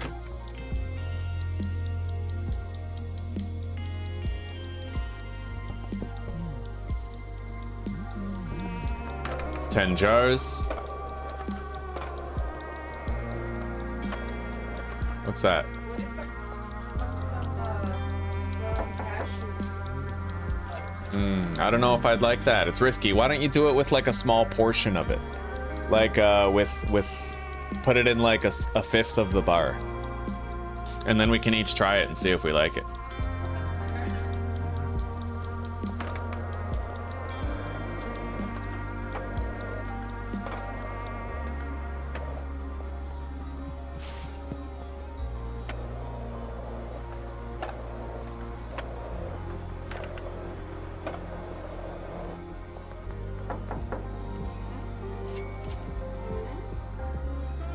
Okay, every dealer now has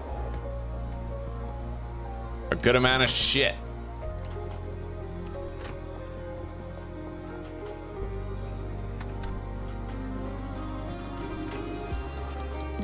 Every worker has 5 days' wages in the lockers. We're gonna get another delivery of chili, 160.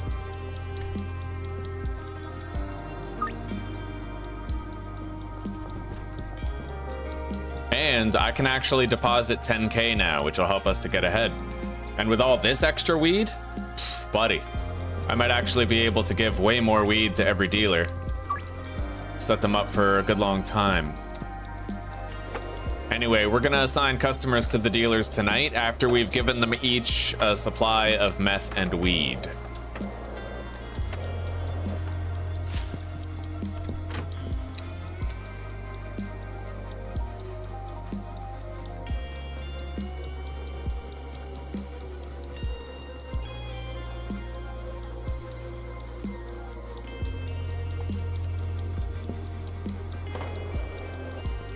Oh, right. Where's Greg? I think he's on his way to the docks, but we also have to visit who? Lucy? No, Lucy's done. Kevin. We need to visit Kevin. Danny Cavito.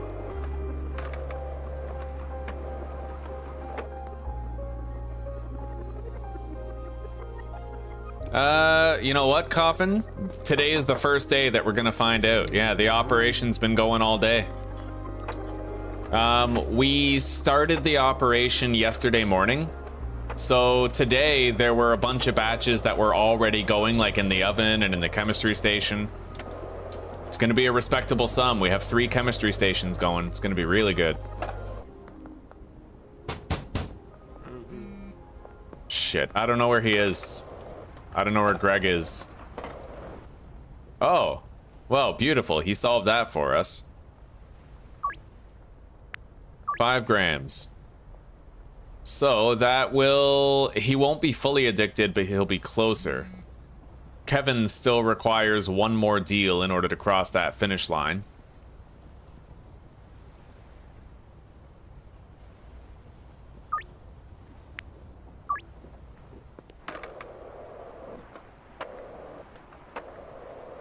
Oh, now we find him. Fuck.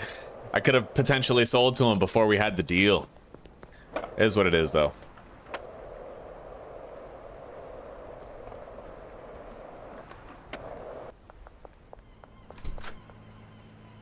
Yeah, we're just gonna leave those jars on there. Honestly, well, I know how much meth we made when we only had 1 chemistry station.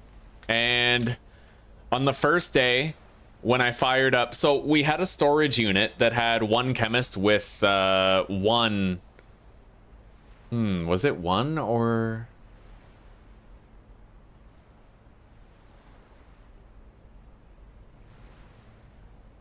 I don't know.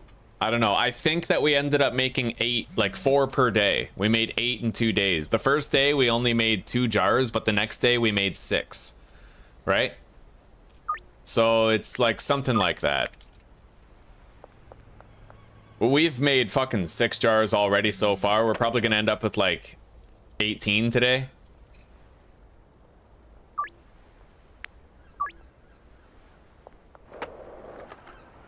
Anyway, let's go to the bungalow and grab that other weed. I want to overstock the dealers as much as I can.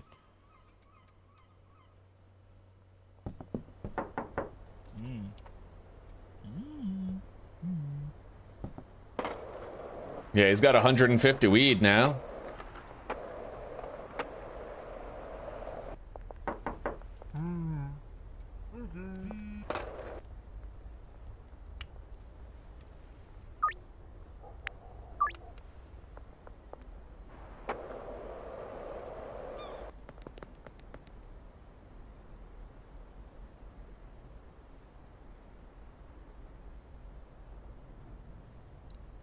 I just want to see the food.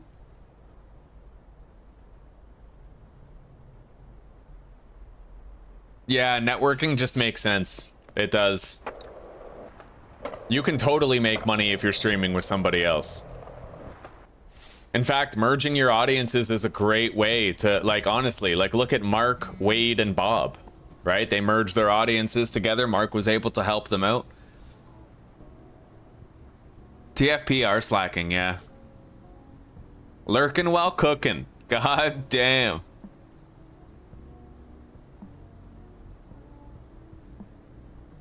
Oh, you know, Biker, we actually have a shitload of State of Decay 2 content on the channel.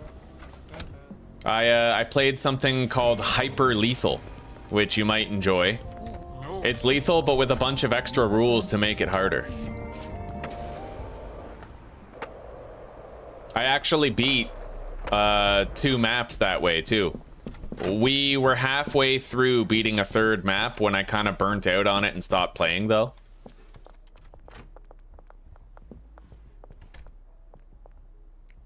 In fact, I beat a Black Plague Heart in that playthrough. Hell yeah. I had to use 50 caliber ammunition to beat the fucking Plague Heart, the Black Plague Heart.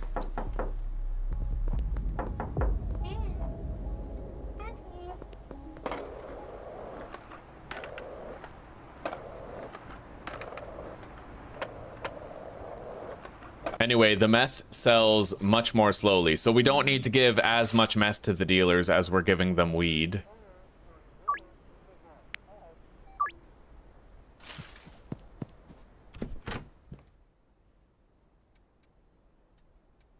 The dealers are well stocked on it, though. They have a lot of weed.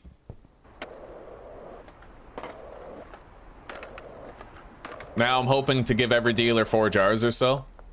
Everybody's working. That's what I like to see. Fuck yeah, buddy.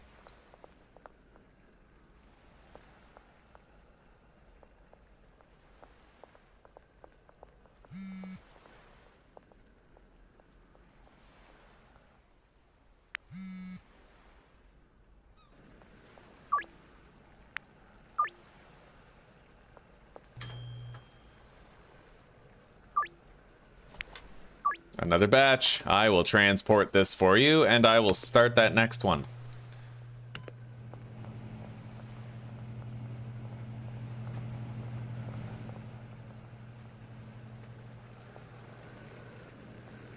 I'll help them out here a little bit with the throughput.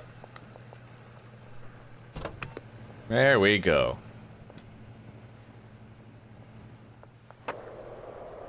When we go back, we'll have 12 jars available.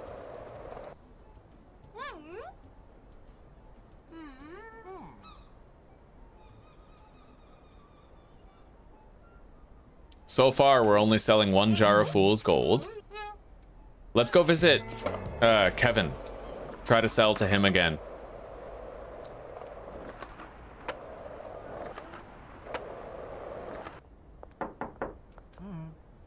Already recently offered. His cooldown's gotta be over soon, right?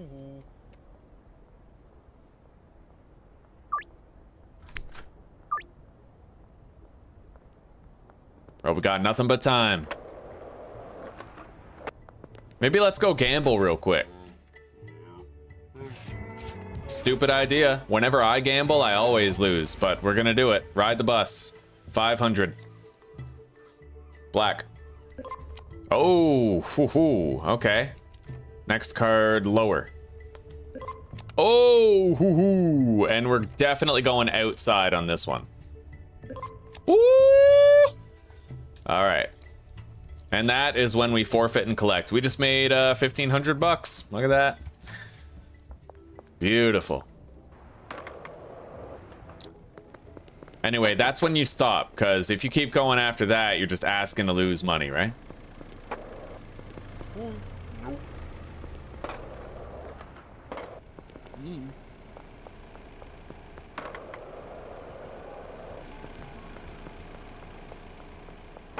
That was a slam dunk, though. When it gives you a king and then a queen, like, straight up. Because you, at that point, you know it's going to be outside instead of inside. Oh, yes. This is fucking nice, buddy. The dealers are gonna be set. Fucking set.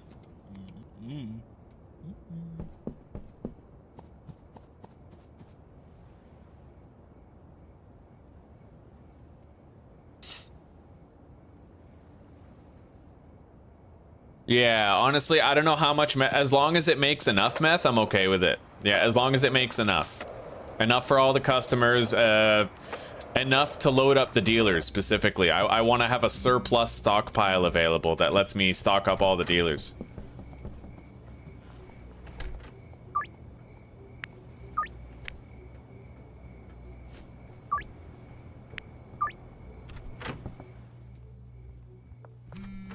Everything's looking good here.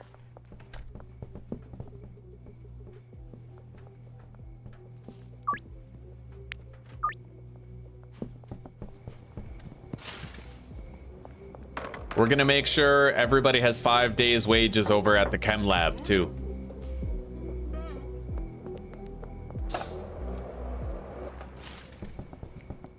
Technically, we can know how many. We took 12 jars off the shelf, right? So we just have to go by that 12 jars. However much is there after, at the end of the night, we just add that to 12 and we have our answer. Yeah, everybody's got 5 days wages. We're gonna go duplicate that over here.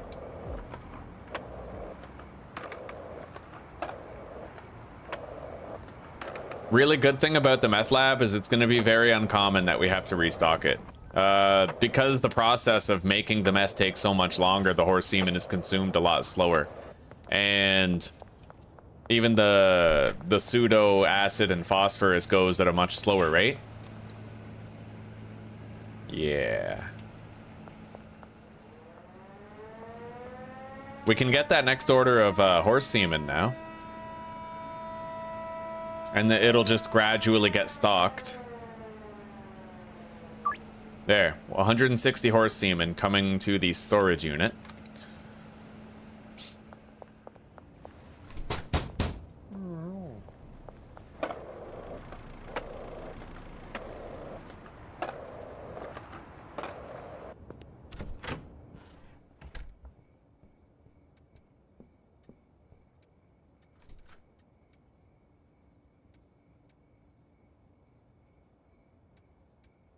There we go. We're stocked for all the deals tonight. We just gotta wait till they actually happen. In fact, I think I want to buy the next batch of pseudo and shit. I should get on that now, because we can't even arrange meetups with her yet, I don't think. Not yet. Order a dead drop. Oh, but Bagman 5 we can upgrade to premium. Yeah, you know what? We'll try to wait until Bagman 5. For now, what I will do is I will buy acid and phosphorus for the shelf.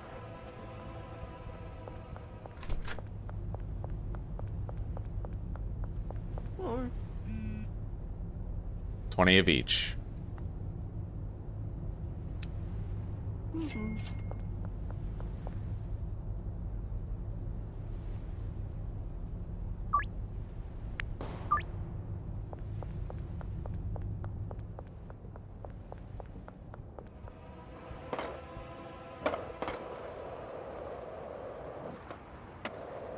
It's gonna be time to toke up soon. And zip around town like a madman.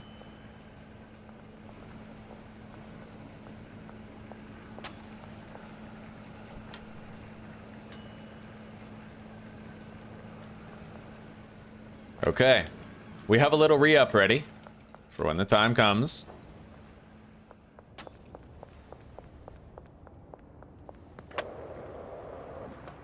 Let's get started. And we'll assign customers to the dealers at the end of the day.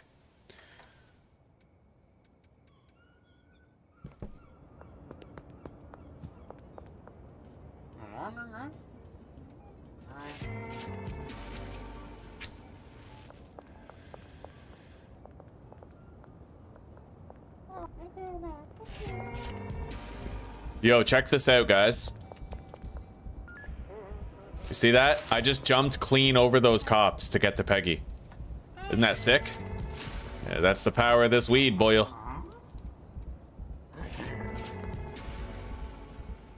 I like saying boyo. I think that's gonna stick. It's totally gonna stick.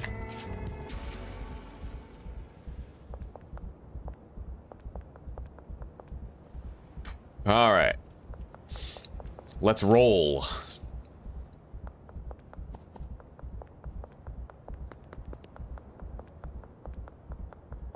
Well, Lee, we got our mess lab all set up and ready.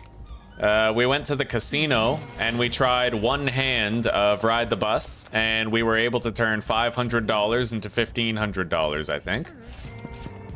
Yeah, or maybe even $2,000. We did good. We did good. We did one hand, we won, we didn't overstay our welcome. And things are going really, really fucking well.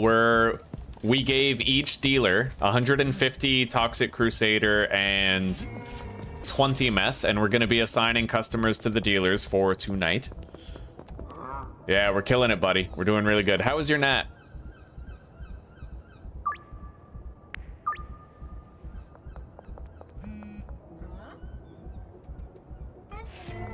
All right, the laundering operations are now concluding.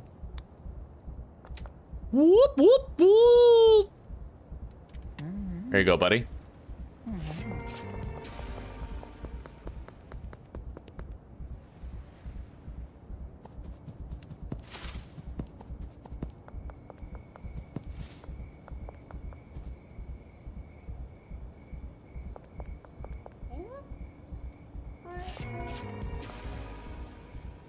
I don't exactly need to use the laundering operations. What I could do instead is just full stop deposit 10 grand into the bank. We do need to meet our deposit limit for the week.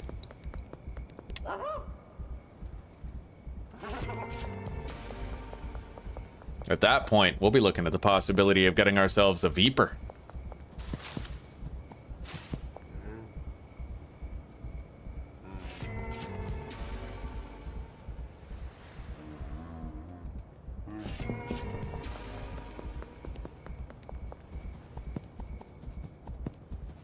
Now, I don't have enough dime bags for the low-B customers, so we're just gonna give her a jar. We're gonna give them more than they're due, because I'm a nice guy like that.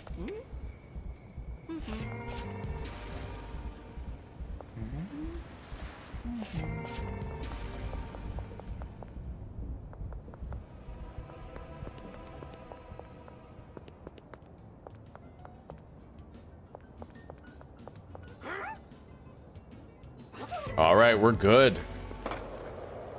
So we produced 12 jars earlier and we have 6 jars here now. So yeah, just about 18 jars we made today. 18 jars. You're looking at about 6 jars per day per chemist. Yeah, 6 jars, no, 6 jars per chemistry station, rather, it looks like. Yeah, because you produce 2 jars per operation? I don't know. It depends on whether or not you had the operation running the night before when you went to sleep. Anyway, let's assign the customers to the dealers now.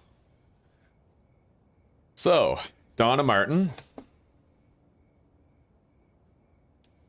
Beth,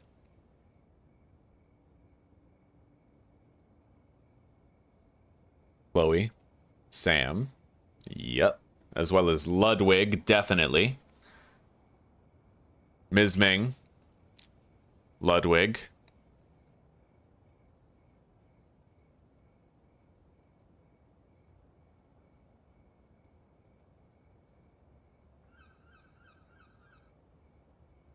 and Trent, and now Brad Crosby. He's going to be primarily downtown customers, I suppose. So Eugene, Elizabeth,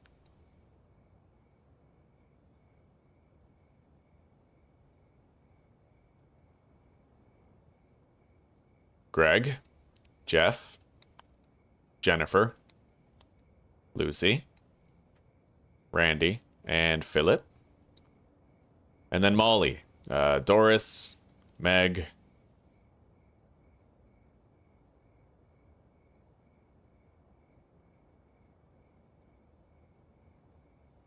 I suppose Mick. Yeah, we'll assign Mick there.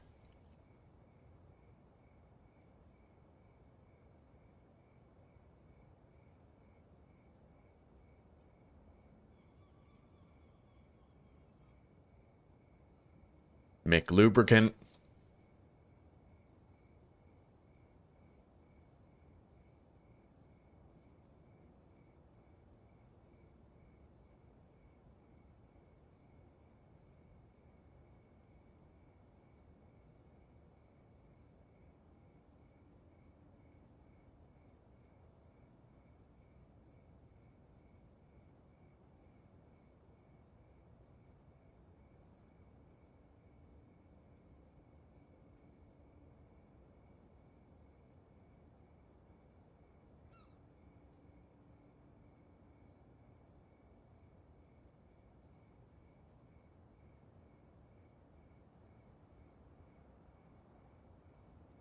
I think I might hang on to Mick and instead assign Peter File.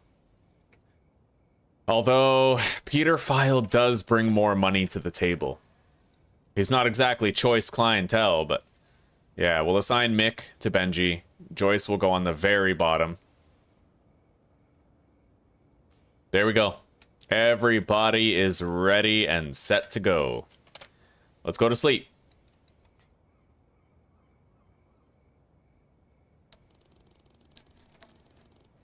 Once we get to Bagman 5, we'll have access to top tier pseudo. Now, let's grab some product. And let's hit the streets. 10 grand deposit. Boom.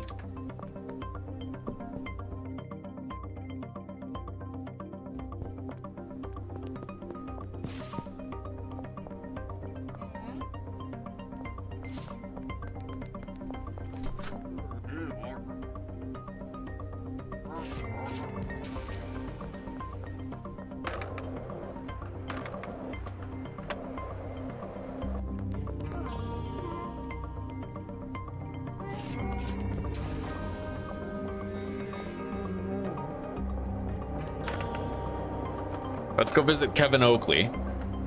We need to just try to bring the customers who are not 100% addicted up to 100%. So Kevin's close. In fact, Kevin's done. We just finished him. Let's go visit Greg. Although we did deal with him last night, so he may yet be on cooldown. Fuck, he declined us. All right.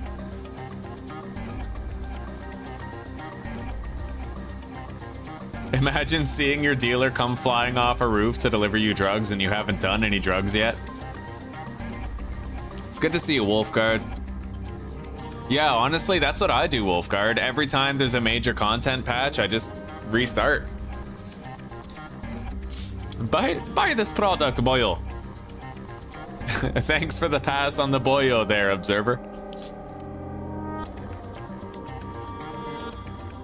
Honestly, old dog, it seems very stable.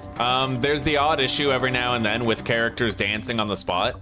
Like, every day, we see Javier kind of moving back and forth right here. We've seen Peter moving back and forth right there.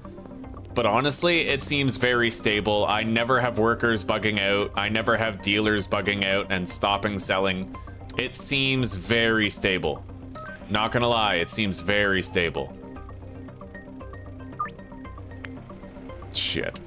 I knew it. I knew I couldn't do that. I have to stop trying to do more than 100 per gram for the weed. I have to stop.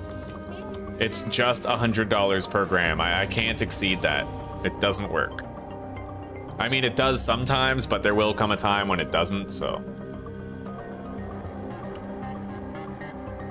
Anyway, Greg is probably gonna deal with the dealer, and he'll be at 100%. So right now, we're just trying to level up. We're trying to level up so that I can start making better meth and get my hands on some improved laundering businesses and customers. All right, we got a Veeper. We now have the fabled power of automobilism.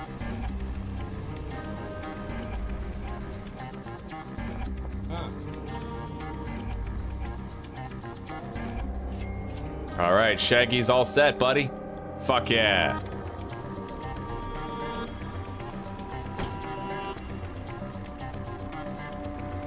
Oh, sorry, Lisa. At least you're a nurse. You're going straight to the hospital anyway.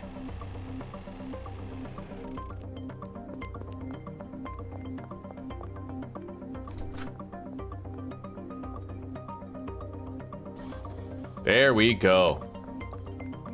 Laundering is underway.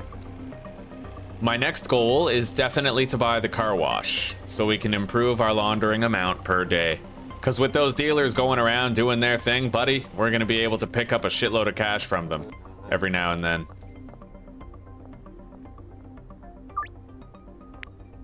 Yeah, if you want to do 5 grams for 600, it has to be very specific customers. We're talking Jesse, George, Dean, Kyle. You know, you can't just do it with everybody, I've learned. I have to just stop trying to do it.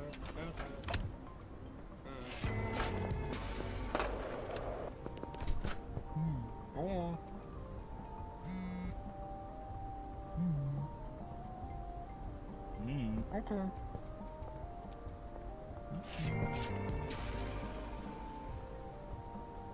Peter, he has enough money, doesn't he? He is one of the most affluent early game customers.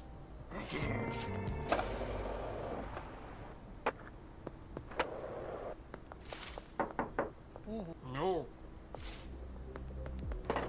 I don't know why that deal failed with Austin. I know that if I tried to do that deal again tomorrow, it might work, but I'm just tired of losing deals, you know?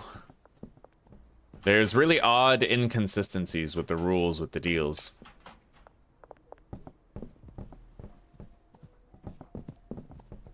Things are going good here, but we need to place another delivery for chili.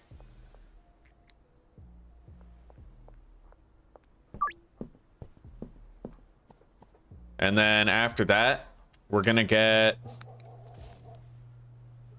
100 jars delivered here. What sucks is I could have gotten, I need to check next time I do that, because what I can actually do is I can get 100 jars and 160 chili. Yeah, like I need to look at how many jars we need when I do the gas mart order, because then we can top up the shelf and we're still only paying one delivery fee of $200, right? I gotta be smarter with that. The game has changed.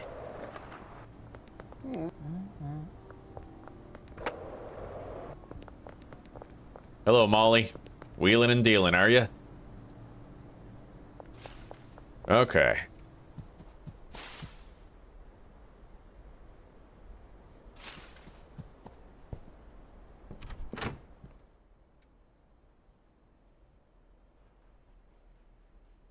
a weekly amount they can spend depending on your rank. I heard it was a daily amount. Maybe it varies from day to day or something. When do you unlock the lockers? Well, Chuck, I think that you can buy the lockers right away. You just have to go to the hardware store. You can't buy the lockers at the warehouse. You have to buy them at the hardware store with your debit.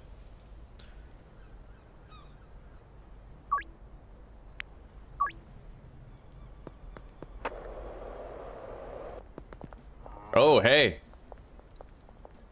Greg is now fully addicted. That makes every customer completed from every region. Dope. Fucking based. All right.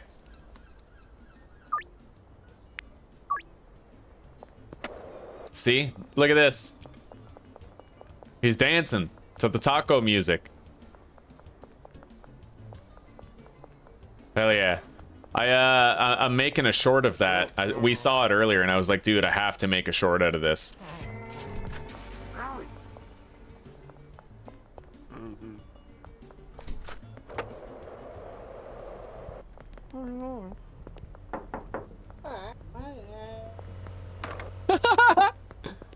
Oh, man.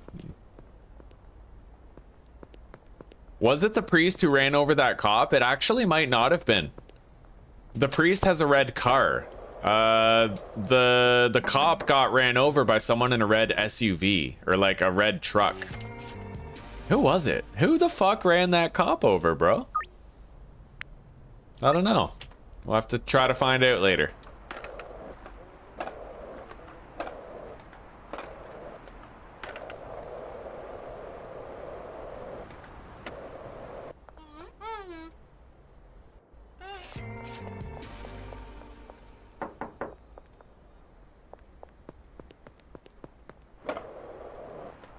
I think Eugene is buying his lunch at the supermarket.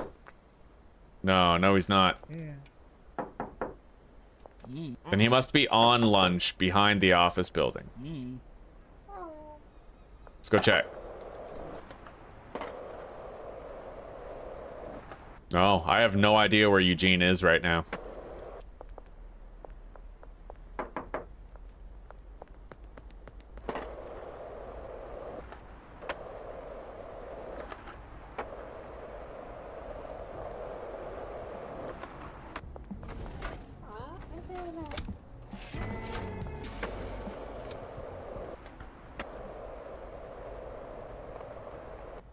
Elizabeth's got long neck. Oh yeah, we know what that means.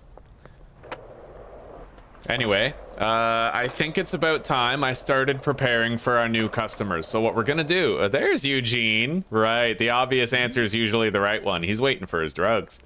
Okay. We are going to buy a drying rack so that I can prepare some high quality free samples for new customers. We only need the one drying rack, right? We don't need much.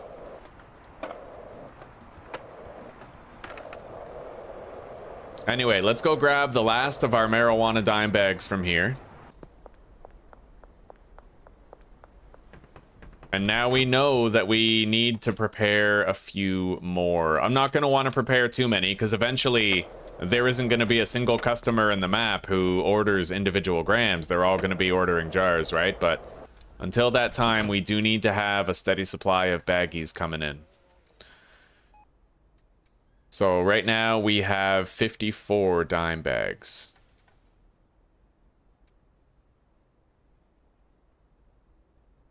All right. Let's go buy some baggies.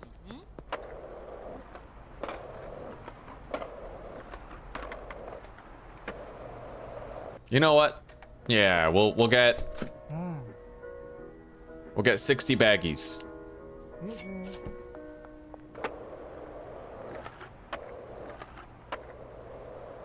It is nice, man, having the dealers do that slinging for you. You just fucking... You have a task, you relaxedly go do it. So that's 24, 8, 12. We need 12 jars of product. We already have it.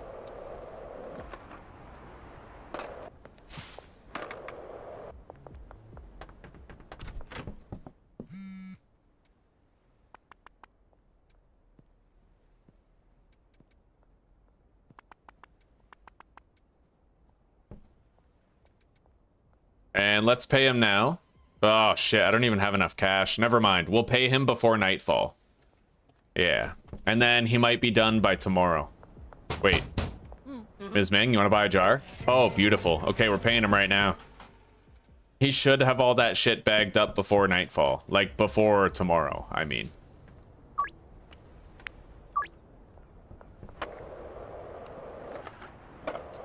Shoutouts to Ms. Ming, man. Fucking coming through in the pinch.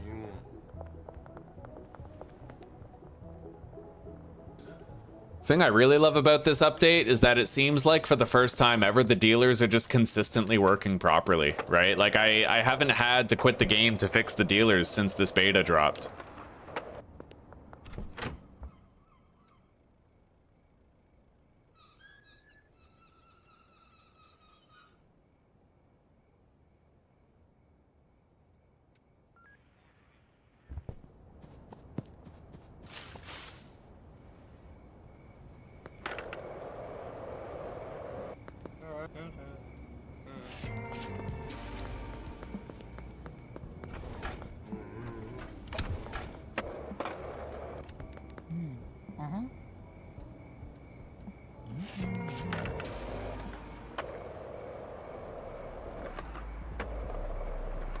And you know what? Oh, man, we're fucking next to the barber shop. Always, always next to the barber shop. It is what it is. Can't avoid it.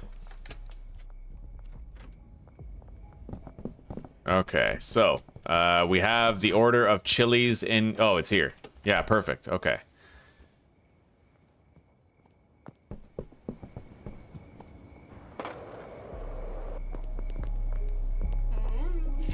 $1,200.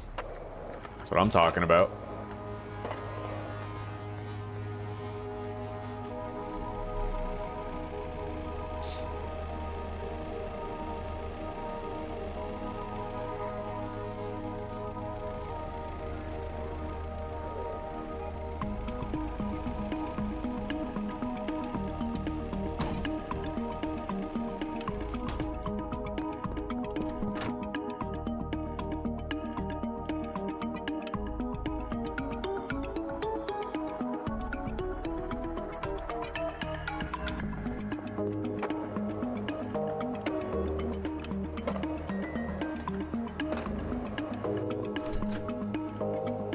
Jars.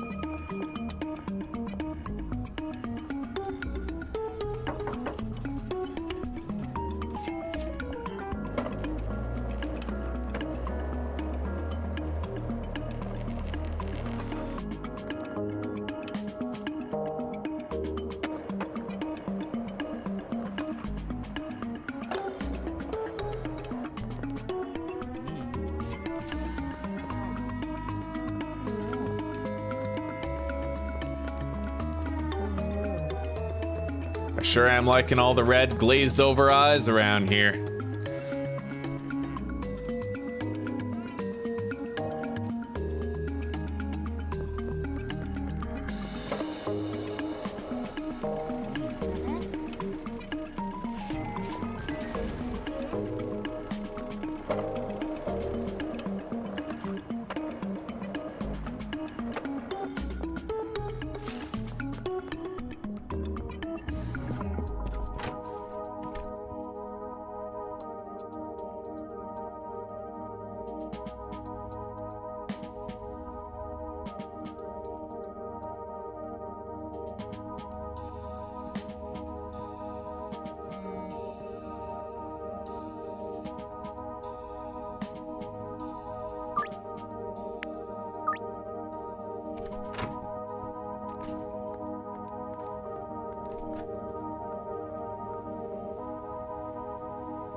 This. Oh my god, I know who it was. I knew it was familiar. Yo, guys, that's Billy Kramer. Billy Kramer is the savior. It was fucking Billy Kramer this whole time. Billy Kramer, what a goat. Oh, buddy. I knew I recognized that car from somewhere.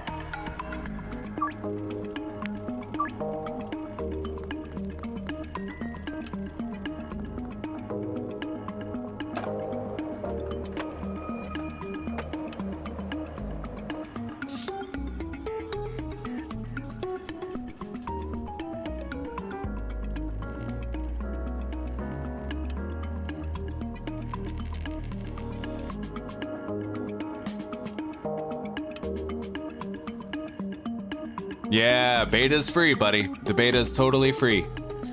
You just have to opt into it in Steam.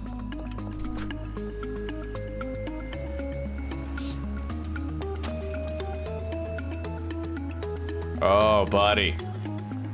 Smooth sailing around here. Plenty of jars. I like how slowly everything gets used up at the meth lab.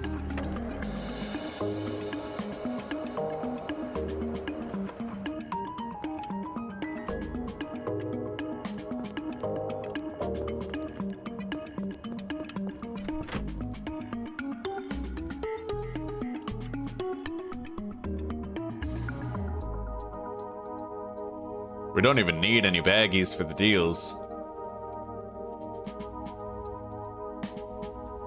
Oh yeah, let's go buy our drying rack. And then we can make the quality bud.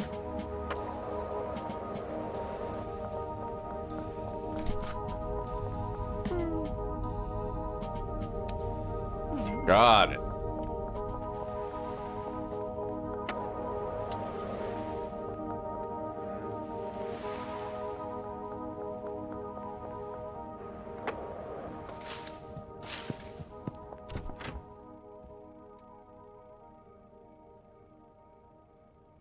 Okay, there we go. Now let's just unpack a little bit.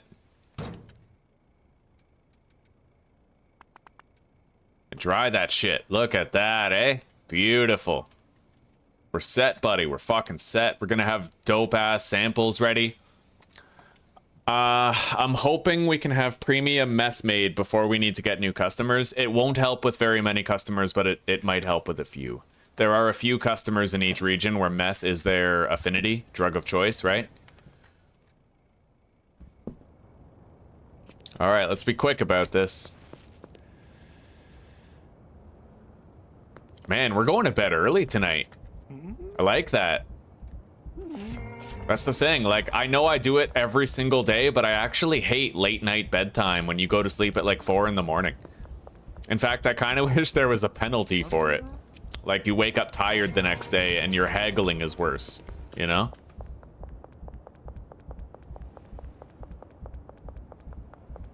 It looks like he's already done packaging those 60 bags of weed.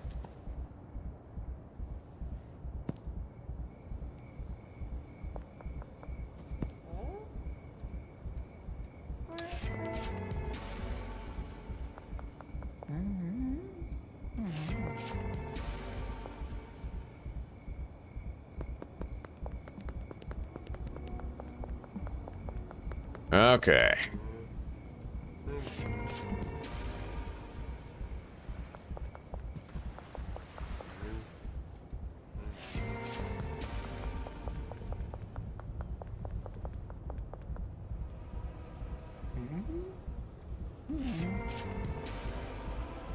Shit. All right, no getting arrested. Here we go. We're good.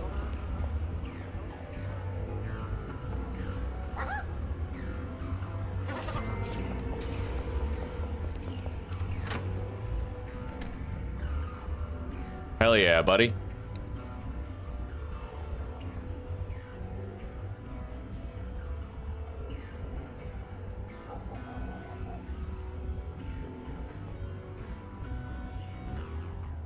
And to sleep we go. We made like a solid 16 grand, 710 EXP. We're Bagman 4. So we'll definitely unlock a high quality pseudo today, I'm happy to say. Let's take a look here. Shirley Watts. Yeah, Bagman 5. Very nice. So, Let's get dealing. We need to accrue some experience gain here before the dealers sink their claws into all the customers.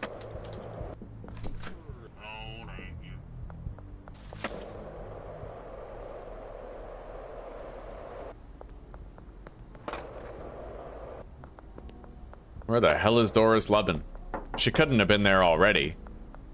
No, that's... maybe she's meeting someone for a deal.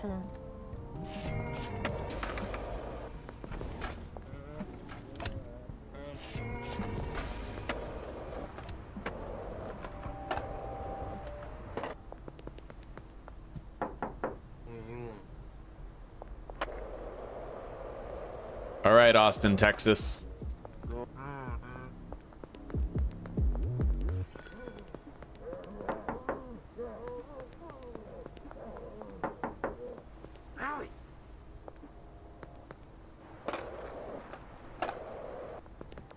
Okay.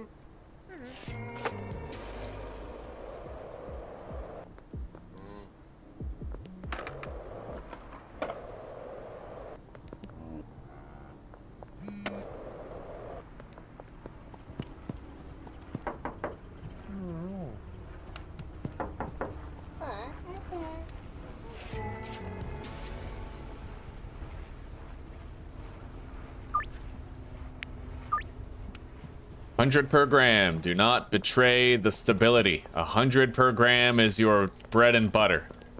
That's the lifeblood of Toxic Crusader.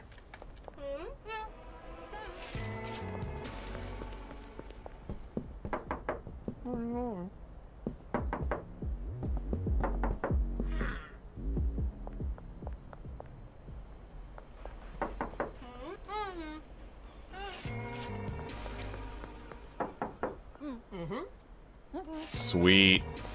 Kim Delaney and Geraldine might be over here.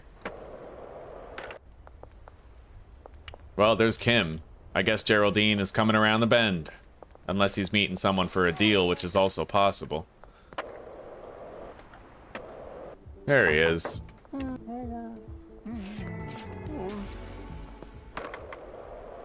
Jeff is definitely buying some weed right now.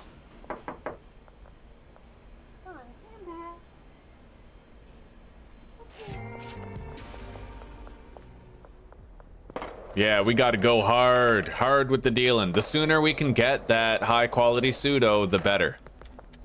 The sooner the better.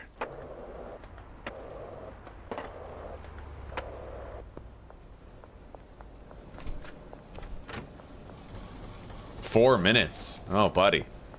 We gotta go to the post office, though. There's Doris.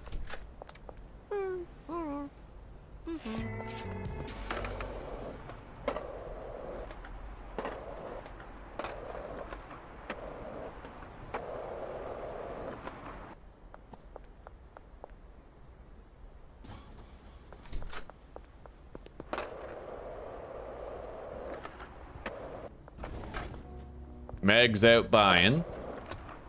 Let's go downtown.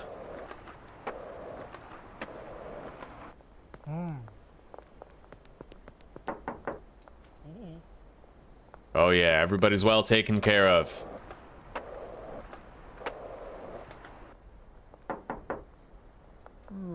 I don't even feel disappointed when I go to see somebody and it turns out they already bought, because that just means like the work is getting done, you know?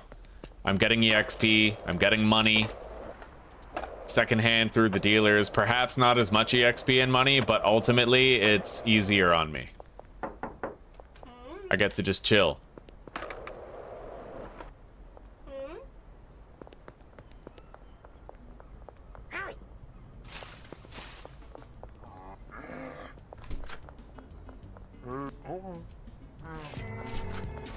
Doing a great job of farming EXP so far.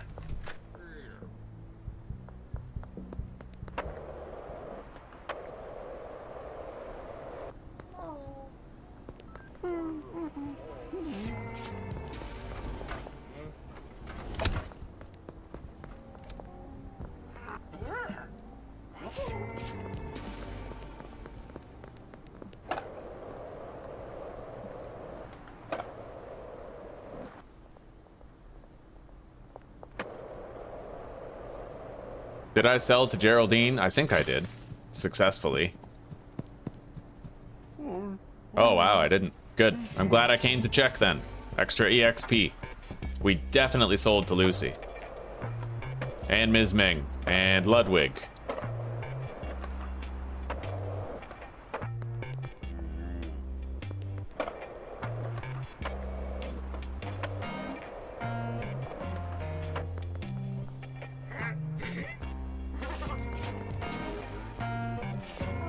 Beautiful.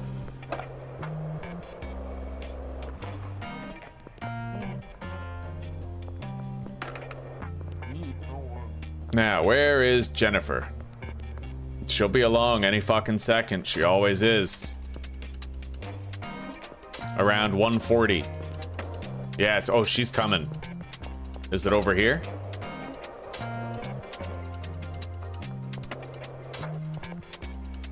I know she's fucking somewhere. There she is. Coming up from the docks or uptown or whatever it looks like. Every now and then we're gonna check the little page here and see if I can order high quality pseudo.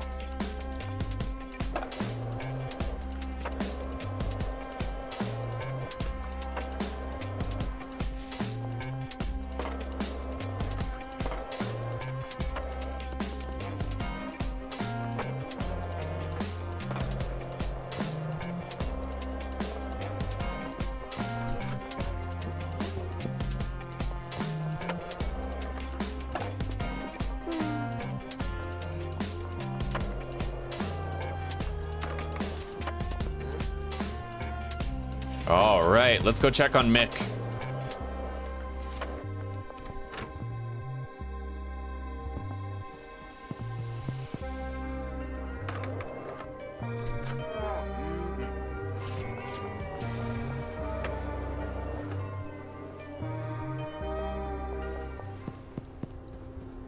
I'm under arrest. Then pay with your blood. Oh shit. Okay, we're good.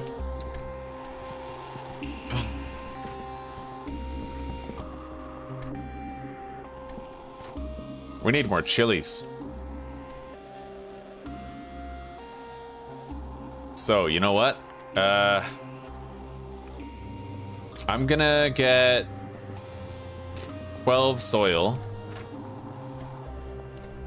37 seeds.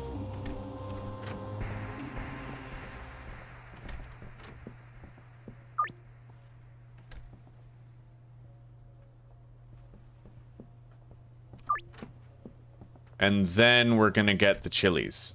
And we'll get 320 in the knowledge that we don't need anything else for a long time. 320 chilies, boom. That'll last a while. I love that. I love that you can just place all these deliveries and the handler will make sure that it gets to where it needs to get to, you know? That's really fucking useful. It is both tender and moist. Like a pork loin.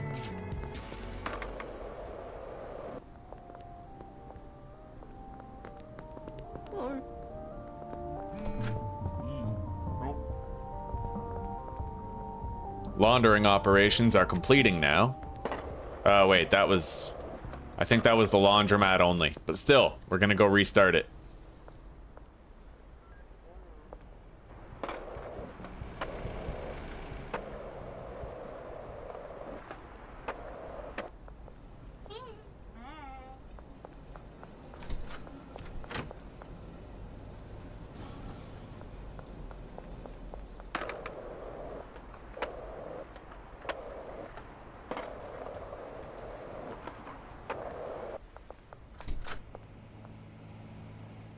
Oh, I never put wages in here. Well, shit. All right. Let's get everybody working then.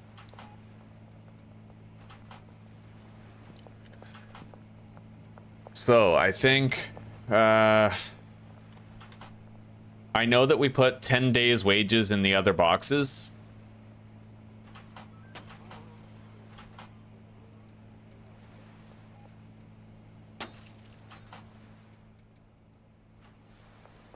So let's go check on it and see.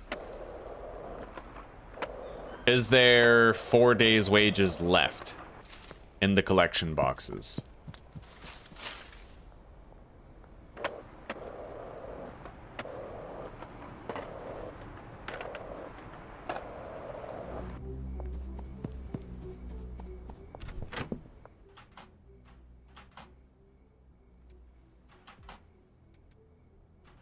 Okay. They are all synchronized. 4 days wages across all employees for all facilities. What are you doing?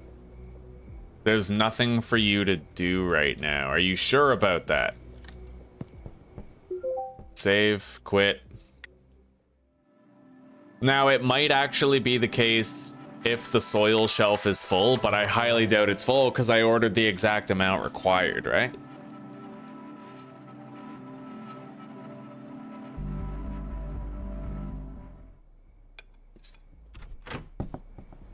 Well, let's see. Full soil. Yeah, clearly there's like a surplus. So we'll just, maybe I ordered too much. I don't know. I didn't think I did. But let's give this soil to Deborah.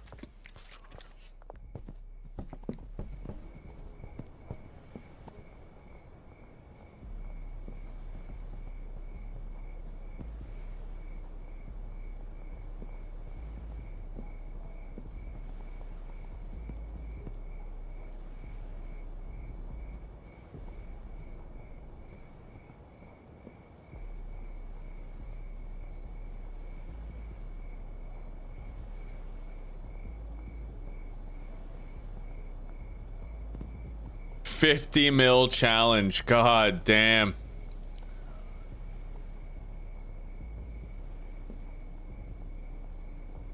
Yeah, I don't think so. I've gotten to like 4 mil before. I got to 4.5 mil doing 8-step mixed coke, but I was getting so tired of stocking shelves. It sucks. I kind of like burned myself out on the game back then. And since then I haven't even gotten close to 4 mil in another playthrough.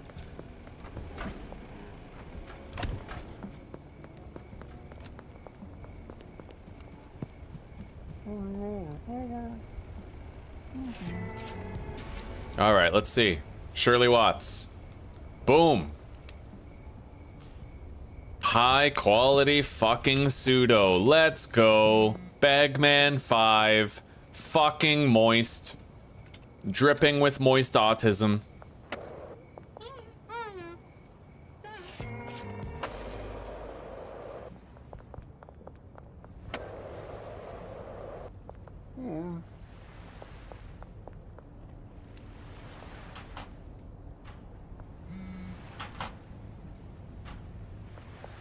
All right, let's put all of our money in there. We'll get more.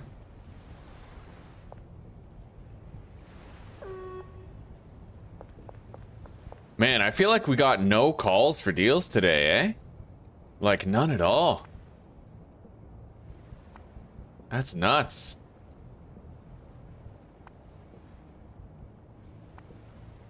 Yeah, I don't know. The only fucking call we got today was from Austin. Oh, here we go.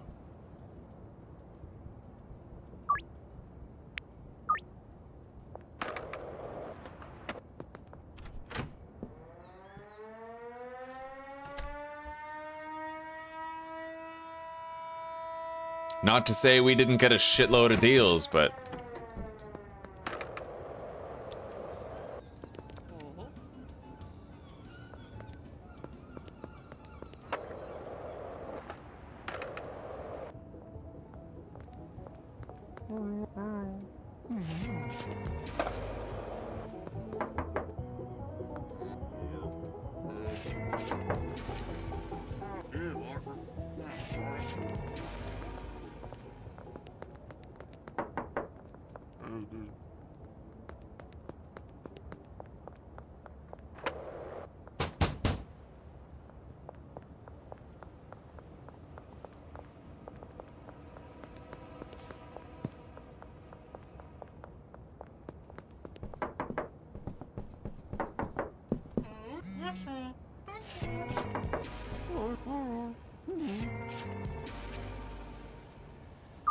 It's almost like the game knows I've gotten no phone calls today, so it's letting me get a shitload of jar deals done.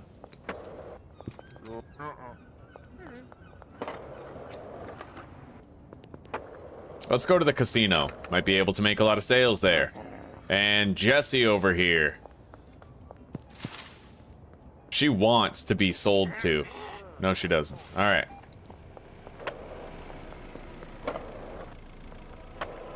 Fuck.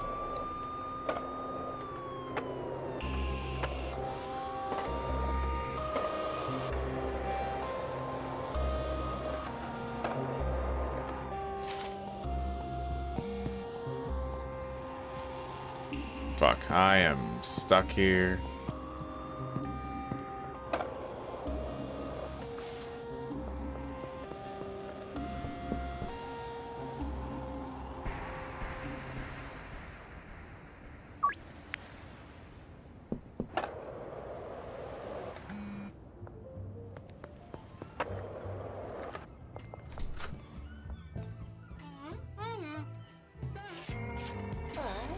All right.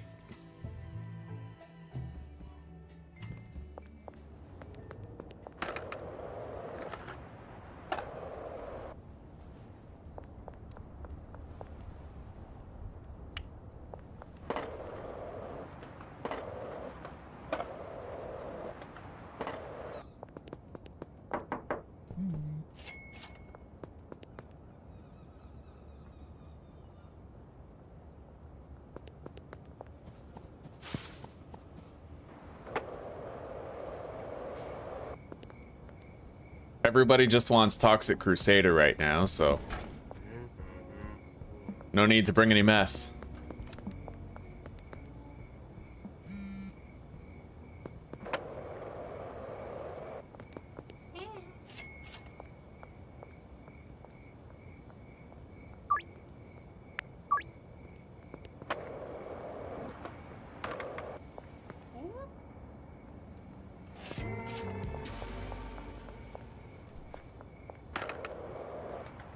And even when we have no deals for the day, like 5 of them, we still get the damn barbershop.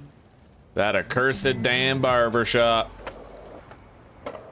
What in the hell, Bobby?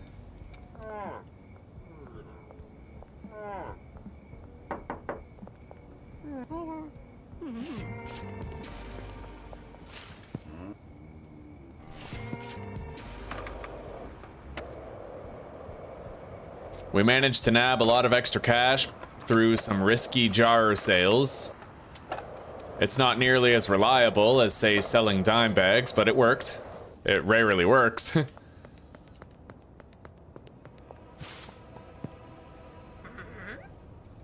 All right, there you go, Jesse.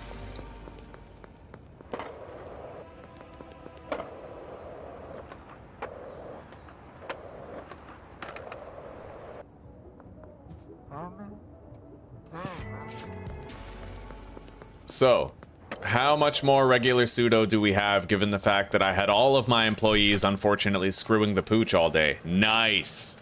Very fucking nice. They used the last of it just today. Oh, beautiful. That is perfect fucking timing, clearly.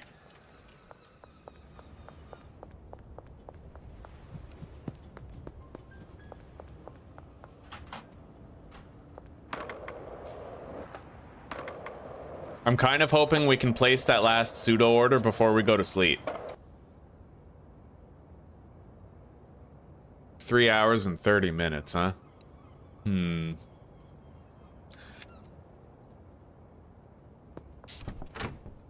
Well, let's kill a little bit more time. I want to get 20 premium pseudo, because then we have a quantity that matches the amount of phosphorus and acid that we currently have. We have 6 right here. We ordered 7, which means we need to order 7 more after this next batch comes in. There we go. At the skate park.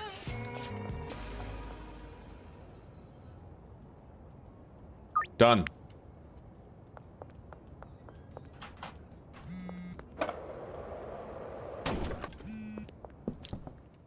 All right, let's go to sleep.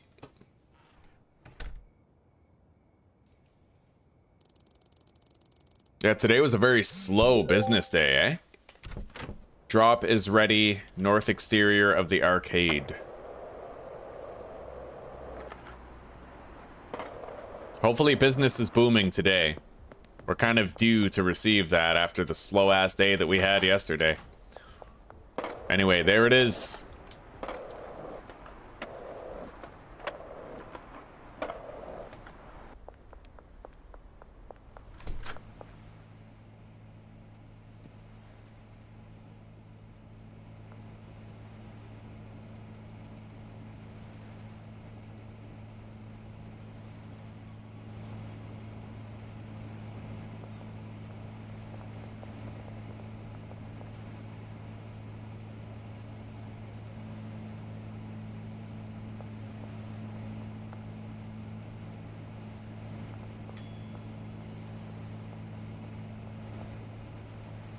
Okay, there we go. Premium quality meth is now incoming. Let's get more horse semen. It looks like we need it. Actually, hang on.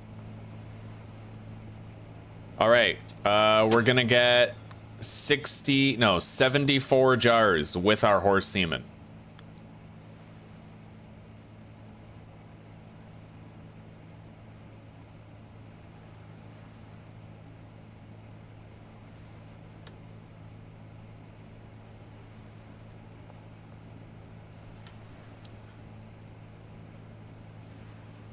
Yeah, 246 horse semen. Right? 236? Wait. Yeah, 236. Alright, there we go.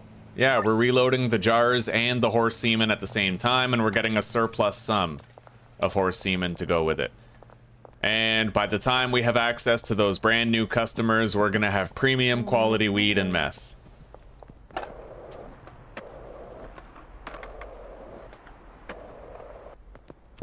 In fact, the weed's ready to be put in bags, so let's go buy 20 dime bags. I'm gonna need 40. 20 for the meth and 20 for the weed.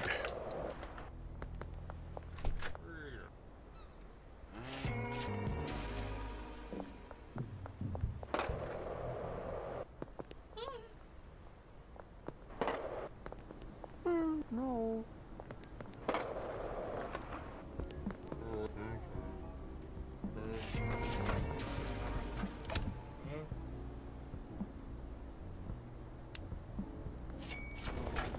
Benito, home slice. Where's Joyce? I don't know.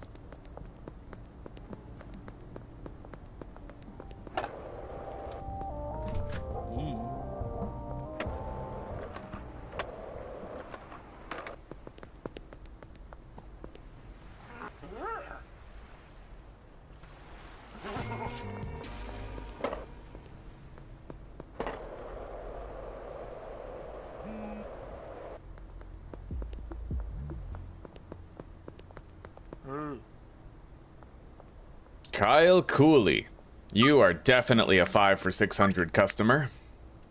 The laundering operation at the post office has concluded. Let's go start it again.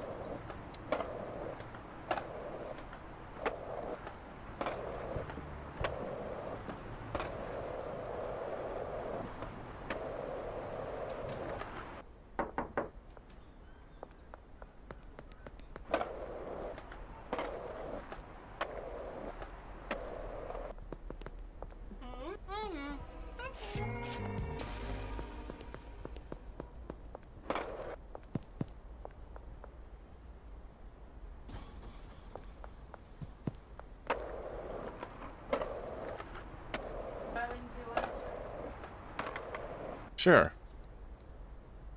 Oh, yeah. All right. We have light. 70 viewers, eh? God damn. Oh, yeah. Tom, you are getting very dark. I lurk in the shadows. Oh, hell yeah, Jumbalo. Damn straight, buddy. We're killing it, buddy. We're having a blast. I love this game. We're at like 300 hours now. Hello, Ray Luge. Welcome, buddy. When the voting is up, what am I going to vote on? I am definitely going to vote for the cartel. The reason why is because the police are already there and they're already a prevalent threat, right? What I want is more threats. When I'm playing permadeath, perma-arrest, I want there to be a chance that I just get ambushed by cartel members every time I make a deal. It's one of those careful what you wish for things, because I feel like it's going to make it a lot harder. But I think it'll be worth it. I totally do. I'm definitely voting cartel, because the police are already there, they already serve a purpose, and I feel like I need more threats in order to feel like it's a higher stakes game.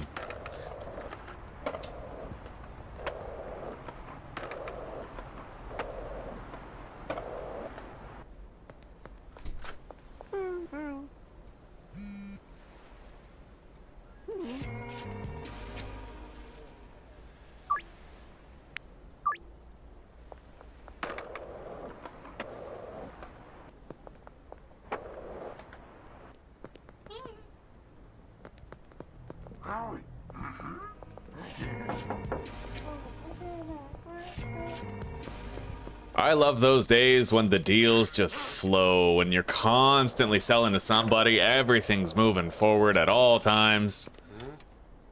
Beautiful.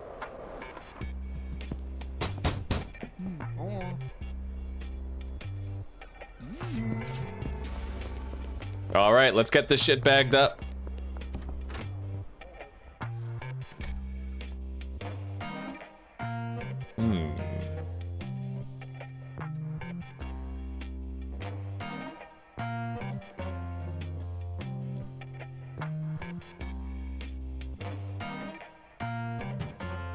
And I think it's time that we took a play out of... It's time we took a play out of Recoil's book and we got our hands on that painting. I think that was Recoil who told me about that painting. The beach painting. There's a fucking dick on that painting, dude. I love it. It's hilarious. A full-on, like, red mushroom and everything. All right, now, let's grab a little bit more weed. Put the baggies in there.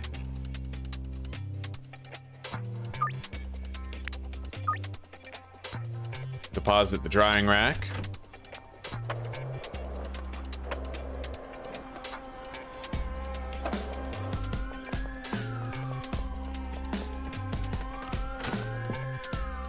Three stacks of weed.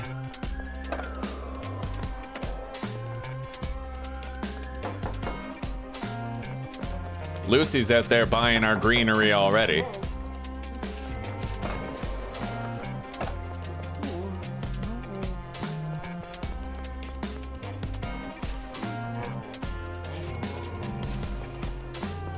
Geraldine Poon, 3 fool's gold.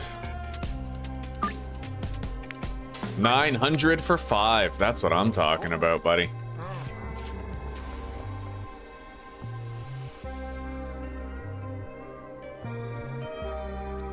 Susie ate chocolate, watch out. Yeah, she's gonna get gassy.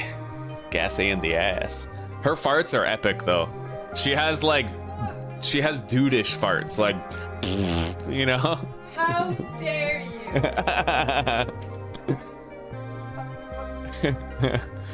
Okay, it's untrue. She virtually never has gas. I don't even know how she's even alive. It's like she never releases it. Don't worry, baby, I saved face.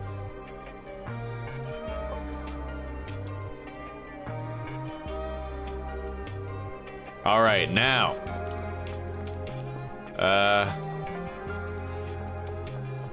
Let me take a look here. I want to make sure there's no throughput issues. Yeah, okay, good. Good, we're fine. As long as there's no, Oh, and that delivery just got here. As long as there's no mix-ups with, like, regular meth being here and premium can't go there. Yeah, we are set, man. Premium methamphetamine. I am a god.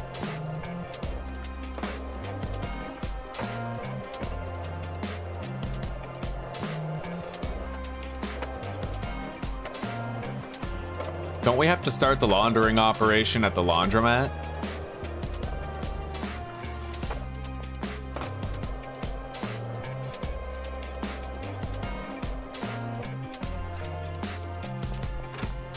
No, we're good.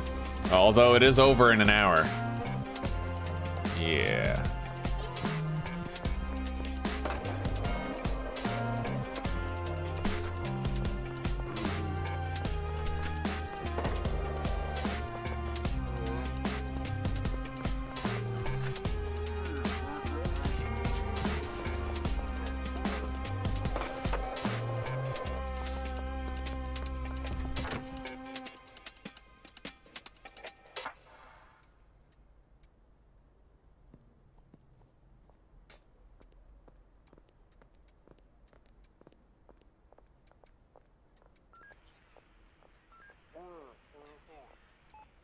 Hell yeah, Heavenly Toxic Crusader. Now we just need that premium meth to bag up, and we are good. Now, what's up with this? Lucy's waiting for a dealer. But who? Who is assigned to Lucy? Shit, I was worried about that. Yeah, Brad's broken. Unless the deal is scheduled for later, he's broken. I don't really know. It's possible he scheduled the deal for later. Let's wait for a little bit more time to pass, because it's possible he might meet up with her after this hour is finished. When the next bracket begins, right? Like the nighttime bracket. Yeah, it's not 6 yet. He might go see Lucy at 6. It's possible that she simply arrived early to the deal, and we won't discount that possibility yet. No sense painting the devil on the wall. Oh, it's painting! Let's go. We're running out of time. I think they close at 6.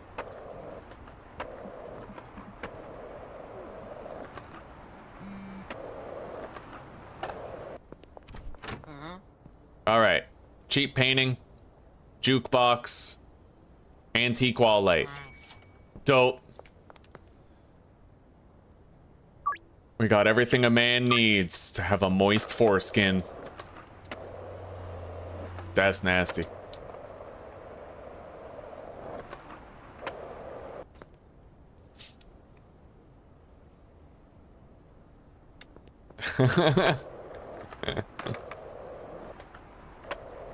I just get a sugar rush and I want to play video games more. I didn't even know chocolate had an aphrodisiac effect. To me, it's just like an I want to play video games effect. However, it looks like, fortunately, the dealers were not glitched out. It was just they were waiting until the nighttime bracket happened. So far, we haven't had a single dealer glitch the entire time, which is wonderful.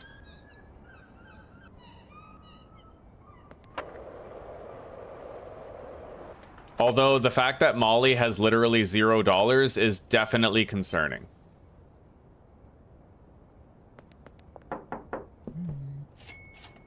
It does make a man worry.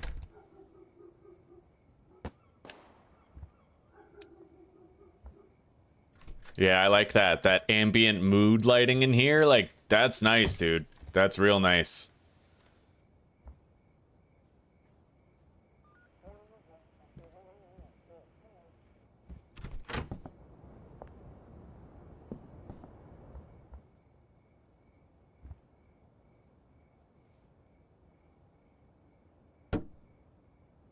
There we go. All right, let's go check and see if there's any premium meth available.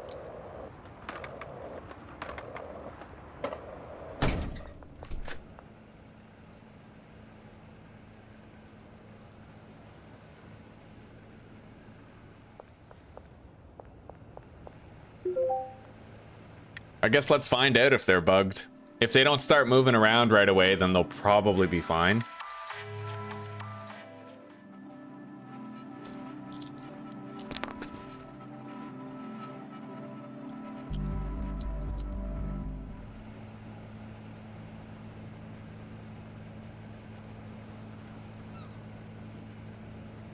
Well, Molly's moving now, so I don't know if she was bugged or whatever. She was probably bugged. So, okay, confirmed. Dealer glitches present. That sucks. I really hope that Tyler gets on that soon, because when you have dealers breaking, that just fucks up everything, you know?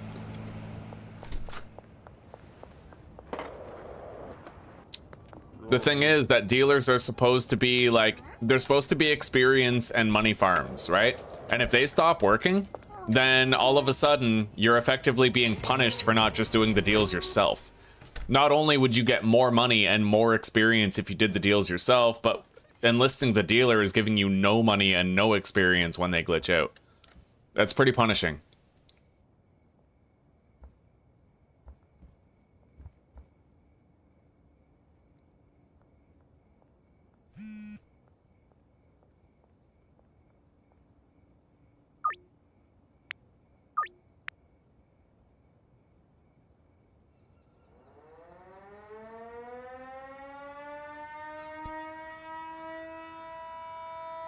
It might be because I have Molly assigned to customers that are far away. I heard that that's a thing. My understanding was that they teleported around, but it might be that she has to walk too far for the deal.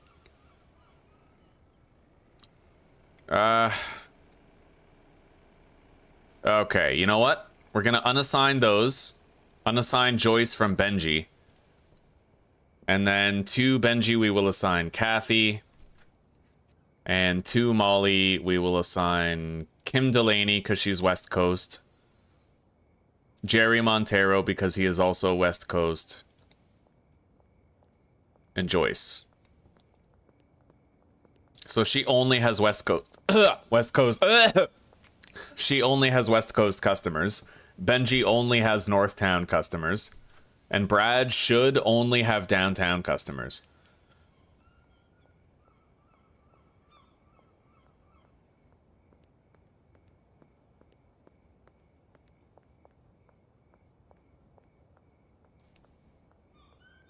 Elizabeth likes meth, so I'll keep her as a customer and instead we'll assign Lewis.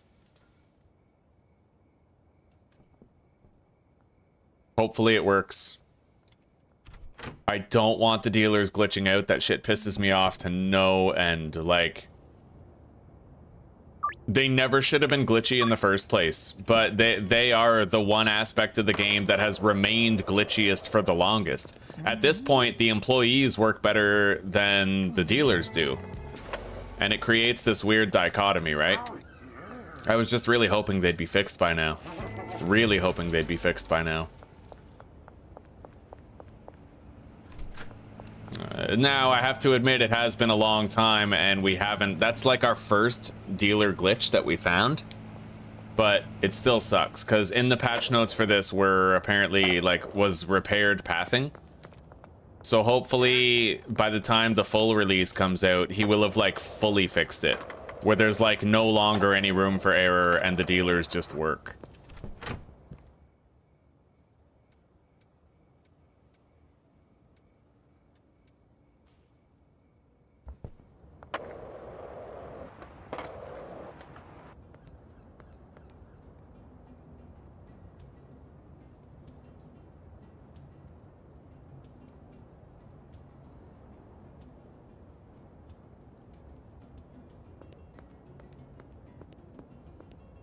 I do make my guys cook in the dark.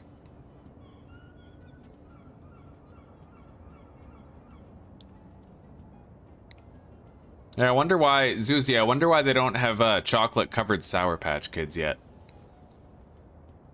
That would be really... You just said that the key to a woman's heart is candy wrapped in chocolate. So, like... That's strawberries. Well, you said candy and strawberries, but you gotta be specific, bro. Candy. Yeah. Oh, candles. Candles. I thought you said candies. I was wrong. I was incorrect. Happy that you admit that. Yes. Yes.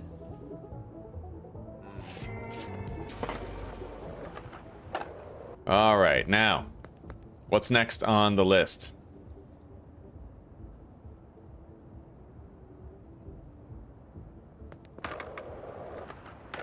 How are they doing on supply? All right. Now that we have them all assigned to customers in their region, they won't have to walk as far or as fast.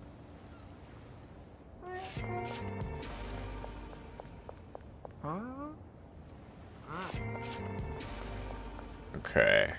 Let's toke up and get these deals done quickly.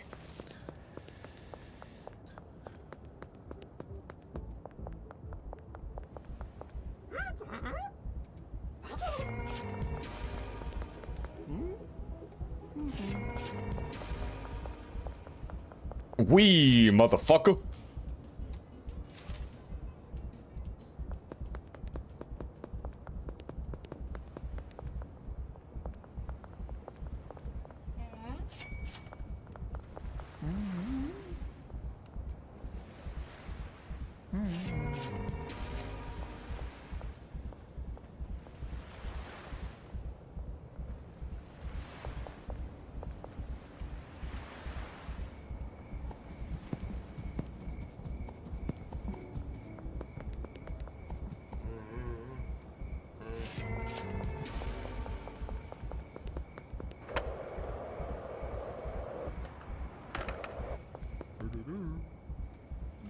All right, there we go. We got 15 grand, buddy.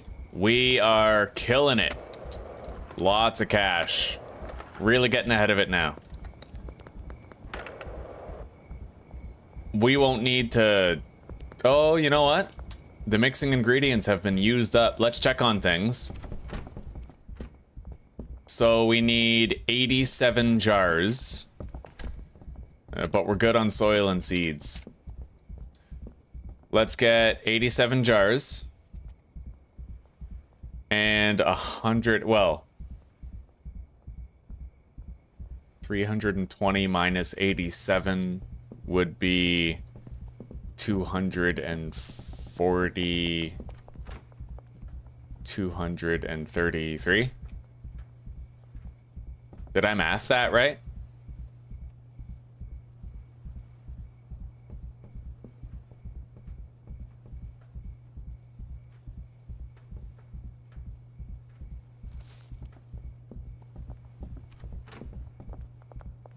Order is too large.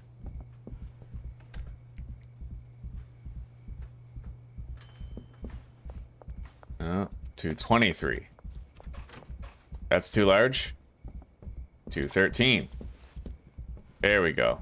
All right, so we're getting 213 chilies with 87 jars. A nice little top up. We're good. Let's grab all this weed.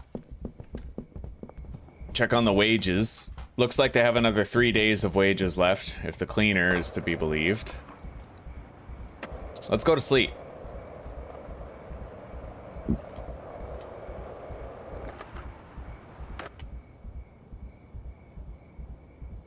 Jane had 3 million on her? Jesus Christ. I feel like you gotta be trying really hard to ignore it for that long.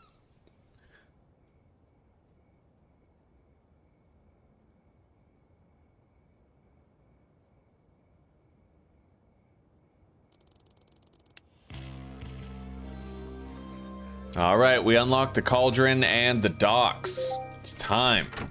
Let's deposit our weed jars here. And then let's go get some of this premium meth, which is undoubtedly finished. Oh yeah. 6 jars of premium. We got it. YouTube premium, motherfucker.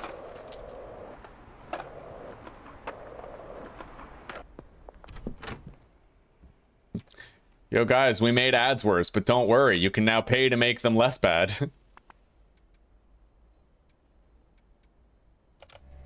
It's like setting a building on fire and then saying that you're the new firefighter in town.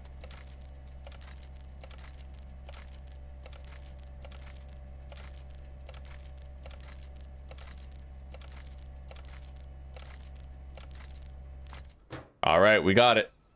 Now.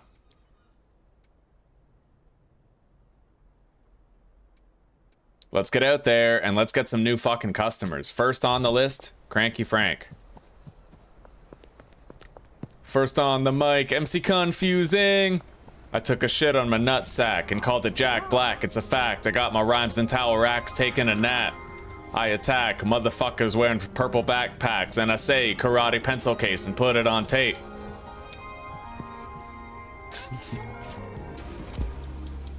I can't believe that we gave Cranky Frank a sample with a 90% chance and he was like, no, I don't like that. What a douchebag.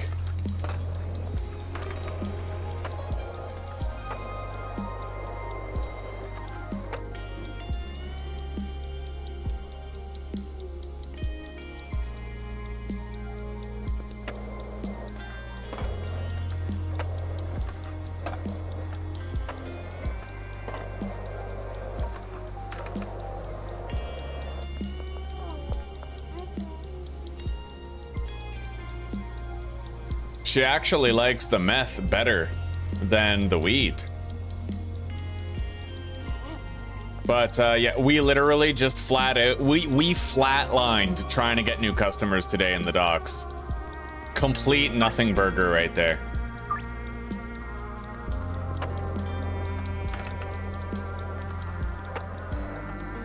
Cranky Frank was supposed to be our in, man. That was supposed to be a slam fucking dunk.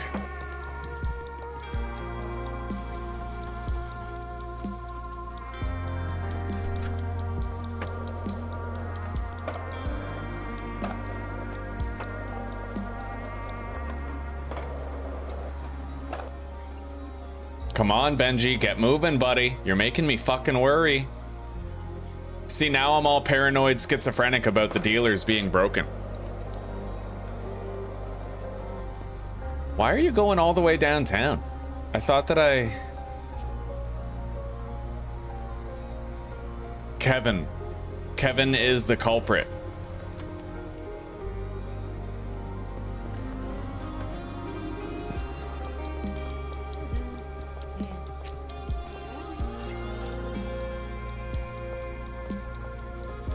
Charles Rowland instead. He's a West Coast customer.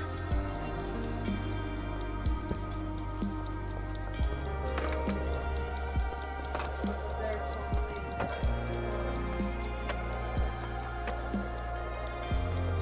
I would like them so they're totally done. Thank you.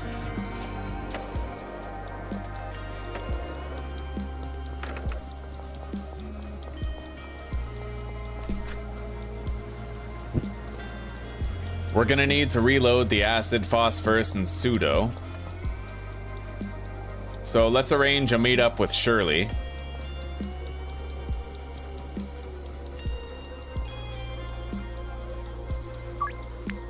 Under the West Bridge.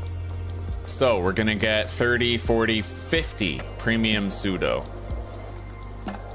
$5,000 that's gonna cost.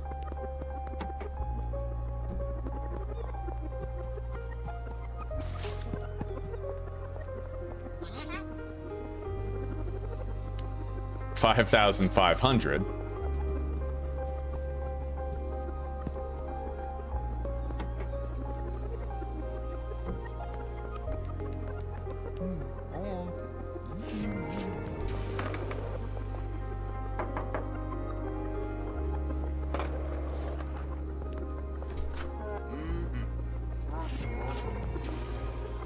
Yeah, Benji's not moving or doing anything. I'm pretty sure he's broken. It's 12. He should be moving around. Fucking dealers, man. I hate them. I hate the dealers so much. And I hate that they've been left broken this long. Every time I try to use dealers and try to enjoy them, I just get pissed on by them.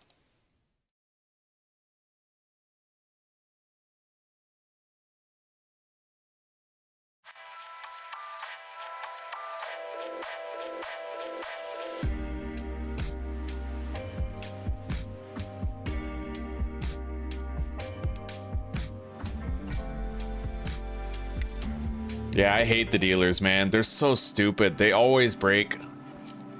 Mind you, I don't know how the fuck you guys are out here with your functional dealers and shit, because I feel like my experience with them for the whole game has just been consistently bad. Like, all 300 hours. We've had no dealer function.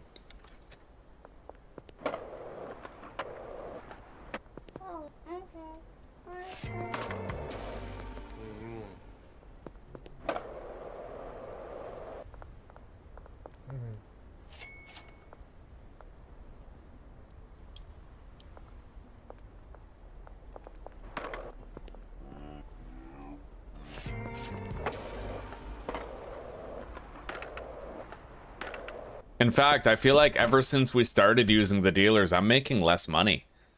Cause we were getting like $17,000 a day, and for the past few days we've been lucky to get like 12 or 13, you know? Our earnings are way down.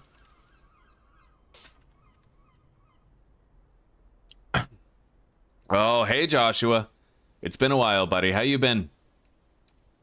Have you been lurking?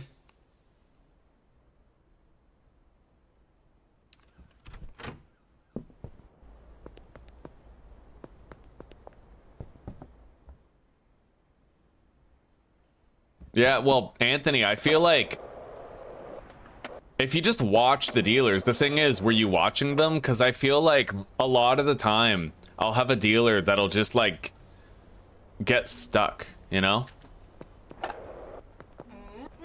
At least that's how it's been for the whole game, like since it released for me.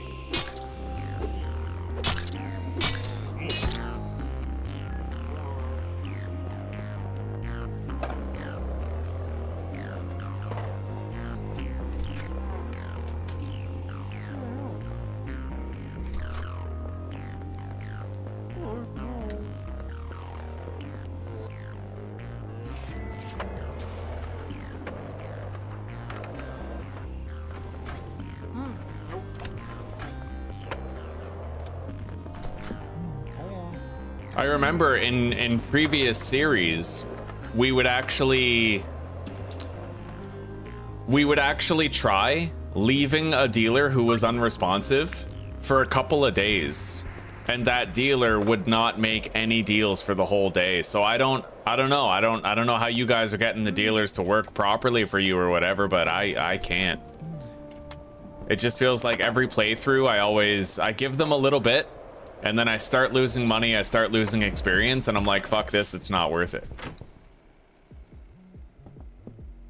Don't know what it is. And that's before the beta.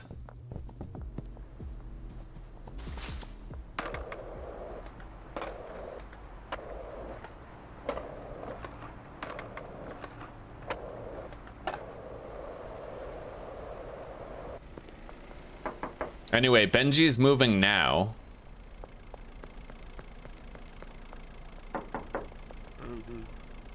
That would presumably be a bunch of deals scheduled for 12 o'clock, right?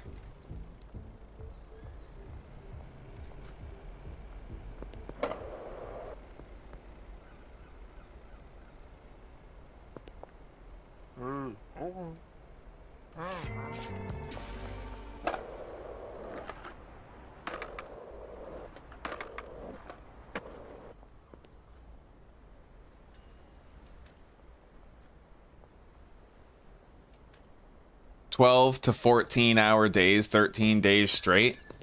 Jesus Christ, dude. That cannot be necessary for you to maintain your quality of life, is it? Like, I feel like that's meandering into slavery territory.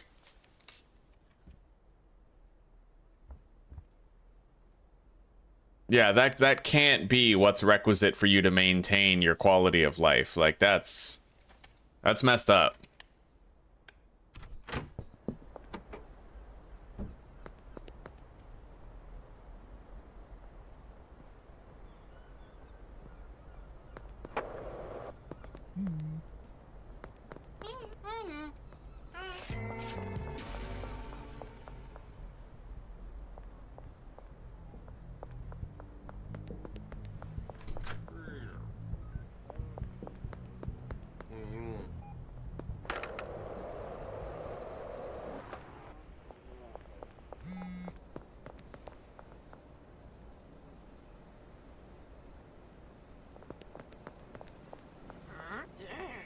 All right, let's do the laundering.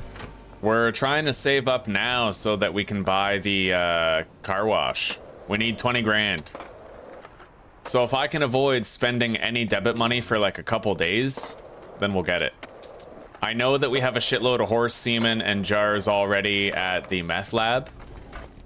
So really, it comes down to the chilies. Which we have horse semen and chili and jar and all that. Like, we have it all at both locations, so we might be able to pull this off.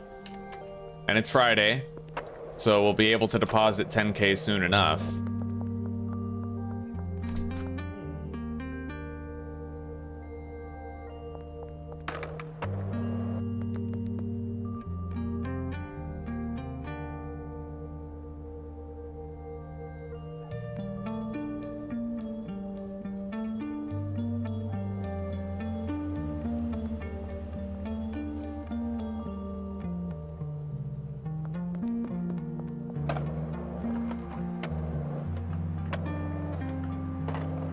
One thing I don't understand is, like, there's some employers where they will always be asking their workers to work overtime. And what I really don't understand is, why would you want to pay an employee, like, if you have an employee who they're supposed to work 40 hours a week, but you make them work 60 hours a week and you're paying them all that overtime, why not just hire another employee? Right? It's like they try to save money by not hiring enough people, and then they end up paying more in overtime to the employees they have than they would pay to a brand new employee who just worked for regular wages and filled in the gaps for the hours. Right? Like, that's what always puzzled me. It feels like a poor business decision to piss away money paying somebody overtime when you could just hire a new worker. Maybe I'm missing something though. Anna Chesterfield.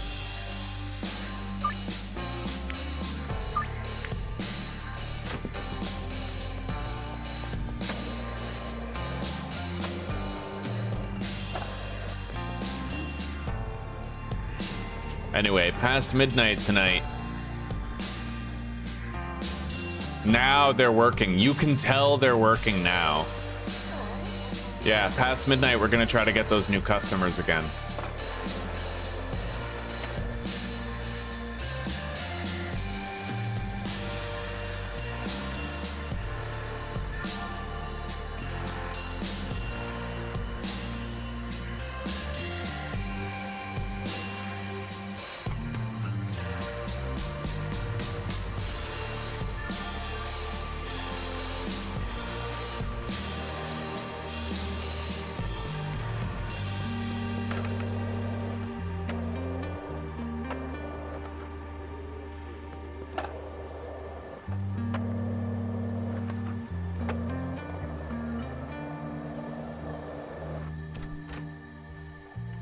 Alright, let's just wait for the deals to be active.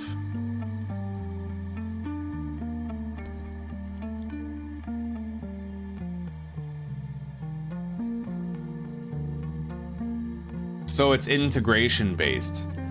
Well, still, I feel like that's irresponsible in itself, because wouldn't you want to train more workers to be, like, competent, right? I guess the issue is, these days, there's not many... Well, I'm not gonna say that there's no young workers who want to try and learn. There's plenty. The problem is that employers expect them to accept slave wages. Typically, that's the issue, is like, why be passionate about learning a new trade and really give it your all if getting in on the ground floor comes with a basement wage? You know, like I think that's typically the problem.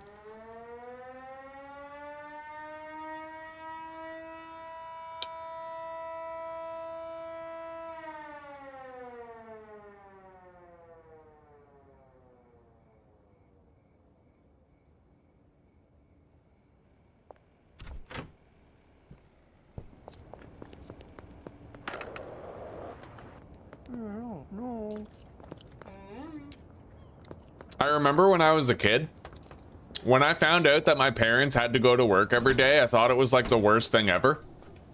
And I heard my parents talking about like some presidential candidate, and they were talking about him, and they were like, oh, he wants to create more jobs. And I'm like, and that's a good thing? You know, like, I just didn't get it. Personally, I can't wait for humanity to evolve. Once AI starts taking away people's jobs, that's when it's going to become requisite for us to really hammer down automated production of life's necessities. As long as there's money, then that will result in a lot and unable to afford.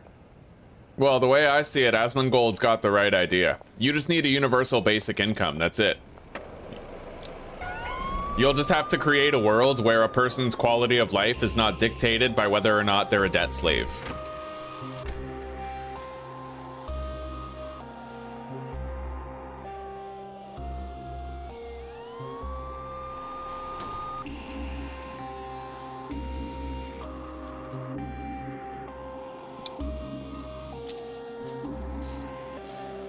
No, Anthony, I strongly disagree.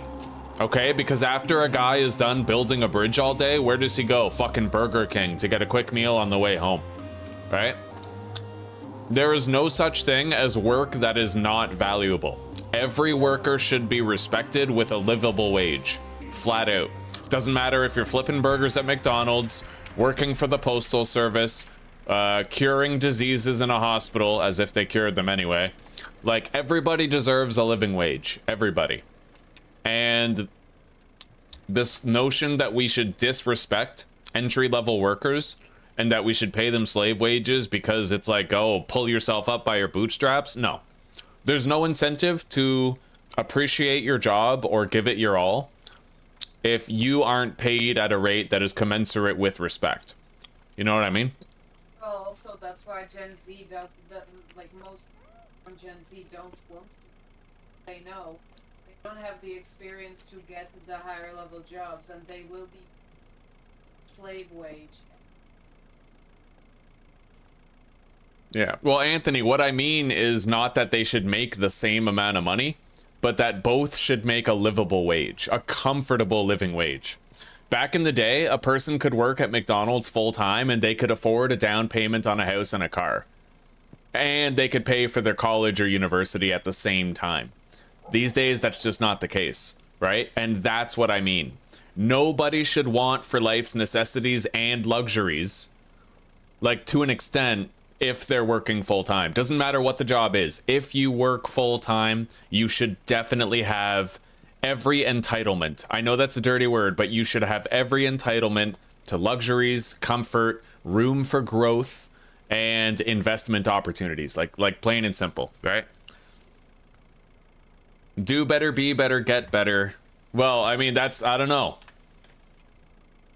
Not everybody can be a CEO though. And I feel like not everybody can be a boss. The problem with today is that everybody wants to be a chief and nobody's okay with being an Indian, right? Like we're now in this economic climate where everybody wants to be the employer. Nobody wants to be the employee. And it's because employers have this sort of narcissistic me first mentality and they don't pay their workers a respectable wage with benefits. They don't take care of them, right? It's like, no wonder people don't love their jobs. People don't commit to them. That's why young kids are doing that quiet quitting thing these days. Well, that's why be a YouTuber.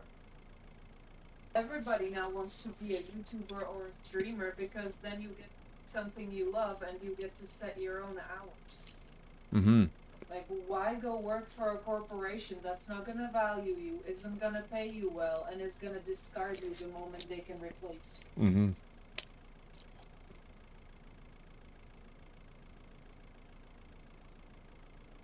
One life, one job. Everybody shares the load. Nobody's overworked.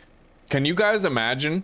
My mom, she's a nurse. She has to work day shifts. She has to work night shifts. 7 in the morning to 7 at night, or 7 at night to 7 in the morning. And they choose what she works, right? Can you imagine how much better her life would be? How much less alcohol she might imbibe if there were enough nurses to shoulder the burden, right? Unbelievable. Like we already had a critical nursing shortage in Canada, and now it's way worse than ever before because when the pandemic hit, they fired every nurse that refused vaccination. We had a firefighter shortage, we had a fucking police officer shortage, we had a nursing shortage, and they made all those bad problems worse. Right? I don't know. The word economy specifically is defined as the responsible management of resources, but in my opinion, humanity's management of resources is anything but responsible. I feel like we're a bunch of kids playing a game and we're playing it poorly, you know? I honestly feel like it's a fucking chimp circus. It's a bunch of idiots just failing at everything they try to do. That's our economy. It's not the responsible management of resources at all. There's no caution. There's no planning. There's no great care taken. It's just a bunch of self-serving interests betraying everybody else. I do hope that within my lifetime, I will live to see an economic reform. Ideally one that's like predicated upon the prosperity of posterity and humanity's collective evolution. Instead of the shit show that we currently have.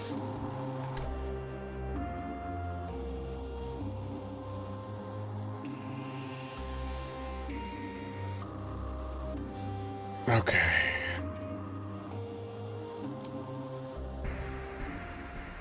Shit, those customers are gone again. Yeah, the customer map icons are gone.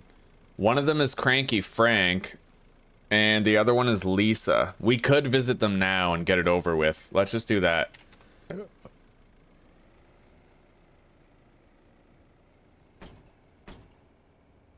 Shit, where did I deposit our good stuff? In here? Yeah.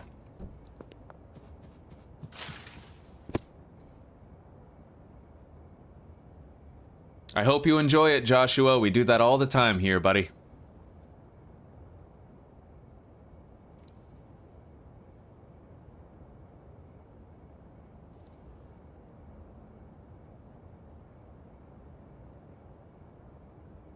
That's what really drives me nuts about the Canadian postal workers. Canada Post, they're always going on strike. You guys might have heard about this, but Canada Post went on strike during Christmas. This past Christmas that just passed. They were on strike from fucking October until January. And nobody's gifts got delivered. Nobody received their passports in the mail. Nobody got any necessary, like, vital statistics documentation that they needed. And that meant that if you wanted a new passport, you had to literally, like, drive to the fucking passport office yourself and shit.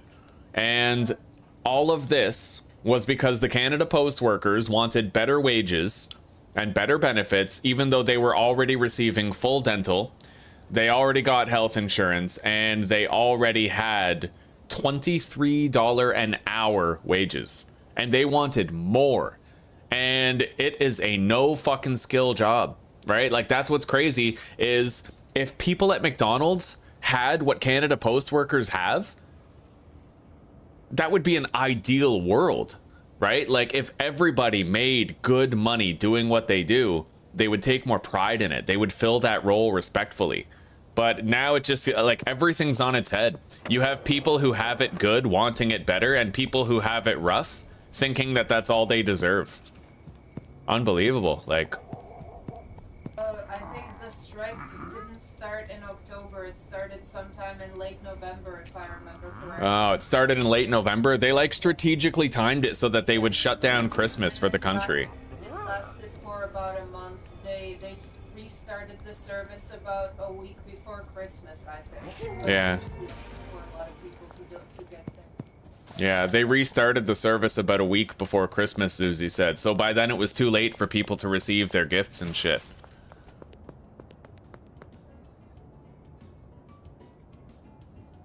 And I remember your mom was really mad about it because they were demanding a wage like she has as a nurse. Yeah, well, you know what, Nix? You're right with the quiet quitting thing. Doing what my job is and nothing more. People used to go above and beyond because they viewed it as a way to distinguish themselves to their employer and open up more advancement opportunities for themselves. But quiet quitting is the norm now because everybody's realizing that when you have an entry-level job, your employer's just waiting for an excuse to fire and replace you, and there's always a revolving door. The co-op across the street where I used to work has this problem. There's always a high employee turnover rate. They have like an insider crew that they keep, and everybody else, that revolving door keeps on spinning, you know?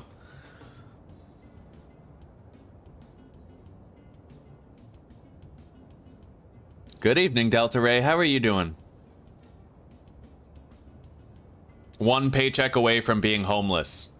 Very true, Nix. Very true. And I think that desperation has been manufactured by the powers that be to prevent a, like, civil war or an uprising of some sort.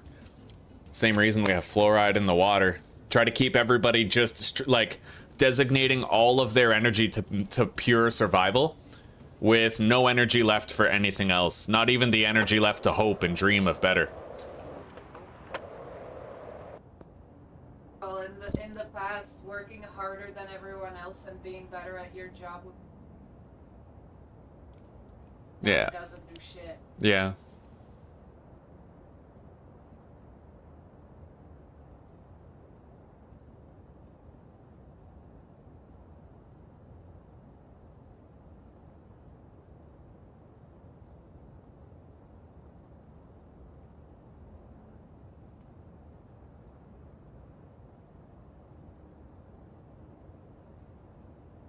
Well, that's the thing, Anthony. That's the thing. Why should those employees care about getting an order right? Where's their incentive?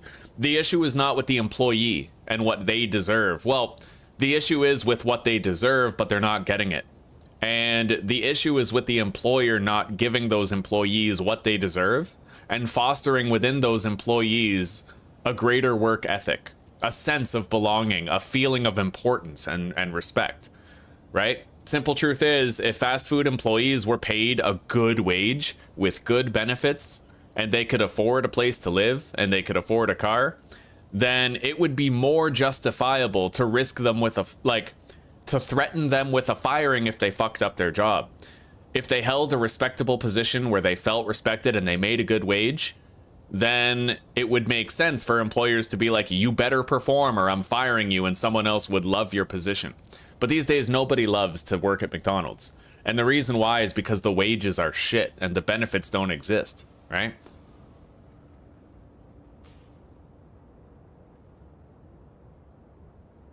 Do I want Canada to become the 51st state of the USA? Well, I'm all for Second Amendment rights and First Amendment rights. Here in Canada, there's not even any such thing as castle law. If someone breaks into your house and you kill them, you might be charged with murder, depending on how the court feels that day. Well, you will be charged with murder, and then the onus is on you to provide evidence that you genuinely feared for your life. So, on the basis of castle law, I would love to be part of the 51st state, right? Free speech also. Canada has hate speech laws, where if you misgender somebody on purpose, you can go to jail for it, right? And just like the UK has hate speech laws, really tyrannical. But one thing I've noticed is that the United States has a worsened food standard. However, RFK is currently addressing that, so God bless. Great appointment by Trump. It's gonna work out. There's like pros and cons with being the United States' 51st state, but one thing I have to say is Canada is a liberal hellscape. And I think that even if Canada was a part of the United States, it would basically, like, if you take Canada and put it in the States, that's like taking a tumor and putting it in a healthy body. Yeah, well, that's what I said. If Canada became the 51st state, the Libs would win every time. Yeah, if Canada became the 51st state, then liberals and Democrats would win every election in the United States from that point forward. And I'm sure you guys don't want that. Look at that. Melissa actually prefers the meth more than the weed. Yeah, she had a 20% higher chance thanks to the meth. Now, let's go visit Genghis Barn and Marco. Marco, we can't visit because he lives in a place where we can't knock on the door.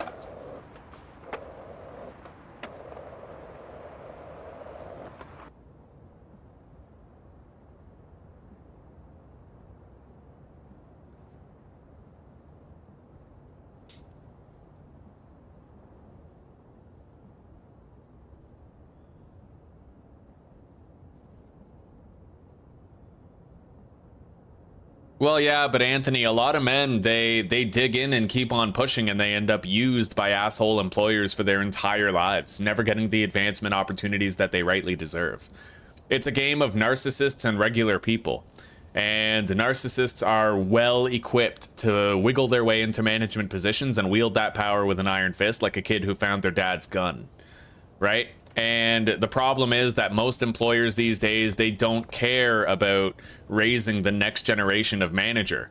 Instead of being like, you know what, this young kid, he's got guts, he's got riz. I think I'm going to groom this kid into being the next manager. I like the cut of his jib. Instead of being like that, the manager looks at every employee beneath them with hostility, as though they might rise up and take what they have one day if they don't keep them locked down. Like, that's, you know, it's all backwards these days.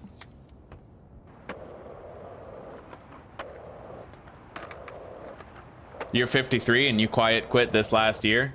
Yeah, it's honestly just long-term employment is not respected by employers anymore.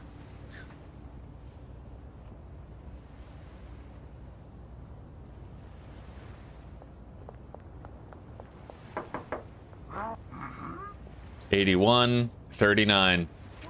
Yeah, that's his affinity at play. Our meth only had a 39% chance for Genghis, but the weed had an 81.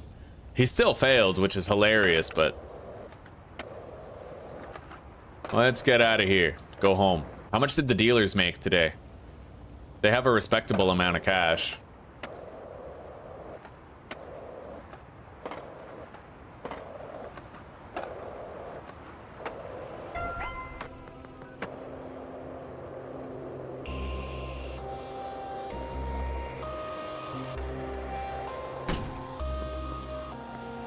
All right, we're good. Let's go to sleep. Yeah, we made like no fucking money, dude. They're barely making any.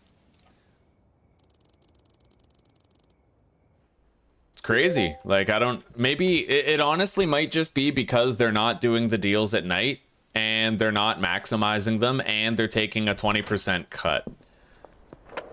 God, we're making the money, like whatever, right?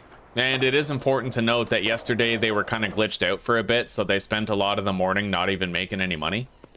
But yeah, the dealers are a net negative right now, and I do hope that changes.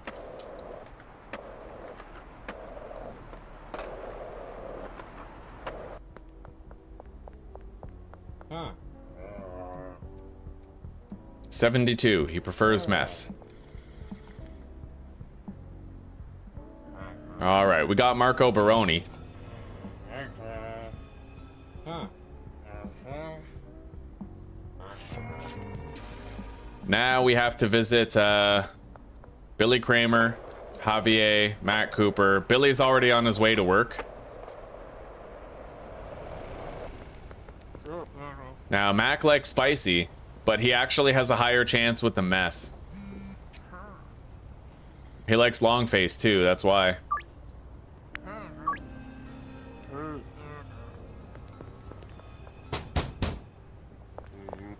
All right, Javier.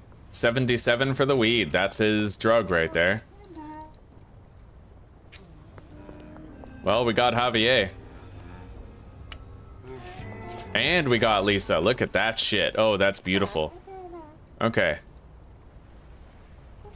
She's gonna be a tough nut to crack. We need to get her fully addicted. She has like no affinity for any drugs whatsoever. You have to get her addicted before she'll even call you. Now, it looks like the only customers we still need are Billy Kramer and Genghis.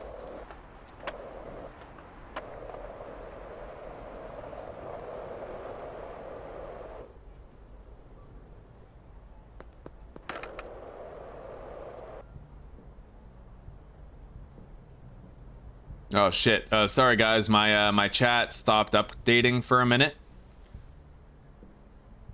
Actually, it stopped for a lot. The last thing I saw was Joshua Noble saying they trade trillions in imaginary crypto. That I haven't had an update since then, so. You really missed a lot. Yeah, my chat stopped updating.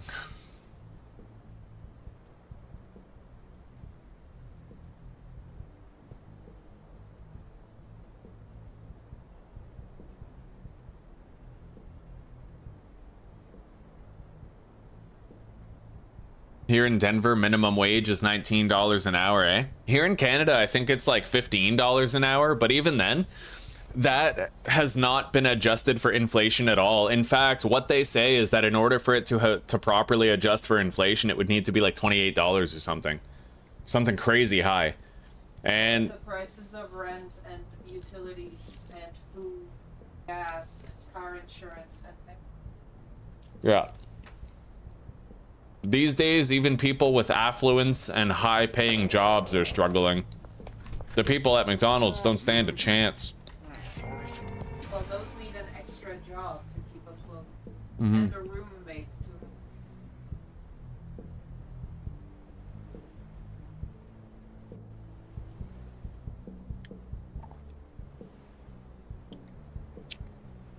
So, Anthony, I just want to verify. Do you think that someone working at minimum wage shouldn't get paid a living wage? Or like, do you think someone at McDonald's shouldn't get paid a living wage?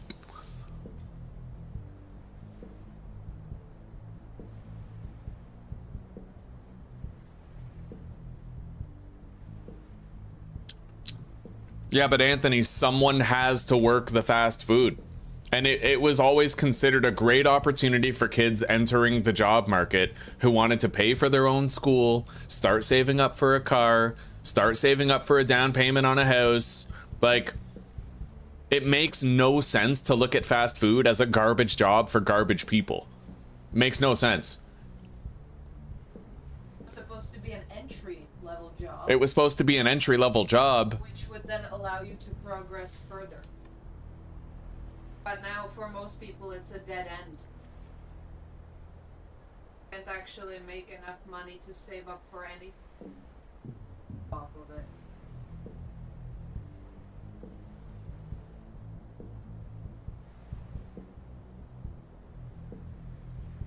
I don't know, Anthony. I gotta be honest, buddy. You got L takes here. You got really bad opinions on this stuff. You just don't seem to respect, like, you know.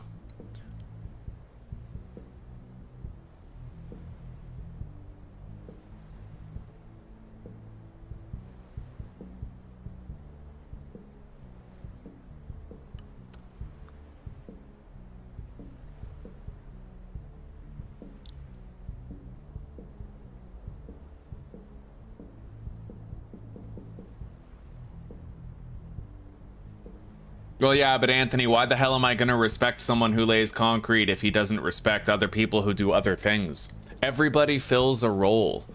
The thing is, a machine requires all of its component parts in order to, like, society is a big machine, and the guy at McDonald's is just as much a cog in that machine as you are. It all feeds itself. It all flows together. You could just as easily say, come on, anybody can raise a chicken and lay eggs. Why should we pay a farmer anything? Like, it's... The point is, someone has to do it. Someone has to. And people should be respected as the people who do it. Time sacrifice of a life should be honored no matter what. That's a good point. Zuzi said that the time sacrifice should be honored. No matter what the time, no matter what the job is, the time sacrificed, that's life hours that we're never going to get back. Everybody deserves to live on this earth comfortably if they're sacrificing 40 hours a week to work. Flat out. It's almost like non-negotiable.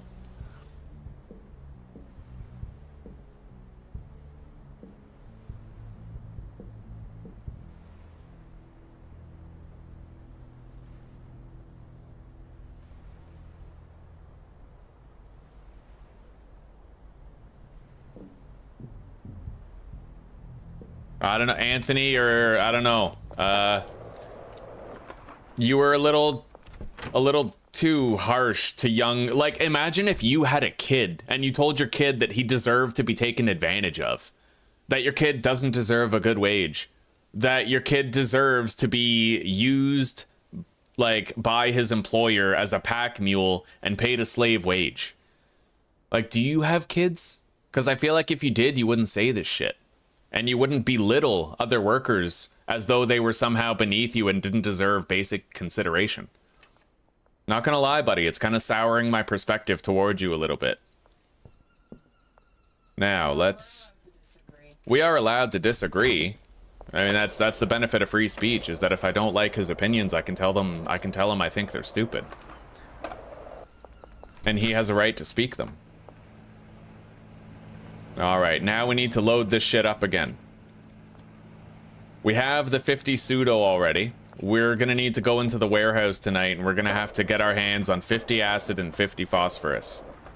We'll take the van in there past dark.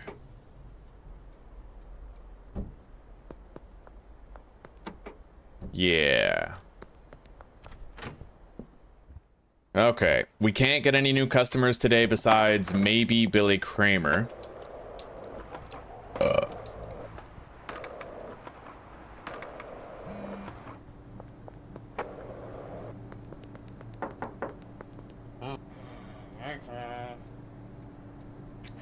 Alright, let's see how it goes.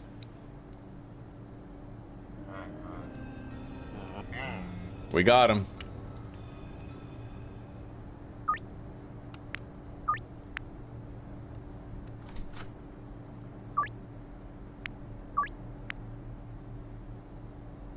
So now it's pretty much just Genghis. We have nobody else that we have to get.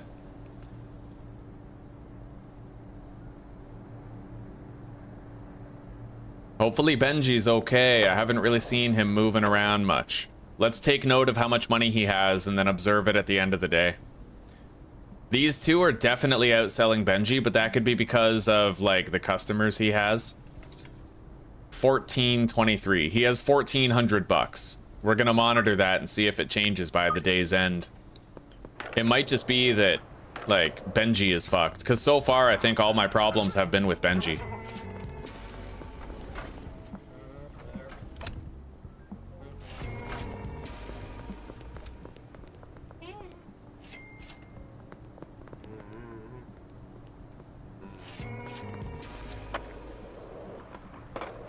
What time is it anyway? 11:40. We're gonna see if Benji starts moving at like 12.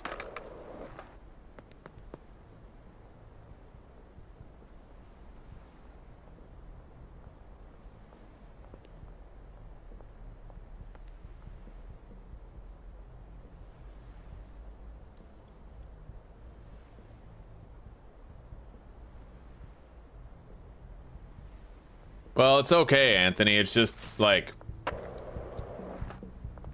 you know, I'm still gonna consider you a friend. I still like chilling with you. It's just that some of those opinions were shitty. I'll just say it. They were shitty opinions, and I'm hoping that you can kind of reorder your thinking about it. Nobody should sacrifice 40 hours of their life every week in service of society and not be able to thrive within society to some reasonable extent. At that point, if you say otherwise, you're just justifying inflation, you're justifying poverty, and you're justifying something close to slavery. I think I understand. I think I understand the point. I think that there was a misunderstanding.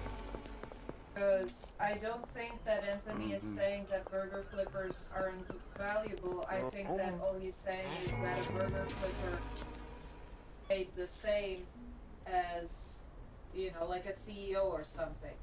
I don't think that he's arguing that burger flippers don't.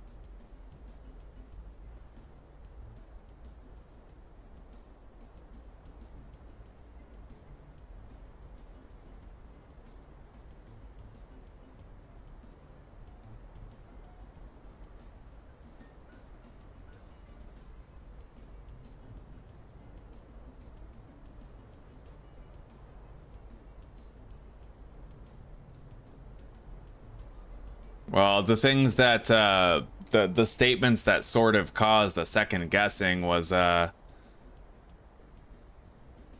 like, how hard is it to make a burger? You pay for the complexity of the task.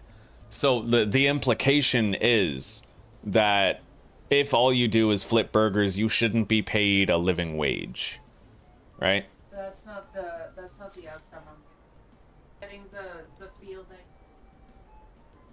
to be paid like a lot for it, but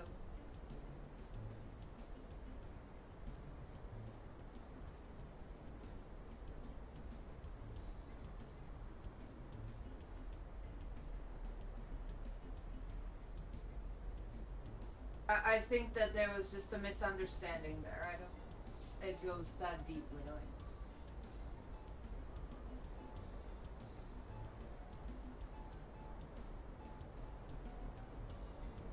Well, it's okay, Anthony. It's okay, buddy. I just, you know, we're just sharing opinions. We're shooting the shit. It is what it is. There's gonna be disagreements, and if you say that everybody working 40 hours a week deserves a comfortable life, then that's enough for me, buddy. That's enough for me.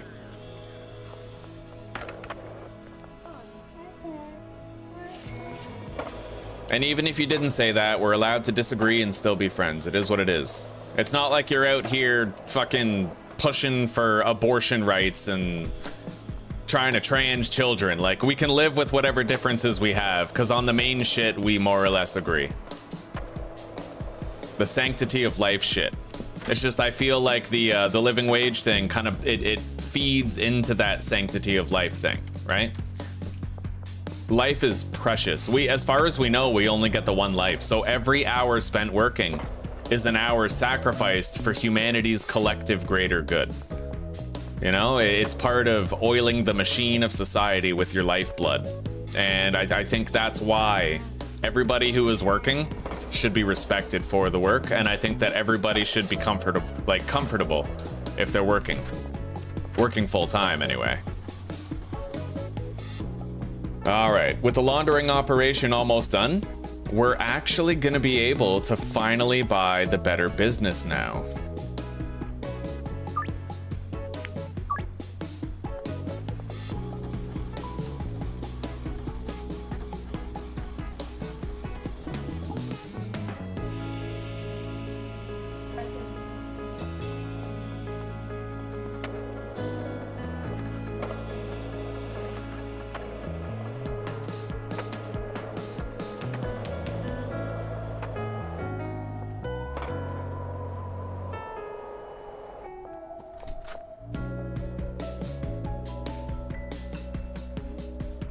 Benji's definitely glitched, dude. He hasn't made a single sale all day. Unless he scheduled all of his deals for nighttime, like he's definitely broken. And it seems like Benji is the problem NPC, like he's always breaking.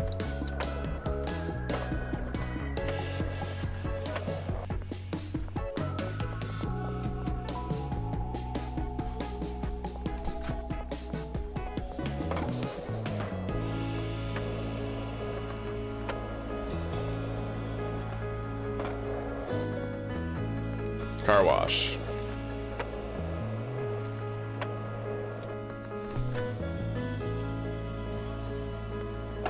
We can now launder 12K per day.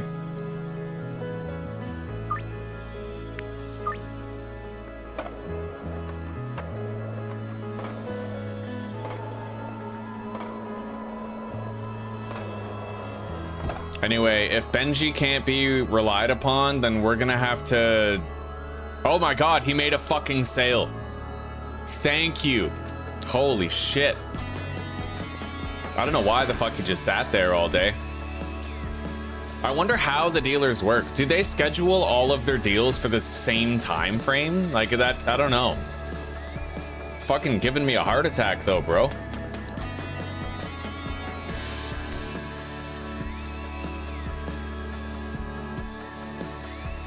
I feel like Benji's trolling me.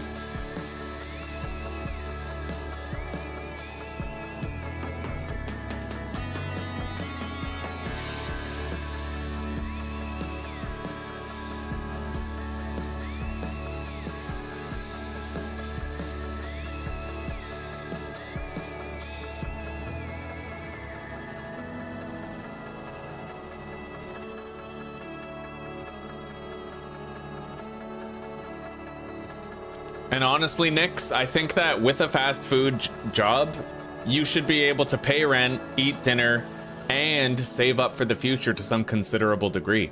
Like, you should be able to pay off a debt or a loan, like a student loan, or you should be able to save up for a car on top of affording a place to live and food to eat, right? And still having the basic luxuries spoken for, like a fucking Netflix subscription or YouTube Premium or anything like that, right? I think that at least minimum wage should allow for survival and growth in one field, if not every field, right? Like you should be able to afford a place to live, eat good food every day, and pay to go to school on a fast food fucking wage. That's my opinion. That's what it used to be. The only reason it's not that way anymore is because of political manipulations from corrupt tyrants who were hell-bent on fucking making life a living hell for everybody.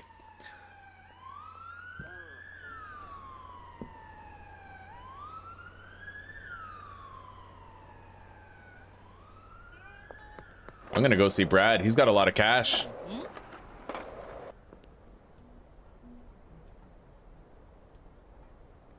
You have problems with Benji too?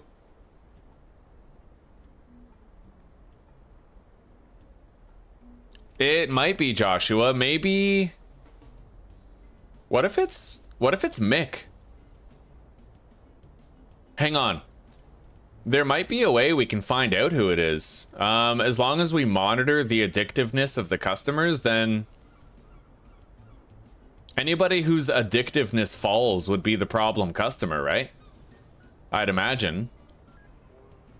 I don't know. Yeah, I don't know.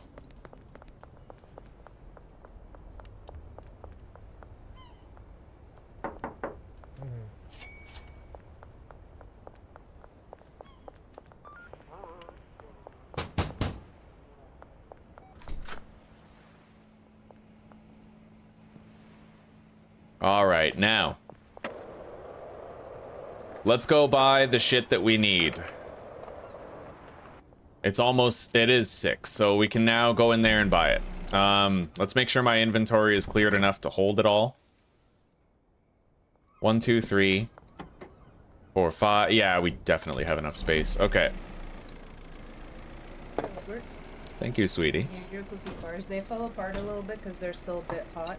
Okay. Here, You can use the let me mow the rest of that pork. Yeah. Wow it. Mao's China that shit. Maybe that's why they say Mao, like, let me mow it. I'm gonna mow it. No, It's because Mao's China had famine. I think it's small. Like, you open up a maw. You know, like Jaws. A gaping maw. Thank you. Good job. I'm a big, well, Don't choke. I'm a big kid now. Yeah, I'll refill your water. Thank you, honey.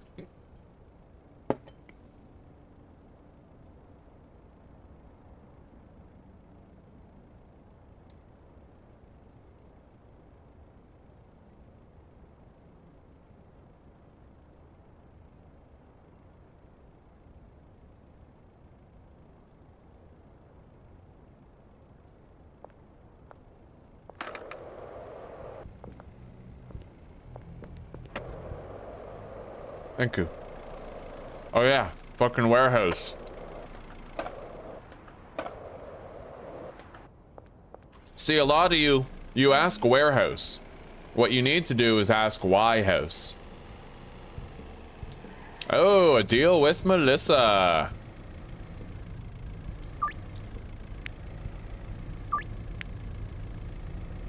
Fucking right. Okay. So, we need to get 50 acid and 50 phosphorus. Boom. Or get outie. And props to Brad, because he made the money that allowed us to do this. Shit.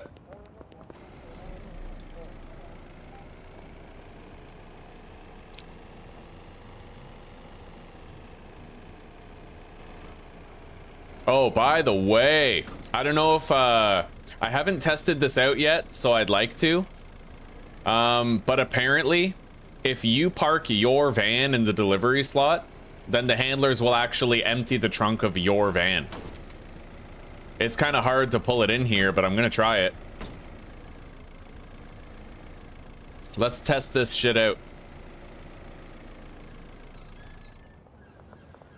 Oh my god, it works. Yo, look at that.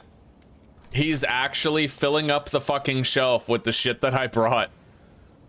They use your van as a delivery van. That's crazy. He was fucking right. Whoever gave me that tip is low-key fucking goated. Well, no, pretty fucking high-key.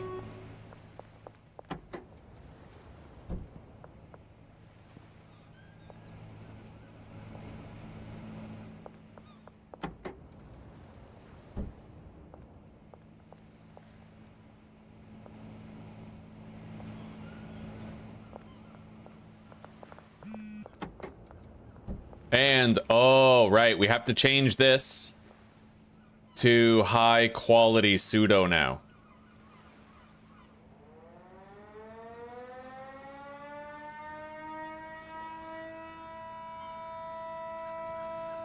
Okay. We now have 50 batches. That's gonna make 500 meth. 500 fucking meth. But as far as the debit money goes, we're broke. We are completely broke. Anyway, it looks like Benji finally ended up catching up to the other dealers today. Don't know what the hell happened. Okay. But you do make a lot less money when you use the dealers. Not only do they not manipulate the parameters of the deal, like selling more quantity for more money, they also don't get the late night bonus. At least most of their deals don't. And they only get you know, they take that 20% cut off every deal. Those factors all combined in conjunction, it's rough. It's rough out here. I personally think you should get, like, the 20% cut is okay, but you should at least get the same amount of experience for a for a dealer deal. You know? And you should be able to set parameters for when the dealers are going to go do their deals. Like late night. That'd be, yeah, because at least then, you know, you make a little bit more money. All right. Let's deposit that. We're going to have to go visit Genghis. Let's take the Toxic Crusader, a little bit of Jarred Fool's Gold. We have quite a lot of it still. That should be good. Let's toke up. Make this nice and fast.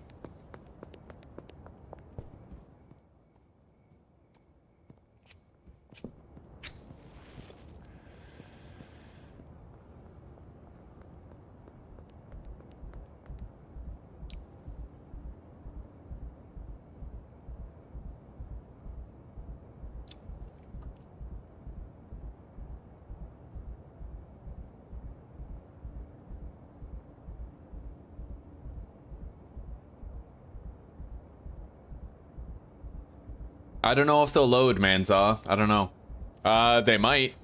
That's definitely a worthy test. Because then, at that point, it's like a fucking logistics delivery driver simulator. And I don't think the world's ready for that.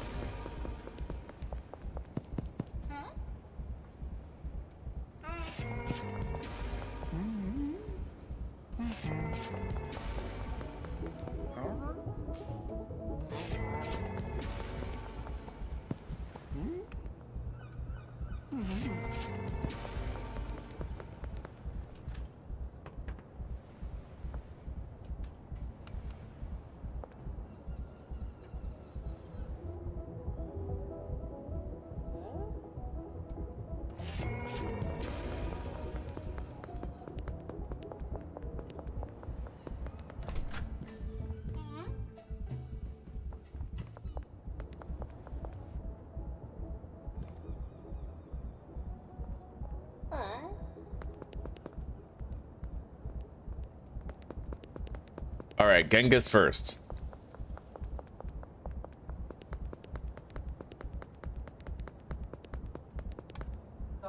Mm-hmm. I approve of the yogurt.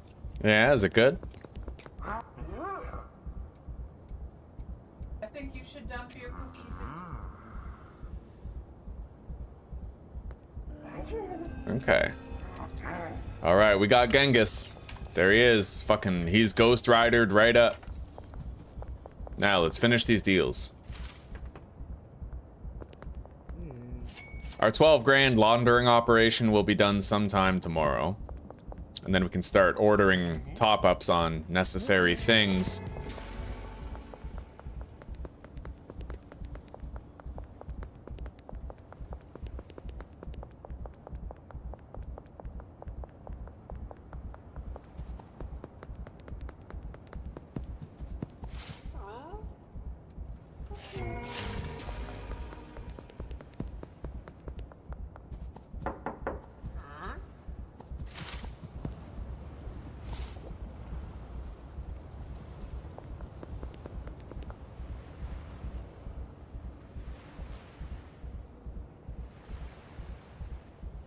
Behind the construction site.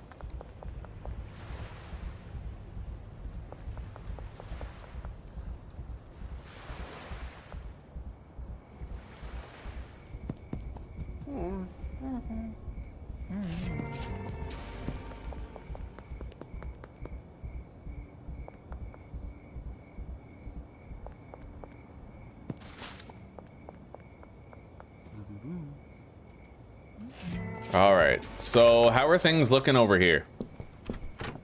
They are all out of chilies, so production is pretty much halted now.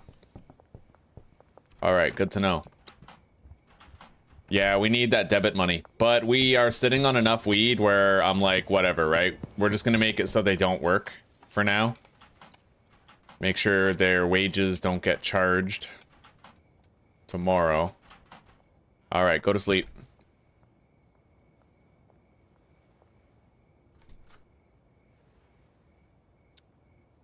Yeah, I'm really, Anthony, I'm looking forward to trying Space Engineers. Apparently they have a survival update coming out soon. Oh, okay, so you sleep and then Cranky Frank's deal is still active. And then I can schedule it for late tonight. Beautiful, okay. Yeah, nobody here has to work for now. Anyway, yesterday we made like 15 grand, didn't we? I didn't exactly look at the tape. I wanted to, but I think we made like 15 grand. So things might be sort of balancing out now.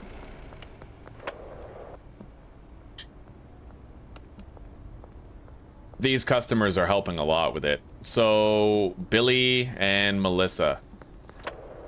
We know where Melissa is. Let's just do the rounds and visit all the docks customers right now. 10:14. God damn, I should be going to bed. All right, this is my last game day.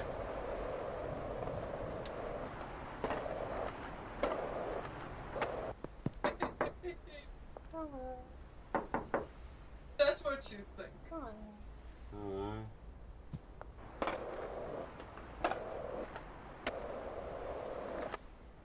Yeah, maybe Benji just schedules all of his deals for like later in the day. We're gonna keep an eye on him.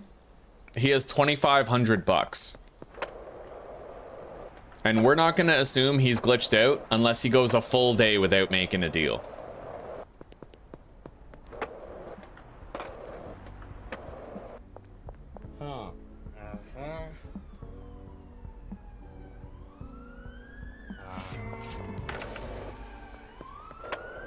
Hey, Mac.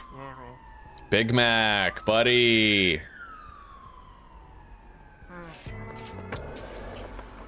All right, really good luck so far with the docks customers and our attempted deals with them. What about Lisa? She's a difficult one. No.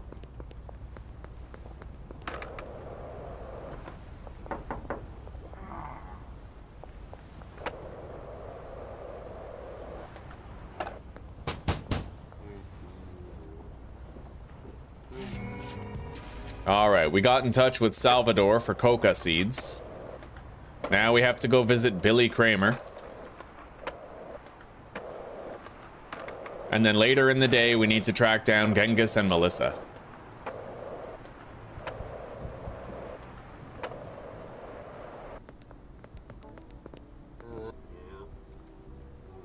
Fuck.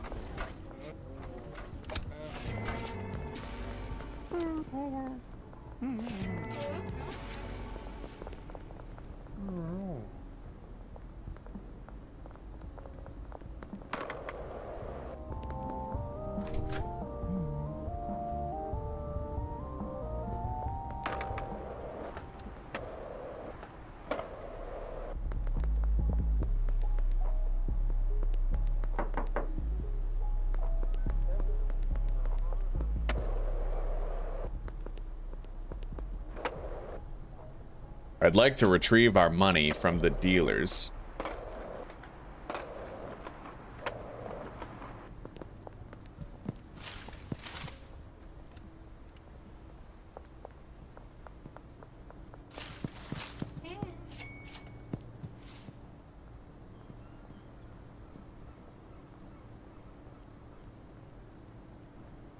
They definitely moved way more product than Benji did. He moved more meth, surprisingly. Well, no. She hasn't moved any meth whatsoever. He moved a lot of it, Brad Crosby. They both moved way more weed than Benji did. Yeah, I don't know. It's fucking weird. But nobody's falling in addictiveness, though. That's the thing. So clearly, maybe Benji is working just fine. Either that, or I keep on taking all the customers that would have fallen in addictiveness and I'm selling to them once in a while. I don't know. Fuck. I'm gonna get rid of these meth jars.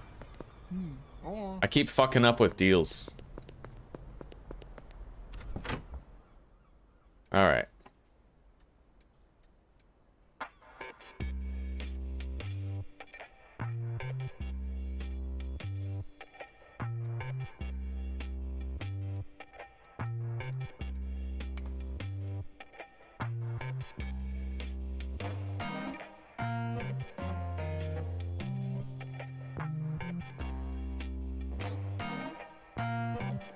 Anyway, we no longer need these samples. We have all the customers we can currently get.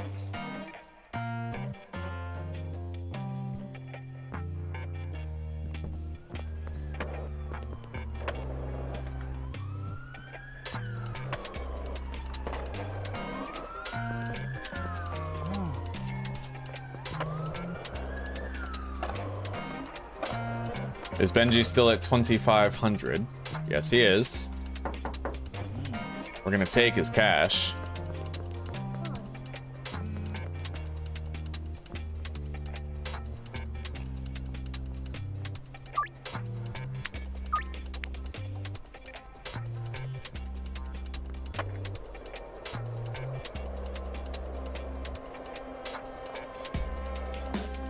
Javier's breakdancing again. Now, let's try to track down Melissa.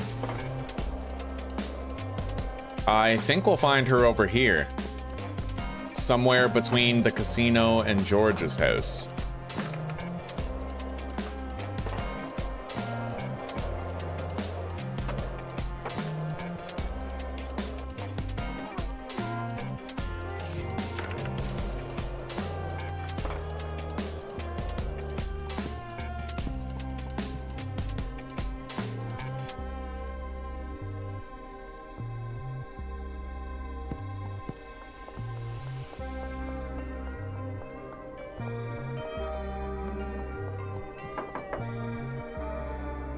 Well, I don't see Melissa.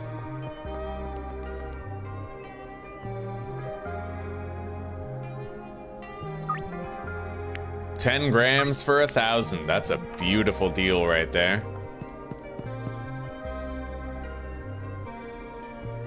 Benji's on the move. Yeah, maybe he just starts his deals like later. He definitely makes the least money out of all of our dealers though.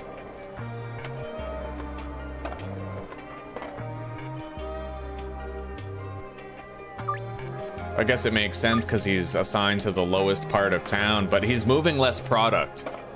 A lot less product. Like, half as much product. But for now, as long as he's selling and getting me EXP and cash, then I don't care. It's the price I pay for the convenience of having someone else do the sales for me.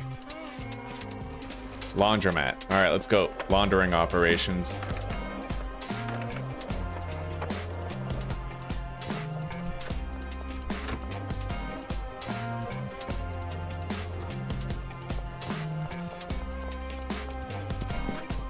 And I gotta stop forgetting to visit Anna. Gotta get her more addicted.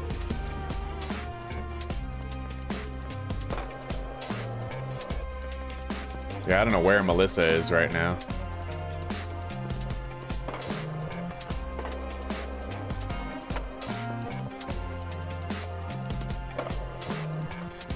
We might be able to sell to Lisa again at this point. Let's go pay her a visit.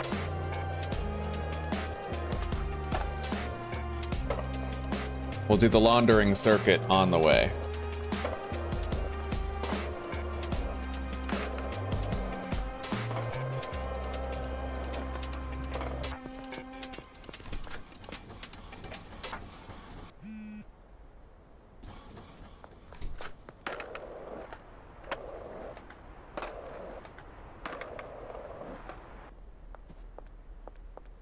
Very happy with the laundering speed now. 12K a day is much better than 6K a day.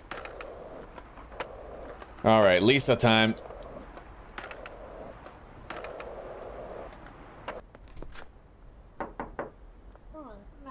She declined us twice in one day. She's tough. She has like no addictions in the early game to anything. And she won't call you. She won't want to buy anything. You have to slowly break her down in order to get her paying for your stuff. All of her affinities are in the negatives. So she has like -20 for meth, -40 for weed, -30 for cocaine.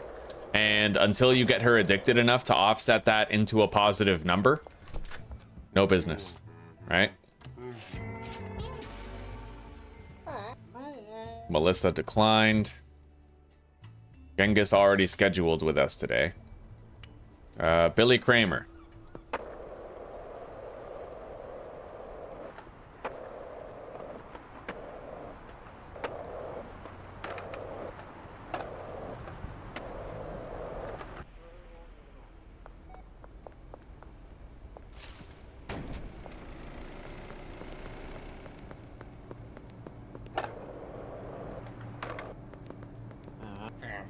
Fucker.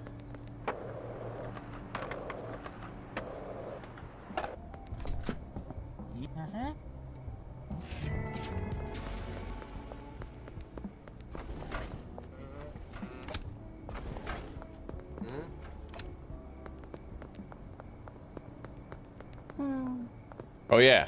All right, deliveries. I'm gonna go take a look at everything we need at every property we need it. Honestly, I think we're good on most stuff. Yeah, we basically just need chili and grow up stuff here. So we're gonna get 16 soil and 55 seeds. 16 soil to the bungalow. 55 green crack seeds also to the bungalow. Followed by 320 chili to the bungalow. I would get jars, but we already have enough. Maybe I can at least top up the jars. No, we won't bother. We have so many, dude. Yeah, we'll do that next time. All right, now we're gonna pay everybody's wages.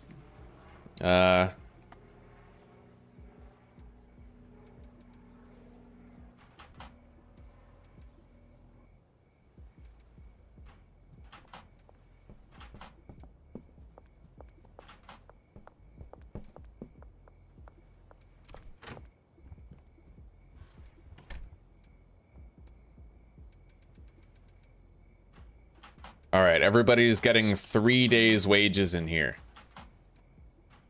And then, ooh, Billy Kramer phone deal. We're gonna go a $300 price increase. I don't want to fuck this up. Yeah, if I tried to give him the standard rate, probably would have declined us, but he's at 0% addictiveness. It's great to bring him up a little bit.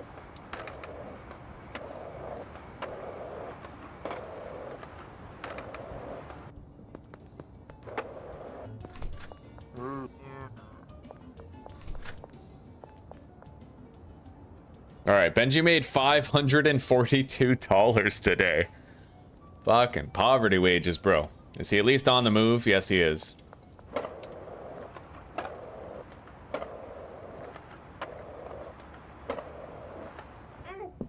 Oh, sorry, Beth. I'm so sorry. Here, let me help you up. Thanks. All right. So this is our home. This is where we hang our head right here. This is it.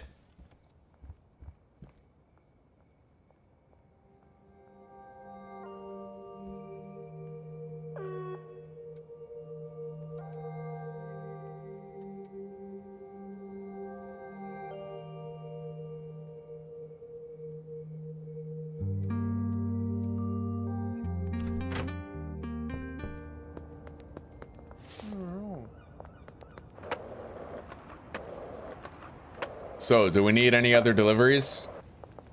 I still have my van here. Yeah, we need some horse semen. We're good on jars, though.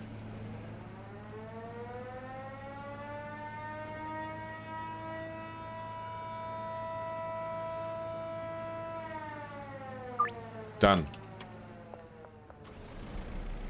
So now we're good on deliveries for a while. We'll probably get hopefully like two full laundering rotations done in the time it takes to use all that stuff up.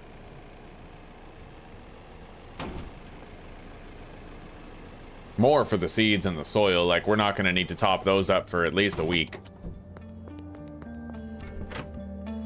Okay.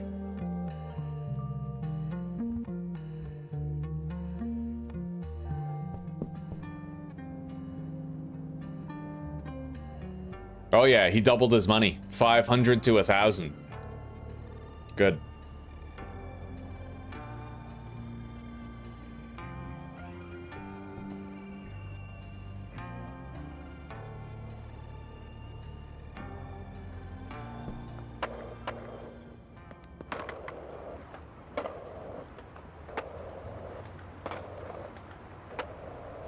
I wonder if Marco Baroni is still here.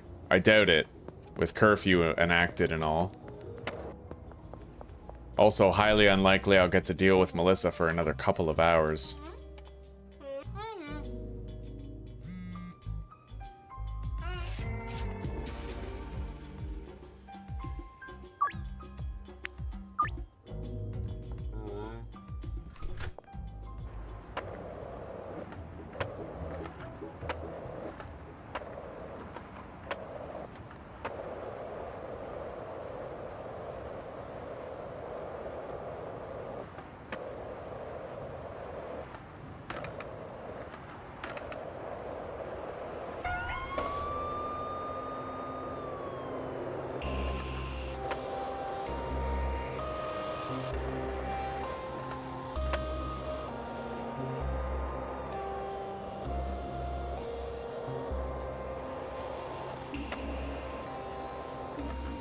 I'm trying to get better at like skateboarding around without stopping, right? Like without crashing into stuff.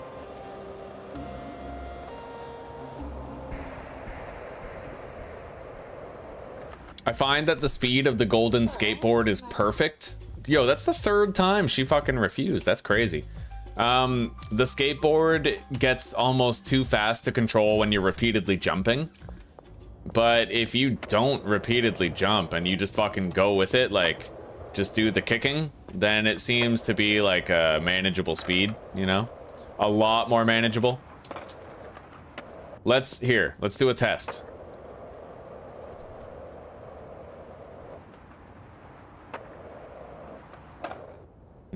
This alleyway is quite narrow. It's always hard, yeah.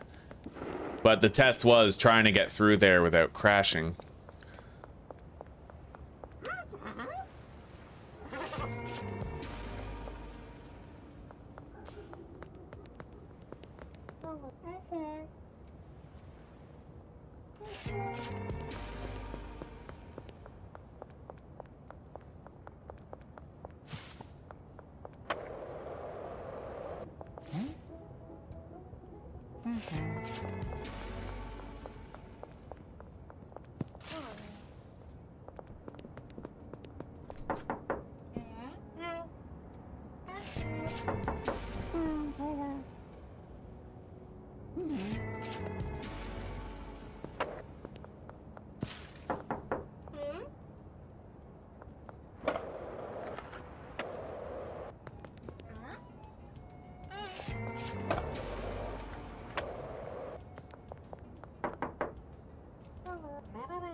I can pretty much start selling a jar to every customer, except the low-income ones like Chloe.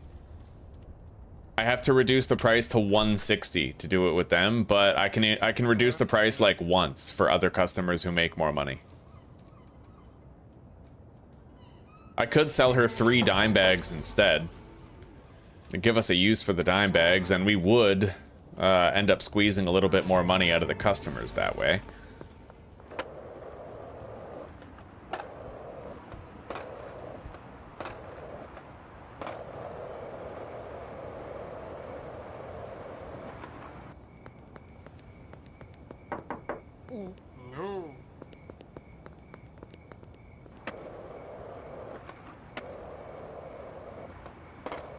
right, both of those customers are actually at the docks. So under the bridge is pretty much all we have to do.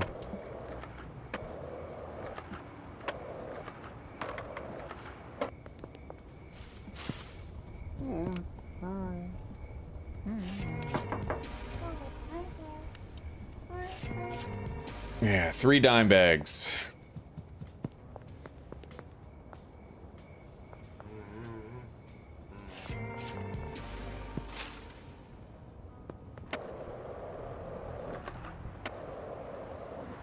The last customers are all over here. In the town canal and the docks.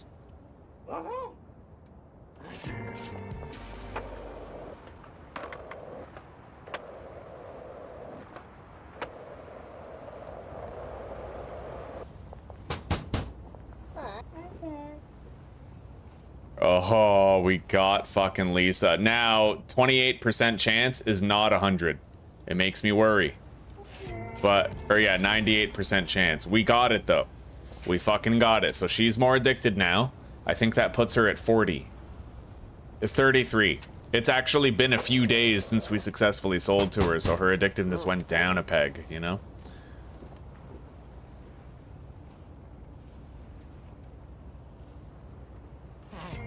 All right, we got, he's a little bit more addicted now. Genghis will be. He's here somewhere. Billy's right here too. Very important. 10 weed.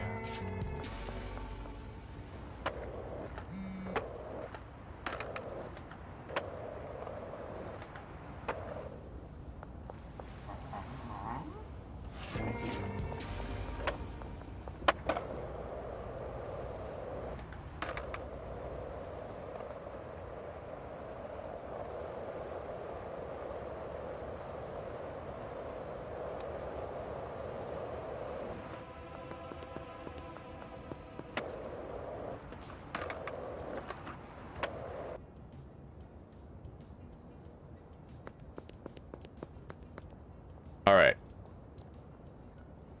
Their money counts are all right. We collected from a couple of them today. That's why it seems low.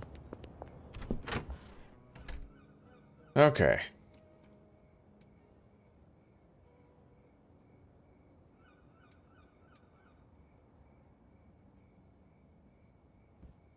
Done. So I made 10 grand today, and the dealers made 7 grand. That's acceptable. That's definitely acceptable, yeah. We'll be able to start our coke setup soon, but right now we have to save up for the barn. It looks like the semen and the chili got there. We are gonna call the stream for today, right now. But honestly, things are going pretty good. Yeah, things are going very well.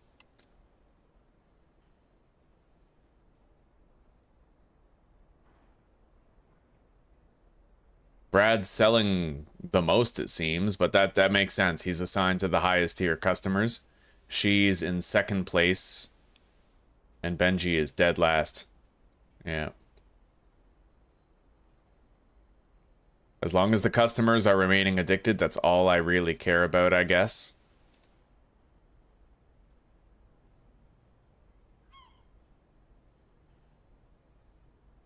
Which they are. And we're working on the docks, people.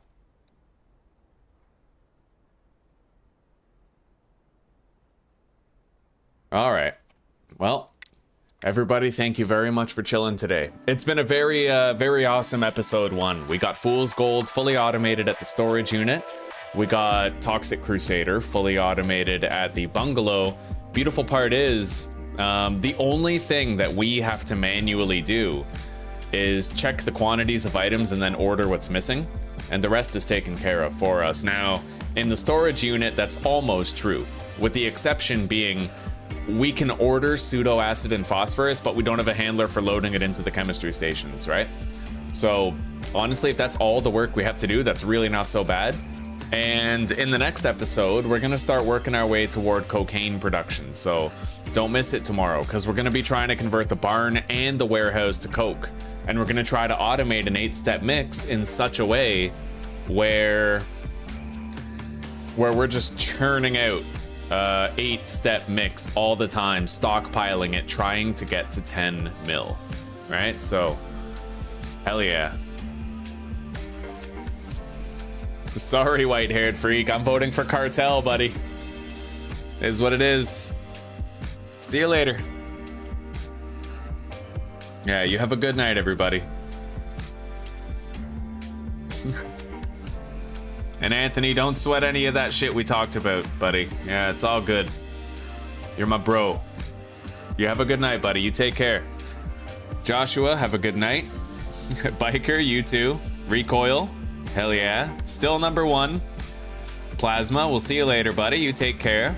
Observer, white-haired freak. Everybody have a wonderful evening. Oh snap, good night, buddy. Evo, you as well, man. Take care. See you tomorrow, hopefully. Manzaw. Old dog. And Coffin. All right, well, good night, guys. Y'all take care for now. We'll see you tomorrow, hopefully. Love you too, bro. Oh, damn straight, Anthony. I love you too, man.